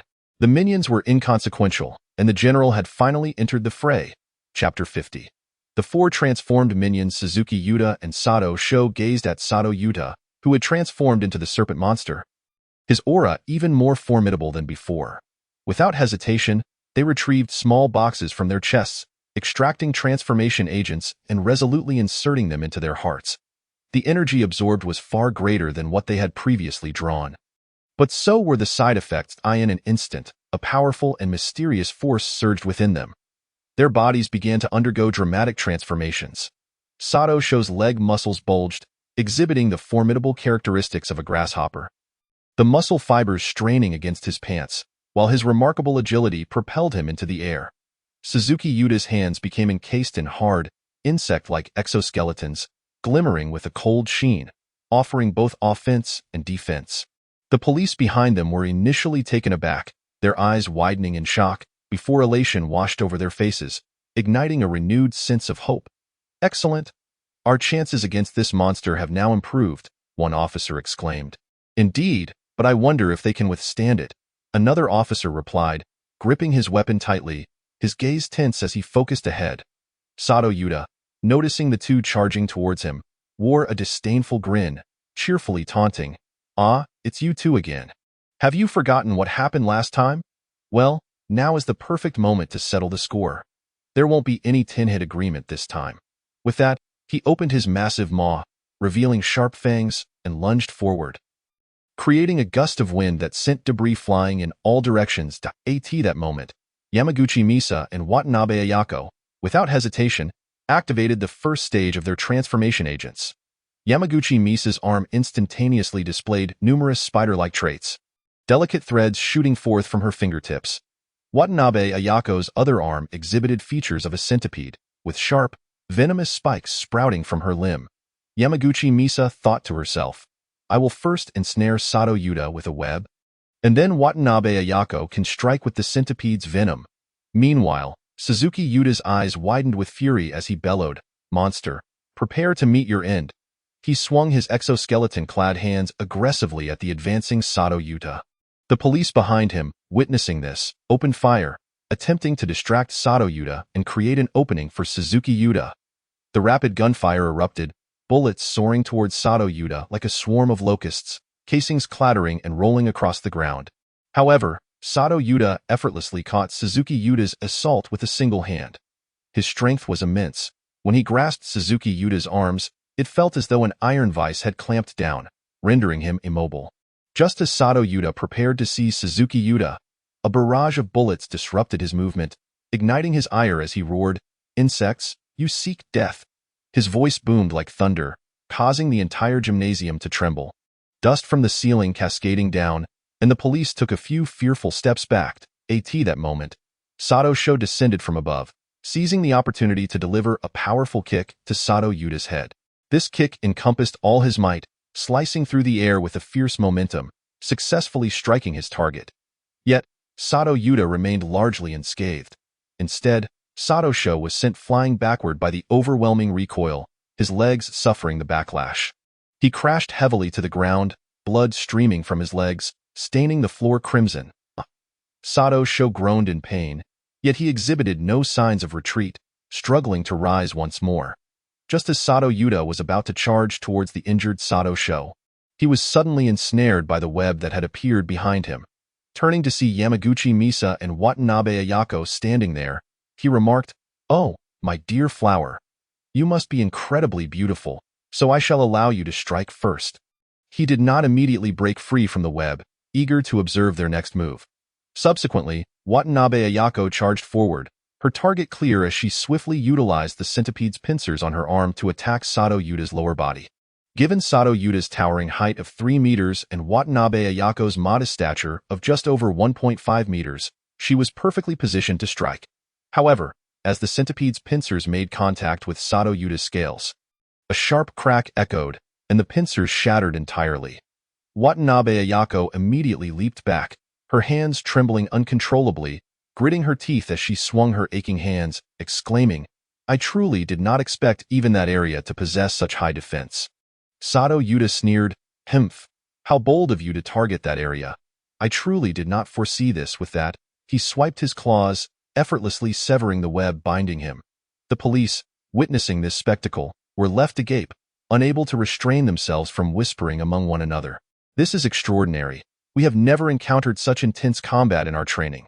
Indeed, this monster is incredibly powerful. However, our people are not weak either. Let us hope they succeed. Otherwise, we are all doomed. Stop with the negativity. We must have faith in them."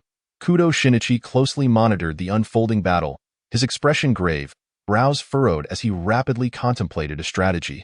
"This cannot continue. I must find a way to uncover Sato Yuta's weaknesses," he muttered to himself.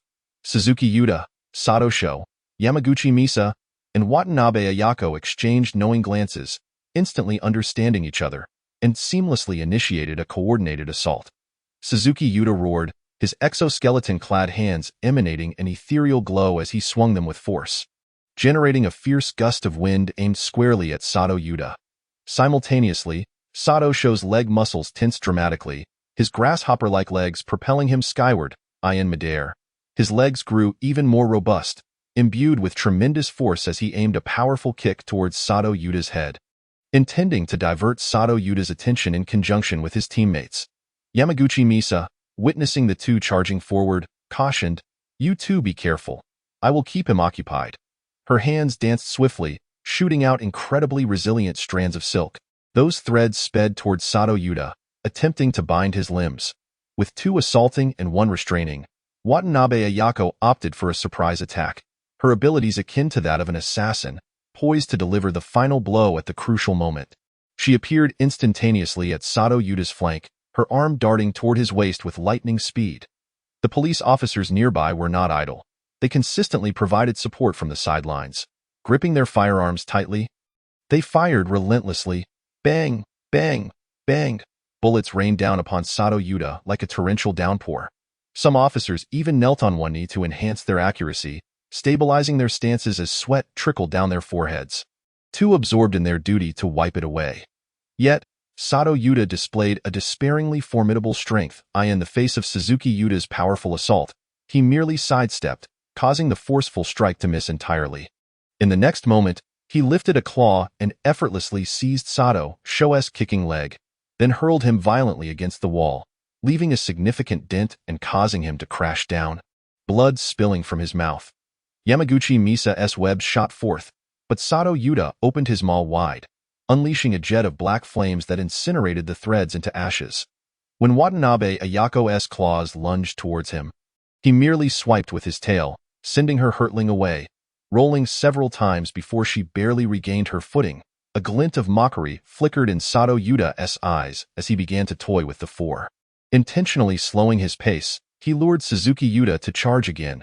Then, just as he drew near, he struck out with a claw, sending Suzuki Yuda flying. He crashed into a row of tables and chairs, shattering them into splinters that scattered in all directions. You think you can defeat me with such pathetic attempts?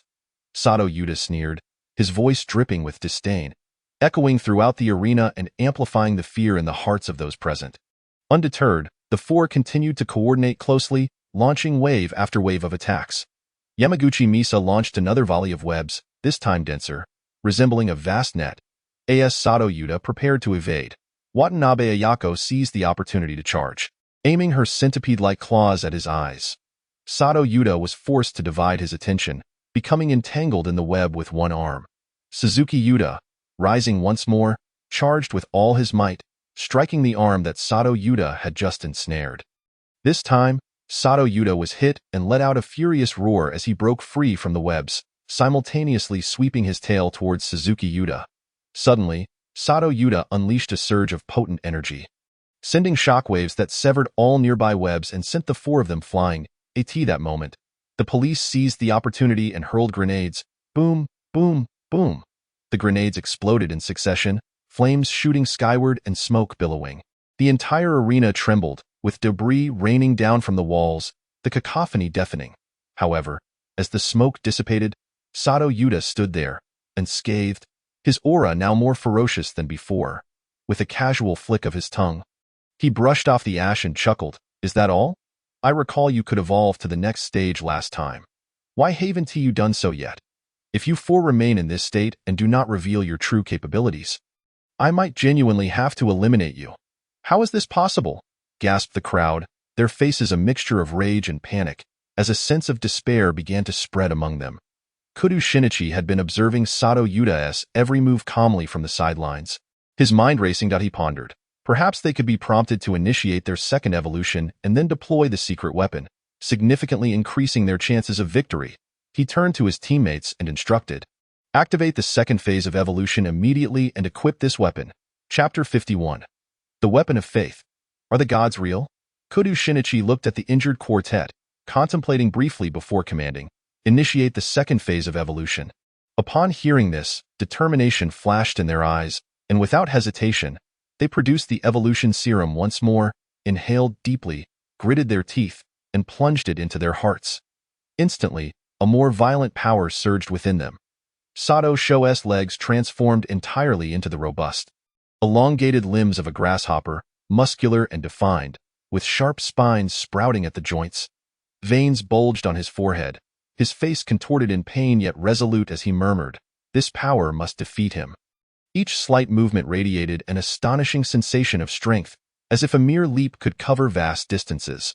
Suzuki Yuda's hands morphed into massive beetle-like appendages, their hardened shells glinting with a cold sheen.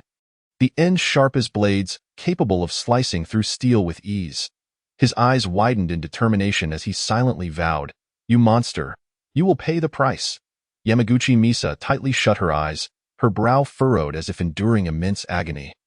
Whispering, "I will not back down." 4 spider-like arms sprouted from her sides, elongated and agile, adorned with fine hairs at the joints, the silk-spitting tips now considerably enlarged.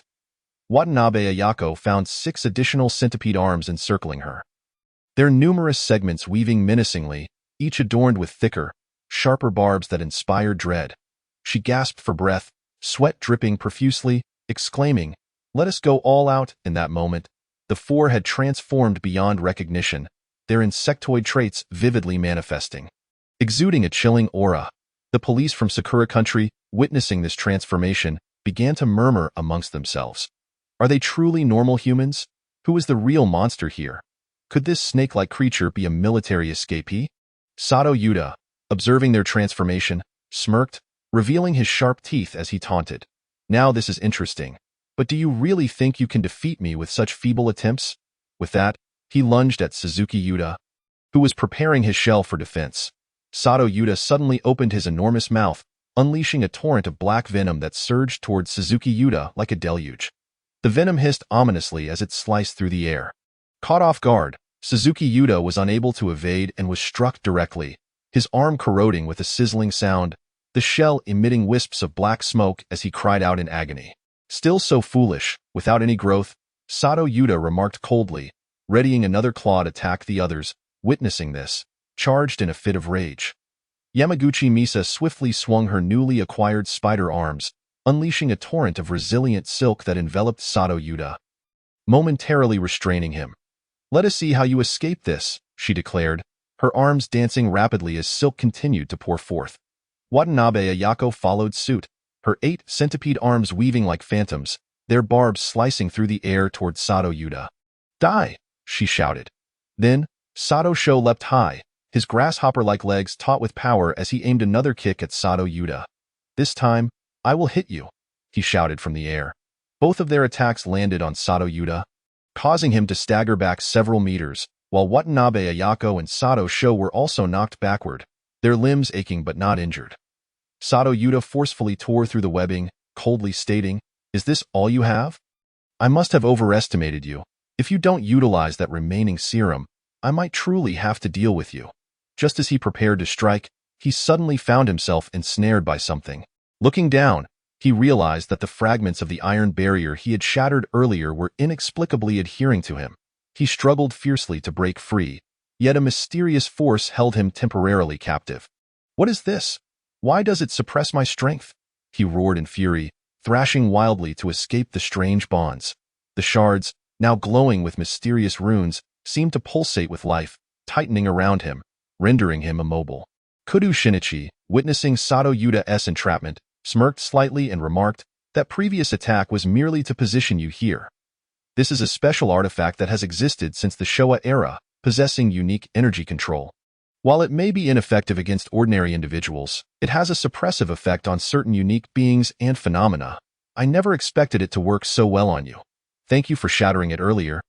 Allowing the fragments to adhere to you, his curiosity about Sato Yuda's physical transformation grew. "Now is the time. Everyone, attack!" At his command, the police launched their assault. They began firing wildly, bullets raining down on Sato Yuda like meteors, each one carrying the officer's fury and hope, streaking through the air in fiery arcs. The deafening sound of machine guns filled the air, their tongues of flame creating a barrage of gunfire. Shell casings raining down like a storm. Grenades were hurled relentlessly, exploding around Sato Yuda, flames erupting and clouds of dust billowing. The force of the explosions caused Sato Yuda to sway, as his physical strength and many abilities were suppressed. The barrage resulted in some of his scales being blown off, revealing bloody, mangled wounds beneath. Kudo Shinichi shouted, "Stop!" and the officers immediately ceased fire, glancing at the other 4, signaling them to attack. Sato Sho, utilizing his grasshopper-like legs, leaped with lightning speed, launching attacks at Sato Yuta from various angles. With each leap, he conjured a tempest, his legs striking mercilessly at Sato Yuta's head and abdomen, the speed of his assault leaving onlookers breathless. Mere afterimages lingering in the air. Suzuki Yuta, with his armored insect-like arms, corroded yet resilient, unleashed his fury upon Sato Yuta with fervor. Each attack was accompanied by his battle cries, the clash between his armored appendages and Sato Yuta's scales resonating like thunder. Sparks flying in every direction. Yamaguchi Misako incessantly shot strands of silk, weaving them like ethereal serpents in an attempt to restrain Sato Yuta's movements. Some strands ensnared Sato Yuta's claws, while others sought to seal his mouth, preventing him from unleashing his venom, creating a dense web in the air. Watanabe Ayako wielded her centipede-like arms, launching a barrage of venomous stingers, striking Sato Yuta with the intensity of a torrential downpour. Her limbs moved with the swiftness of lightning, leaving deep, painful marks on Sato Yuta's body, green blood cascading from the wounds. Under the relentless onslaught, Sato Yuta's scales began to shatter in large patches. Green blood gushing forth like a fountain, he roared in fury, his mouth breaking free from the web, spewing forth a torrent of venom. Where it landed, the ground sizzled and smoked, emitting a nauseating stench. At this critical juncture, Kudo Shinichi produced 2 transformation agents and without hesitation, injected both into his body simultaneously. Gritting his teeth, he trembled, his facial muscles contorting in agony. After enduring the pain, wings resembling those of a bee sprouted from his back, fluttering gently as he ascended into the air. His arms transformed into 2 stingers, glowing with an ethereal blue light. His eyes turned azure, honing in on Sato Yuta's injured spots with his innate psychic prowess. "Behold!" Kudo Shinichi shouted, launching the venomous stingers at the wounded areas of Sato Yuta. These stingers not only carried potent venom but also unleashed a formidable wave of psychic energy, rippling through the surrounding air. At that moment, Sato Yuta writhed in a frenzy, the fragments of mysterious runes on his body flickering erratically, on the brink of vanishing. Upon seeing the incoming stingers, he cried out in despair. No, but the 2 stingers, like bolts of blue lightning, pierced his body, eliciting a scream of torment that echoed throughout the gymnasium, reverberating in the very walls, causing the entire arena to tremble under the weight of his anguished cries. Meanwhile, far across the Pacific, Suyi, leisurely reclining on a luxurious yacht, contemplating the creation of sea monsters and pondering the expansion into various marine territories, suddenly sensed Sato Yuta's perilous situation. He inquired of the system sprite, Kunken, what is happening? What are those runes? Does this world truly harbor mystical powers?" Kunken's melodic voice responded, "Ding. Host, it is as such. This world indeed possesses individuals born with extraordinary abilities. Most ordinary humans have not fully harnessed their potential or intellect. Hence a few fortunate souls exceed the norm. To simplify, among ordinary people, there exist those with musical talents, athletic prowess, or heightened intelligence, but the disparity is not vast enough to be deemed exceptional. Yet, there are even rarer individuals who are stronger than these. If there are gifted individuals among the ordinary, there must surely be others who surpass them." Suyi furrowed his brow and pressed on. "Do the gods of earth truly exist?" Kunken replied, "Ding. As the saying goes, one flower, one world, one tree, one Bodhi. Your ability to traverse realities signifies the existence of myriad worlds. These gods certainly exist, yet not in your current realm. Some individuals may attain enlightenment through meditation, thereby gaining knowledge of these deities, which leads to collective belief in countless worlds, there are gods, and in others, there are none." Suyi pondered for a moment before saying, "Will I encounter trouble if I masquerade as a god?" Kunken responded, "Ding, host, there will be no trouble. Firstly, the gods are absent from this world. Secondly, your impersonation would merely amplify their influence. Most importantly, they would not concern themselves with an ant. For example, many beliefs on earth have been altered or misrepresented. Among the multitude of churches and temples, how many truly possess faithful believers? While there are undoubtedly devoted followers, the majority exploit faith for nefarious purposes, effectively rewriting the narrative, so your masquerade as a god poses no danger." Upon hearing this, Suyi felt the last vestige of anxiety dissipate, a wicked smile curling at the corners of his mouth. Since no gods oversee this realm, then I shall be the true deity. He resolved to enhance Sato Yuda's abilities, for the time had come for his plan to unfold. Japan would descend into chaos, monsters would emerge in America, the world would witness the rise of sea creatures, and the mundane existence would come to an end. The era of divine and demonic upheaval was at hand. Let us all witness the dawn of the mythic age. Chapter 52. The High Monk's Relic? The Buddha's light shines bright as Suyi bolstered Sato Yuda's strength. The figure shrouded in smoke slowly rose from the ground. The grievous wounds inflicted by the collective assault, now visible to the bone, began to heal at an astounding rate. The gaping fissures swiftly closed, and the shattered scales sprouted anew like spring bamboo.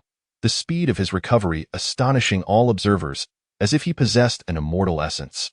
He threw back his head and laughed heartily, his voice sharp and jarring like an owl's cry in the night. So close, yet I nearly met my demise. That haunting laughter echoed in the vast gymnasium. Sending chills down spines, he reached down and violently extracted the 2 stingers embedded in his abdomen, discarding them carelessly to the ground, the impact resonating with a crisp sound that turned the faces of those present as pale as parchment. The police, gripped by panic, whispered among themselves, "What now? This monster can grow stronger. This is a nightmare. Are we all destined to perish here today? I refuse to die. Stay calm. We must hold our ground. I do not wish to meet my end here." One officer, ashen-faced and trembling, recalled what Commander Sato Kenichiro had said in the meeting. This mission could be exceedingly perilous, and preserving one's life was paramount. I must find a way to escape. If necessary, I shall abandon my position as a police officer. Fortunately, the students had been shielded by partitions, unaware of the peril outside, or they would surely have fainted from fear. Kudo Shinichi and his companions were equally furious and helpless. What manner of monster is this? How have we found ourselves in such a predicament? Sato Sho complained, his face a mask of anger and despair. This is nothing short of a nightmare. Suzuki Yuta gasped. Despair etched in his eyes. This creature is far too powerful. Can we truly defeat him? This is an impossible task. Yamaguchi Misako cried with a quaver. I do not wish to die. Why must we face such a monster?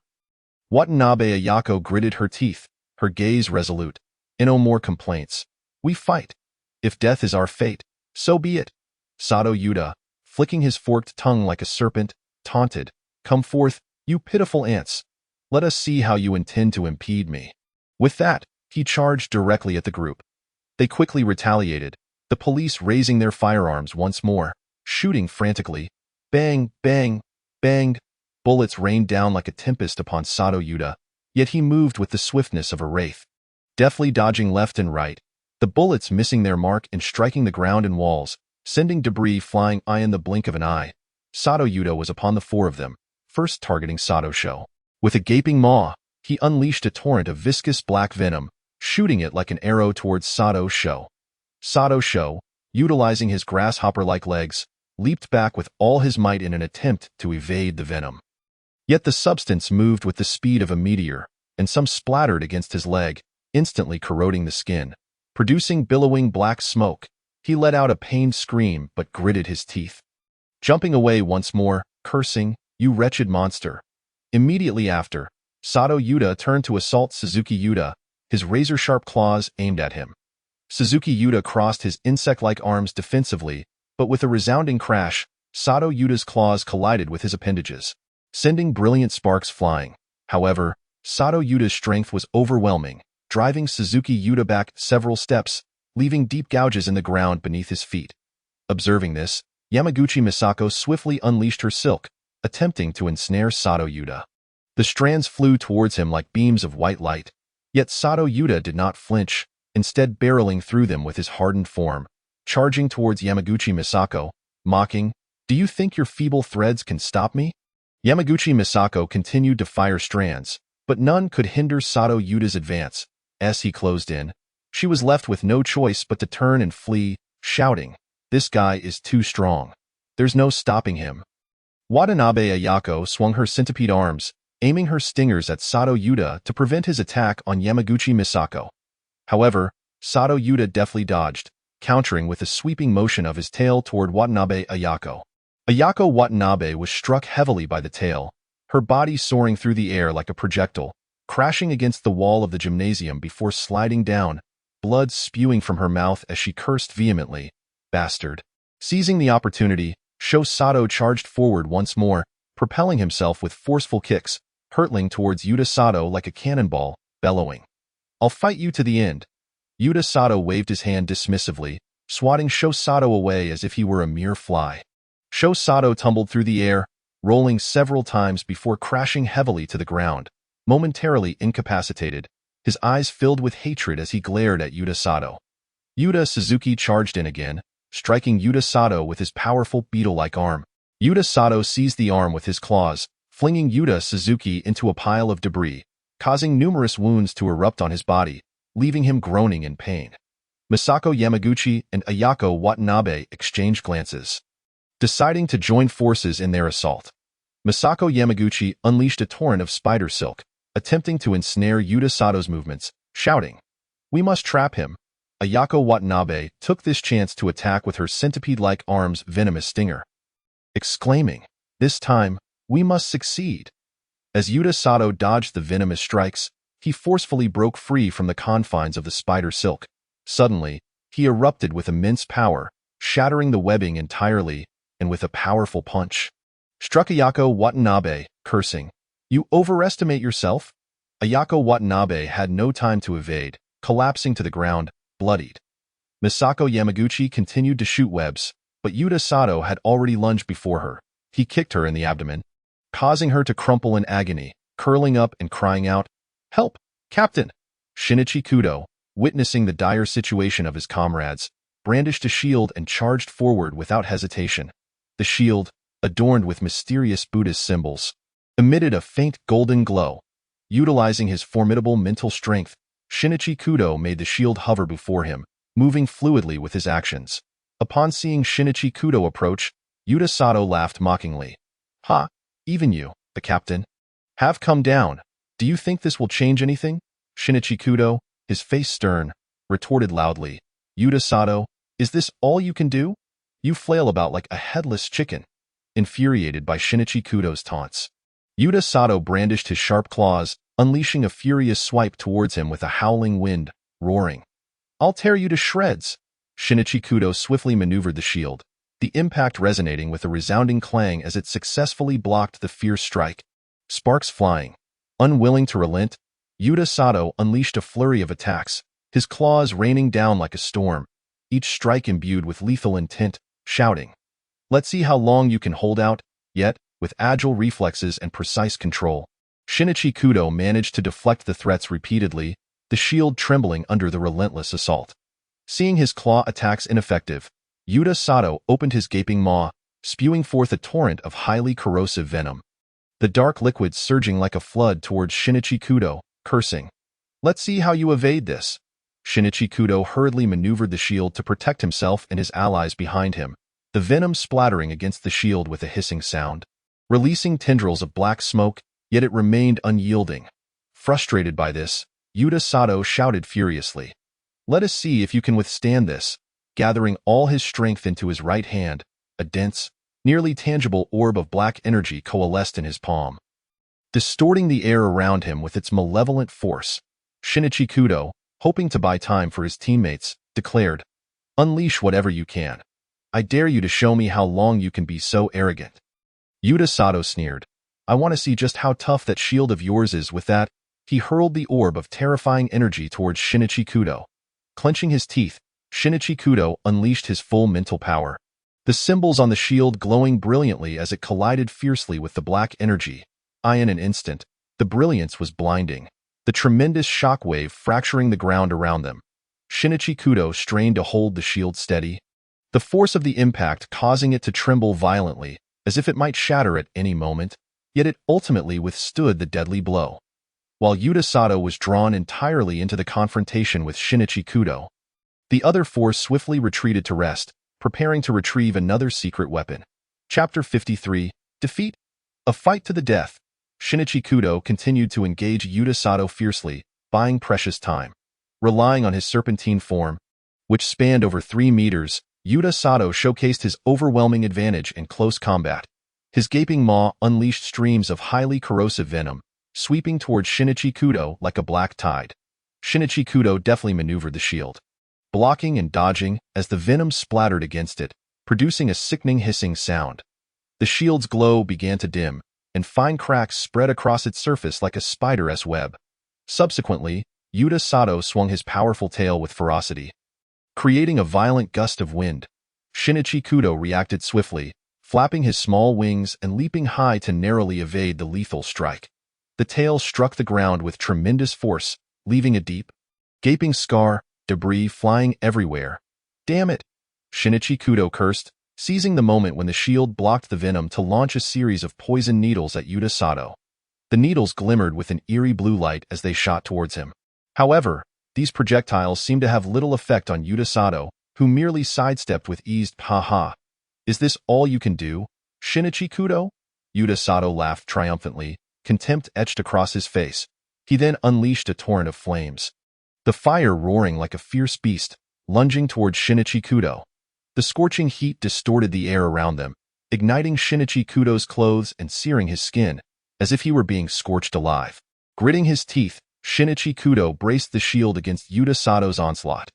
Sweat cascaded from his forehead like rain, his stamina and mental fortitude rapidly depleting, and he found himself at a disadvantage. Just as he struggled to maintain his stance, nearly reaching his limit, the four individuals charged in. Misako Yamaguchi waved her hand, casting forth a relic that radiated brilliant golden light, akin to a small sun illuminating the dimly lit gymnasium. The relic was surrounded by a faint aura of Buddhist light, sacred and dignified, swiftly dispelling the darkness in its wake. Yuta Sato felt an overwhelming sense of danger and shouted angrily, "What the hell is that thing?" His face twisted with fear and rage as he turned to flee. Yet, the relic moved with lightning speed, transforming into a streak of golden light that struck Yuta Sato. Upon impact, Yuta Sato's body convulsed violently, as though electrocuted. His scales began to crack, revealing charred flesh beneath. The relic emanated the incantations of a high monk, its light illuminating the area, driving away the malevolent forces. The voice was grand and solemn, echoing throughout the gymnasium. He screamed in agony, his cries piercing and filled with despair. As tendrils of black smoke emerged from his body, his once formidable presence rapidly diminishing. The once hard scales lost their luster, some even developing deep fissures, resembling shattered porcelain. Witnessing this, the others sighed in relief. The police officers excitedly discussed amongst themselves, "It seems all is well. Those from the special department are indeed formidable. I was terrified just moments ago. I thought we were all doomed." The few who had initially considered fleeing halted, feeling fortunate for their decision to stay, realizing they could seize this opportunity to achieve recognition and promotion. They exchanged glances, their eyes gleaming with greed and anticipation. Shinichi Kudo and his team, panting heavily, remarked, "We've finally resolved this," Shinichi Kudo stated. "We've lost 2 of the special weapons, and the last is nearly spent, but the outcome is favorable. Our status in the department will surely rise, and we will gain access to superior transformation agents." The group was exhilarated, their faces alight with the joy of survival, discussing the rewards awaiting them after enduring such hardship, knowing that a second transformation would yield even greater returns. Yuta Sato and Yuta Suzuki were brimming with excitement, their faces alight with joy. Meanwhile, Misako Yamaguchi and Ayako Watanabe sat on the ground, silent, simply gasping for breath, just as everyone reveled in their success. The previously weakened Yuta Sato roared in fury, "You forced my hand." His serpentine form began to undergo a violent transformation. His already massive body swelled rapidly, as if infused with a torrent of ferocious power. Expanding at a visible pace, the scales on his body bristled, shimmering with an eerie purple glow, each scale appearing to bear immense pressure. His muscle fibers stretched and thickened, as if straining against a resilient exterior. As the expansion intensified, a series of cracking sounds emanated from Yuta Sato's body, resembling bones protesting under extreme pressure. His abdomen swelled like a gigantic balloon, on the verge of bursting. "Not good, everyone, get back." Kudo Shinichi sensed something amiss and shouted loudly. However, before anyone could react, Sato Yuta's body erupted with a thunderous explosion. An overwhelming force, so powerful it felt suffocating, surged outward, causing countless cracks to spiderweb across the gymnasium walls. The chandeliers hanging from the ceiling plummeted, creating a symphony of sharp shattering sounds as dust billowed and filled the air. Almost immediately, a dark, ominous spirit emerged from the remnants of Sato Yuda's shattered form. This spirit exuded a terrifying aura of pure malevolence, and the temperature in the vicinity plummeted to freezing levels, plunging everyone into an icy abyss. The spirit darted through the crowd with ghostly speed, heading straight for the isolation area where the students were located. The onlookers were instantly struck with horror. This was bad. Its reckless charge surely bore a sinister intent, and they had to stop it. Kudo Shinichi was the first to react, unhesitatingly pursuing the spirit. Sato Sho and Suzuki Yuta cried out in terror, "That's it! This is the same entity that fought us last time." Yamaguchi Misako and Watanabe Ayako followed closely, their faces etched with anxiety and concern, beads of sweat cascading down their foreheads. Kudo Shinichi retrieved the shield adorned with Japanese Buddhist motifs once more, attempting to obstruct the spirit's advance. The runes on the shield gleamed brightly, clashing against the darkness emanating from the spirit, creating a mesmerizing interplay of light and shadow, the atmosphere thick with tension. The spirit let out a piercing roar, its sonic waves striking the eardrums of the crowd, inducing a splitting headache as if their minds were on the verge of shattering. "Everyone, attack together. We cannot let it succeed," Kudo Shinichi commanded. The crowd launched their assault, the police officers raising their firearms and firing at the spirit. But the bullets merely passed through its ethereal form, proving utterly ineffective. Sato Sho leaped with the agility of a grasshopper, aiming a kick at the spirit, but missed entirely, crashing heavily to the ground. Suzuki Yuta swung his beetle-like arms in a desperate strike, only to find it akin to striking air, yielding no results. Yamaguchi Misako shot forth strands of silk, which simply passed through the spirit without effect. Watanabe Ayako brandished her centipede-like appendages, yet they too failed to make contact with the spirit. Sato Yuta's spirit let out a chilling laugh, unleashing a torrent of powerful psychic energy that instantly commandeered the debris around them, sending chairs and stone pillars crashing down upon the crowd like a violent storm. The officers of Sakura Country were thrown into disarray. Some stared wide-eyed in terror at the oncoming projectiles, frantically fleeing to open spaces while shouting for help. Others rolled on the ground, desperately dodging the stones hurtling toward them, their bodies coated in dust, yet they paid no mind as they continued to evade the ensuing onslaught. However, not all were so fortunate.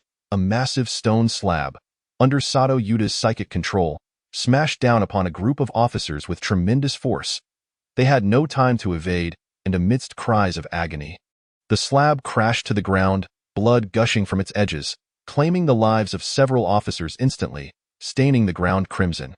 Yet, some officers, with nimble agility, weaved through the gaps between debris and chairs, dodging left and right, beads of sweat tumbling down their brows, not daring to relent for a moment. But a sharp stone pillar, manipulated by Sato Yuta, accurately pierced one officer's back. He had no time to utter a cry before collapsing into a pool of blood. Meanwhile, Kudo Shinichi and his companions faced the hail of attacks with unwavering resolve. With a steady gaze, Kudo Shinichi raised his shield, channeling his psychic energy into it, causing the runes to radiate brightly. The incoming debris struck the shield, instantly disintegrating into dust.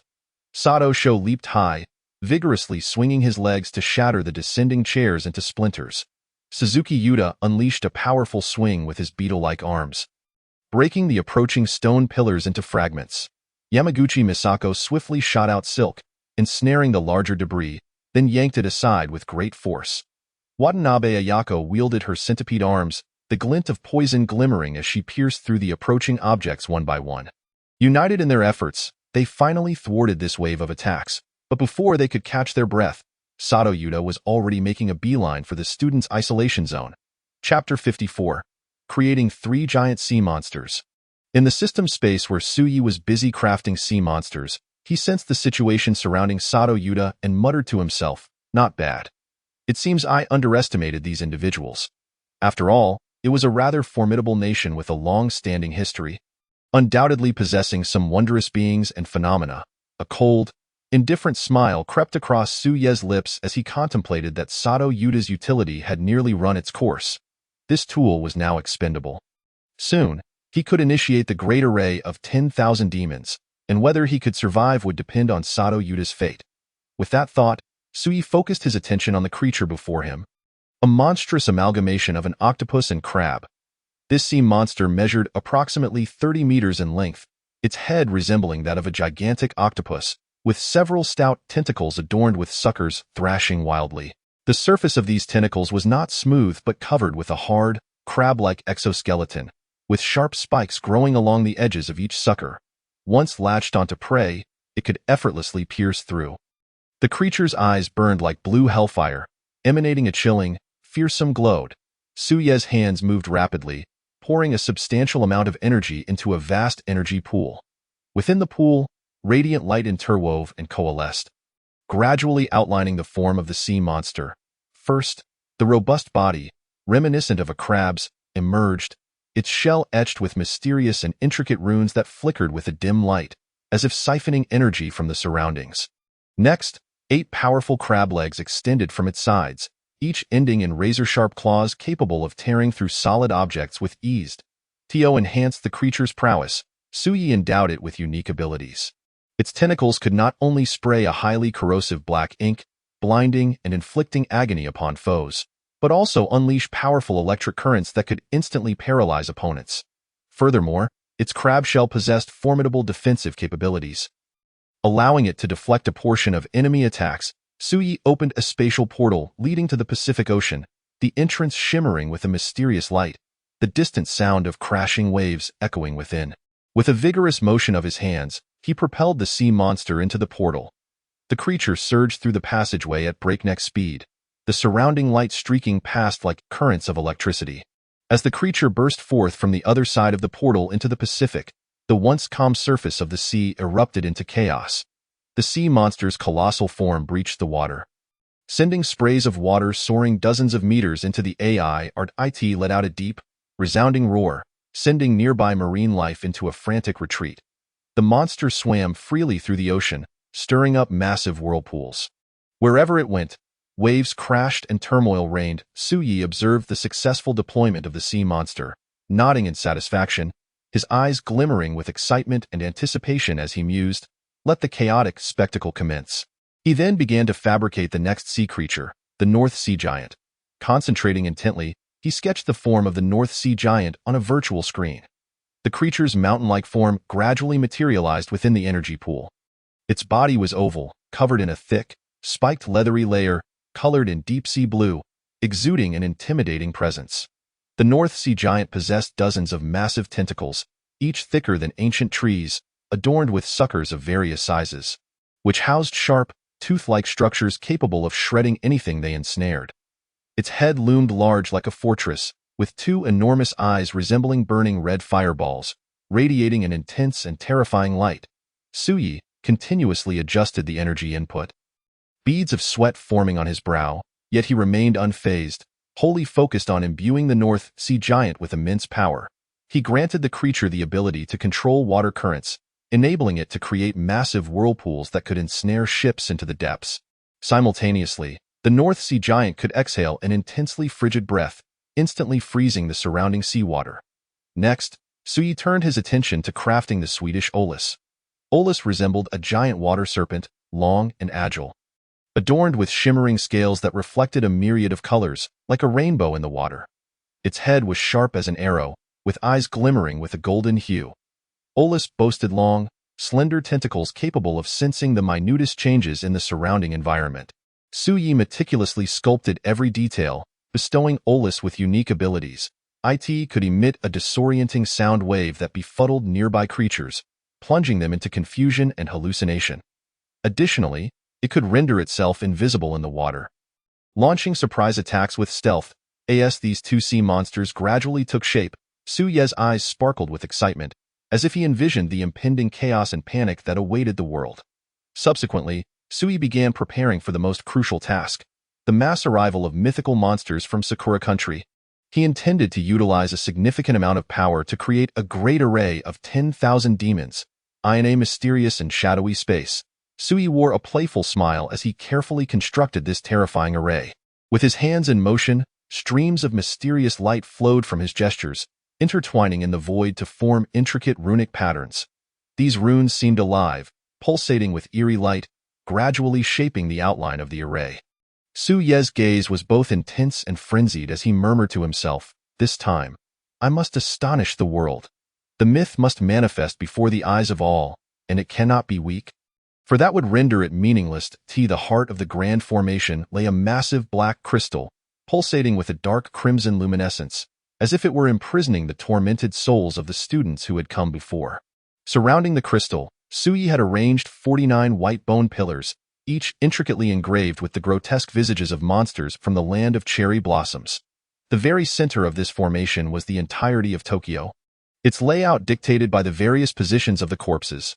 Suyi meticulously calculated the distance and orientation of each corpse in relation to the formation's core, connecting them with strands of special energy. These corpses seemed to serve as nodes within this vast array, radiating a potent aura of resentment, poised to collectively use Tokyo as their stronghold in an attempt to seize control. Once Sato Yuta dealt with the remaining students and prayed to the moon, this legion of monsters would unleash a formidable force. The students' grievances would intertwine, transforming into the monstrous embodiments of ancient legends from the land of cherry blossoms, creatures like the Tengu with sharp fangs, the fire rat engulfed in flames, and various other colossal entities. The destruction and carnage wrought by these monsters reached a critical threshold. A colossal sealing gate would materialize in the sky above Tokyo, releasing even more powerful legendary creatures from Japan. When Suyi had finally prepared everything, he unhesitatingly unleashed this terrifying formation directly upon the vibrant city of Tokyo. He mused to himself, "All is in readiness. Save for the east wind. I believe Sato Yuta will soon activate this grand array." A twisted and expectant expression graced his face, as if he could already envision Tokyo descending into endless chaos and ruin. Meanwhile, Sato Yuta was on the verge of fulfilling this grim objective, leaving no time for Kudo Shinichi and the others to intervene. Chapter 55. The monsters descend upon the land of cherry blossoms. The soul of Sato Yuta manifested as a thick, inky black mist, drifting towards the isolation barrier in an eerily unsettling manner. As he approached the barrier, his form inexplicably flickered like water, passing effortlessly through what appeared to be an impenetrable obstacle. The students behind the barrier, already tense and anxious from the fierce and perilous battle outside, were plunged into sheer terror when Sato Yuta's horrifying spectral presence appeared before them without warning. "What is that thing?" a bespectacled boy stammered, his eyes wide with fear and disbelief. Gripping the straps of his backpack tightly, his knuckles turned white from the strain, as if that worn bag were his last lifeline in this desperate situation. "It's that monster. How did he get in here?" Another short-haired girl shrieked, instinctively retreating, her feet feeling as though they were weighed down by lead.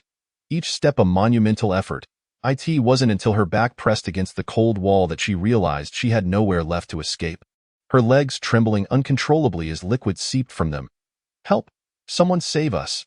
a frail boy cried out, his voice piercing and desperate. He crumpled to the floor, tears streaming down his face like a flood, leaving 2 clear trails upon his cheeks. "Please, don't kill us," a girl with a ponytail pleaded through her tears, hands clasped together in a gesture of supplication directed at Sato Yuta. "Are we going to die?" "I don't want to die," a plump boy screamed hysterically, his complexion as pale as a sheet, devoid of blood, his body shaking incessantly. "I still have so much to do. I don't want to die like this." "What do we do? What do we do?" Some students were already reduced to incoherence, their eyes filled with terror and helplessness. They glanced around the cramped space, their expressions frantic and urgent, desperately searching for even the slightest escape route, only to find the walls closing in around them. "Everyone, don't panic. Let's think of a way out together," a seemingly calmer boy shouted, though his own voice trembled, beads of sweat rolling down his forehead. He attempted to stabilize the group's emotions, yet his quivering hands betrayed his inner fear. However, Sato Yuta paid no heed to the students' dread or pleas for mercy. He mockingly derided them. "You pitiful ants dare to seek survival? Today marks your demise." With that, he conjured an invisible barrier with his formidable mental power, isolating himself from the students entirely. His hands, transformed into scythe-like appendages, glimmered with a chilling radiance as he advanced step by step towards the quaking students. His visage contorted into a grotesque mask, eyes glinting with a cruel, bloodthirsty light, reminiscent of a famished beast. With a swift motion, he swung his scythe-like hands, cleaving a nearby student in half. Blood erupted like a fountain, splattering across the faces and bodies of the other students. The stench of blood filled the air, a nauseating miasma. His movements were swift and merciless, devoid of any compassion or hesitation. Immediately thereafter, he lunged at another student, grasping their throat tightly and lifting them high into the air. The student flailed desperately, legs thrashing in the void, their complexion rapidly turning a shade of blue from asphyxiation. Sato Yuta let out a cold chuckle, then hurled the student violently against the wall, their skull bursting open, blood and brains splattering across the surface. Some students attempted to flee, but Sato Yuta executed a teleportation, materializing before them in an instant. With a casual wave of his hands, he severed their limbs with the precision of slicing vegetables. The air was filled with the haunting cries of anguish, echoing throughout the confined space like a dirge from the depths of hell. He resembled a demon from the underworld, unrelentingly reaping the lives of the students, the entire area saturated with the fear of death and the wails of despair. The students cried out for salvation, their voices piercing through the barrier to reach the outside. Hearing this heart-wrenching commotion, the police and Kudo Shinichi rushed towards the source, their hearts racing with urgency.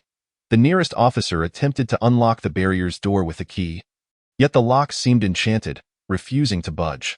Subsequently, they began to forcefully batter the door with their shoulders, producing a dull thud, but the door remained impervious, yielding no result. "Stand back, let me try," shouted Suzuki Yuta, his eyes bloodshot with fury. Anger etched across his face. He raised his armored arm and struck the barrier, the shell scraping against the air with a sharp whistle. With a resounding crash, the barrier shattered, with splintering in all directions. However, his armored arm halted mid-air, blocked by the mysterious barrier. "What in the world is this?"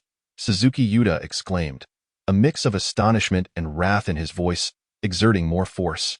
Veins bulging on his arm, yet still unable to breach the barrier.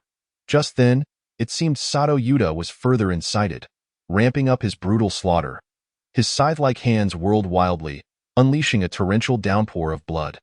Blood sprayed forth and students' limbs scattered grotesquely, a sight too horrific to behold. One girl was seized by her hair and violently slammed to the ground. Once, twice, thrice, until her head was a mangled mess, leaving a ghastly pool of blood beneath her. Another boy was impaled through the chest with the scythe, hoisted into the air like a trophy, grinning wickedly at the onlookers beyond the barrier, his smile bathed in the crimson glow, an image of sheer terror. Kudo Shinichi furrowed his brow, eyes blazing with determination. "Everyone, let us devise a plan. We cannot allow Sato Yuta to continue harming the students." Meanwhile, within the barrier, Sato Yuta's manic laughter echoed, a shrill and piercing sound that seemed capable of penetrating the very soul. His assaults grew increasingly vicious, and the students' plight became ever more perilous, their lives wilting beneath his scythe like fragile blossoms. The police began firing at the barrier, bullets raining down like locusts, yet they bounced off, ricocheting harmlessly to the ground with a crisp sound. Yamaguchi Misa shot a barrage of webs, attempting to ensnare the barrier, but they snapped upon contact, falling to the earth in defeat. Watanabe Ayako thrust her centipede-armed stingers at the barrier, the contact producing a sharp sound and a shower of sparks, yet it too proved futile. Kudo Shinichi, fraught with anxiety, scanned the surroundings, his gaze urgent and focused. Suddenly, he spotted a vulnerable point in the barrier. "Everyone, concentrate your attacks there," he commanded, his voice resolute and powerful. Upon hearing this, the group redirected their efforts toward that weak spot. Kudo Shinichi gripped a shield adorned with symbols of Japanese Buddhism, channeling his mental energy into it. The runes glowing brightly, he charged forward, the shield colliding with the barrier, producing a deep, resonant sound akin to the beating of war drums. Sato Sho leaped high into the air, his legs kicking rapidly like a gale against the barrier. Each strike infused with tremendous force, the air slicing with each blow. Suzuki Yuta's armored arm swung fiercely, creating dazzling sparks as it scraped against the barrier, his furious roars echoing as he intensified his assault. As if determined to shatter the barrier along with Sato Yuta, Yamaguchi Misa unleashed a denser barrage of webs, casting them like a net over the weak point, striving to create an opening for the group's assault. Ayako Watanabe brandished her venomous centipede-like arms, frantically stabbing at the barrier, the sound of the venomous stings clashing with the barrier growing ever more intense. However, when they finally breached the barrier and rushed in, they discovered it was far too late. The ground was strewn with blood and dismembered limbs, a scene of utter devastation that was horrifying to behold. To their shock, Yuta Sato had used the blood of the students to draw an enormous and lifelike depiction of the Yamada no Orochi on the ground. The pattern so vivid it seemed poised to leap forth from the earth. Subsequently, his soul ascended into the sky, and a colossal and terrifying apparition of the Yamada no Orochi materialized within the night sky, its grotesque visage instilling a deep sense of dread. Yuta Sato, arms outstretched towards the luminous moon, bellowed hoarsely, "Awaken, slumbering monsters of ages past. Let this world tremble in fear." Simultaneously, within the hospital's morgue where the students' bodies lay, and at the burial sites of those students, a thick, blood-like red light suddenly burst forth. This crimson glow pulsated as if alive, violently throbbing like a myriad of frenzied hearts. It surged skyward, transforming the night sky of the entire city into a blood-red hue, reminiscent of an apocalyptic scene. Many weary office workers and young revelers, upon witnessing this strange and terrifying phenomenon, hastily retrieved their phones to capture the moment. What is happening? Is it an alien invasion? Some gaped in astonishment, their mouths agape, their chins nearly touching the ground. "This is so cool. I've got to post this on social media," exclaimed a young man, grinning widely, fingers swiftly swiping across his phone screen, seemingly oblivious to the gravity of the situation. "This must be some bored individual's prank to scare us," another scoffed, though a flicker of unease flickered in his eyes. Then, a commanding voice resonated like rolling thunder in the ears of the crowd, echoing through the streets and high-rise buildings, every citizen of Sakura Nation hearing it clearly. "I shall descend soon, at the hour of the morrow. My servants shall manifest." Upon hearing this voice, those who had been snapping photos and joking fell silent, their smiles vanishing in an instant, replaced by profound fear. This is no prank. Something truly terrifying is about to unfold." Someone trembled as they spoke, their voice thick with despair and helplessness. "Mom, I'm scared." A child cried out in terror, clinging tightly to their mother's leg, their body shaking uncontrollably. Others collapsed to the ground, their legs giving way, their eyes vacant as if their souls had departed. This eerie occurrence swiftly garnered the intense attention of the Sakura Nation government, prompting the Prime Minister to convene an emergency cabinet meeting. The Prime Minister, his countenance grim, presided over the meeting, scanning the faces of the assembled officials with a heavy and urgent tone. "Ladies and gentlemen, the situation at hand is exceedingly bizarre. Let us discuss what this could possibly entail. Is it a large-scale special ability incident?" The Defense Minister spoke first. "Your Excellency, we must immediately mobilize the self-defense forces to comprehensively seal off and investigate the areas where the red light has appeared." "Agreed." The Prime Minister nodded firmly, ordering the self-defense forces to assemble with utmost urgency, equipped with the most advanced gear to head to the scene. "Ensure that not a single corner is overlooked. We must ascertain the truth of this matter," the Interior Minister added.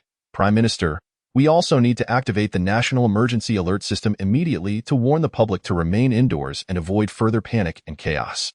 "See to it at once," the Prime Minister responded without hesitation. The Transport Minister chimed in swiftly. "Prime Minister, we must impose traffic controls, suspending public transport in the affected areas to prevent the influx of unidentified individuals."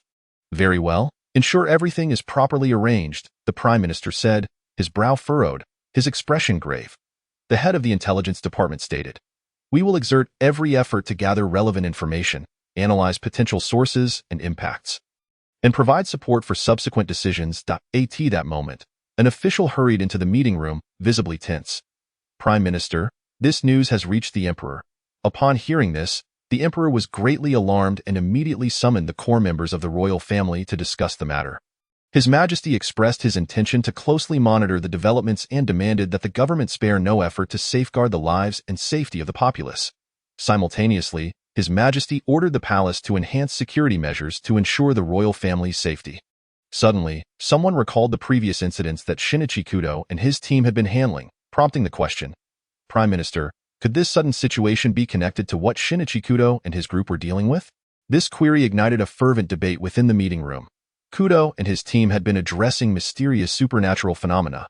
Could this be a similar situation spiraling out of control? It is certainly possible.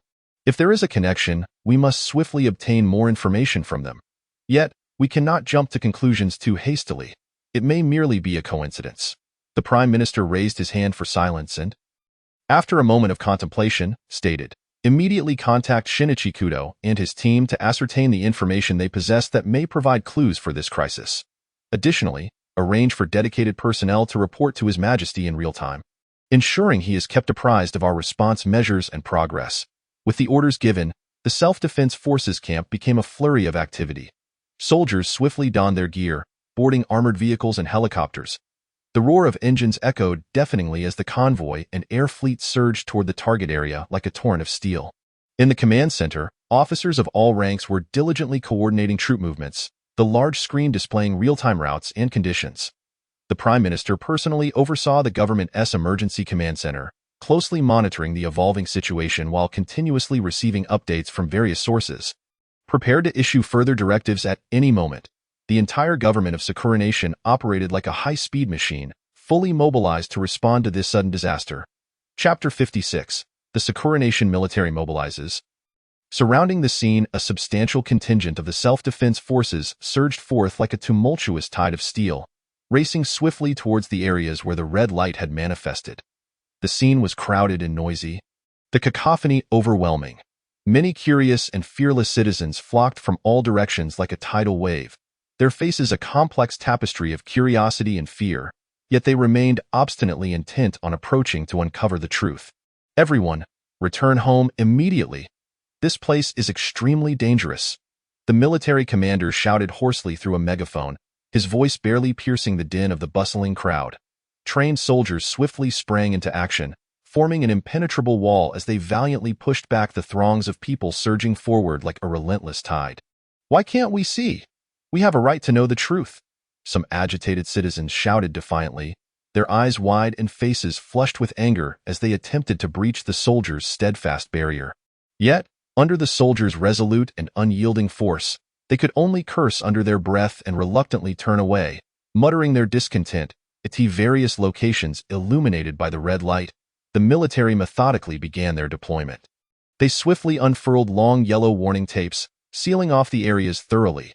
Armored vehicles and tanks were positioned strategically, their cannons ominously aimed at the zones of red light. Soldiers armed with advanced weaponry stood resolute, their gazes unwavering as they vigilantly surveyed their surroundings. The night wind stirred up clouds of dust, heightening the already tense atmosphere, as if it had solidified into a palpable entity within the defensive perimeter. A temporary command post was rapidly established, the lights of communication devices blinking incessantly, relaying information from various fronts, the urgent signals echoing like the heartbeat of a battlefield. First Squad, reinforce the patrols on the eastern line. The commander's voice boomed, grave and decisive. Second Squad, closely monitor instrument data. His sharp gaze swept across each soldier. The commander issued commands methodically, his tone firm and powerful, while the soldiers responded with efficient execution. Their movements swift and synchronized. Report to the commander. Everything is normal at present. No abnormalities detected. A messenger's voice rang out in the command post, tinged with a hint of nervous anticipation. Meanwhile, in the mysterious system space, Suyi observed the tense scenes unfolding, a satisfied smile creeping across his face, as if concealing deeper intentions. He gently called out, "Kunkin, upload the footage of Yuta Sato battling Shinichi Kudo to platforms across various nations." Suyi stroked his chin, his gaze profound, contemplating. The emergence of the sea monster must have been detected by satellites. I am genuinely curious how America will respond. Simultaneously, in the tense atmosphere of the conference room, everyone anxiously attempted to contact Shinichi Kudo. At that moment, Kudo and his team sat exhausted on the ground, surrounded by a devastated environment, the walls marred by shocking bloodstains and deep scars from fierce combat, silently narrating the harrowing battle they had just endured. Just then, Kudo's phone rang sharply, initially catching him off guard before he handed it to the nearby officer to answer. As soon as the call connected, an urgent and furious voice boomed from the other end, akin to thunder. "Is Shinichi Kudo there? Have the monsters been dealt with? Are you aware of the situation outside? Any leads? After the nearby teammates listened, their bodies involuntarily began to tremble, for they were acutely aware that their failure had wrought such profound consequences, plunging their futures into an abyss of darkness. Yet, with a flicker in his gaze, Kudo Shinichi swiftly regained his composure. Drawing in a deep breath, he promptly answered the phone with unwavering steadiness. "Sir, the monster is exceedingly powerful and cunning. We engaged in a desperate struggle, although we could not capture it alive. Through our meticulously planned strategy and unyielding resistance, we successfully compelled the creature to self-destruct. Currently, remnants of its body remain at the scene, providing us with invaluable samples for our subsequent research. As for the situation outside, we were wholly absorbed in battling the beast and could not spare any attention. However, I surmise this may have been a malevolent curse unleashed by the monster in its dying moments, aiming to incite further chaos.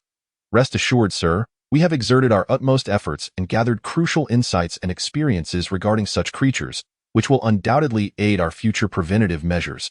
On the other end of the line, silence lingered for a considerable time, as if time itself had come to a standstill. After a moment, the voice responded, "All blood from the monster's body must be collected. Your actions are a double-edged sword. While you have dealt with the monster, the repercussions are significant and normally, you would face consequences. However, considering the exceptional circumstances and the fact that you have procured the monster's remains, we shall let this pass for now. Return at once and report all circumstances." Kudo Shinichi promptly replied, "Thank you for your understanding and leniency. Sir, we shall return promptly and provide a thorough report." Once the call ended, Kudo Shinichi exhaled deeply, as if releasing the tension and heavy burdens he had long carried. His teammates regarded him with admiration, as if in that moment, he had once again led them out of a desperate predicament. In a conference room in Japan, following Kudo Shinichi's call, discussions erupted fervently. Given the deployment of so many troops, any additional monsters would be of little concern, a confident official declared, his eyes reflecting absolute trust in the military's might. Indeed, and since Kudo Shinichi and his team have already dealt with one monster, as long as we retrieve those remains for thorough study, our military capabilities will undoubtedly ascend to new heights. Another official eagerly concurred, his face aglow with visions of a promising future. This monster incident, seemingly perilous, is in fact a rare opportunity for our advancement. If we can harness its formidable power, our standing on the international stage will be significantly elevated. An ambitious official proclaimed excitedly, as if envisioning the glorious rise of the cherry blossom nation. However, caution was advised, for the current situation remained unclear, and no one could predict further unforeseen developments. A more prudent official raised concerns, his brow furrowed and expression grave. "What is there to fear? We possess adequate strength and preparedness to tackle any potential changes," came a dismissive retort from another, exhibiting considerable arrogance. The Prime Minister, seated at the head of the table, listened intently to the discussions, his expression solemn. After a moment of contemplation, he stated, "Let us await Kudo Shinichi and his team's return to gain a detailed understanding of the situation before making further plans. Regardless, this incident must yield benefits for us, not disasters." Nods of agreement rippled through the room, as tension and anticipation intertwined in the atmosphere. Each individual silently prayed that this crisis might serve as a pivotal moment for the rise of the cherry blossom nation. Little did they know, the world would soon learn of these events, eagerly speculating how the cherry blossom nation would respond. Chapter 57. The Emergence of Monsters, Global Phenomenon. As dawn broke on the following day, global social media platforms erupted as if struck by a massive bombshell. The video of Kudo Shinichi battling Yuta Sato, fiercely confronting the serpent monster, spread with astonishing rapidity, igniting a torrent of fervent discussions among netizens. "That serpent monster looks far too realistic. Is this truly not a movie created with special effects?" exclaimed one astonished user, eyes wide and mouth agape, fingers racing across the keyboard to leave comments. "Do such talking monsters genuinely exist? It seems utterly incredible." Another user mused, brow furrowed in deep contemplation. "What is the government hiding from us? Why have so many monsters suddenly appeared?" Someone angrily questioned, as if their voice could penetrate the screen, brimming with a desire for the truth. Perhaps this is merely a meticulously orchestrated ruse to incite societal panic. Another voice chimed in, tinged with skepticism and disdain. Across various social media, countless discussion threads surged like relentless waves. One after another, some asserted unequivocally that this was nothing more than a fictional promotion for a film crafted to capture attention. How could this possibly be real? The effects are far too contrived. It must be a marketing ploy for a new movie, a user vehemently commented, as if determined to impose their conviction on all. Yet, many remained steadfast in their belief in the video's authenticity. Look at the gruesome scenes and the weary expressions of Kudo Shinichi and his team. This is not something that can be staged, declared a self-proclaimed military enthusiast, scrutinizing every detail with focused intensity. Meanwhile, others pondered the motivations behind the video's release. Was it a deliberate act or an internal leak?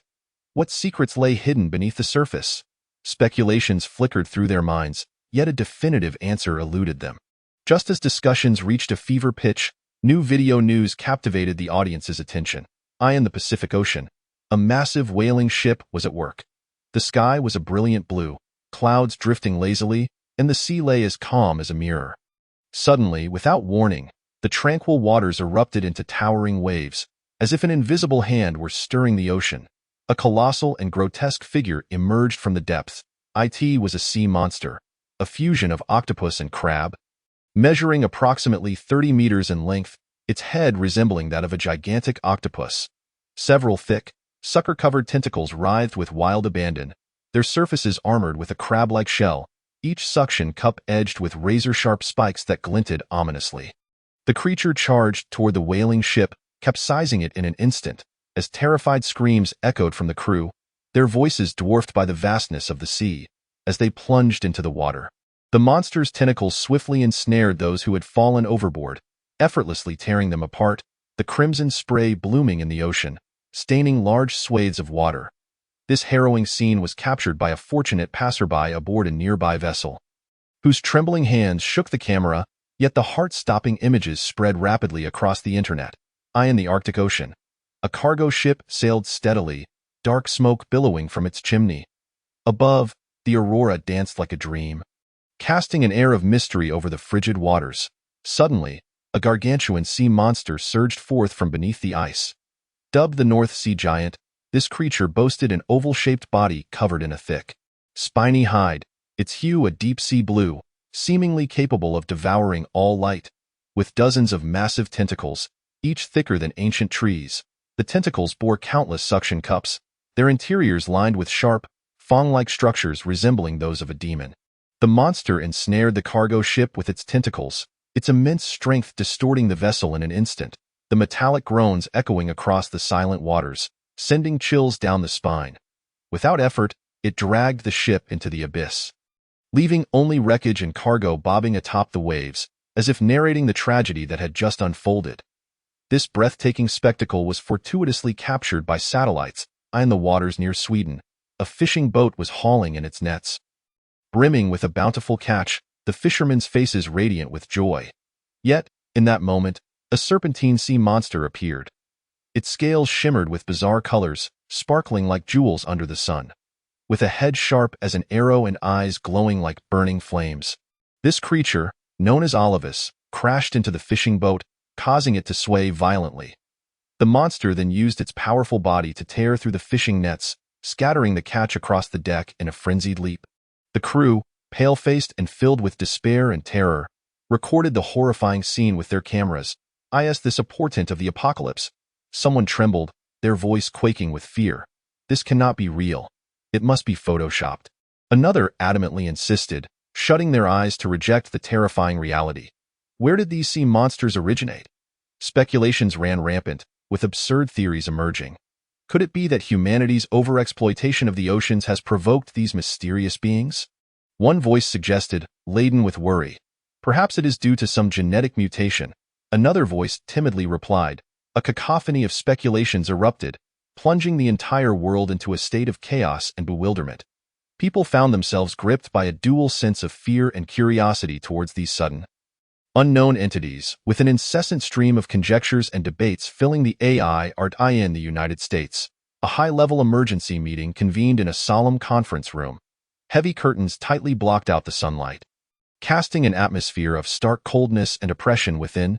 A massive conference table dominated the center of the room, its surface smooth as glass, reflecting the grave expressions of the officials seated around it. The emergence of such aberrant beings in Sakura country was nothing short of astonishing. The technology involved was truly shocking. One official's eyes widened in disbelief, his hands spread apart as his voice quivered with incredulity, as if he had encountered an unfathomable enigma. We have been diligently pursuing advancements in high-tech research, yet we never anticipated such a breakthrough from the people of Sakura country. Another official furrowed his brow, rhythmically tapping his fingers on the table, a beat that echoed the anxiety within him. They are merely insects, lacking the combat prowess of our superhuman training program. However, this technology must be shared by Sakura country. After all, they are our subordinates in Asia, and we must maintain control. One individual crossed his arms, leaning back in his chair, a hint of disdain curling his lips. His gaze was haughty, as if he held dominion over all. Yet his slightly trembling fingers betrayed an inner unease. After a fervent discussion, the room buzzed with voices, akin to a swarm of agitated bees. The final resolution was to apply pressure on Sakura country, demanding the sharing of their technology. In Bear country, the office of the lead official was spacious and imposing, adorned with large maps and military charts, reminiscent of the nation's strategic blueprint. We have always secretly researched the latest combat weapons. Yet we never expected Sakura country to develop such technology. It is indeed unexpected. The official sat behind an expansive desk, hands clasped, his gaze deep and troubled. They are engaging in covert maneuvers right under our noses. We cannot allow them to develop this perilous technology in isolation. A nearby general, his demeanor serious and tone resolute, stood tall, the insignia on his military uniform gleaming with authority, his eyes ablaze with unwavering determination. Following an in-depth discussion, the atmosphere in the room was thick with tension, an invisible web binding each individual spirit. Bear country intended to unite with Dragon country to jointly pressure Sakura country into ceasing their research. In Dragon country, the government leaders convened in a bright, spacious conference room. The leader scrutinized reports concerning Japan, his expression grave, eyes steadfast and composed, as if piercing through the fog of uncertainty. The ambitions of these Japanese are insidious. Although they currently lack the capability to produce nuclear weapons, their other military capabilities are not to be underestimated. We have never been complacent regarding them. For now, we shall focus on our own affairs, confronting any challenges as they arise. The leader's voice was steady and powerful, conveying a resolute determination, each word resonating like a hammer striking the hearts of those present. Meanwhile, in Sakura country, the Prime Minister furiously berated the assembly within the dimly lit conference room. The lighting cast shadows on the walls, as if the artwork itself bowed under the weight of the tense atmosphere, losing its former luster. How did this video leak? Those Americans will undoubtedly apply pressure. And other nations will not let this rest. The Prime Minister's face flushed crimson, veins bulging on his forehead, his voice nearly a roar, akin to a wounded lion. The officials in the room lowered their heads, hesitant to speak. Some nervously tugged at their clothing, crumpling the fabric, while others were beaded with sweat, droplets cascading down their cheeks, a reflection of their inner turmoil. Several nations, through their well-trained operatives, had also become aware of the situation surrounding the Yamata no Orochi. Bear country and Dragon country decided to observe the situation before formulating further plans. Meanwhile, the United States adopted a more aggressive stance, intending to dispatch well-equipped troops to Sakura country to investigate. Should there indeed be monsters, they would not allow Sakura country to monopolize them. In response to international pressure, the Sakura government hastily proclaimed that this was merely a film clip, attempting to quell the impending storm. Outside the government building, reporters flocked in droves, cameras flashing incessantly in a frenzy. Some believed that monsters truly existed, while others deemed it a hoax. Some speculated that even if monsters were real, they would merely serve as prime research material for modern technology. But could it truly be so? Who could fathom that the most potent nuclear weapons might be withstood by certain creatures? Chapter 58. Military arrangements in Japan due to this shocking incident spreading across the globe at an astonishing pace. The world's gaze was firmly fixed on Sakura country. The leadership in Sakura country was thunderously enraged, their officials seething with anger in a bid to swiftly control the situation. They urgently deployed even stronger military forces, with advanced tank battalions charging towards the scene, accompanied by fighter jets soaring and screeching in the skies. At noon the following day, the scorching sun mercilessly scorched the earth, the area emanating an eerie red glow still shrouded in a mysterious and chilling atmosphere.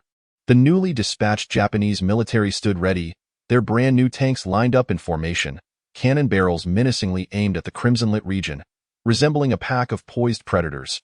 Above, the latest fighter jets periodically streaked across the sky, their engines roaring deafeningly, instilling an unparalleled sense of pressure. The tension on site reached a fever pitch, while reporters from around the world had already gathered at a distance. They set up cameras, their expressions a mix of excitement and apprehension, eagerly reporting on the unfolding events. Dear viewers, greetings. I am currently at the site of the mysterious red light in Sakura Country.as. For the previous video regarding this enigmatic monster incident, the Japanese government has yet to provide a clear and convincing response. But look at this unprecedentedly large, fully armed military force before me. Does it not speak volumes about the seriousness of the situation? If all of this were merely a misunderstanding or a false rumor, why would the Sakura government go to such lengths, restricting the freedom of movement for its citizens and deploying such formidable military power? With 2.5 hours remaining until the rumored significant developments at 2:30 p.m. Let us wait and see.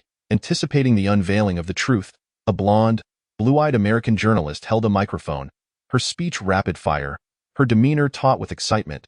A nearby American male journalist interjected, "This situation is indeed absurd." Sakura Country's evasive attitude raises suspicions of some unspeakable secret lurking behind. At that moment, on the tumultuous sea, an American Arleigh Burke-class destroyer cut through the waves.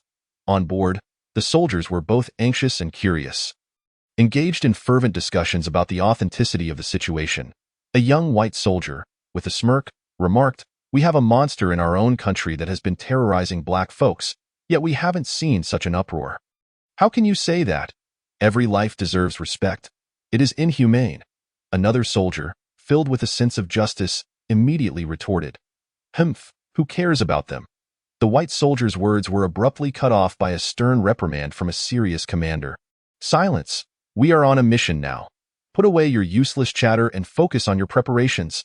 The Arleigh Burke-class destroyer, sleek and imposing, reflected a cold sheen under the sunlight. On its deck, an array of cutting-edge weapon systems were meticulously arranged, with close-in weapon systems and advanced missile launchers showcasing its formidable firepower. Within the bridge, sophisticated radar and efficient communication equipment operated ceaselessly, as soldiers diligently attended to their respective duties, their expressions grave. Meanwhile, a journalist from Dragon Country, steady and resolute, slowly addressed the camera. "Fellow citizens, the situation in Japan remains shrouded in mystery. Rest assured, we will continue to monitor developments, leaving no detail overlooked, to bring you the most timely and accurate information." From the tight military deployment observed at the scene, it is clear that this incident is far from ordinary, and the actions and demeanor of the Sakura government warrant our deep contemplation and scrutiny. A journalist from Bear Country spoke with a serious tone filled with concern. "Comrades, the sudden and unusual phenomenon in Sakura Country has garnered heightened global attention.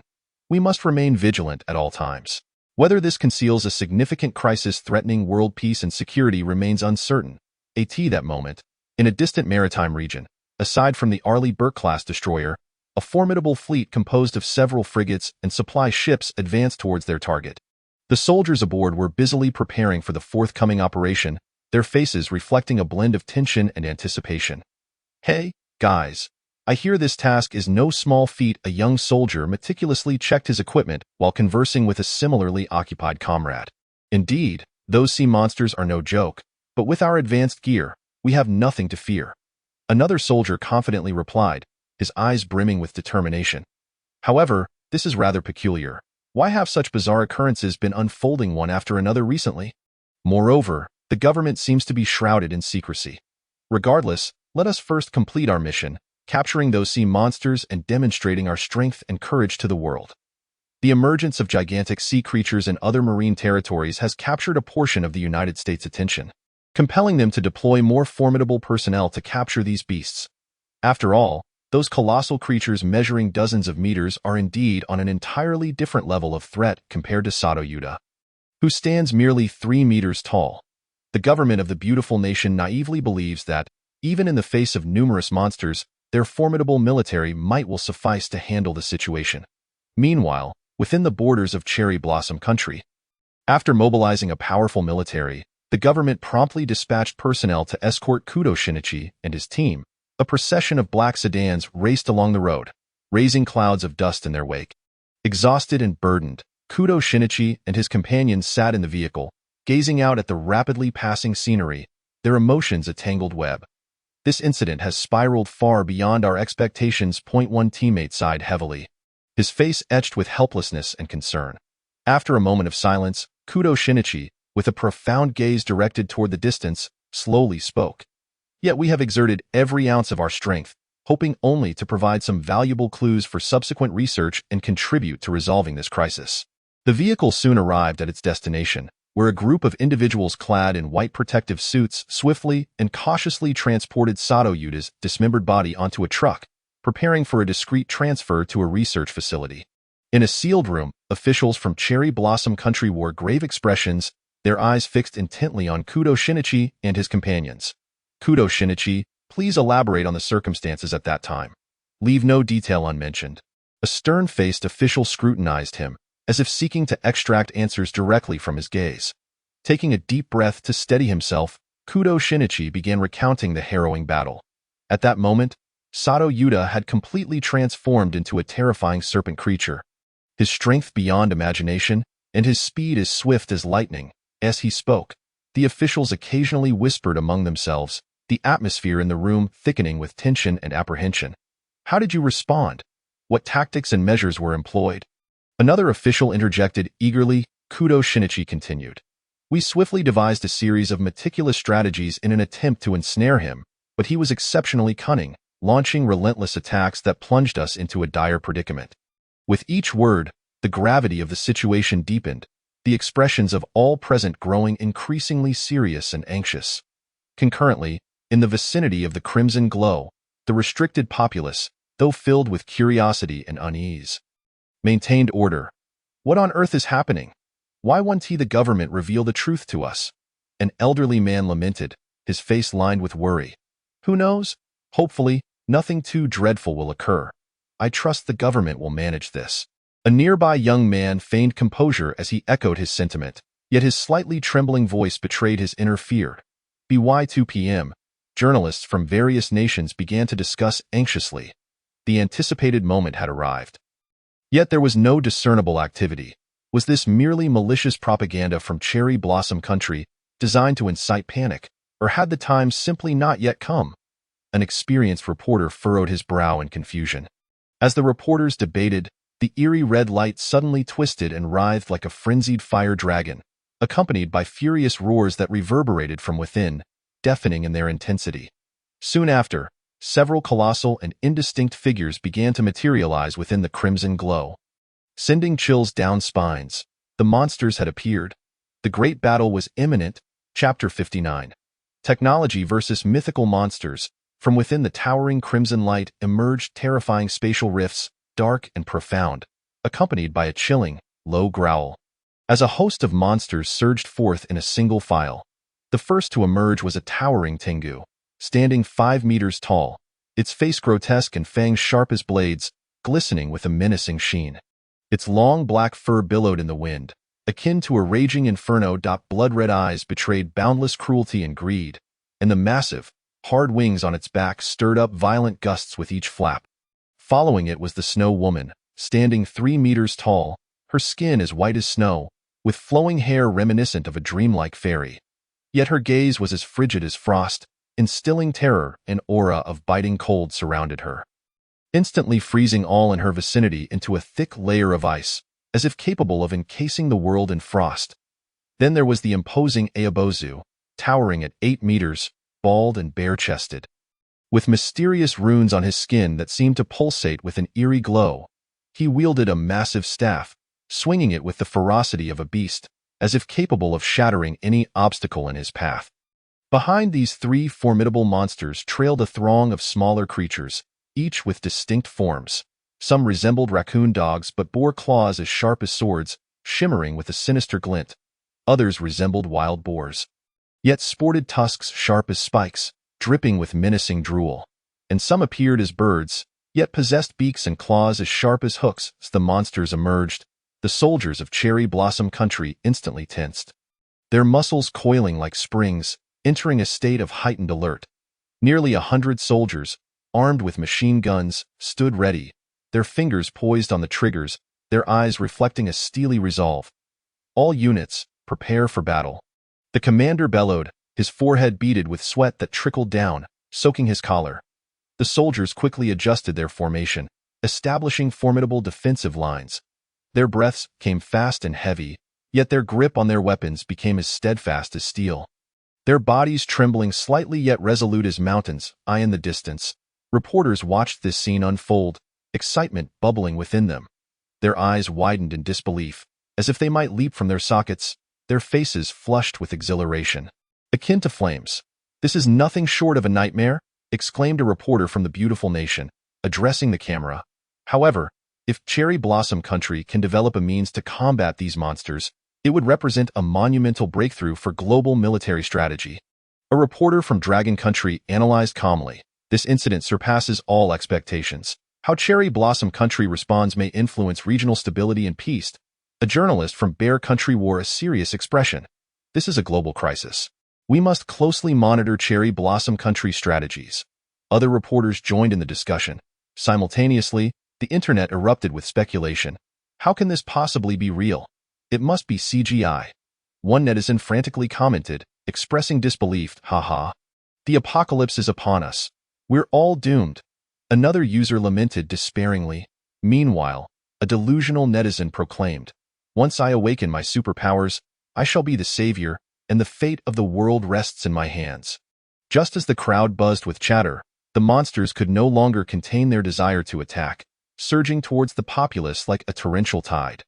The military of Cherry Blossom Country had already been on high alert, implementing multiple modern defensive measures and barriers prior to the monsters' emergence.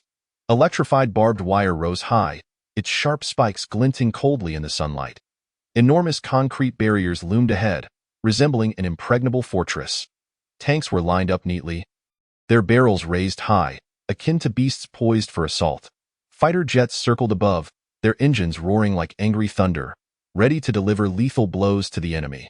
Yet, upon their appearance, these monsters were utterly undeterred by the defenses laid before them. The Tengu unfurled its vast wings and swooped down with lightning speed, its sharp claws slicing through the air, instantly shredding the barbed wire to pieces. Electric currents coursed over its body, seemingly only tickling it. Having no effect whatsoever, it let out a piercing cry. "Do you think these pathetic contraptions can halt me? What a foolish dream." The commanders of Cherry Blossom Country, witnessing the monsters approach, wasted no time and opened fire without hesitation. "Fire!" the commander roared, rat-a-tat-tat. Nearly 100 soldiers unleashed a barrage of gunfire, a torrential downpour of bullets raining down upon the monsters. Bullets struck the Tengu, akin to impacts against an indestructible steel fortress, producing a dazzling display of sparks before ricocheting away. The Tengu's black fur was sent flying, yet it remained unscathed, continuing its ferocious charge with an air of annihilation. Bullets aimed at the Snow Woman were frozen mid-air by the chilling aura surrounding her, plummeting to the ground with a crisp sound. The Snow Woman's icy gaze conveyed profound disdain as she advanced steadily, coldly declaring, "Pitiful and feeble humans, do you dare present such insignificant attacks to embarrass yourselves?" The Ayabozu lumbered forward with steps as heavy as mountains.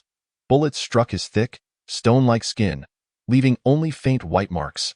Unfazed, he swung his massive staff at the defensive line of Cherry Blossom Country soldiers. Bellowing, "You insignificant ants dare to obstruct my path! You shall all perish!" The smaller monsters surged forward in a frenzy. Bullets struck them, and some cried out in agony, yet countless others pressed on, momentarily delaying their advance. "Damn it! Switch to rocket launchers!"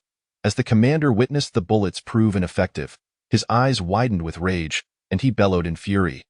Dozens of soldiers swiftly abandoned their machine guns, shouldering rocket launchers instead. Aiming at the monstrous foes before them, boom, boom, boom. The rockets detonated amidst the throngs of creatures, flames soaring into the heavens like a blooming flower of death. Some lesser monsters were obliterated in the explosions. their limbs shattered and flesh scattered, a sight too horrific to behold. Yet for the formidable Tengu, Yukiana, and Ayabozu, the rockets merely caused a slight deceleration in their movements. The Tengu was toppled by the shockwaves of a dozen rocket blasts, but quickly regained its composure.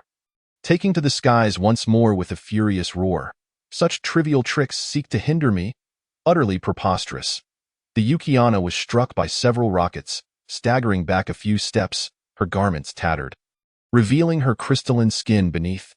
Yet, her icy aura intensified, plunging the temperature around her into a frigid abyss, manifesting a landscape of ice and snow as she thundered. You ignorant humans dare to challenge me, and you shall bear the brunt of my wrath. The Ayabozu, shrouded in smoke, bore some charred marks when the haze cleared, yet this only ignited his ferocity further. With unwavering determination, he charged toward the military. Cursing, "Foolish wretches, today marks your doom. Fire the tanks." The commander gritted through clenched teeth, his voice tinged with a mixture of despair and fury. Dozens of tanks received the command, simultaneously unleashing a thunderous cacophony of cannon fire. The shells whistling toward the monsters like enraged dragons swooping down upon their prey. The shells exploded near the Tengu, sending feathers spiraling into the air, its body swaying momentarily, yet it remained a fierce force, barreling toward the tanks with an insatiable thirst for destruction. The Yukiana was repeatedly pushed back by the force of the artillery, leaving deep ice imprints with each retreat, but she instantly surged forward. Her coldness intensifying, turning all she touched into ice sculptures. The Ayabozu was struck by successive shells, his massive form rocking with each impact, causing the earth to tremble beneath him. Though he was no longer as agile as before. He roared defiantly, swinging his staff down upon the tanks, each strike rendering them deformed and inoperative. At that moment, the thunderous roar of fighter jets filled the sky. A formation of Japanese fighter planes arrived for support, their cannons blazing. "Target the Tengu! Fire!" the pilots shouted hoarsely. The bullets from multiple aircraft rained down upon the Tengu, which adeptly evaded in midair like a wraith, yet a few bullets grazed its wings. Such an assault was negligible to it, and it continued its relentless pursuit of the aircraft, vowing to shred these iron birds that dared to provoke it. The Yukiana threw back her head, emitting a piercing shriek, unleashing a blast of frigid air that shot skyward, as if to freeze the very heavens. "Not good, evade," a pilot cried out, his voice laced with terror. One aircraft was struck by this chilling gust, instantly encased in ice, losing all control and plummeting to the ground like a meteor, erupting in a deafening explosion. The Ayabozu rampaged across the ground, wielding his staff with wild abandon, toppling tanks as if they were mere fragile toys. "This fiend is too powerful," soldiers within the tanks exclaimed, their voices thick with despair and helplessness. The battlefield was engulfed in smoke and chaos, with screams of anguish from soldiers, roars from the monsters, the booming of weaponry, and the shrieks of planes intermingling to create a scene of unparalleled horror. Journalists present fled to a safe distance, broadcasting live, while only a handful of reckless souls ventured closer to capture the horrifying spectacle. Trembling as they narrated the unfolding terror, within the command center of the Japanese military, the commanders wore grave expressions, urgently deliberating their strategy. "This cannot continue. Our conventional weapons are utterly ineffective against these monsters." One commander exclaimed, beads of sweat cascading down his forehead. "Shall we request the use of unconventional weapons?" Another suggested, his voice tinged with hesitation. "Let us wait a moment longer. Our firepower has already subdued most of the monsters. I believe those three formidable creatures cannot withstand the pressure for much longer." Moreover, reports of other monsters emerging from different areas have surfaced. However, this location is where the bursts of flames are most pronounced, thus attracting the greatest number of monsters. "Unconventional weapons should only be employed as a last resort," the commander declared, his brow furrowed tightly, his gaze fixed intently on the battlefield, hands clenched so tightly that the knuckles turned white. Despite the increased firepower, while the three monsters had not sustained injuries, their movements were evidently hindered, their speed gradually diminishing. The entire battlefield was a maelstrom of chaos, the situation growing increasingly dire as monsters appeared in droves across the land of the cherry blossoms, plunging the military into an unprecedented predicament. Chapter 60. The fleet of beautiful country annihilated. While fierce battles raged in the land of cherry blossoms, the situation for the beautiful country appeared even more dire. On the vast expanse of the Pacific Ocean, the majestic fleet of the beautiful country advanced steadily toward the area where the sea monster had manifested in prior footage. Tin warships carved through the tumultuous, foamy waves, akin to a pride of steel behemoths patrolling the ocean depths. Among them, the Aegis-class destroyer, serving as the flagship, led the formation with regal authority. The metal of its hull shimmered with a cold, commanding light, reflecting the interplay of sunlight and sea spray. 4 frigates darted around it like agile knights, skillfully navigating the undulating waters.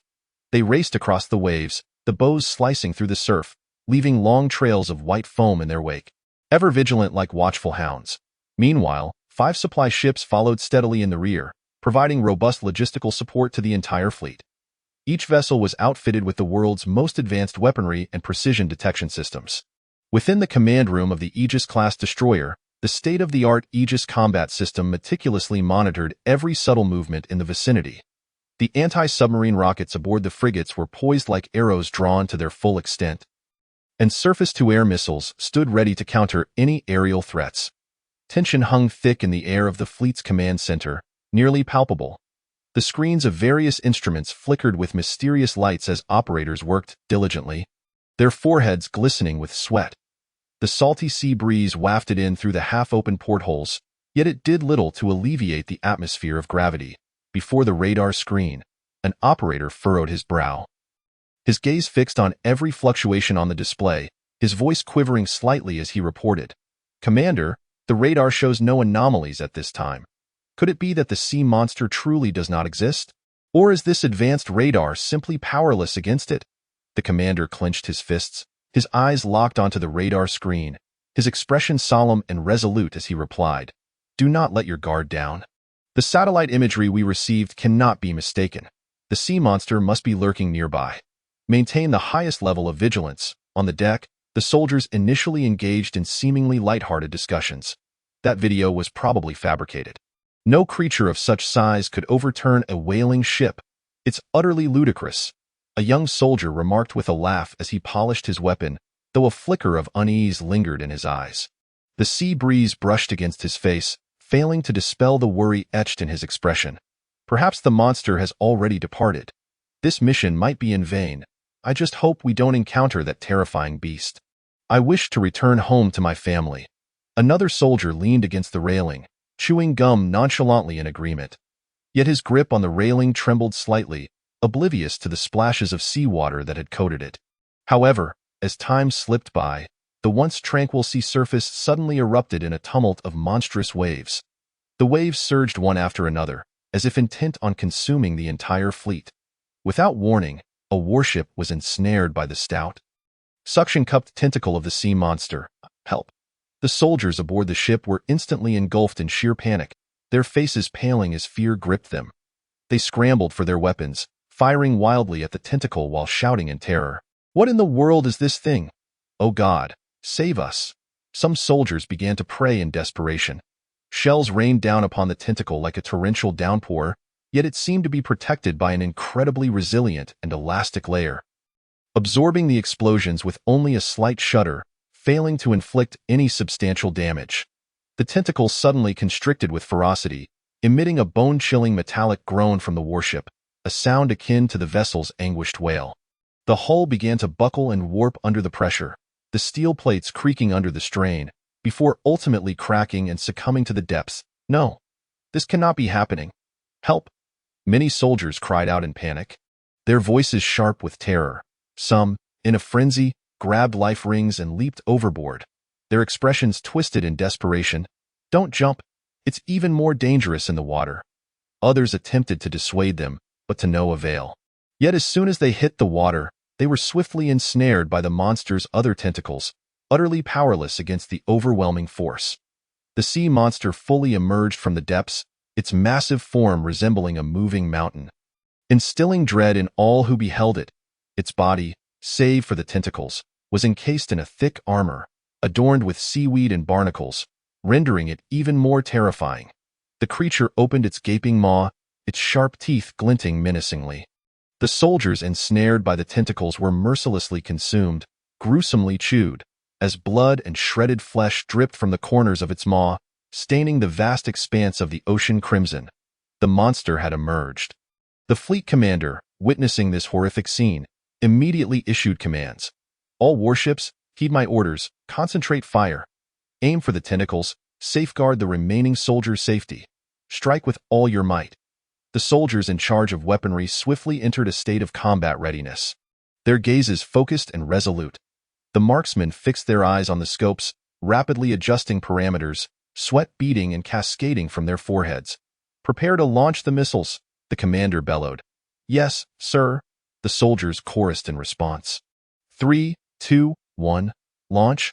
A barrage of missiles erupted from the launch devices, streaking through the air with long tails of fire, accurately targeting the sea monster's tentacles. Upon impact, the missiles detonated in a dazzling explosion of light and a tremendous shockwave. However, the tentacles merely quivered slightly, charred marks appearing on their surfaces, yet they continued to tightly coil around the warships. Continue firing, the commander ordered once more. Shells rained down upon the tentacles with relentless intensity.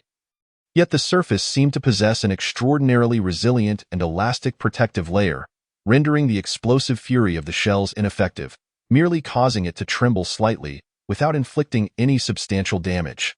The sea monster continued to unleash its gaping maw.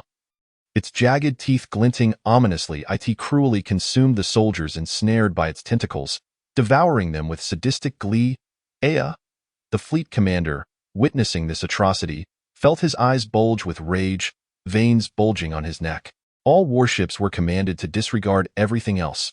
Open fire with full force. Unleash every weapon at your disposal. Strike with all your might. In an instant, missiles, shells, torpedoes, and various weapons unleashed their fury upon the sea monster. The ocean was alight with flames, smoke billowing, and the sounds of explosions echoed through the heavens, as if the very sea were boiling. A deluge of missiles, artillery shells, and heavy weaponry rained down, creating towering columns of water, the surface resembling a seething cauldron. Yet, the monster's impenetrable shell absorbed most of the assaults with ease. Only a few shells left superficial wounds upon its body, insignificant in the grand scheme, and only served to further incite its fury. The sea creature was thoroughly enraged, its eyes shimmering with a blood-red glow, its tentacles thrashing with such speed that they became a blur. A frigate, unable to evade, was simultaneously struck by several tentacles, its hull splitting with a sharp, piercing sound of metal fracturing. Instantly, the frigate was cleaved in two, sinking rapidly to the depths, leaving behind swirling vortices and drifting debris. Quickly, adjust formations. Frigates disperse. Destroyers maintain fire suppression. The fleet commander shouted hoarsely, his voice strained with anger and tension. He then turned to a nearby officer. Send a message to headquarters. Request reinforcements. Request reinforcements, however, the officer replied. Captain, for reasons unknown, a magnetic field has emerged, rendering our signals ineffective. We cannot send messages. The captain's expression darkened immediately. Since we cannot call for aid, then record all data regarding this sea monster. Upload it to the database later. Government technicians will retrieve it in due course. He then resumed commanding the battle. All warships coordinated closely, acting swiftly according to orders. The destroyers maintained a relentless barrage, the artillery thundering deafeningly. The frigates adeptly evaded the monster's onslaught, waiting for moments to counterattack, showcasing their well-trained military prowess. How could this monster be so powerful? Our weapons are utterly ineffective. Is this to be our doom? The soldiers cried in terror, their voices heavy with despair and helplessness. Enough with the lamentations. Continue the assault. We cannot falter. For honor, for our nation. The commanders shouted, attempting to stabilize their troops' morale. Suddenly, the sea monster opened its gaping maw, spewing forth a viscous black sludge, exuding a noxious aroma with potent corrosive properties. The deck of one warship was engulfed in the slime, instantaneously producing choking smoke as the metal was rapidly corroded. Emitting a hissing sound, the soldiers atop screamed in agony as they fled in panic, their skin burned upon contact with the foul substance. The sea creature launched another attack, ensnaring yet another warship with its tentacles. Distorting the vessel's structure with its immense strength, before dragging it beneath the waves. The surface of the sea erupted in a frothy mix of bubbles and blood, forming a massive whirlpool. The flagship, where the fleet commander stood, also suffered grievous damage, flames engulfing its hull, thick black smoke billowing. The sea wind howled, futilely attempting to extinguish the inferno. Upload all data to the database. This is our final mission. Even if we are annihilated, we must leave behind records of our battle for the nation. The fleet commander issued his last command, his gaze unwavering, devoid of any intention to retreat, as the warship began to submerge. The fleet commander gazed upon the rampaging monster, his eyes filled with defiance and fury, but above all, with resolve and determination. Ultimately, the entire fleet was obliterated in a desperate struggle against the sea monster. However, the data regarding their battle was successfully uploaded, providing invaluable material for future research and response, their bravery and sacrifice forever etched in memory. Yet, who could fathom that this sea monster was merely a formidable creature in Su Ye's grand scheme? For even more formidable generals awaited emergence, capable of withstanding nuclear strikes. Chapter 61. The Fallen Cherry Blossom Nation. In Saitama Prefecture of the Cherry Blossom Nation, the air was thick with terror and chaos. Illuminated by flickering flames, a multitude of monsters surged forth like a tidal wave, each region besieged by a larger leading creature, followed by a horde of smaller, clawed minions. While these monsters were not on par with the initial three terrifying entities, their sheer numbers scattered across various locations amounted to over 10 regions. The blood rituals that previously summoned these monsters had reached Su Ye's planned maximum capacity. Su Ye was acutely aware that, with these monsters, he could adequately counter a significant number of conventional weaponry in the early stages. Unless employing specialized, powerful weapons and unconventional combat methods, relying solely on standard armaments would merely delay the monster's advance or enable a tenuous defense. After all, it was imperative not to plunge the Cherry Blossom Nation into total despair too soon, nor to allow them to respond too easily, as many figures with mythical abilities still needed to be introduced later. At this moment, two regions were witnessing an exceptionally rapid advance of their monstrous forces, only slightly inferior to the initial trio. On one battlefield, a lead creature resembling a canine demon surged forward, leading its minions in a tempestuous charge against the military's defensive lines. This canine demon towered with a massive frame, its fur standing rigid like sharp steel needles, its eyes flashing with malevolent red light that instilled deep dread. Its movements were as swift as the wind, leaping over armored vehicles in an instant, creating a violent whirlwind as it lunged towards the soldiers. The soldiers screamed in terror, their voices laced with profound fear of the unknown. Trembling uncontrollably, yet they remained steadfast at their posts, frantically pulling triggers. Bullets rained down like a torrential downpour upon the canine demon, yet its tough hide was akin to impenetrable armor, the bullets ricocheting off with a resounding clang. "Rocket launchers ready," the commander shouted hoarsely, his voice strained with overwhelming tension and rage. Several soldiers swiftly hoisted the rocket launchers, aiming decisively at the canine demon and firing. Boom! The rocket exploded against the creature. A brilliant flash igniting the air, thick smoke billowing forth. The canine demon howled in agony, its deafening roar only spurring it to attack with greater ferocity. With a swift swipe of its paw, a soldier was sent flying, crashing heavily to the ground, his fate uncertain. The canine demon opened its gaping maw, tauntingly proclaiming, "How dare you feeble humans attempt to obstruct my path? Such folly!" The smaller monsters seized the opportunity, surging forward in a frenzy. Some resembled raccoon dogs, yet bore sharp fangs and vicious claws. Others resembled wild boars, armored with tough scales and fearsome tusks. Some climbed upon tanks, scratching wildly with their claws, while others charged directly at the soldiers, emitting piercing, shrill cries. The soldiers scrambled to respond, the scene descending into utter chaos. A soldier was viciously bitten on the arm by a smaller creature, collapsing in agony as blood splattered, his scream piercing the air.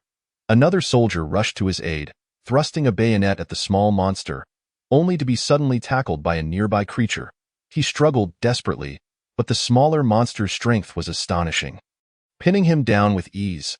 Tanks continued to fire, shells exploding within the horde, scattering blood and flesh, severed limbs flying in all directions. Yet the monsters showed no signs of retreat, relentlessly charging forward, as if oblivious to the concept of death. What manner of creature is this? No matter how we strike, they do not die. A soldier roared in both anger and despair. Do not give up. Keep firing, a comrade shouted, his voice trembling with barely contained fear. In another region, a 2-meter-tall cat demon led a throng of smaller creatures, engaging the Japanese military in a heart-stopping and fierce confrontation. The cat demon is cloaked in fur as dark as ink, moving with a swiftness akin to lightning, capable of changing its position in the blink of an eye, making it nearly impossible to trace its movements. Fiery flames occasionally erupt from its mouth, launching attacks against the crowd. The military of the Sakura nation stands ready, soldiers gripping their weapons tightly, expressions tense yet resolute, though their eyes betray a deep-seated fear. They have meticulously established numerous obstacles ahead, including tightly woven barbed wire, sturdy barricades, and well-constructed fortifications, complemented by several armored vehicles on high alert. Watch its movements. It must not breach our defenses, the commander bellows hoarsely, his voice cracking from the strain.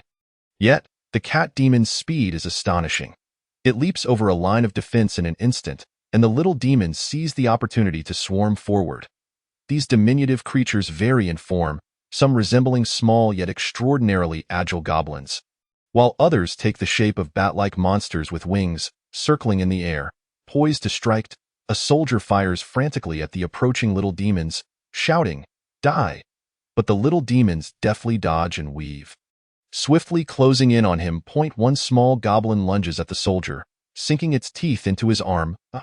The soldier cries out in agony, and his comrades immediately take decisive action, shooting the goblin dead, their faces drenched in sweat and terror.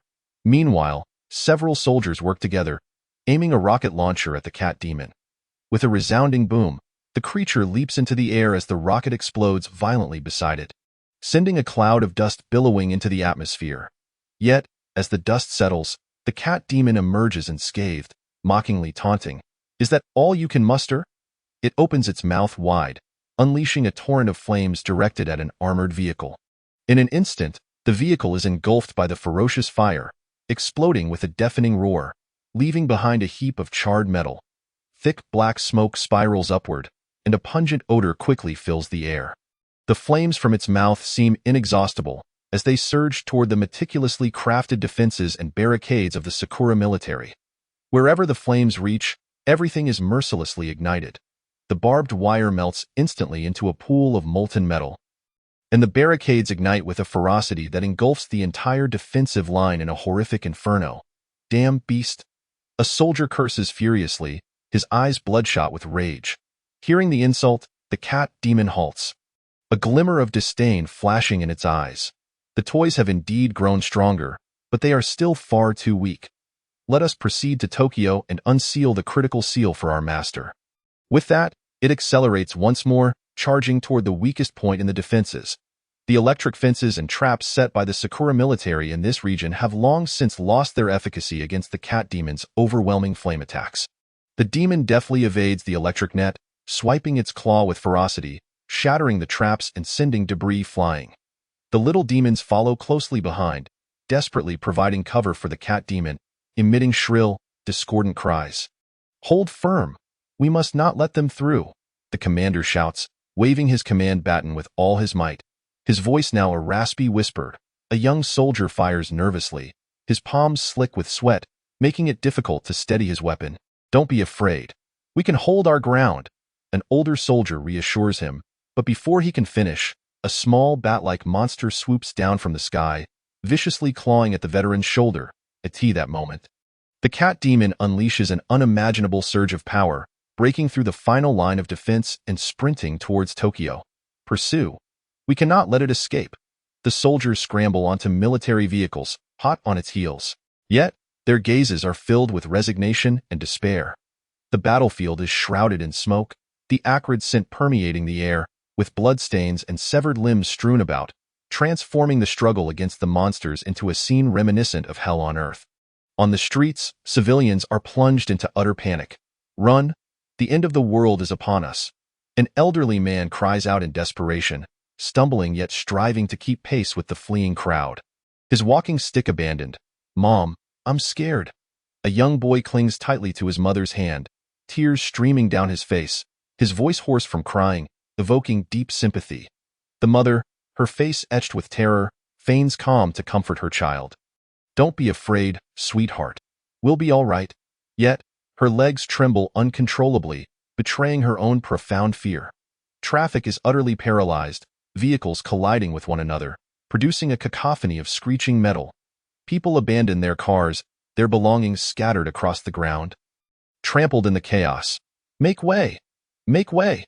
Some push desperately against those in front, desperate to escape this dreadful place, their faces contorted with fear. Nearby, a group of oblivious youths, intoxicated by the thrill of the moment, draw closer to the chaos. Wow, this is even more exciting than in the anime, one exclaims, filming the scene with his phone, entirely disregarding the imminent danger. Stay back, it's dangerous, a concerned passerby warns, but the youths ignore the advice. Suddenly, a small monster charges at them. The boys turn pale and flee, abandoning their shoes in their haste. Meanwhile, reporters are engaged in a tense live broadcast. Ladies and gentlemen, we are witnessing an extremely intense battle in Saitama Prefecture, where the monsters are attacking with wild abandon, and the military is fiercely resisting. The strength of these creatures is beyond imagination, placing immense pressure on our forces. A reporter stammers, his face ashen, eyes wide with terror. Other international reporters join in, broadcasting live from helicopters, allowing viewers across the nation and the world to witness this horrific scene. Comments flood in from online viewers. How can this be real? It's terrifying. I can't believe it. This is a nightmare. I hope the military can eliminate these monsters swiftly. In a conference room in Tokyo, high-ranking military officials stare grimly at the live feed projected on the screen. The atmosphere so tense that it feels suffocating. We must immediately deploy more powerful weaponry. This cannot continue as it is, one officer declares, furrowing his brow, fists clenched so tightly that the knuckles turn white. Should we consider launching missiles? Someone hesitantly suggests, their voice tinged with uncertainty. Instantly, they are met with outrage. Who would dare launch missiles on our own soil? Saitama is far too close to Tokyo. Do you wish to destroy our capital as well? The screen shifts, revealing the Prime Minister of Japan.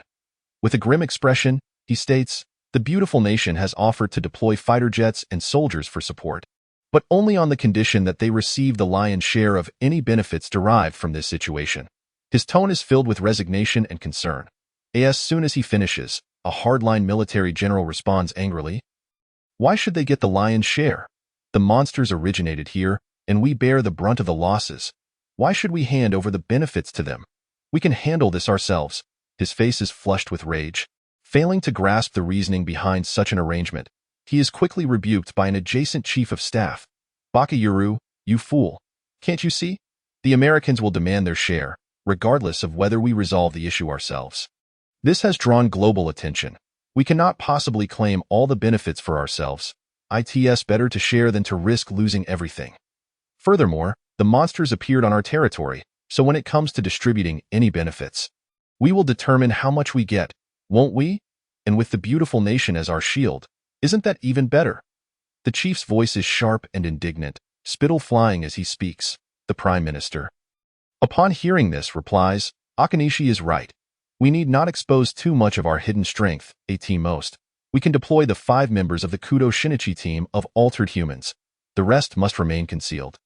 Since they are already exposed, we will only claim to possess these 5 altered humans when the time comes. This is one of our secret weapons, and it must not be revealed too soon. Kamiki Jiro, do you understand now? The general lowers his head and replies, understood. The Prime Minister then states gravely, I will coordinate with the beautiful nation. You must cooperate fully. Everyone, stay alert. This is a critical moment for the nation's rise. Chapter 62. Governments discuss monsters. The onslaught of the monsters intensifies, and the defenses of the Sakura military gradually crumble under the relentless wave of attacks. With the monsters rampaging, defensive zones fall one after another. Once formidable lines of defense now breached. Point one monster, towering like a mountain, resembles a moving giant peak, mercilessly crushing all the fortifications painstakingly erected by the military with its astonishingly powerful limbs. Though this creature is not the strongest, its colossal size is enough to instill fear in the hearts of all who behold it. it emits a deep, thunderous roar. Insignificant humans, do you truly think you can stop me? Its grotesque face is filled with disdain and mockery. Nearby civilians, witnessing this terrifying spectacle, feel fear spreading through them like a plague. They fled in a frenzy, the crowd jostling and trampling one another, descending into utter chaos. The piercing cries of children cut through the air, while the anguished shouts of adults echoed with despair. Run! The monster is coming! Don't block my way! I must survive! In the throes of extreme panic, some individuals lost their sanity, revealing the darker facets of human nature. Lawless marauders surged into shops, frantically snatching goods as shelves toppled over, spilling merchandise across the ground. Others brandished knives on the streets, threatening passers-by for a mere morsel of sustenance, their once benign faces twisted into grotesque masks of rage. A handful of intrepid journalists, driven by a reckless courage, piloted helicopters to broadcast live, striving to provide the world with first-hand accounts. Ladies and gentlemen, we can now observe the monster below wreaking havoc. A reporter reported with palpable tension. Suddenly, a colossal flying beast lunged towards the helicopter with blinding speed. Its razor-sharp claws grazed the fuselage, rending the metallic shell asunder, the horrifying screech of metal on metal sending chills down one's spine. Immediately after, the creature opened its cavernous maw, unleashing a billowing cloud of black smoke, disrupting the helicopter's engine, which roared in agony before losing power and spiraling downwards, in a war-torn zone. Japanese soldiers faced the relentless onslaught of the monstrous tide. Retreating while valiantly holding their ground. Fire! Don't let them get close, a commander bellowed, his eyes bloodshot with exertion. Soldiers frantically squeezed the triggers, machine guns spitting furious tongues of flame as bullets rained down upon the creatures. Yet, the monsters, with their tough hides, withstood the onslaught. The bullets merely left superficial marks, akin to raindrops on a boulder. Grenades! Someone shouted hoarsely, tossing several grenades into the throng of beasts, which erupted in clouds of dust and debris. However, rather than retreating, the monsters grew enraged, charging with even greater ferocity. In another region, the situation deteriorated further into chaos. Faced with the surging tide of monsters, some Japanese soldiers' psychological defenses crumbled entirely. Run! We can't win. Someone cried out in despair, discarding their weapons and fleeing heedlessly. Don't run. Come back. This is our duty. The commander attempted to halt them, his voice rife with anger and helplessness, yet his pleas fell on deaf ears. Soldiers scattered like startled birds, fleeing in all directions. Japanese Commander Masaki Darin clutched his communicator, his voice nearly hoarse as he shouted, "Headquarters. This is Masaki Darin. We are facing an unprecedented wave of monsters. Our defenses are on the verge of collapse, requesting urgent reinforcements." A cacophony of noise erupted on the other end, and moments later, a grave voice responded, "Darin, hold on. Reinforcements are assembling, but it will take time to arrive." Darin's bloodshot eyes widened in fury as he roared, "Time? We have no time left. The monsters have breached several lines of defense, and our casualties are mounting. If reinforcements don't arrive soon, we will all end up as the monster's next meal." As he shouted, he deftly dodged debris and dust kicked up by the monster's assaults. "Give me a precise timeline. How much longer will it take?" Darin's face contorted with agitation, veins bulging on his forehead. "At least 2 more hours. Darin, do everything you can to stall the monsters," came the unyielding response from headquarters. Darin cursed in despair. 2 hours? By then, we'll all be dead. Yet he understood that resistance was the only option left. A flicker of resolve crossed his eyes. No matter what, he would give his all. "But you had better hurry." With that, he abruptly ended the communication and turned towards the battlefield. "Brothers, follow me. Even if we die, we must take a few monsters down with us." As the monsters poured into various regions, they had yet to decimate the citizens of Sakura Nation. These ordinary people turned against one another, engaging in brawls and other criminal acts as hospitals overflowed with the injured, their pained groans filling the air as they fought over scarce supplies of food and water. Meanwhile, the emergence of monsters in Sakura Nation drew the urgent attention of world leaders. Within the government of Bear Country, the atmosphere was tense as high-ranking officials convened an emergency meeting.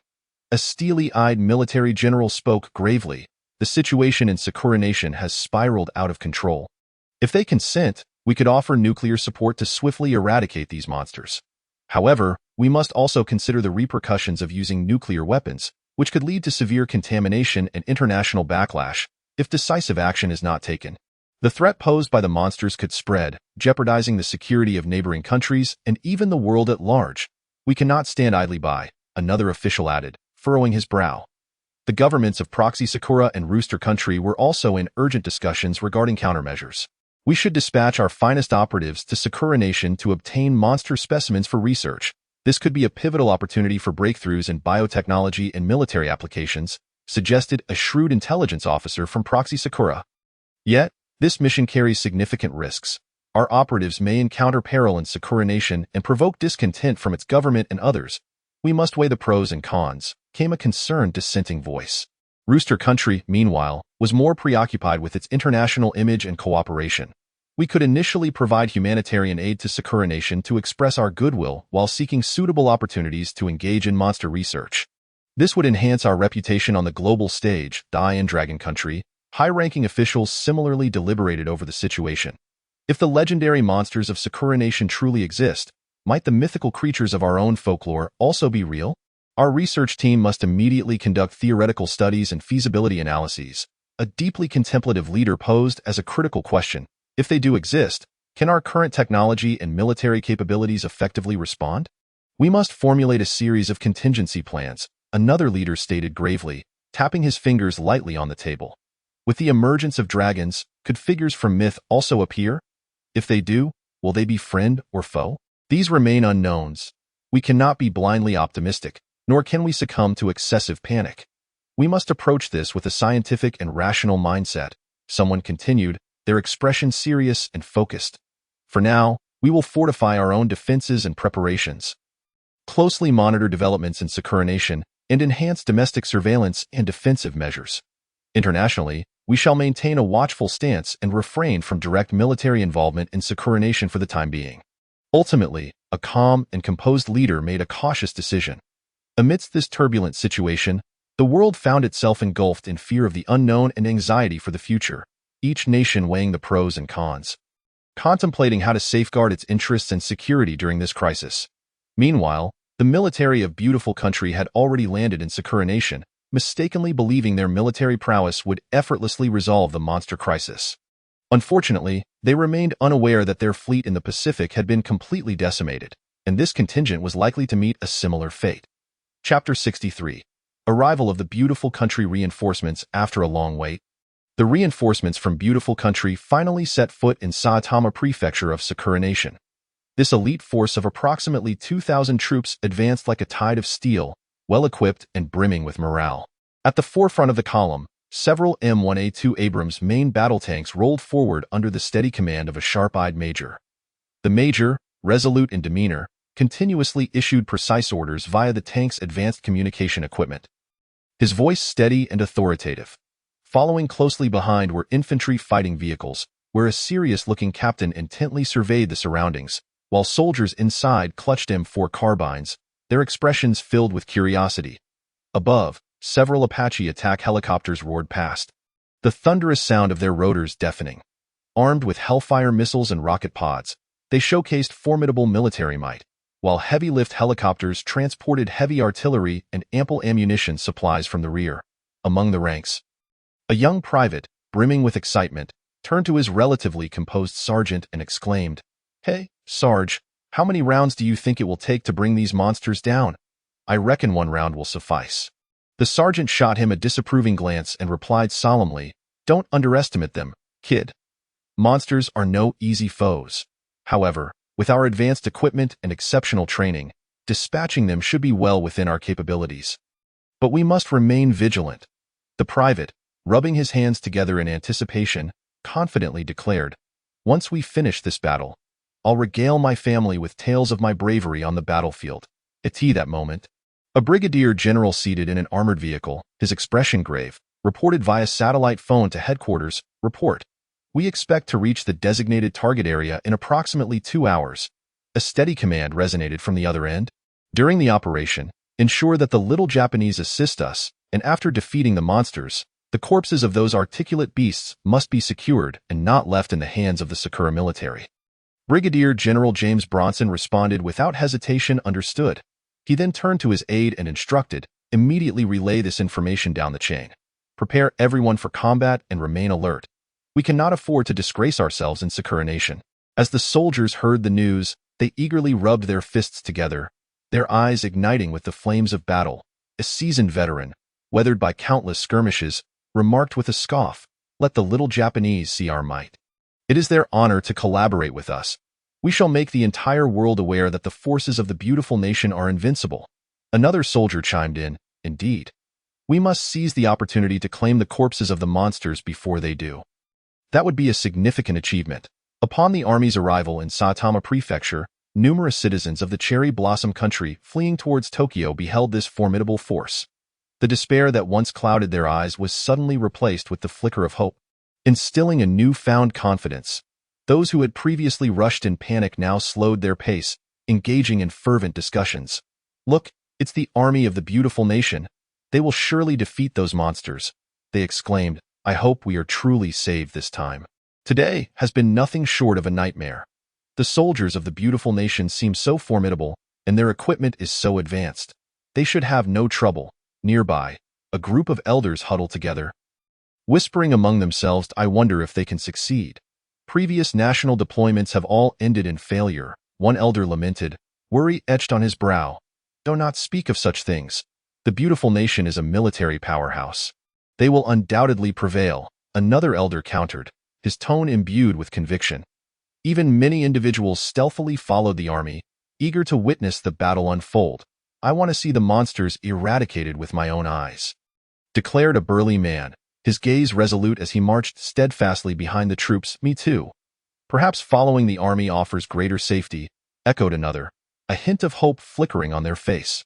The commander of the beautiful nation observed this situation without hindrance, contemplating that having onlookers during a victorious battle would serve as an excellent display of strength to the world, further showcasing the might of the beautiful nation's military. At that moment, the online community erupted in fervent discussion, as netizens from various countries engaged in heated debates. Many citizens tuned into live broadcasts, anxiously contemplating the potential ramifications of these events. On the beautiful nation's forum, discussions flourished. "Our military is the strongest in the world. We cannot be dragged down by these monsters from the Cherry Blossom Country. When our forces mobilize, the monsters will be swiftly dealt with."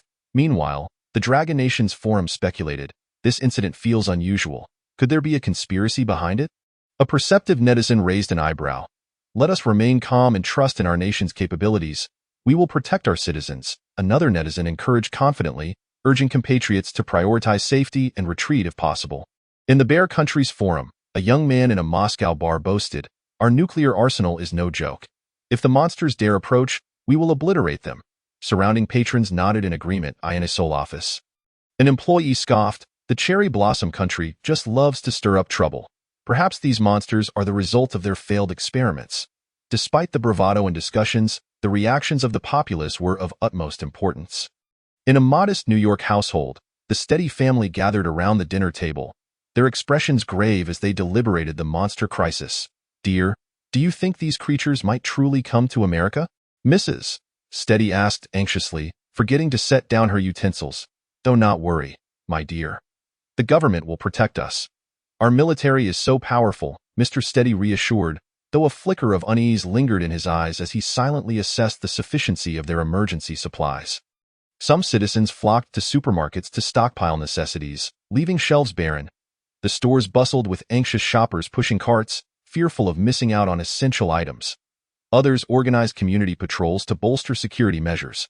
In a park in the Dragon Nation, several elders conversed animatedly. "I heard there are monsters in the Cherry Blossom Country. What shall we do?"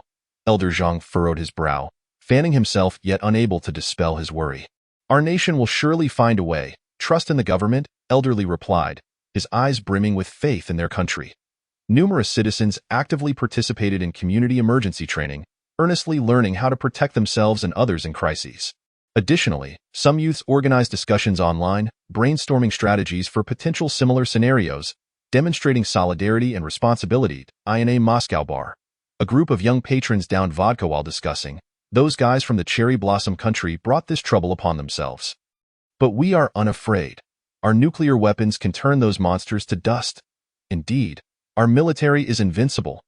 The others echoed, raising their glasses in unison, as if doing so could alleviate their apprehensions. In a temple in New Delhi, the faithful thronged to pray. The deities will surely protect us, keeping these calamities away from India. A devotee fervently prayed, bowing low to the ground, filled with hope for divine protection. On the streets, religious leaders urged calm and unity in facing possible crises. While many began stockpiling food and essentials at home in preparation for impending hardships in this turbulent hour, the world's gaze fixated upon Saitama Prefecture in the cherry blossom country. The mobilization of the beautiful nation's forces represented a clash of technological prowess against the mythical. A formidable confrontation between the era of science and the age of legendary creatures. The outcome remained uncertain. Should the beautiful nation falter, most nations, save for the most powerful, would likely revert to a primitive state. Praying for divine protection. Chapter 64. The Age of Technology versus the Age of Myth. On the battlefield of Saitama Prefecture, bloodshed and chaos intertwined to create a scene reminiscent of the apocalypse. The earth trembled under the relentless bombardment and the rampaging monsters, skyscrapers crumbling, blood splattering, exuding a nauseating stench, as if the end of the world had truly arrived. The army of the cherry blossom country found themselves plunged into a chasm of despair under the ferocious onslaught of the monstrous horde. The soldiers' morale dissipated like a dam bursting, fear spreading like a plague among them, driving them to flee in terror, their cries and wails echoing. "Help!" A young soldier from the cherry blossom country screamed hoarsely, only to be abruptly pounced upon by a small creature resembling a raccoon but armed with razor-sharp claws. The creature's talons swiftly pierced his chest, blood gushing forth like a fountain. He collapsed to the ground, convulsing in agony, his eyes gradually losing their spark. "Run! We cannot hold them off!" Another soldier cried out in despair, attempting to turn and flee. Yet, a small monster, akin to a wild boar but with vicious tusks, assaulted him from behind, knocking him to the ground. The creature opened its gaping maw and clamped down on his leg, tearing at it with ferocity as the soldier emitted heart-wrenching screams. That moment of dire peril. The forces of the beautiful nation arrived at the battlefield with remarkable speed. Journalists, who had been hiding, rushed forward with their cameras, exclaiming excitedly, "The army of the beautiful nation has mobilized. Surely these monsters will be vanquished." Their eyes gleamed with hope as if grasping the last straw of salvation. The remaining citizens of the cherry blossom country, who had once been engulfed in despair, now ignited with a flicker of hope. An officer of the cherry blossom military, trembling with excitement, proclaimed, "Wonderful! The army of the beautiful nation has come to our aid. We are saved."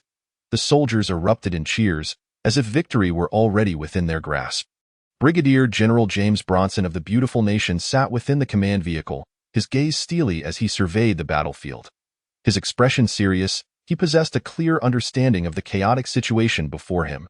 Observing the cherry blossom forces being relentlessly pushed back by the monstrous army, he disdainfully remarked, "With modern weaponry, they still cannot withstand these creatures."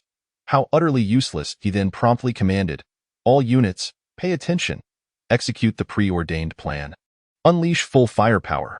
His orders were swiftly transmitted through advanced communication devices, reaching the ears of every soldier in the beautiful nation's army. The tank division, under Major Thompson's command, swiftly and accurately adjusted their cannon barrels, showcasing their remarkable training. "Aim, fire!" Major Thompson bellowed. Instantly, the main cannon of the M1A2 main battle tank roared to life, unleashing shells that soared like meteors towards the monstrous horde. Explosions erupted amidst the creatures, limbs flying and blood splattering as many small monsters were obliterated in the wake of this ferocious might. However, this seemingly overwhelming firepower appeared to have little effect on the formidable monster commanders, the Tengu, the Snow Woman, and the Ayabozu. The Tengu, towering at 5 meters, emanated an aura of inexorable authority. It unfurled its massive and resilient wings, effortlessly flapping them as shells detonated around it, leaving not even a feather harmed. "Is that all you can do? Allow me to demonstrate my powers." The celestial canine taunted with a voice that reverberated across the battlefield like thunder. Subsequently, it flapped its wings, summoning a howling tempest that coalesced into a formidable tornado. hurtling towards the positions of the American forces. Simultaneously, it unleashed a torrent of black flames from its maw, the searing heat igniting several tanks and armored vehicles in an instant, transforming them into colossal fireballs. The soldiers of the beautiful nation shrieked in agony amidst the inferno, pleading for salvation, desperately attempting to escape. Yet many were consumed by the flames, reduced to ashes. The metallic shells of the tanks melted under the extreme temperatures, emitting a noxious odor, while the tires of the armored vehicles were incinerated to cinders, plunging the entire battlefield into a sea of fire. A terrified American soldier gazed at the approaching flames, crying out in despair, "Help! Please, someone save me!" He ran frantically, seeking refuge, but the flames, as though animated, swiftly enveloped him. He writhed in agony upon the ground, attempting to extinguish the flames that engulfed his body, yet all efforts proved futile, ultimately leaving him as a charred corpse from which tendrils of black smoke wafted, a harrowing sight to behold. The Snow Maiden, with her graceful form, exuded a chilling aura. With a flourish of her hands, an icy chill radiated forth, causing the surrounding air to crystallize instantly. Nearby bullets froze upon contact with the frigid air, plummeting to the ground. "Foolish humans, behold the power of this bitter cold," she declared, her voice resonating with authority as countless sharp ice spikes materialized around her, raining down upon the American forces like a torrential storm. Where the ice spikes struck, soldiers were impaled, their blood staining the icy terrain. "No, please, no!" A despairing American soldier cried out, attempting to fend off the incoming ice spikes with his shield, but the spikes effortlessly pierced through, embedding themselves in his body. He collapsed, blood rapidly spreading across the icy surface, merging with the surrounding frost. The Blue Abbot, towering and muscular, advanced with heavy strides that shook the earth with each step. With a sweep of his staff, he unleashed a tremendous force that sent incoming missiles spiraling off course, detonating in midair with a brilliant explosion. "Ha ha ha! Come forth, insignificant humans! This display of fireworks is truly splendid, far more magnificent than before." He guffawed, stamping his foot, causing the ground to tremble violently, fissures spreading like a web. The formation of the American forces was disrupted by this sudden earthquake, soldiers staggering and falling into disarray.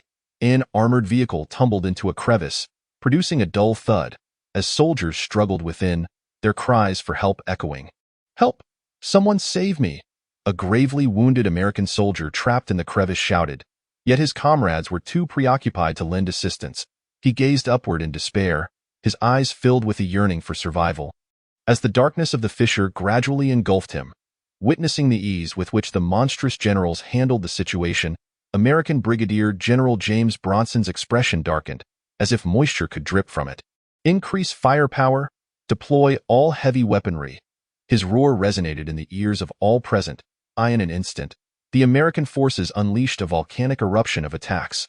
Armed helicopters whirred overhead like a swarm of bees, with a deluge of rockets pouring down like a torrential rain, and the heavy machine guns of the armored vehicles spat flames, as if eager to ignite the very air. Tactical missiles, shrieking sharply, hurtled towards the monsters. Under this unprecedented barrage of firepower, the monstrous army suffered severe losses, their advance forcibly halted. Yet the three monstrous generals remained unyielding, their march towards the American forces slightly slowed. Observing this, Brigadier General Bronson swiftly recalibrated his battle strategy, a glint of resolve flashing in his eyes, silently contemplating. "I never anticipated deploying such weaponry. These arms could annihilate a small nation," he then proclaimed loudly. "Concentrate all laser weapons on the Celestial Canine, target the Snow Maiden with the electromagnetic pulse cannon, and bombard that colossal beast with high explosive shells." Under his command, the American forces' assault became more focused and lethal. Beams of laser light shot forth like swords aimed at the Celestial Canine, smoke beginning to rise from its feathers. Its once agile form now sluggish, it roared in fury, its eyes burning like fiery orbs. "Cursed humans! I shall annihilate you all." The Celestial Canine spewed forth flames once more, attempting to counter the concentrated laser onslaught. However, the intense heat of the lasers rendered its flames impotent. Its wings, seared by the lasers, became tattered, feathers cascading down like snowflakes. The remaining two monstrous generals were also in dire straits, astonished by the formidable weaponry of the American forces, truly deserving of their title as the foremost military power. Yet these monstrous commanders possessed more than mere brute strength. The true spectacle was yet to unfold. Chapter 65. Using the Little Day's army as cannon fodder, under the relentless assault of the technologically advanced weaponry, the remaining two monstrous generals found themselves equally beleaguered. The Snow Maiden was struck by the electromagnetic pulse cannon, her chilling aura disrupted, her body trembling slightly, her previously frosty countenance now displaying a hint of pained contortion. "You wretched ants, dare you to harm me?" she shrieked, her hands moving with increasing urgency, as countless sharp ice spikes shot forth like a swarm of locusts towards the American forces. Some American soldiers, caught off guard, were pierced by the ice spikes, collapsing in pools of blood. Yet, more American soldiers, shielded by their comrades, pressed on with their attack. The Snow Maiden's powers waned under the continuous onslaught, her complexion paling, sweat beading on her forehead. The Blue Abbot was bombarded by high-explosive shells, gruesome wounds appearing across his form, blood gushing forth like a fountain. Yet he remained undeterred, swinging his staff with increasing ferocity. "I shall crush you all." The Blue Abbot's eyes blazed crimson, his staff whirling with a ferocious wind. Alas, each of his attacks was deftly evaded or repelled by the American forces, his strength gradually ebbing, his steps growing heavy and unsteady. Despite enduring such fierce assaults, the three monstrous generals continued to resist tenaciously, showing no signs of faltering. They rallied the remaining monstrous army behind them, issuing a rallying cry. "Charge forth! Tear them apart!" The monstrous army unleashed a deafening howl, surging towards the American positions once more. A woo! A woo! A woo! Woof! Hiss! Various eerie cries intertwined, sending chills down the spine. Brigadier General James Bronson, witnessing this, felt a flicker of ruthlessness in his gaze. Resolving to make a cold decision, holding a communication device, he addressed an officer from the Cherry Blossom Nation. "Lead the remaining troops to fend off the minor monsters' assault. Buy us time." The Cherry Blossom officer's eyes widened in despair. "But we have already suffered heavy casualties. Our soldiers are utterly exhausted. This is an order. Executed immediately. We traveled a great distance to rescue you. Now our forces have taken such substantial losses. Will you merely stand by?" Bronson bellowed, his voice devoid of compassion. The Cherry Blossom officer, rendered speechless, could only rally the remaining troops, steeling themselves to charge into the fray against the minor monsters. Instantly, the battlefield erupted anew with cries of anguish. The anguished wails of Cherry Blossom soldiers echoed as they struggled against the minor monsters' relentless assault. Fighting desperately for survival point, one Cherry Blossom soldier raised his weapon, firing frantically at the approaching minor monsters, but their speed was unmatched. They pounced upon him, pinning him to the ground. He struggled in vain. As their claws pierced his throat, blood gushing forth. Initially, reporters stationed at the rear of the battlefield were elated to see the American forces gaining the upper hand. "Look, the American military is incredibly powerful. They will surely triumph this time." Hope blossomed as they believed these terrifying monsters would be vanquished. Viewers from the Cherry Blossom Nation watching the live broadcast were equally thrilled. "Wonderful! The American forces have come to save us. May this nightmare soon come to an end. Surely, the American military will defeat these monsters." However, as the footage displayed Brigadier General Bronson's orders for their forces to serve as cannon fodder, despair and helplessness washed over them. A child among the viewers asked their mother, "Why is that American telling our army to fight the monsters when they could easily handle them?" The parent could only helplessly reply, "It's because our soldiers are braver and more capable, and must charge to the front lines." The child, filled with enthusiasm, exclaimed, "Indeed, our army is the strongest." Under the relentless and powerful assaults of the American military, the three monstrous generals finally began to struggle. The celestial canine S-wings, charred by lasers, shed feathers, rendering it unable to soar freely. Its eyes brimmed with fury and resentment. "I shall not fall easily." The celestial canine strained to launch itself once more at the American forces. But its injuries rendered its movements sluggish and clumsy. The Snow Maiden, her magical energy depleted, found her icy aura diminished, her body swaying precariously. "You shall not prevail." She gritted her teeth, attempting to muster her last remnants of strength for a counterattack. The blue abbot, bloodied and wounded, his body stained red, gasped for breath yet stood defiantly, unwilling to yield to the American military. Ultimately, all three monstrous generals bore grievous injuries. Brigadier General James Bronson of the beautiful nation beheld the scene with a triumphant smile gracing his visage. "How audacious they are to act so brazenly before me," he taunted, his voice brimming with the arrogance of victory. The Tengu glared at him with fury, its eyes seemingly ready to unleash flames. "Humans, you shall pay dearly for this." The Snow Woman ground her teeth, her exquisite features contorted in rage. "I will not spare you." The Green Priest, panting heavily, trembled slightly in his massive form. "Once I recover, I shall crush you." At that moment, Brigadier General James Bronson, clutching a communication device, declared, "If you surrender now, I might consider sparing you. Otherwise, only death awaits." Upon hearing this, the three monstrous generals erupted in laughter. "You, a mere monkey, expect us to surrender? It is time you witness our true capabilities. Do you truly believe we possess only these powers? You have brought this upon yourselves." Suddenly, a radiant glow emanated from the three generals as they began to transform. The wounds on the Tengu slowly mended, feathers regrowing while igniting in black flames. Its form swelled, resembling a moving volcano. A chilling aura enveloped the Snow Woman, forming a colossal shield of ice. Her magical prowess appeared to restore instantaneously, becoming even more formidable as the frigid air crystallized the surrounding atmosphere into icy mist. The runes on the Green Priest shimmered with an eerie light, his wounds healing at an observable rate. Muscles bulging. Witnessing this, Brigadier General James Bronson promptly ordered an all-out assault.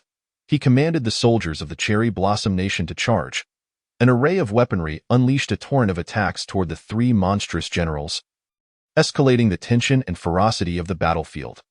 Meanwhile, helicopters in the sky engaged in combat with flying lesser demons, delaying their assault against the monstrous leaders, while the remaining lesser demons provided cover for the generals. The sound of gunfire reverberated as the helicopter's machine guns attempted to fend off the bird-like creatures. Armed with sharp beaks and claws, one of the lesser demons charged toward a helicopter.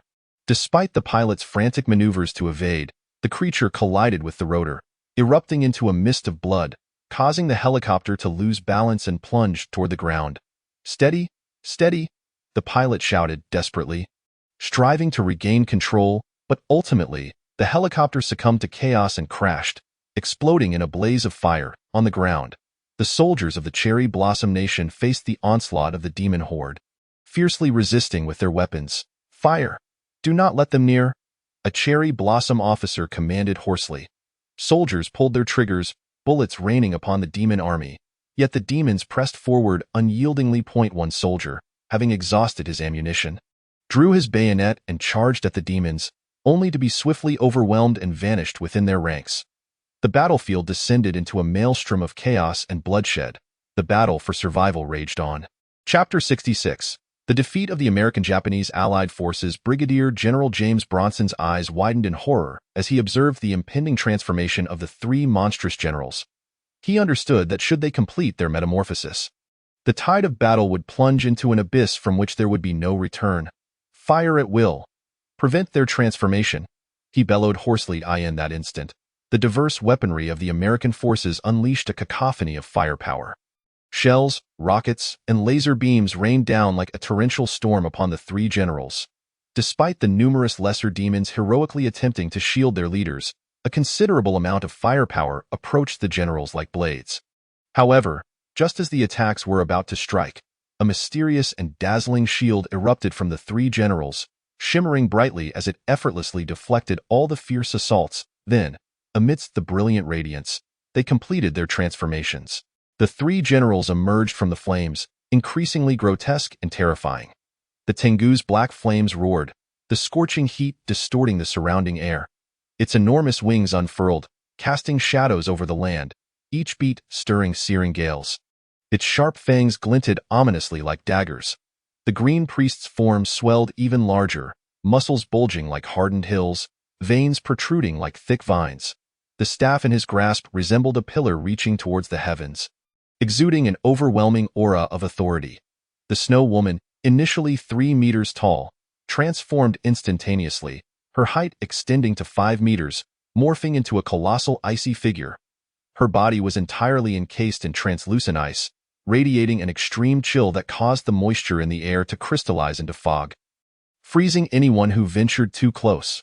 The soldiers beheld this transformation with terror in their eyes. "What manner of monster is this?" a soldier from the beautiful nation exclaimed in horror, his gun trembling in his grip as he desperately continued to fire at the demon. Conversely, the soldiers of the Cherry Blossom Nation displayed less fortitude. "Help! I don't want to die." A soldier from the Cherry Blossom Nation collapsed in fear, his pants soaked in urine. James Bronson's eyes, bloodshot with fury, surveyed the chaotic scene before him. His face flushed with rage, he seized the megaphone and roared, "Steady yourselves, counterattack." Thus, some soldiers summoned their courage and fought back fiercely. "Let us take them on." A valiant soldier from the beautiful nation shouted as he launched a rocket. The remaining tanks of the beautiful nation roared once more, shells shooting towards the demon generals like meteors. Explosions erupted beside the Tengu, sending vast clouds of dust and flames into the air, igniting the entire battlefield in an instant. Yet, the Tengu merely shook itself, dispersing the smoke with its flames, unharmed and advancing with a derisive gaze that mocked human frailty.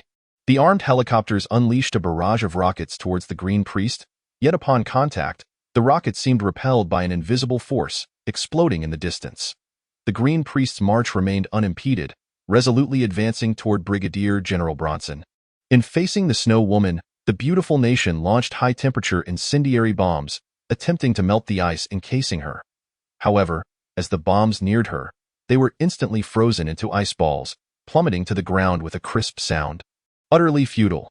The generals then unleashed a more ferocious assault. The Tengu flapped its wings, sending forth torrents of black flames that surged toward the American-Japanese alliance like a tsunami. Wherever it passed, flames engulfed the area, and the soldier screams echoed in anguish. Observing the remnants of the lesser demon army scattered across the ground, the Tengu declared, "Now, the game resumes." Its voice thundered like a storm, deafening. How is this possible? How can they have become so powerful?" A soldier from the beautiful nation stammered, nearly dropping his weapon, his eyes filled with shock and despair. "It's over.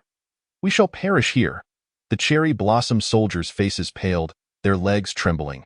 Had it not been for their military training, they would have already fallen to their knees in supplication.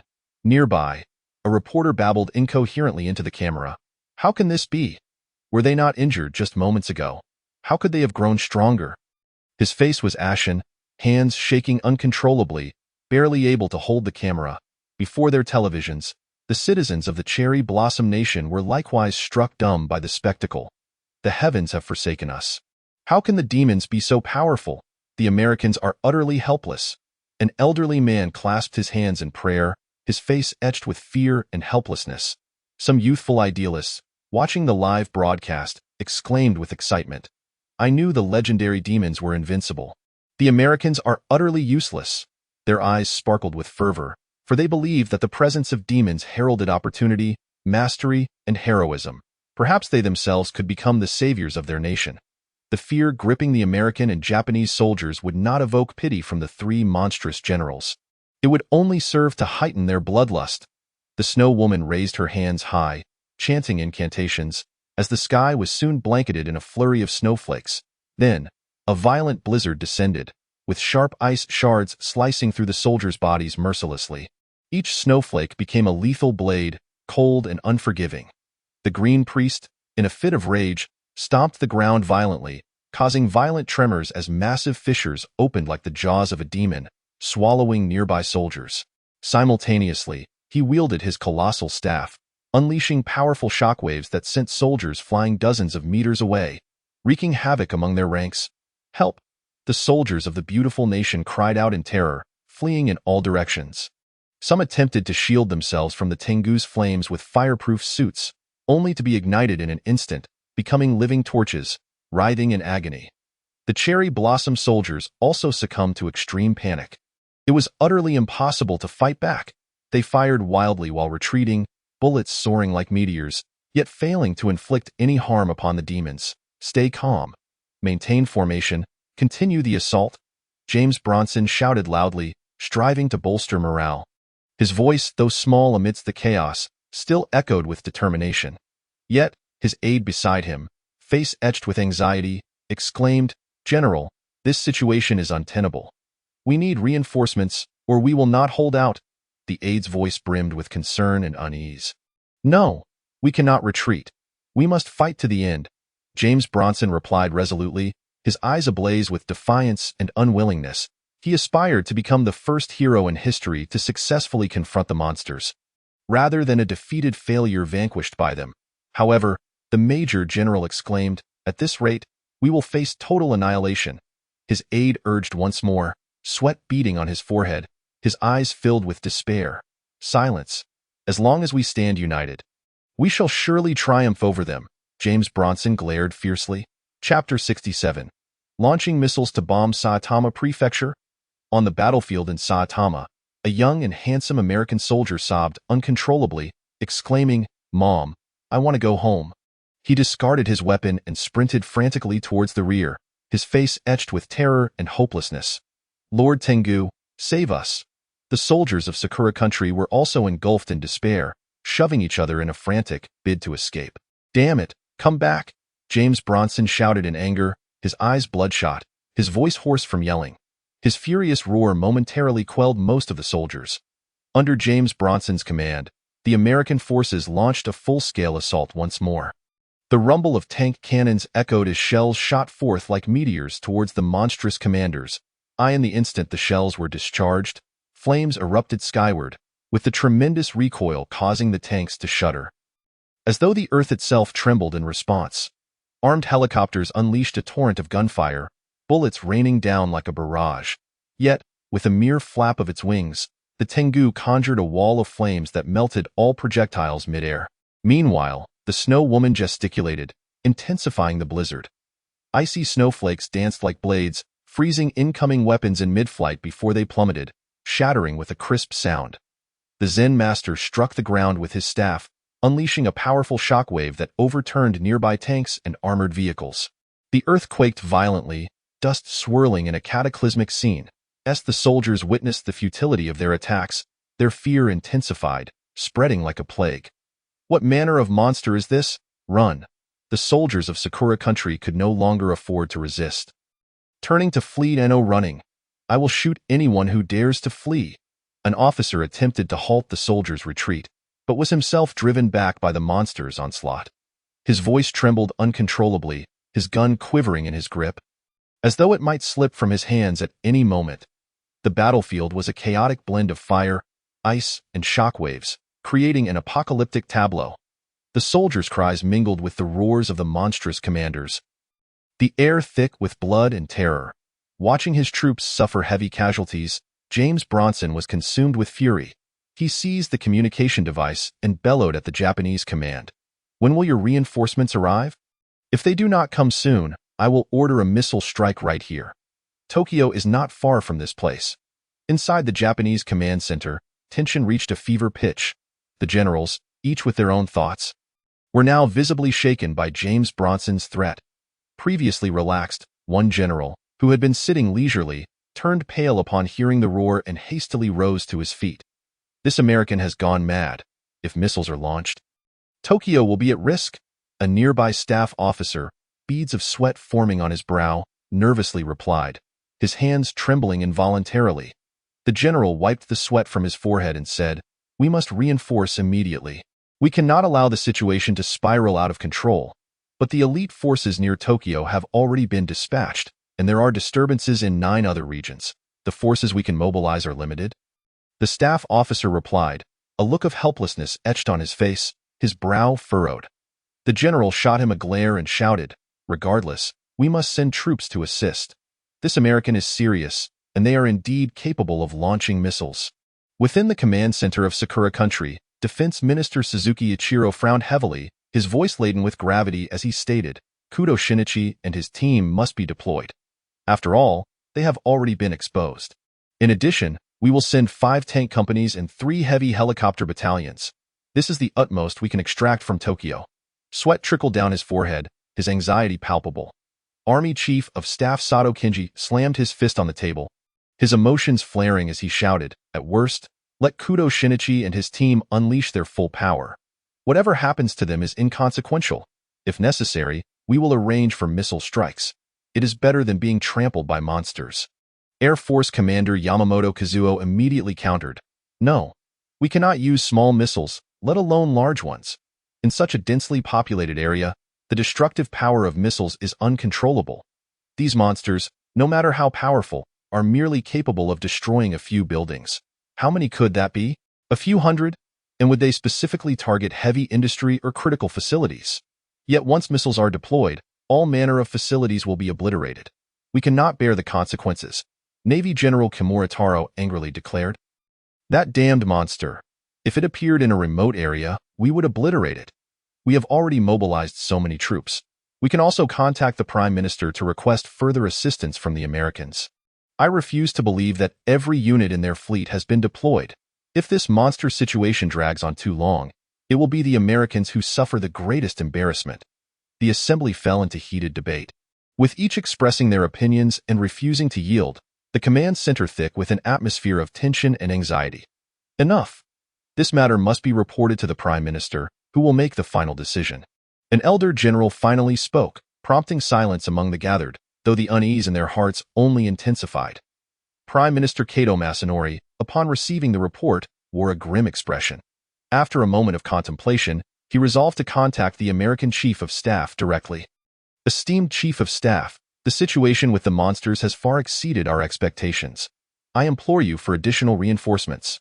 The tone of the Sakura Prime Minister was tinged with urgency and helplessness, his hand trembling slightly as he held the phone, his voice betraying deep concern.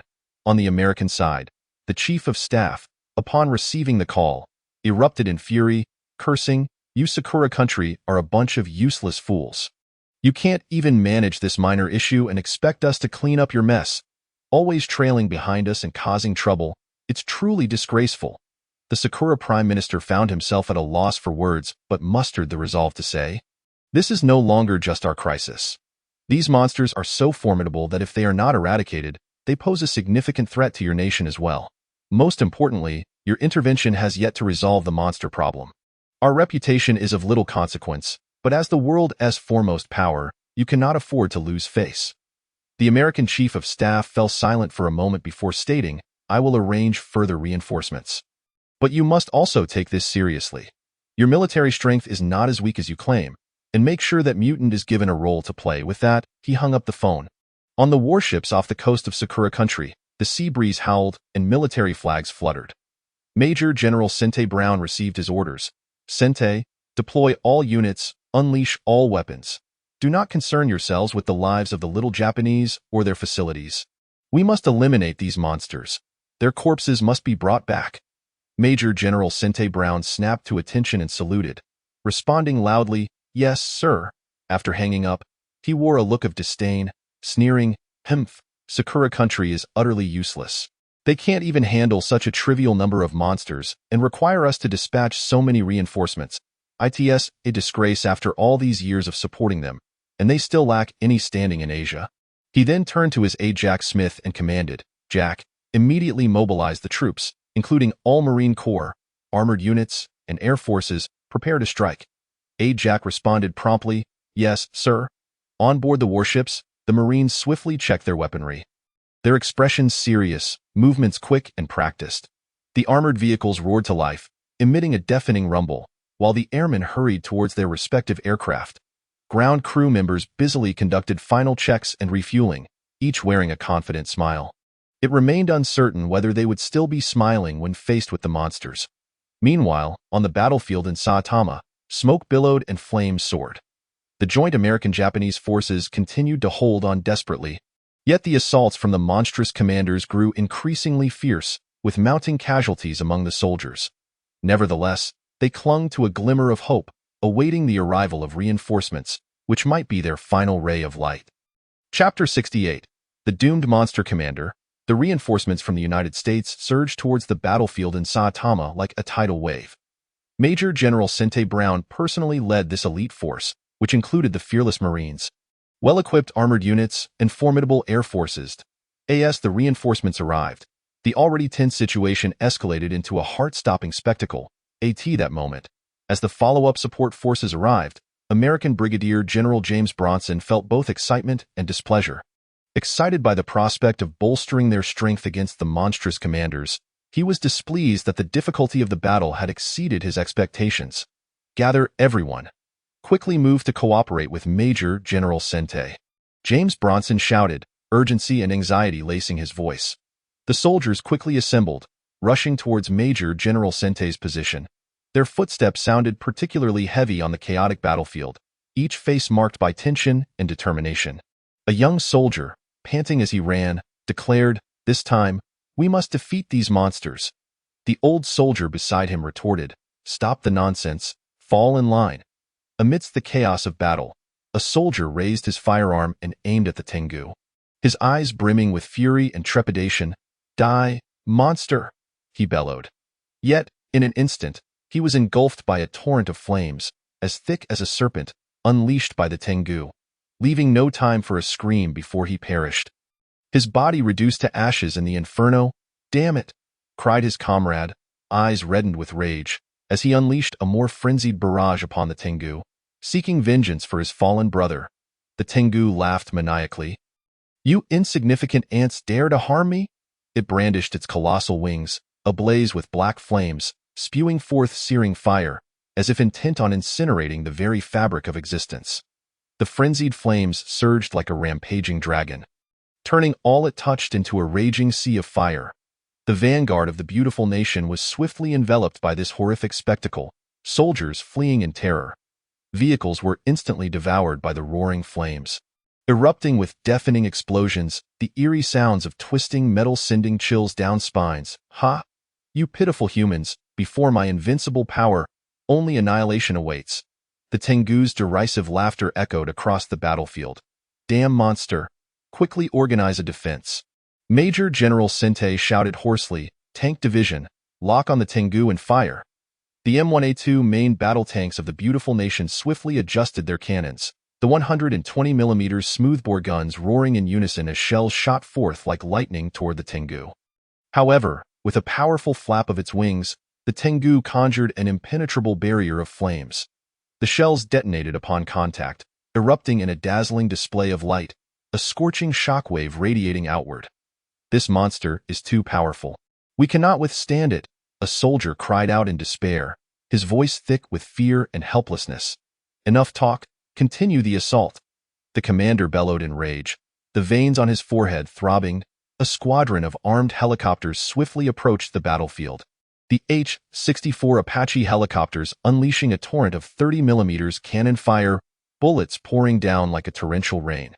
Yet the Tengu darted away like a wraith, evading the onslaught with an unfathomable speed. Then lunged toward the helicopter squadron with thunderous might. The flames it exhaled instantly consumed several helicopters, transforming them into massive fireballs plummeting to the ground, debris scattering everywhere, igniting into raging infernos. "Climb higher! Climb higher!" the pilots cried out in terror, their voices steeped in despair. The Tengu wielded its colossal staff with tremendous force, each swing causing the ground to tremble, powerful shockwaves radiating outward, shattering the earth and sending rocks flying.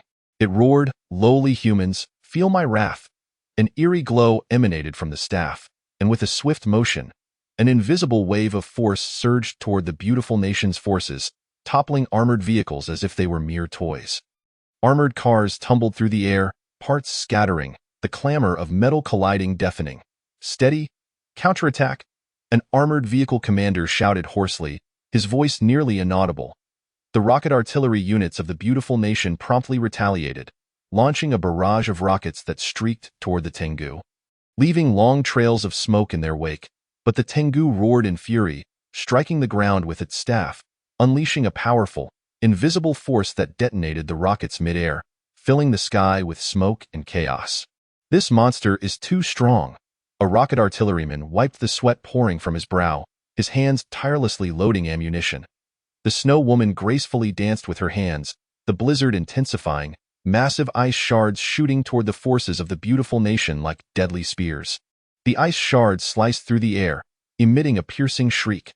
The blizzard seemed alive, swirling around the Snow Woman, forming a colossal vortex of ice and snow, instantly freezing any soldiers who ventured too close. "Seek cover!" The soldiers shouted in panic, some stumbling in their haste, only to be quickly pulled back to their feet by their comrades. "With your feeble attempts, you shall never defeat me," the Snow Woman proclaimed imperiously. The infantry of the beautiful nation scrambled for shelter while simultaneously launching portable missile systems to fire javelin missiles. The missiles struggled through the blizzard, ultimately striking the Snow Woman, yet her icy shield merely developed a few minor cracks. Showing no significant damage, again, "Do not give her a moment's respite," a squad leader shouted hoarsely, his voice weak and strained amid the storm. Just as the forces of the beautiful nation found themselves locked in a grueling battle, the monstrous commanders held the upper hand. Subtle changes began to unfold on the battlefield. The Tengu's flames, though still fierce, began to wane, the frequency of its attacks noticeably declining, and its wing beats growing increasingly sluggish. "Humph! Even if my power diminishes slightly, annihilating you will still be child's play," the Tengu roared in anger. Major General Sente, keenly aware of this detail, shouted, "Concentrate fire. Now is the time to unleash everything upon the Tengu." The forces of the beautiful nation aimed their weapons at the Tengu, shells, bullets, and missiles raining down like a tempest. Yet, the Tengu continued to resist fiercely, its flames no longer as formidable, but still posing a considerable obstacle to the beautiful nation's assault. "You ignorant fools, once I regain my strength, I will plunge you into eternal damnation," the Tengu spat angrily. Meanwhile, the Blue Monk's movements became sluggish as well, his wounds multiplying, blood gushing forth like a fountain. "I shall never fall. You shall pay dearly for your insolence," the Blue Monk roared hoarsely. Yet, with unyielding resolve, he repelled the fierce assaults of the beautiful nation time and again. The Snow Woman's blizzard had grown sparse and weak. She was drained of power, her complexion as pale as parchment. "I will not be defeated by you shameless mortals," she gritted her teeth, persisting in her incantations. Just then, a thunderous roar echoed from the distance. Reinforcements from the Cherry Blossom Nation were rushing to the scene. However, the situation on the battlefield remained dire. Kudo Shinichi and his companions were also en route, their hearts racing. Chapter 69. The Creation of Extraordinary Beings? As the battle raged on, the strength of the monstrous commanders continued to dwindle. The Tengu's fire became intermittent, no longer able to conjure the impenetrable barrier it once wielded. "Damn humans, I will never forgive you," the Tengu shouted hoarsely. The tanks of the beautiful nation seized the opportunity, firing powerful shells that struck the Tengu directly. The Tengu howled in agony, its massive form teetering. "Continue the assault. Do not give it a single moment to breathe." Major General Sente commanded decisively. At this moment, the armed helicopters of the beautiful nation played a crucial role, relentlessly launching missiles at the Tengu, further debilitating its strength. The Blue Monk's staff had become so heavy that he could barely lift it, his movements sluggish and laborious. "How could I possibly be defeated by mere humans? It is impossible. How could this swarm of ants harm one as noble as I?" the Blue Monk bellowed in fury. The forces of the beautiful nation seized this golden opportunity, dispatching a squad of highly trained special forces, armed with advanced weaponry, to stealthily approach the Blue Monk. "Now, move!" the commander ordered, and the special forces opened fire simultaneously. Bullets raining down upon the Blue Monk. The Blue Monk was riddled with bullet wounds, his breaths growing increasingly labored. Yet he continued to resist tenaciously. However, the tactical coordination of the beautiful nation's forces began to show its immense efficacy. Tanks, helicopters, and infantry collaborated, encircling the Blue Monk. "You cannot escape, monster," a soldier from the beautiful nation shouted. The Blue Monk glared furiously. "Even in death, I shall drag you down with me." The Snow Woman's strength continued to wane. Her blizzards reached shrinking. "Damn it! My power is fading. The consumption is too great. After only a few centuries, how could humans possess such formidable weaponry?" The Snow Woman gritted her teeth, struggling to maintain her spells. As time passed, the plight of the monstrous commanders grew increasingly desperate. The Tengu's flames had weakened, unable to withstand the relentless barrage from the beautiful nation's forces. "This cannot be mere humans, mere fodder. How could you possibly?" The Tengu's voice quivered with disbelief. A precision-guided missile struck the Tengu squarely, causing its massive body to sway before collapsing to the ground. The Tengu has fallen. Concentrate fire on the Blue Monk and the Snow Woman. Major General Sente exclaimed with exhilaration. Seeing the Tengu down, the Blue Monk felt a pang of panic. Tengu, he bellowed, his staff's movements losing their rhythm. The forces of the beautiful nation seized the chance, unleashing a concentrated barrage upon the Blue Monk. The Blue Monk screamed, bloodied and battered. The Snow Woman, witnessing this, attempted to cast a more potent spell to aid the Blue Monk. I will not allow you to succeed. 10 Special Forces soldiers from the beautiful nation stealthily approached the Snow Woman, tossing 10 high-explosive grenades. The grenades detonated beside the Snow Woman, sending her flying from the force of the explosion. No, the Snow Woman cried out in anguish. At this moment, the reinforcements from the land of cherry blossoms finally arrived. For victory, advance, bellowed the commander of the Cherry Blossom Nation. The tanks and armored vehicles of the Cherry Blossom Nation joined the fray, unleashing a more ferocious barrage of firepower. Under the relentless assault from the American-Japanese coalition, the Qing Fong Zhu could no longer withstand the pressure and collapsed with a thunderous crash. The Snow Woman, grievously injured, fell to the ground, unable to move. Cease the attack and approach cautiously. Beware of deception. Major General Sent cautiously commanded. The soldiers approached the monstrous leaders with utmost care, their weapons trained on them at all times. Just as the soldiers drew near, the Tengu suddenly opened its eyes and cried out, "Merge, monstrous leaders!" A strange luminescence emanated from the Tengu, Qing Fong Zhu, and Snow Woman, gradually intertwining to form a formidable and mysterious force, causing the American-Japanese coalition to tense up once more. Amidst the fervent battle in the land of cherry blossoms, Sui observed everything calmly through the system's space, his demeanor serene and unperturbed. He slowly remarked, "Indeed, modern military weaponry possesses extraordinary power. The ordinary monstrous leaders are still somewhat lacking in strength. It seems prudent to consider allowing them to merge and then summon more powerful monsters to enter the fray, preferably those capable of withstanding missile strikes and nuclear attacks," followed by the addition of some enigmatic figures to introduce greater uncertainty into this conflict. Su Ye's gaze sharpened as he fell into contemplation. After a moment's reflection, he deemed it time to commence arrangements, thus setting about crafting new characters within the system's space. Sui first turned his attention to the legendary figure from Japanese folklore, Abe no Saimai, intending to shape his descendant, Abe no Qingtian.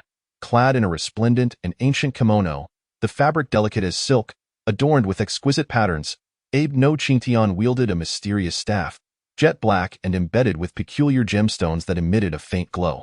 He stood tall and upright like a pine, his gaze deep and sharp, a slight furrow on his brow as if pondering the impending battle, exuding an aura of mystery that alternated between warmth like a spring breeze and the chill of winter frost.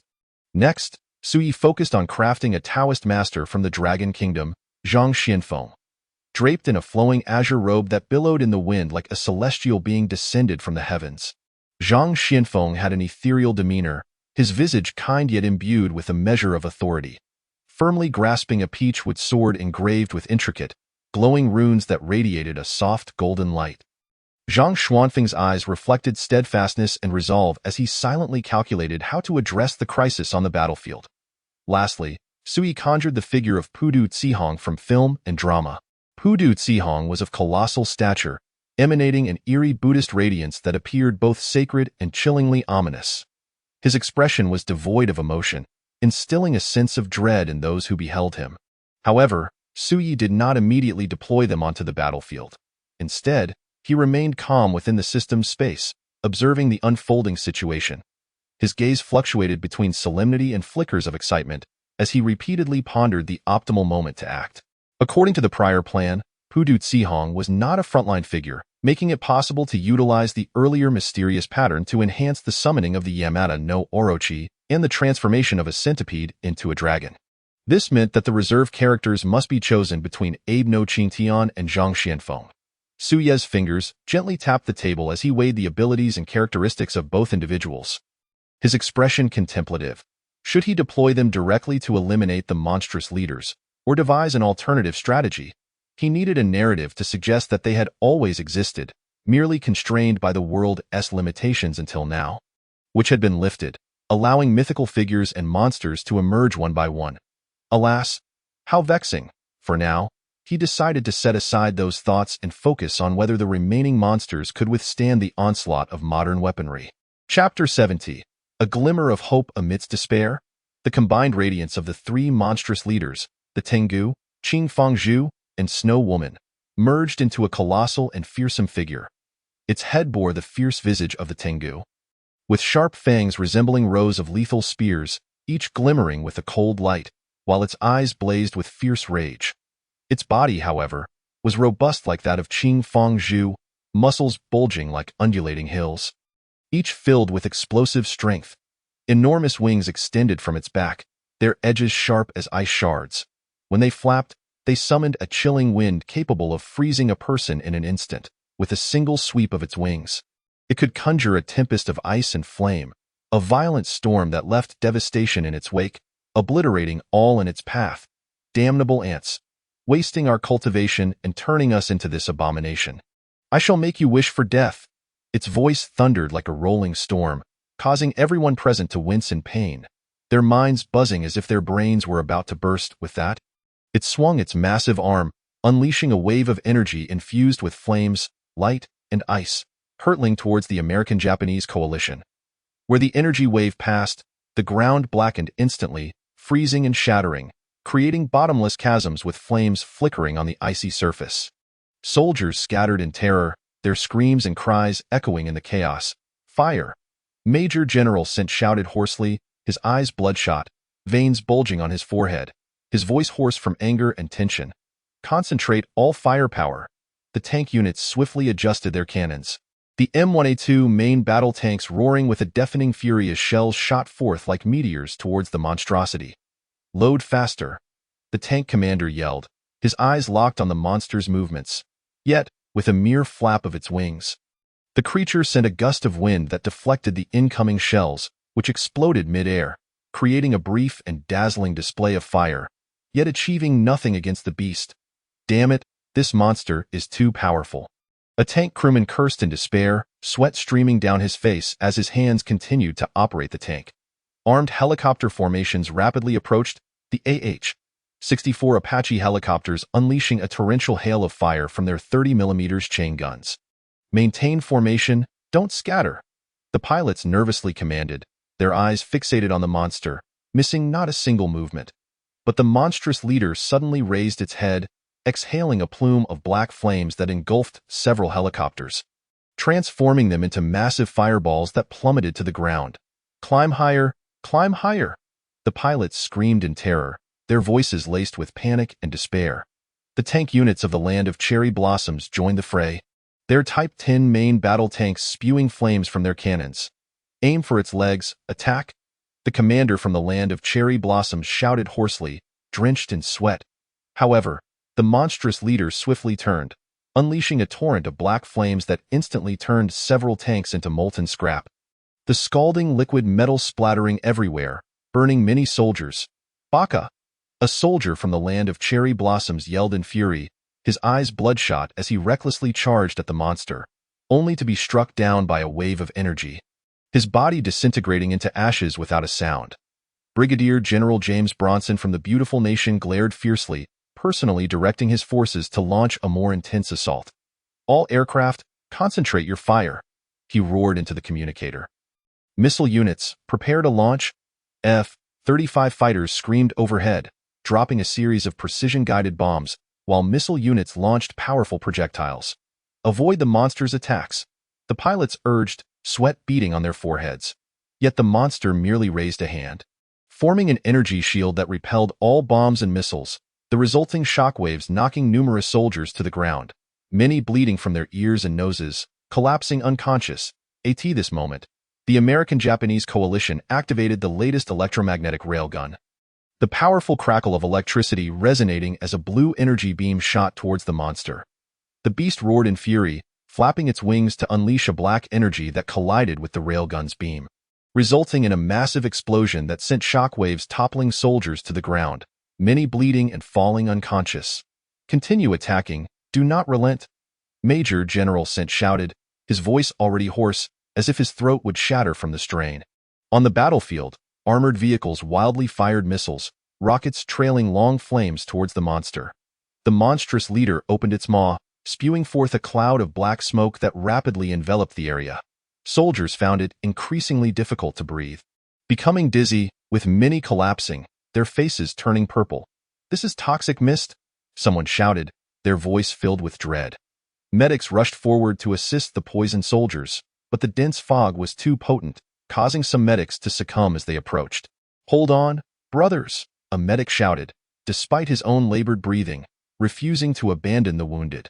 Seizing the opportunity, the monstrous leader launched an attack, soaring into the air, then diving down with ferocity. Its claws grasped at the soldiers on the ground, tossing them into the air like mere toys before sweeping its wings to unleash a whirlwind that sent them flying far away. "Scatter, quickly scatter," the commanders shouted, their voices hoarse from the exertion. Yet many soldiers were caught by the monstrous leader, hurled into the sky, only to crash to the ground in a gruesome heap. At this moment, Shinichi Kudo and his 5 companions arrived at the battlefield, gazing at the terrifying amalgamation of monsters before them. They exchanged glances, their eyes filled with resolute determination. "Initiate the second phase of transformation," Kudo Shinichi proclaimed, his voice resolute and unwavering. At that moment, the 5 comrades of Kudo Shinichi had also completed their second stage of transformation. Kudo Shinichi's physique elongated, small wings sprouting from his back, his muscles defined, and his hands transformed into bee stingers shimmering with a cerulean glow, akin to currents of electricity dancing. Sato Sho's grasshopper-like legs grew sturdier, each leap stirring up a tempest. Suzuki Yuda's beetle-like arms expanded, the patterns on his exoskeleton glinting with a metallic sheen. Yamaguchi Misa's spider-like arms became more slender and agile, the tips of her silk-spinning appendages emanating an eerie luminescence. Watanabe Ayako's centipede-like arms intertwined, the venomous stingers flashing with a ghostly green glimmer. "Everyone, charge!" Kudo Shinichi shouted, leading the charge. Sato Sho leapt high into the air, his powerful grasshopper legs delivering a fierce kick towards the demon commander. Yet, the demon commander merely waved his hand, sending Sato Sho hurtling away like a cannonball, crashing through several layers of buildings, blood spurting from his mouth as the sound of cracking bones echoed. "Sato Sho!" Kudo Shinichi cried, anxiety etched in his eyes. Suzuki Yuda swung his beetle-like arm forward, colliding with the demon commanders, producing a jarring metallic screech.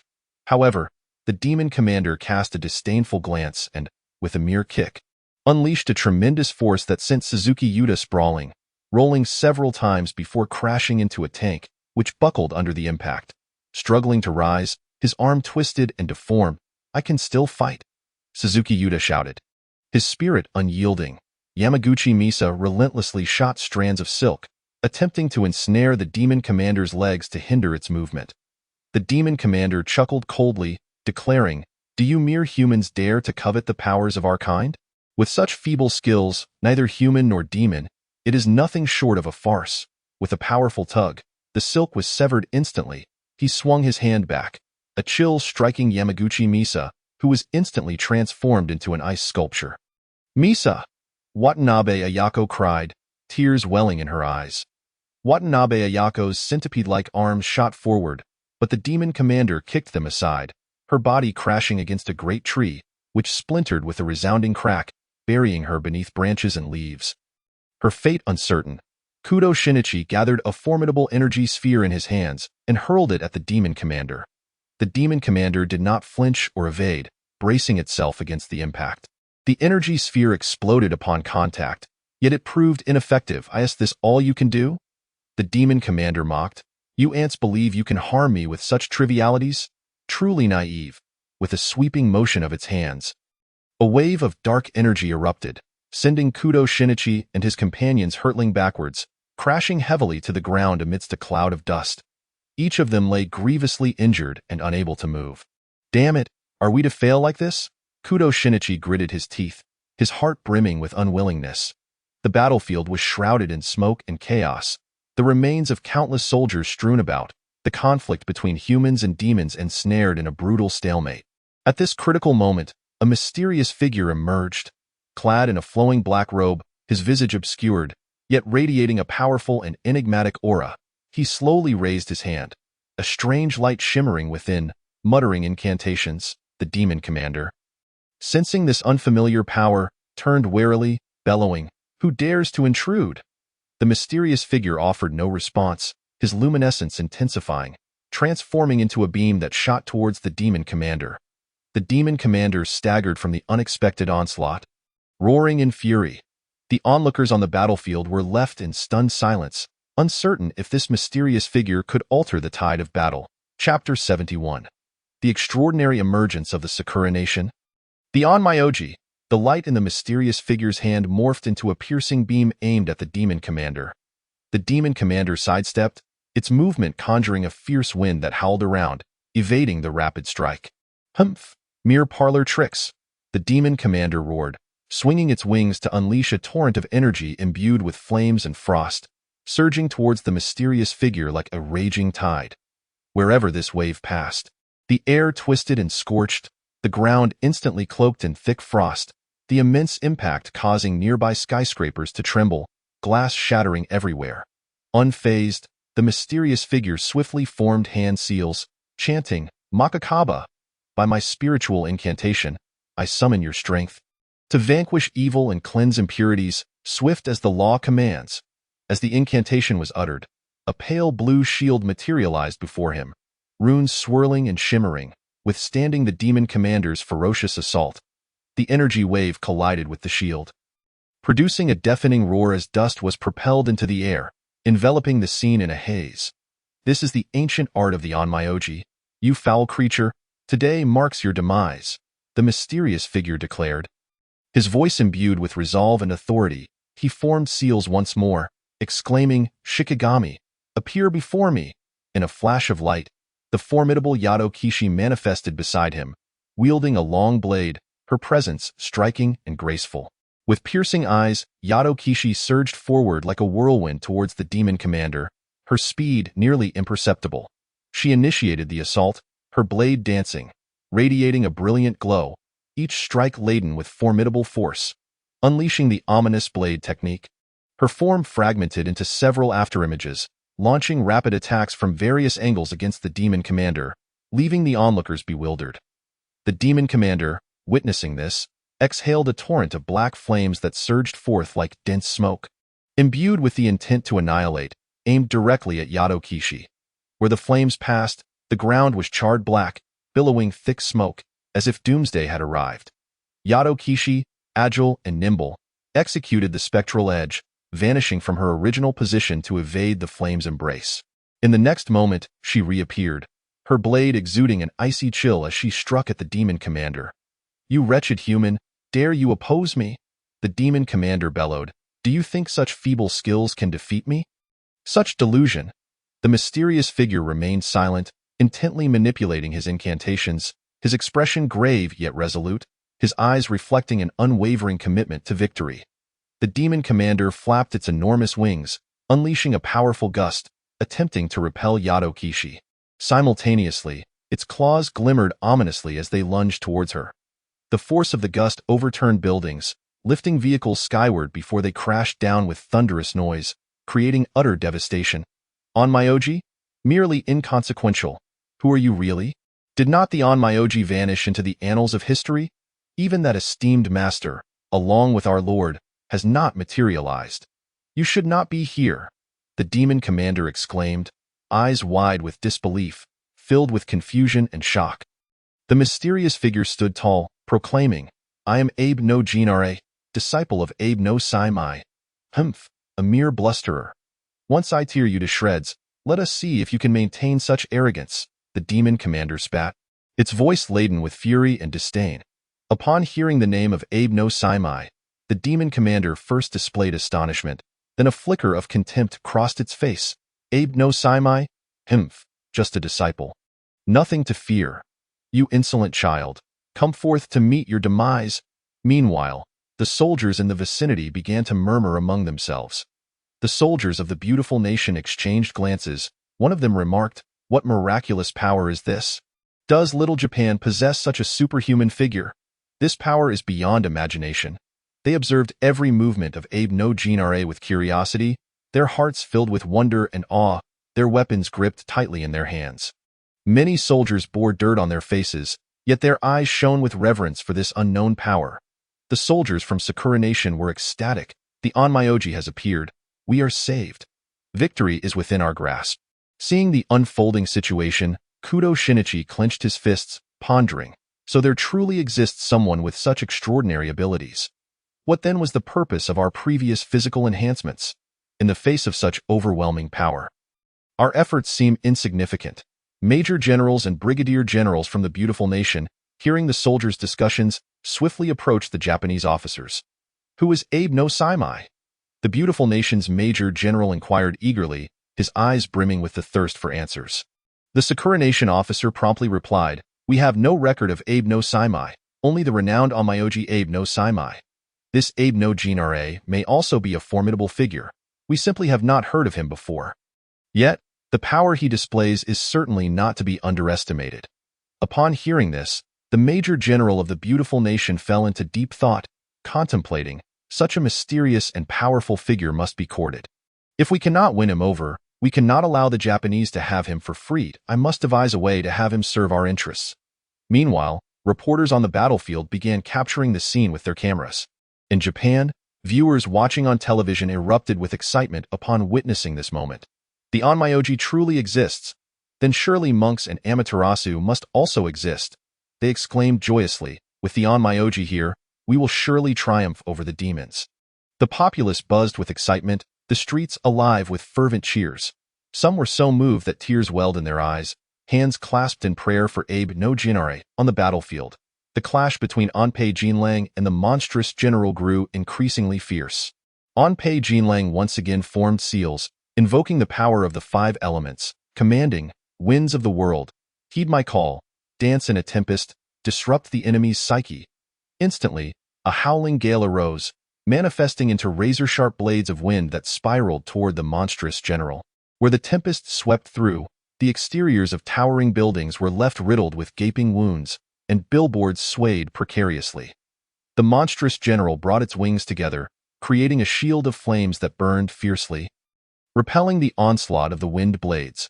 Simultaneously, it exhaled a cloud of black smoke, which rapidly expanded, attempting to obscure the vision of Onpei Jinlang and the demon sword maiden.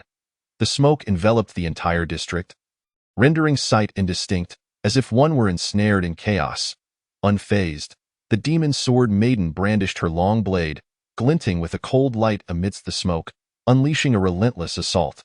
Each swing was imbued with resolute momentum, the blade's aura slicing through the haze. The monstrous general roared in fury, "Detestable humans! I shall not be so easily vanquished." It unleashed its full power, the flames upon its body blazing even more intensely, causing the ambient temperature to soar, melting ice and snow in an instant. While the ground began to crack, vast fissures spreading like veins, at that moment, the monstrous general suddenly bellowed, and the space beside it warped, conjuring a terrifyingly resonant Japanese katana from thin air. This blade was elongated, its hilt adorned with peculiar gems, its blade engulfed in blazing flames intertwined with piercing frost, the two extreme forces coiling together.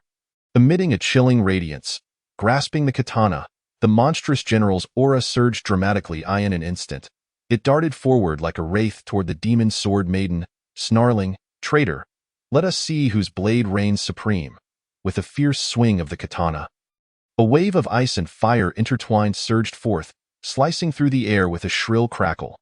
The demon sword maiden met the strike head-on, her long blade clashing with the monstrous general's katana, producing a thunderous clang and scattering sparks, the tremendous shockwave causing the ground around them to fracture.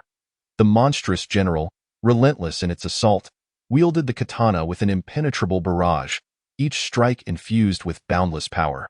The demon sword maiden struggled to withstand the onslaught, yet she began to be overwhelmed. The monstrous general raised the katana high, then brought it crashing down with the weight of a mountain. The demon sword maiden parried with her blade, but the force sent her staggering back several steps, her feet carving deep grooves into the earth. Almost immediately, the monstrous general launched another attack, the katana striking like a tempest upon the demon sword maiden. She found herself at a disadvantage, her garments torn by the blade's energy, leaving her with numerous shallow wounds. The flames on the katana seemed capable of searing the very soul. Each contact with the demon sword maiden's long blade ignited waves of searing pain. While the ice sought to freeze her movements, slowing her reactions, gritting her teeth, the demon sword maiden endured the agony, relentlessly fending off the monstrous general's strikes. However, her strength gradually waned, and the tide of battle turned increasingly against her.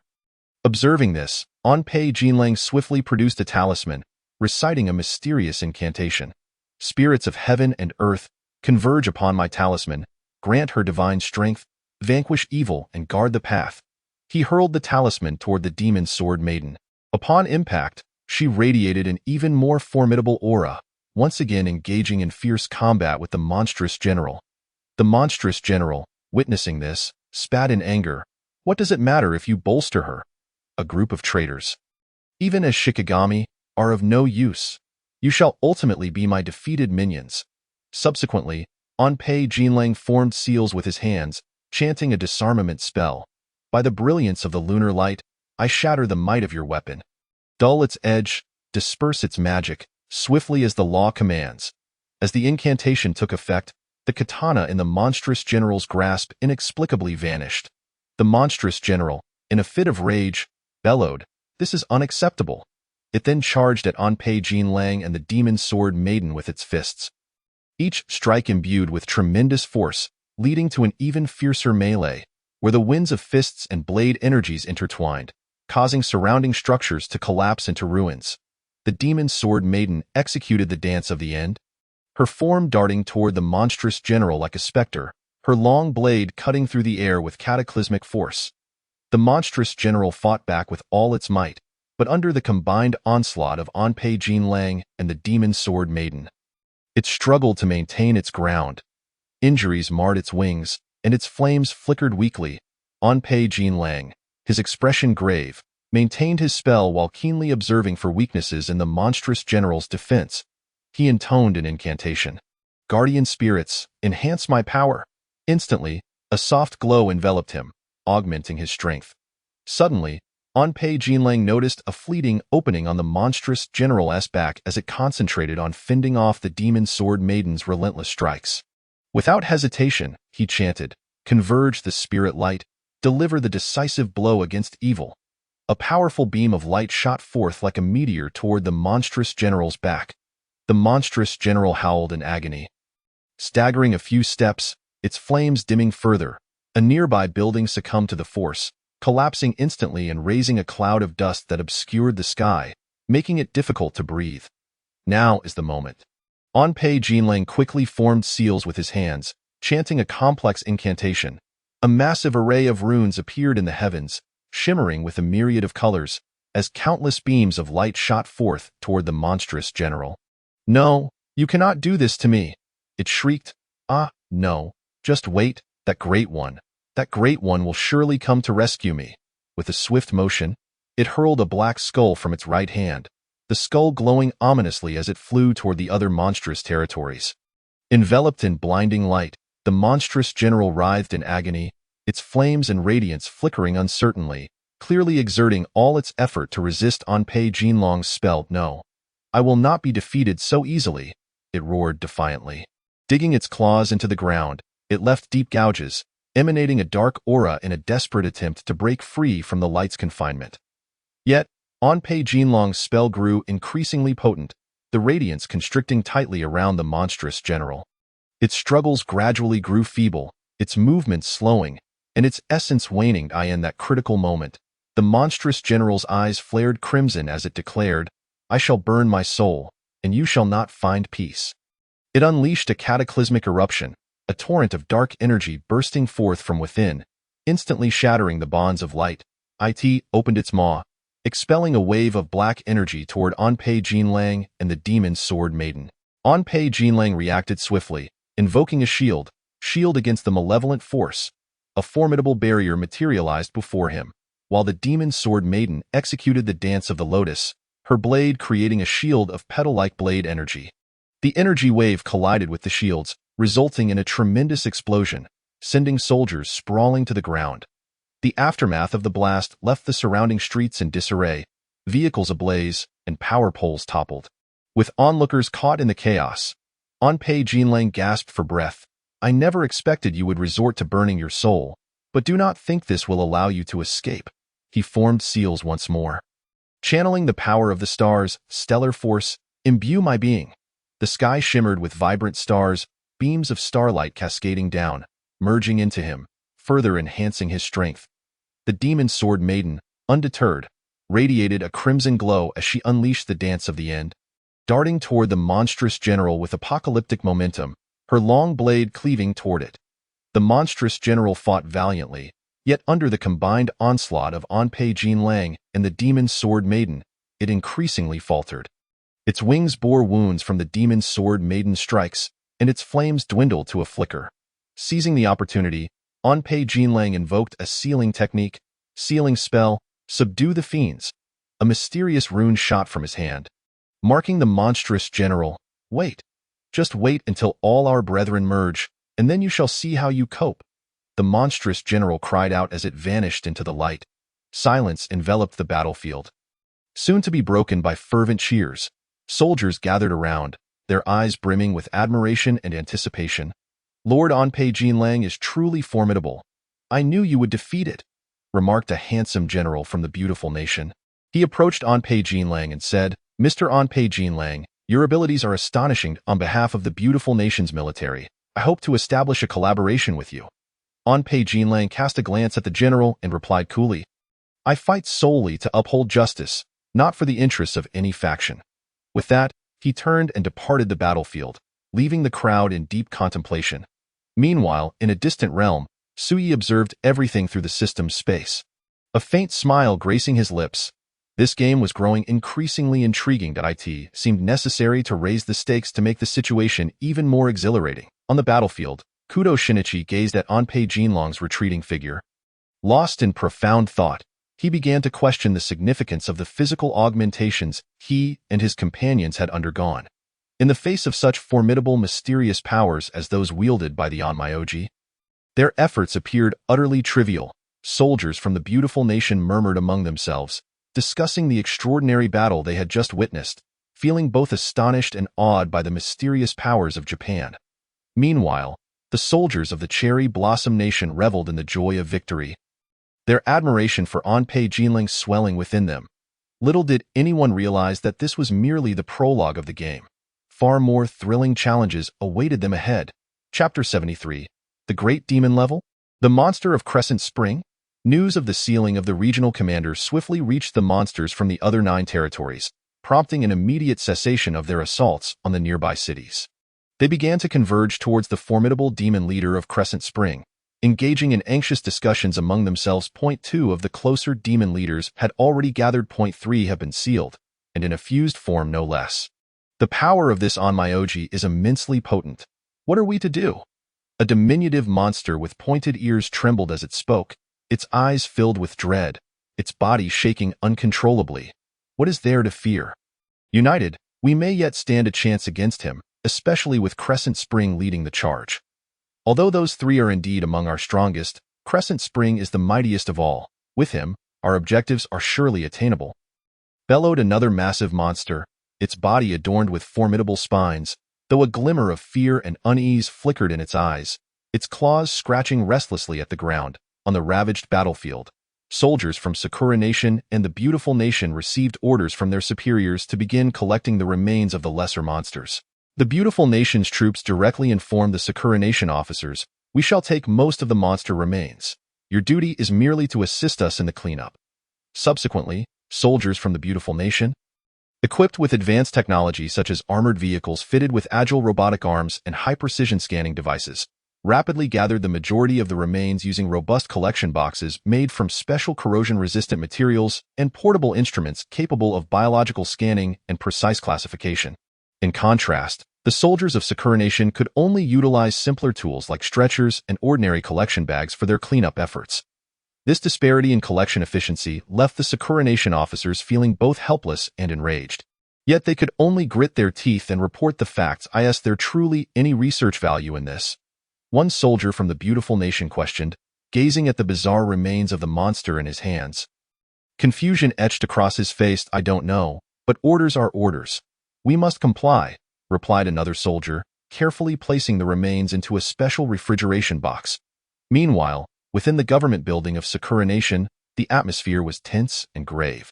Senior officials were engaged in fervent discussions regarding Ampi Jinlang and Ampi Qingtian. Their concern was not for the number of casualties, but rather the interest behind these events and the emergence of extraordinary powers. The Prime Minister of Sakura Nation wore a solemn expression, fists clenched tightly, as he immediately delved into all historical records to uncover any mention of Ampi Qingtian. Prime Minister, with the emergence of monsters and the manifestation of Onmyoji, it appears they had connections in ancient times. Does this imply that the Onmyoji and high monks from history may indeed have existed? An elderly official, his hair streaked with gray and brows furrowed in anxiety, queried, his voice trembling slightly.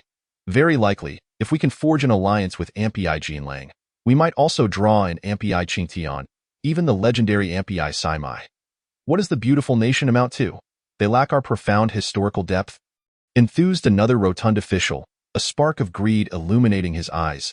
Indeed, and if these entities truly exist, then our 800 deities, along with other renowned monsters and the 3 divine artifacts, may also possess unique powers. Should we successfully ally with Ampi Jinlang, we may even acquire methods to cultivate exceptional abilities. At that point, Sakura Nation will no longer have to bow to the beautiful nation. Everyone, let us remain calm and not solely focus on the benefits. Judging by the abilities displayed by Ampi Jinlang, should we resort to forceful measures, assassination would be a mere trifle for him. We should prioritize diplomacy, cautioned a more level-headed official, adorned with spectacles. The room, filled with sagacious individuals, nodded in agreement before shifting to another topic of discussion. Prime Minister, regarding the monsters from the other 9 regions, we cannot afford to be passive. Currently, only one monster leader is present in each region. They have yet to consolidate. This is our opportunity. We should swiftly mobilize our forces to take them down. We managed to handle the previous 3.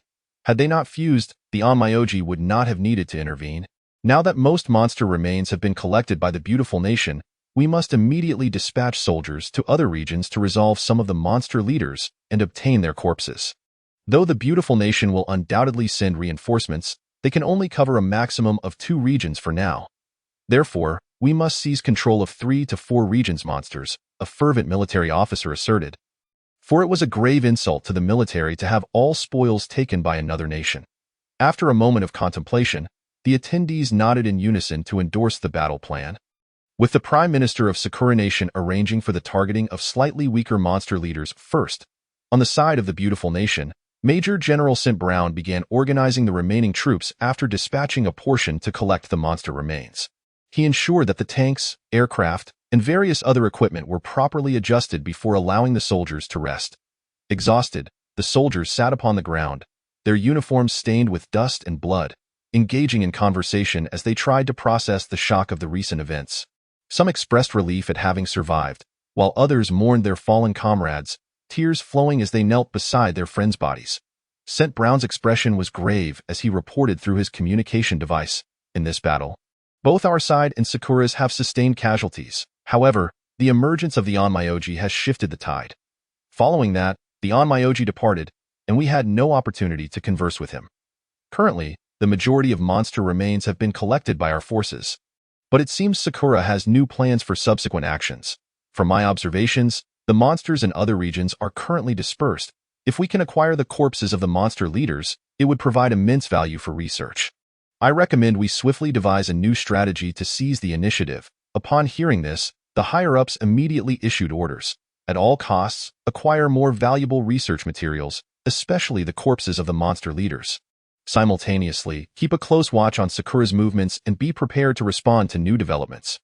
Meanwhile, at Crescent Spring, a scheme was unfolding. One Demon Leader plan to utilize an ancient forbidden spell to merge the powers of all monsters into an invincible demon army. The fused monsters could not be separated once combined, which was why this spell had not been widely employed until now.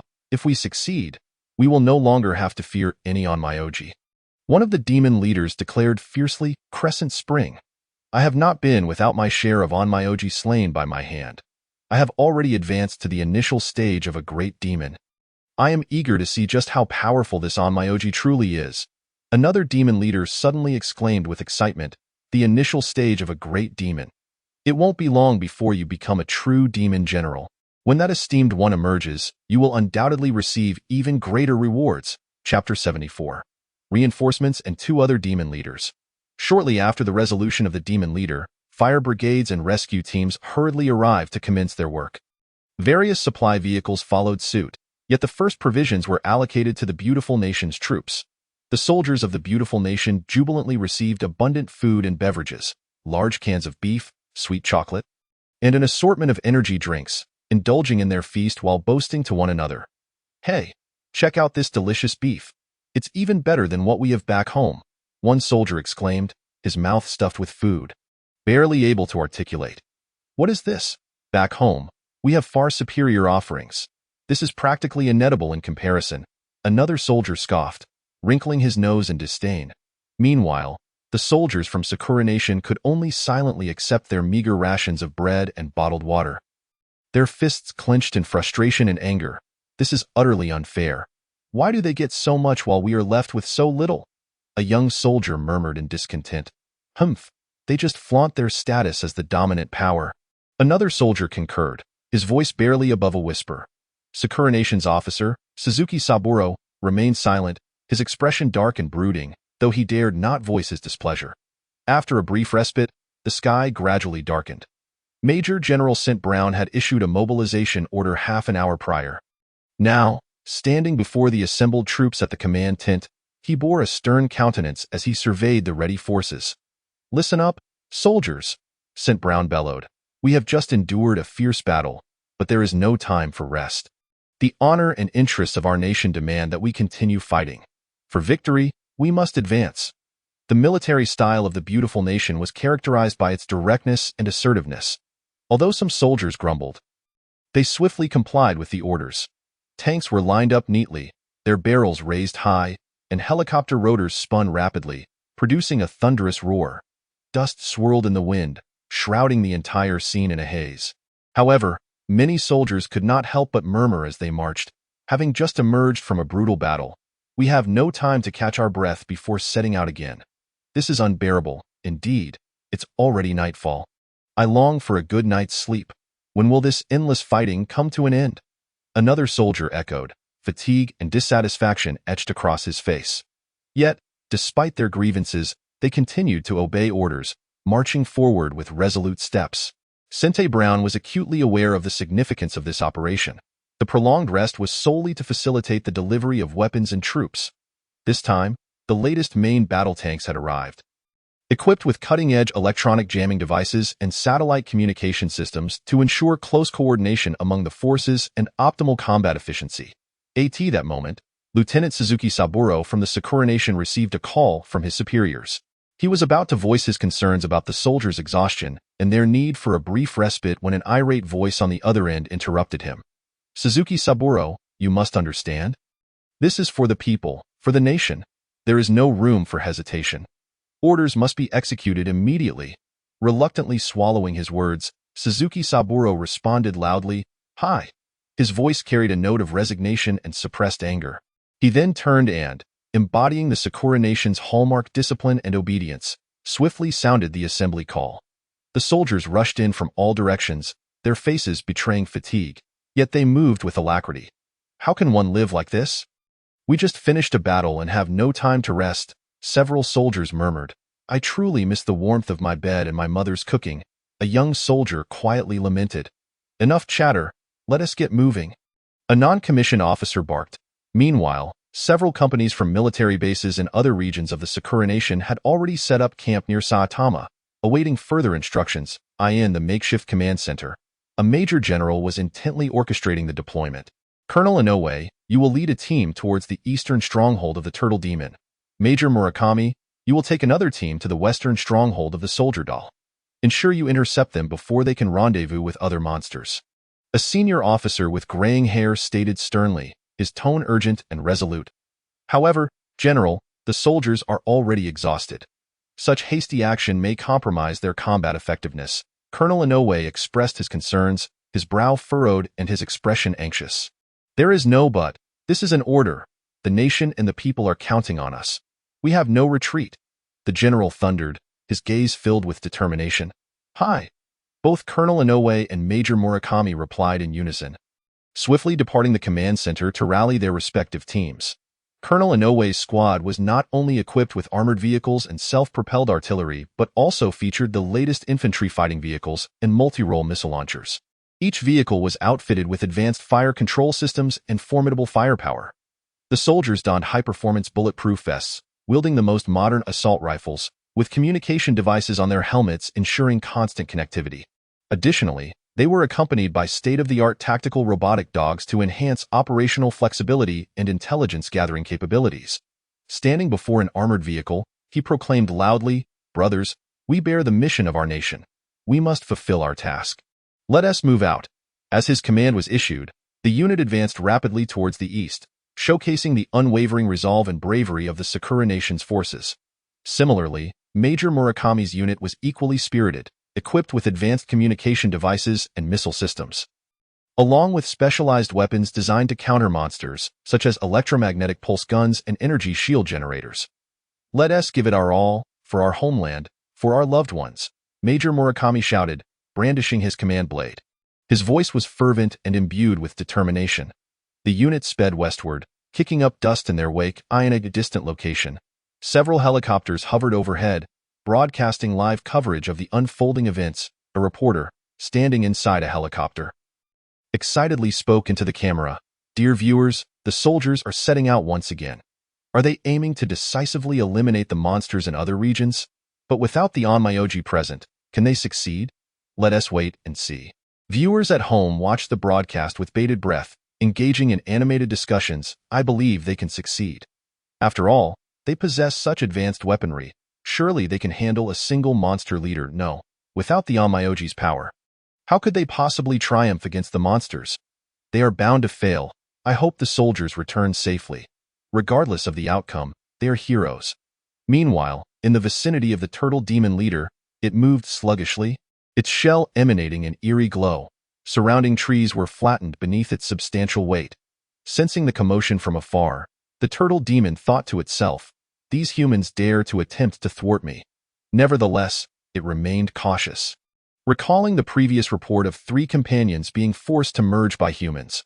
This knowledge instilled a deep respect for humanity's might, prompting it to send a multitude of monsters into the fray, hoping to catch the humans off guard. Conversely, the soldier doll leader was brimming with confidence, considering itself to be of mid-tier strength among the 12 monster leaders. Its army of monsters was second only to the forces of the Crescent Spring. It trudged towards the Crescent Spring, its weapon glinting ominously.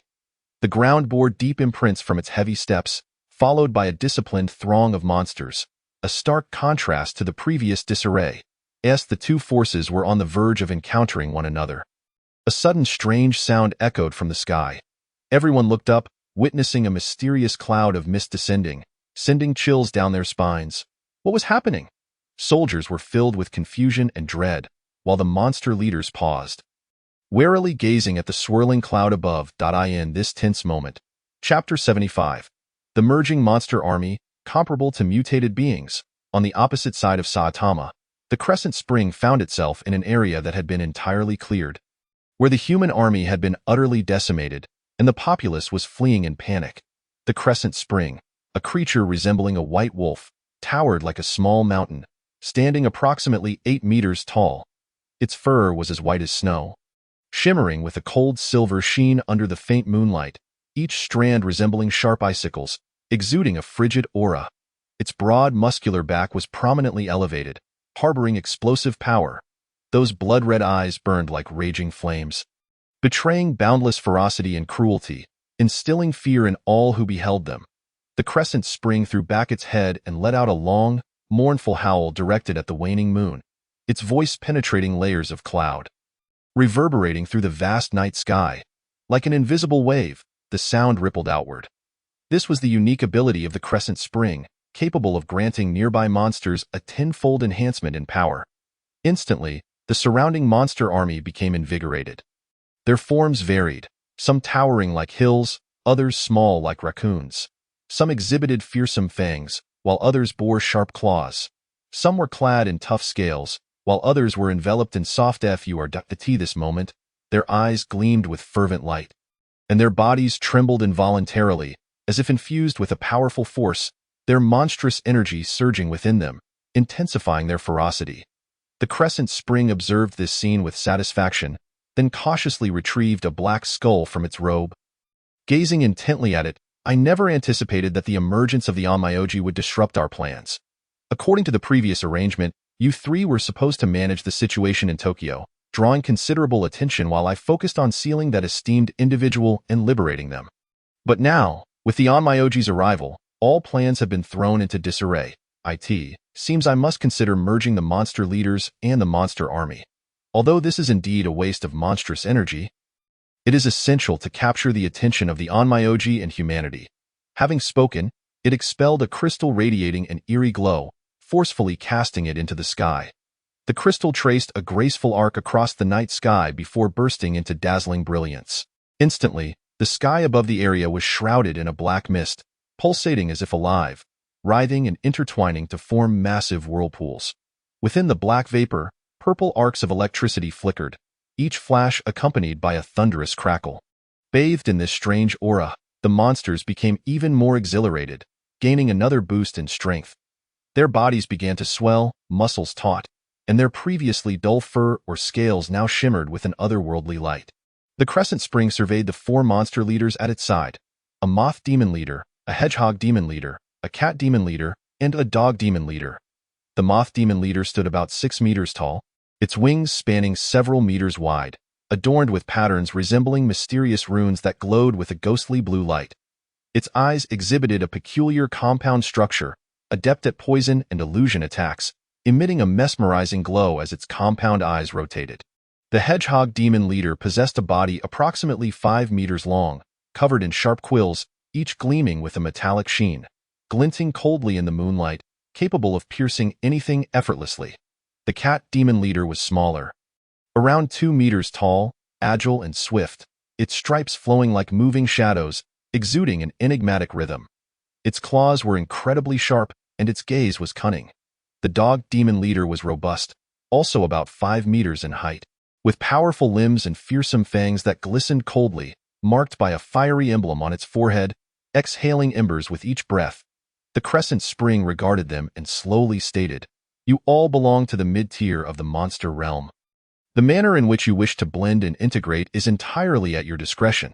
It would be prudent to commence with a pairing of 2, rather than merging all at once, as such an approach would squander a significant amount of demonic energy and impose an excessive burden. Once the master is rescued, there will be methods available for further integration."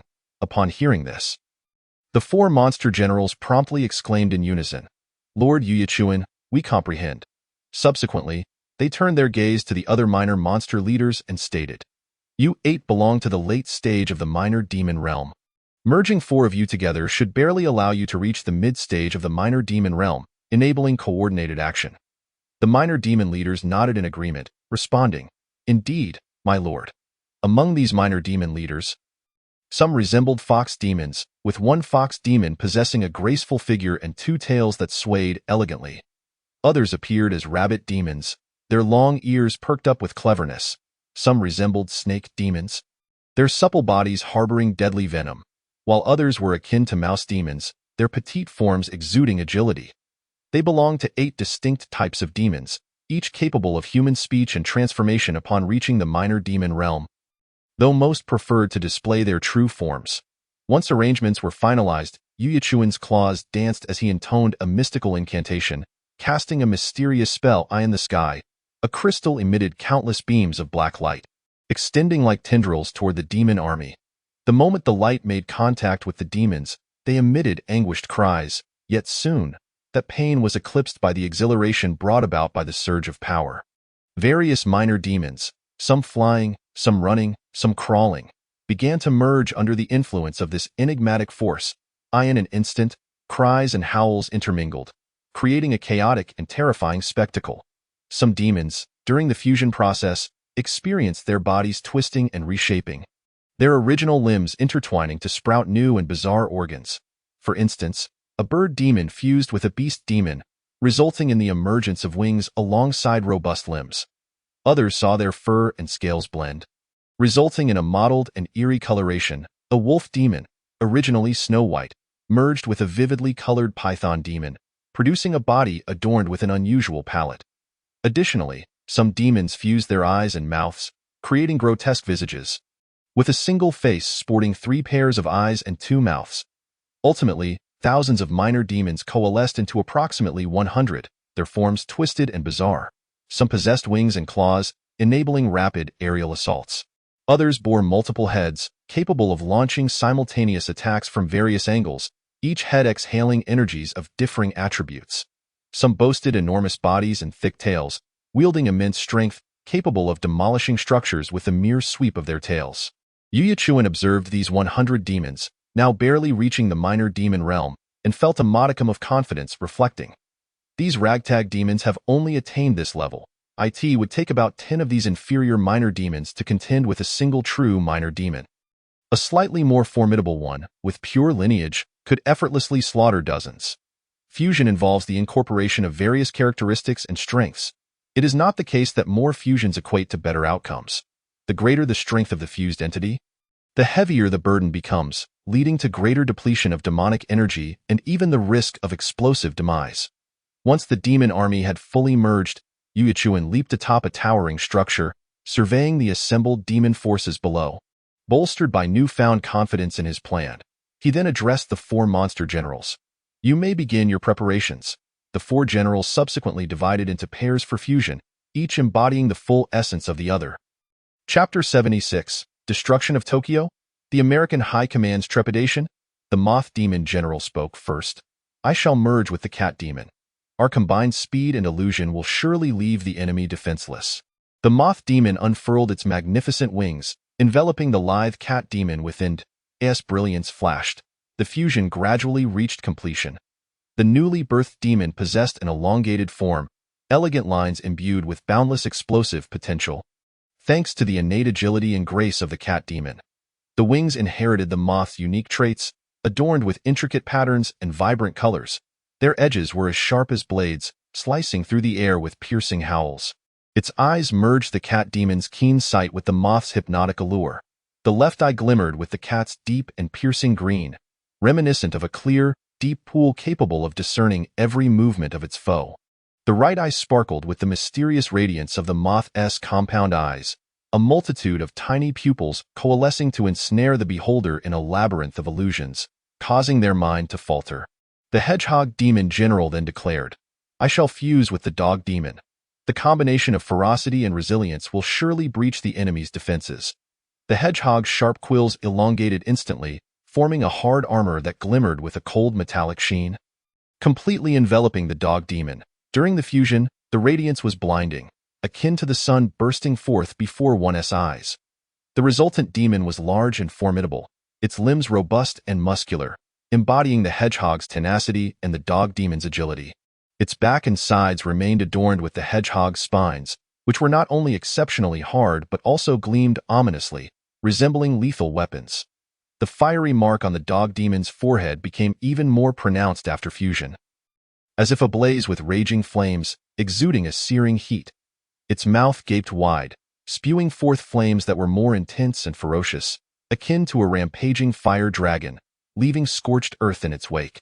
The fused demon thus wielded both the defensive capabilities of the hedgehog and the offensive prowess of the Dog Demon, becoming a fearsome entity.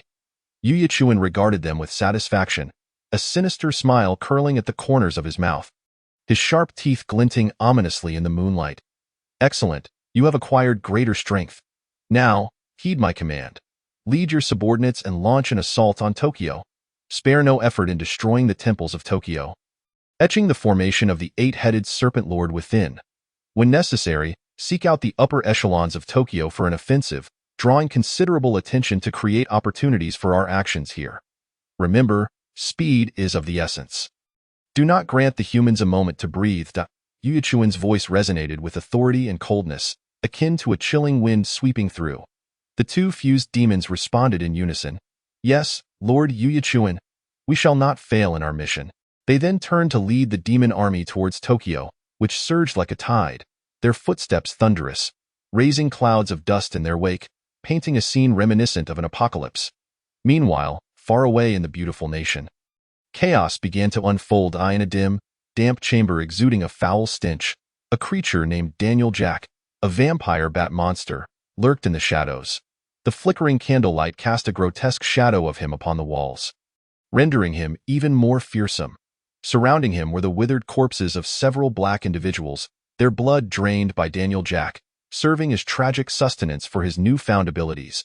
Immersed in his recently acquired powers, he bared his fangs and lunged at a black man, draining him of life in an instant. Under the vampire's control, the man slowly rose, becoming an unthinking puppet. Daniel Jack schemed malevolently. I shall create numerous black puppets to slaughter more of their kind. Inciting societal chaos in the ensuing turmoil, I shall seize the opportunity to amass even greater power. Meanwhile, the high command of the beautiful nation was embroiled in fervent discussions regarding recent events that had left them feeling unsettled, each incident seemingly challenging their dominance.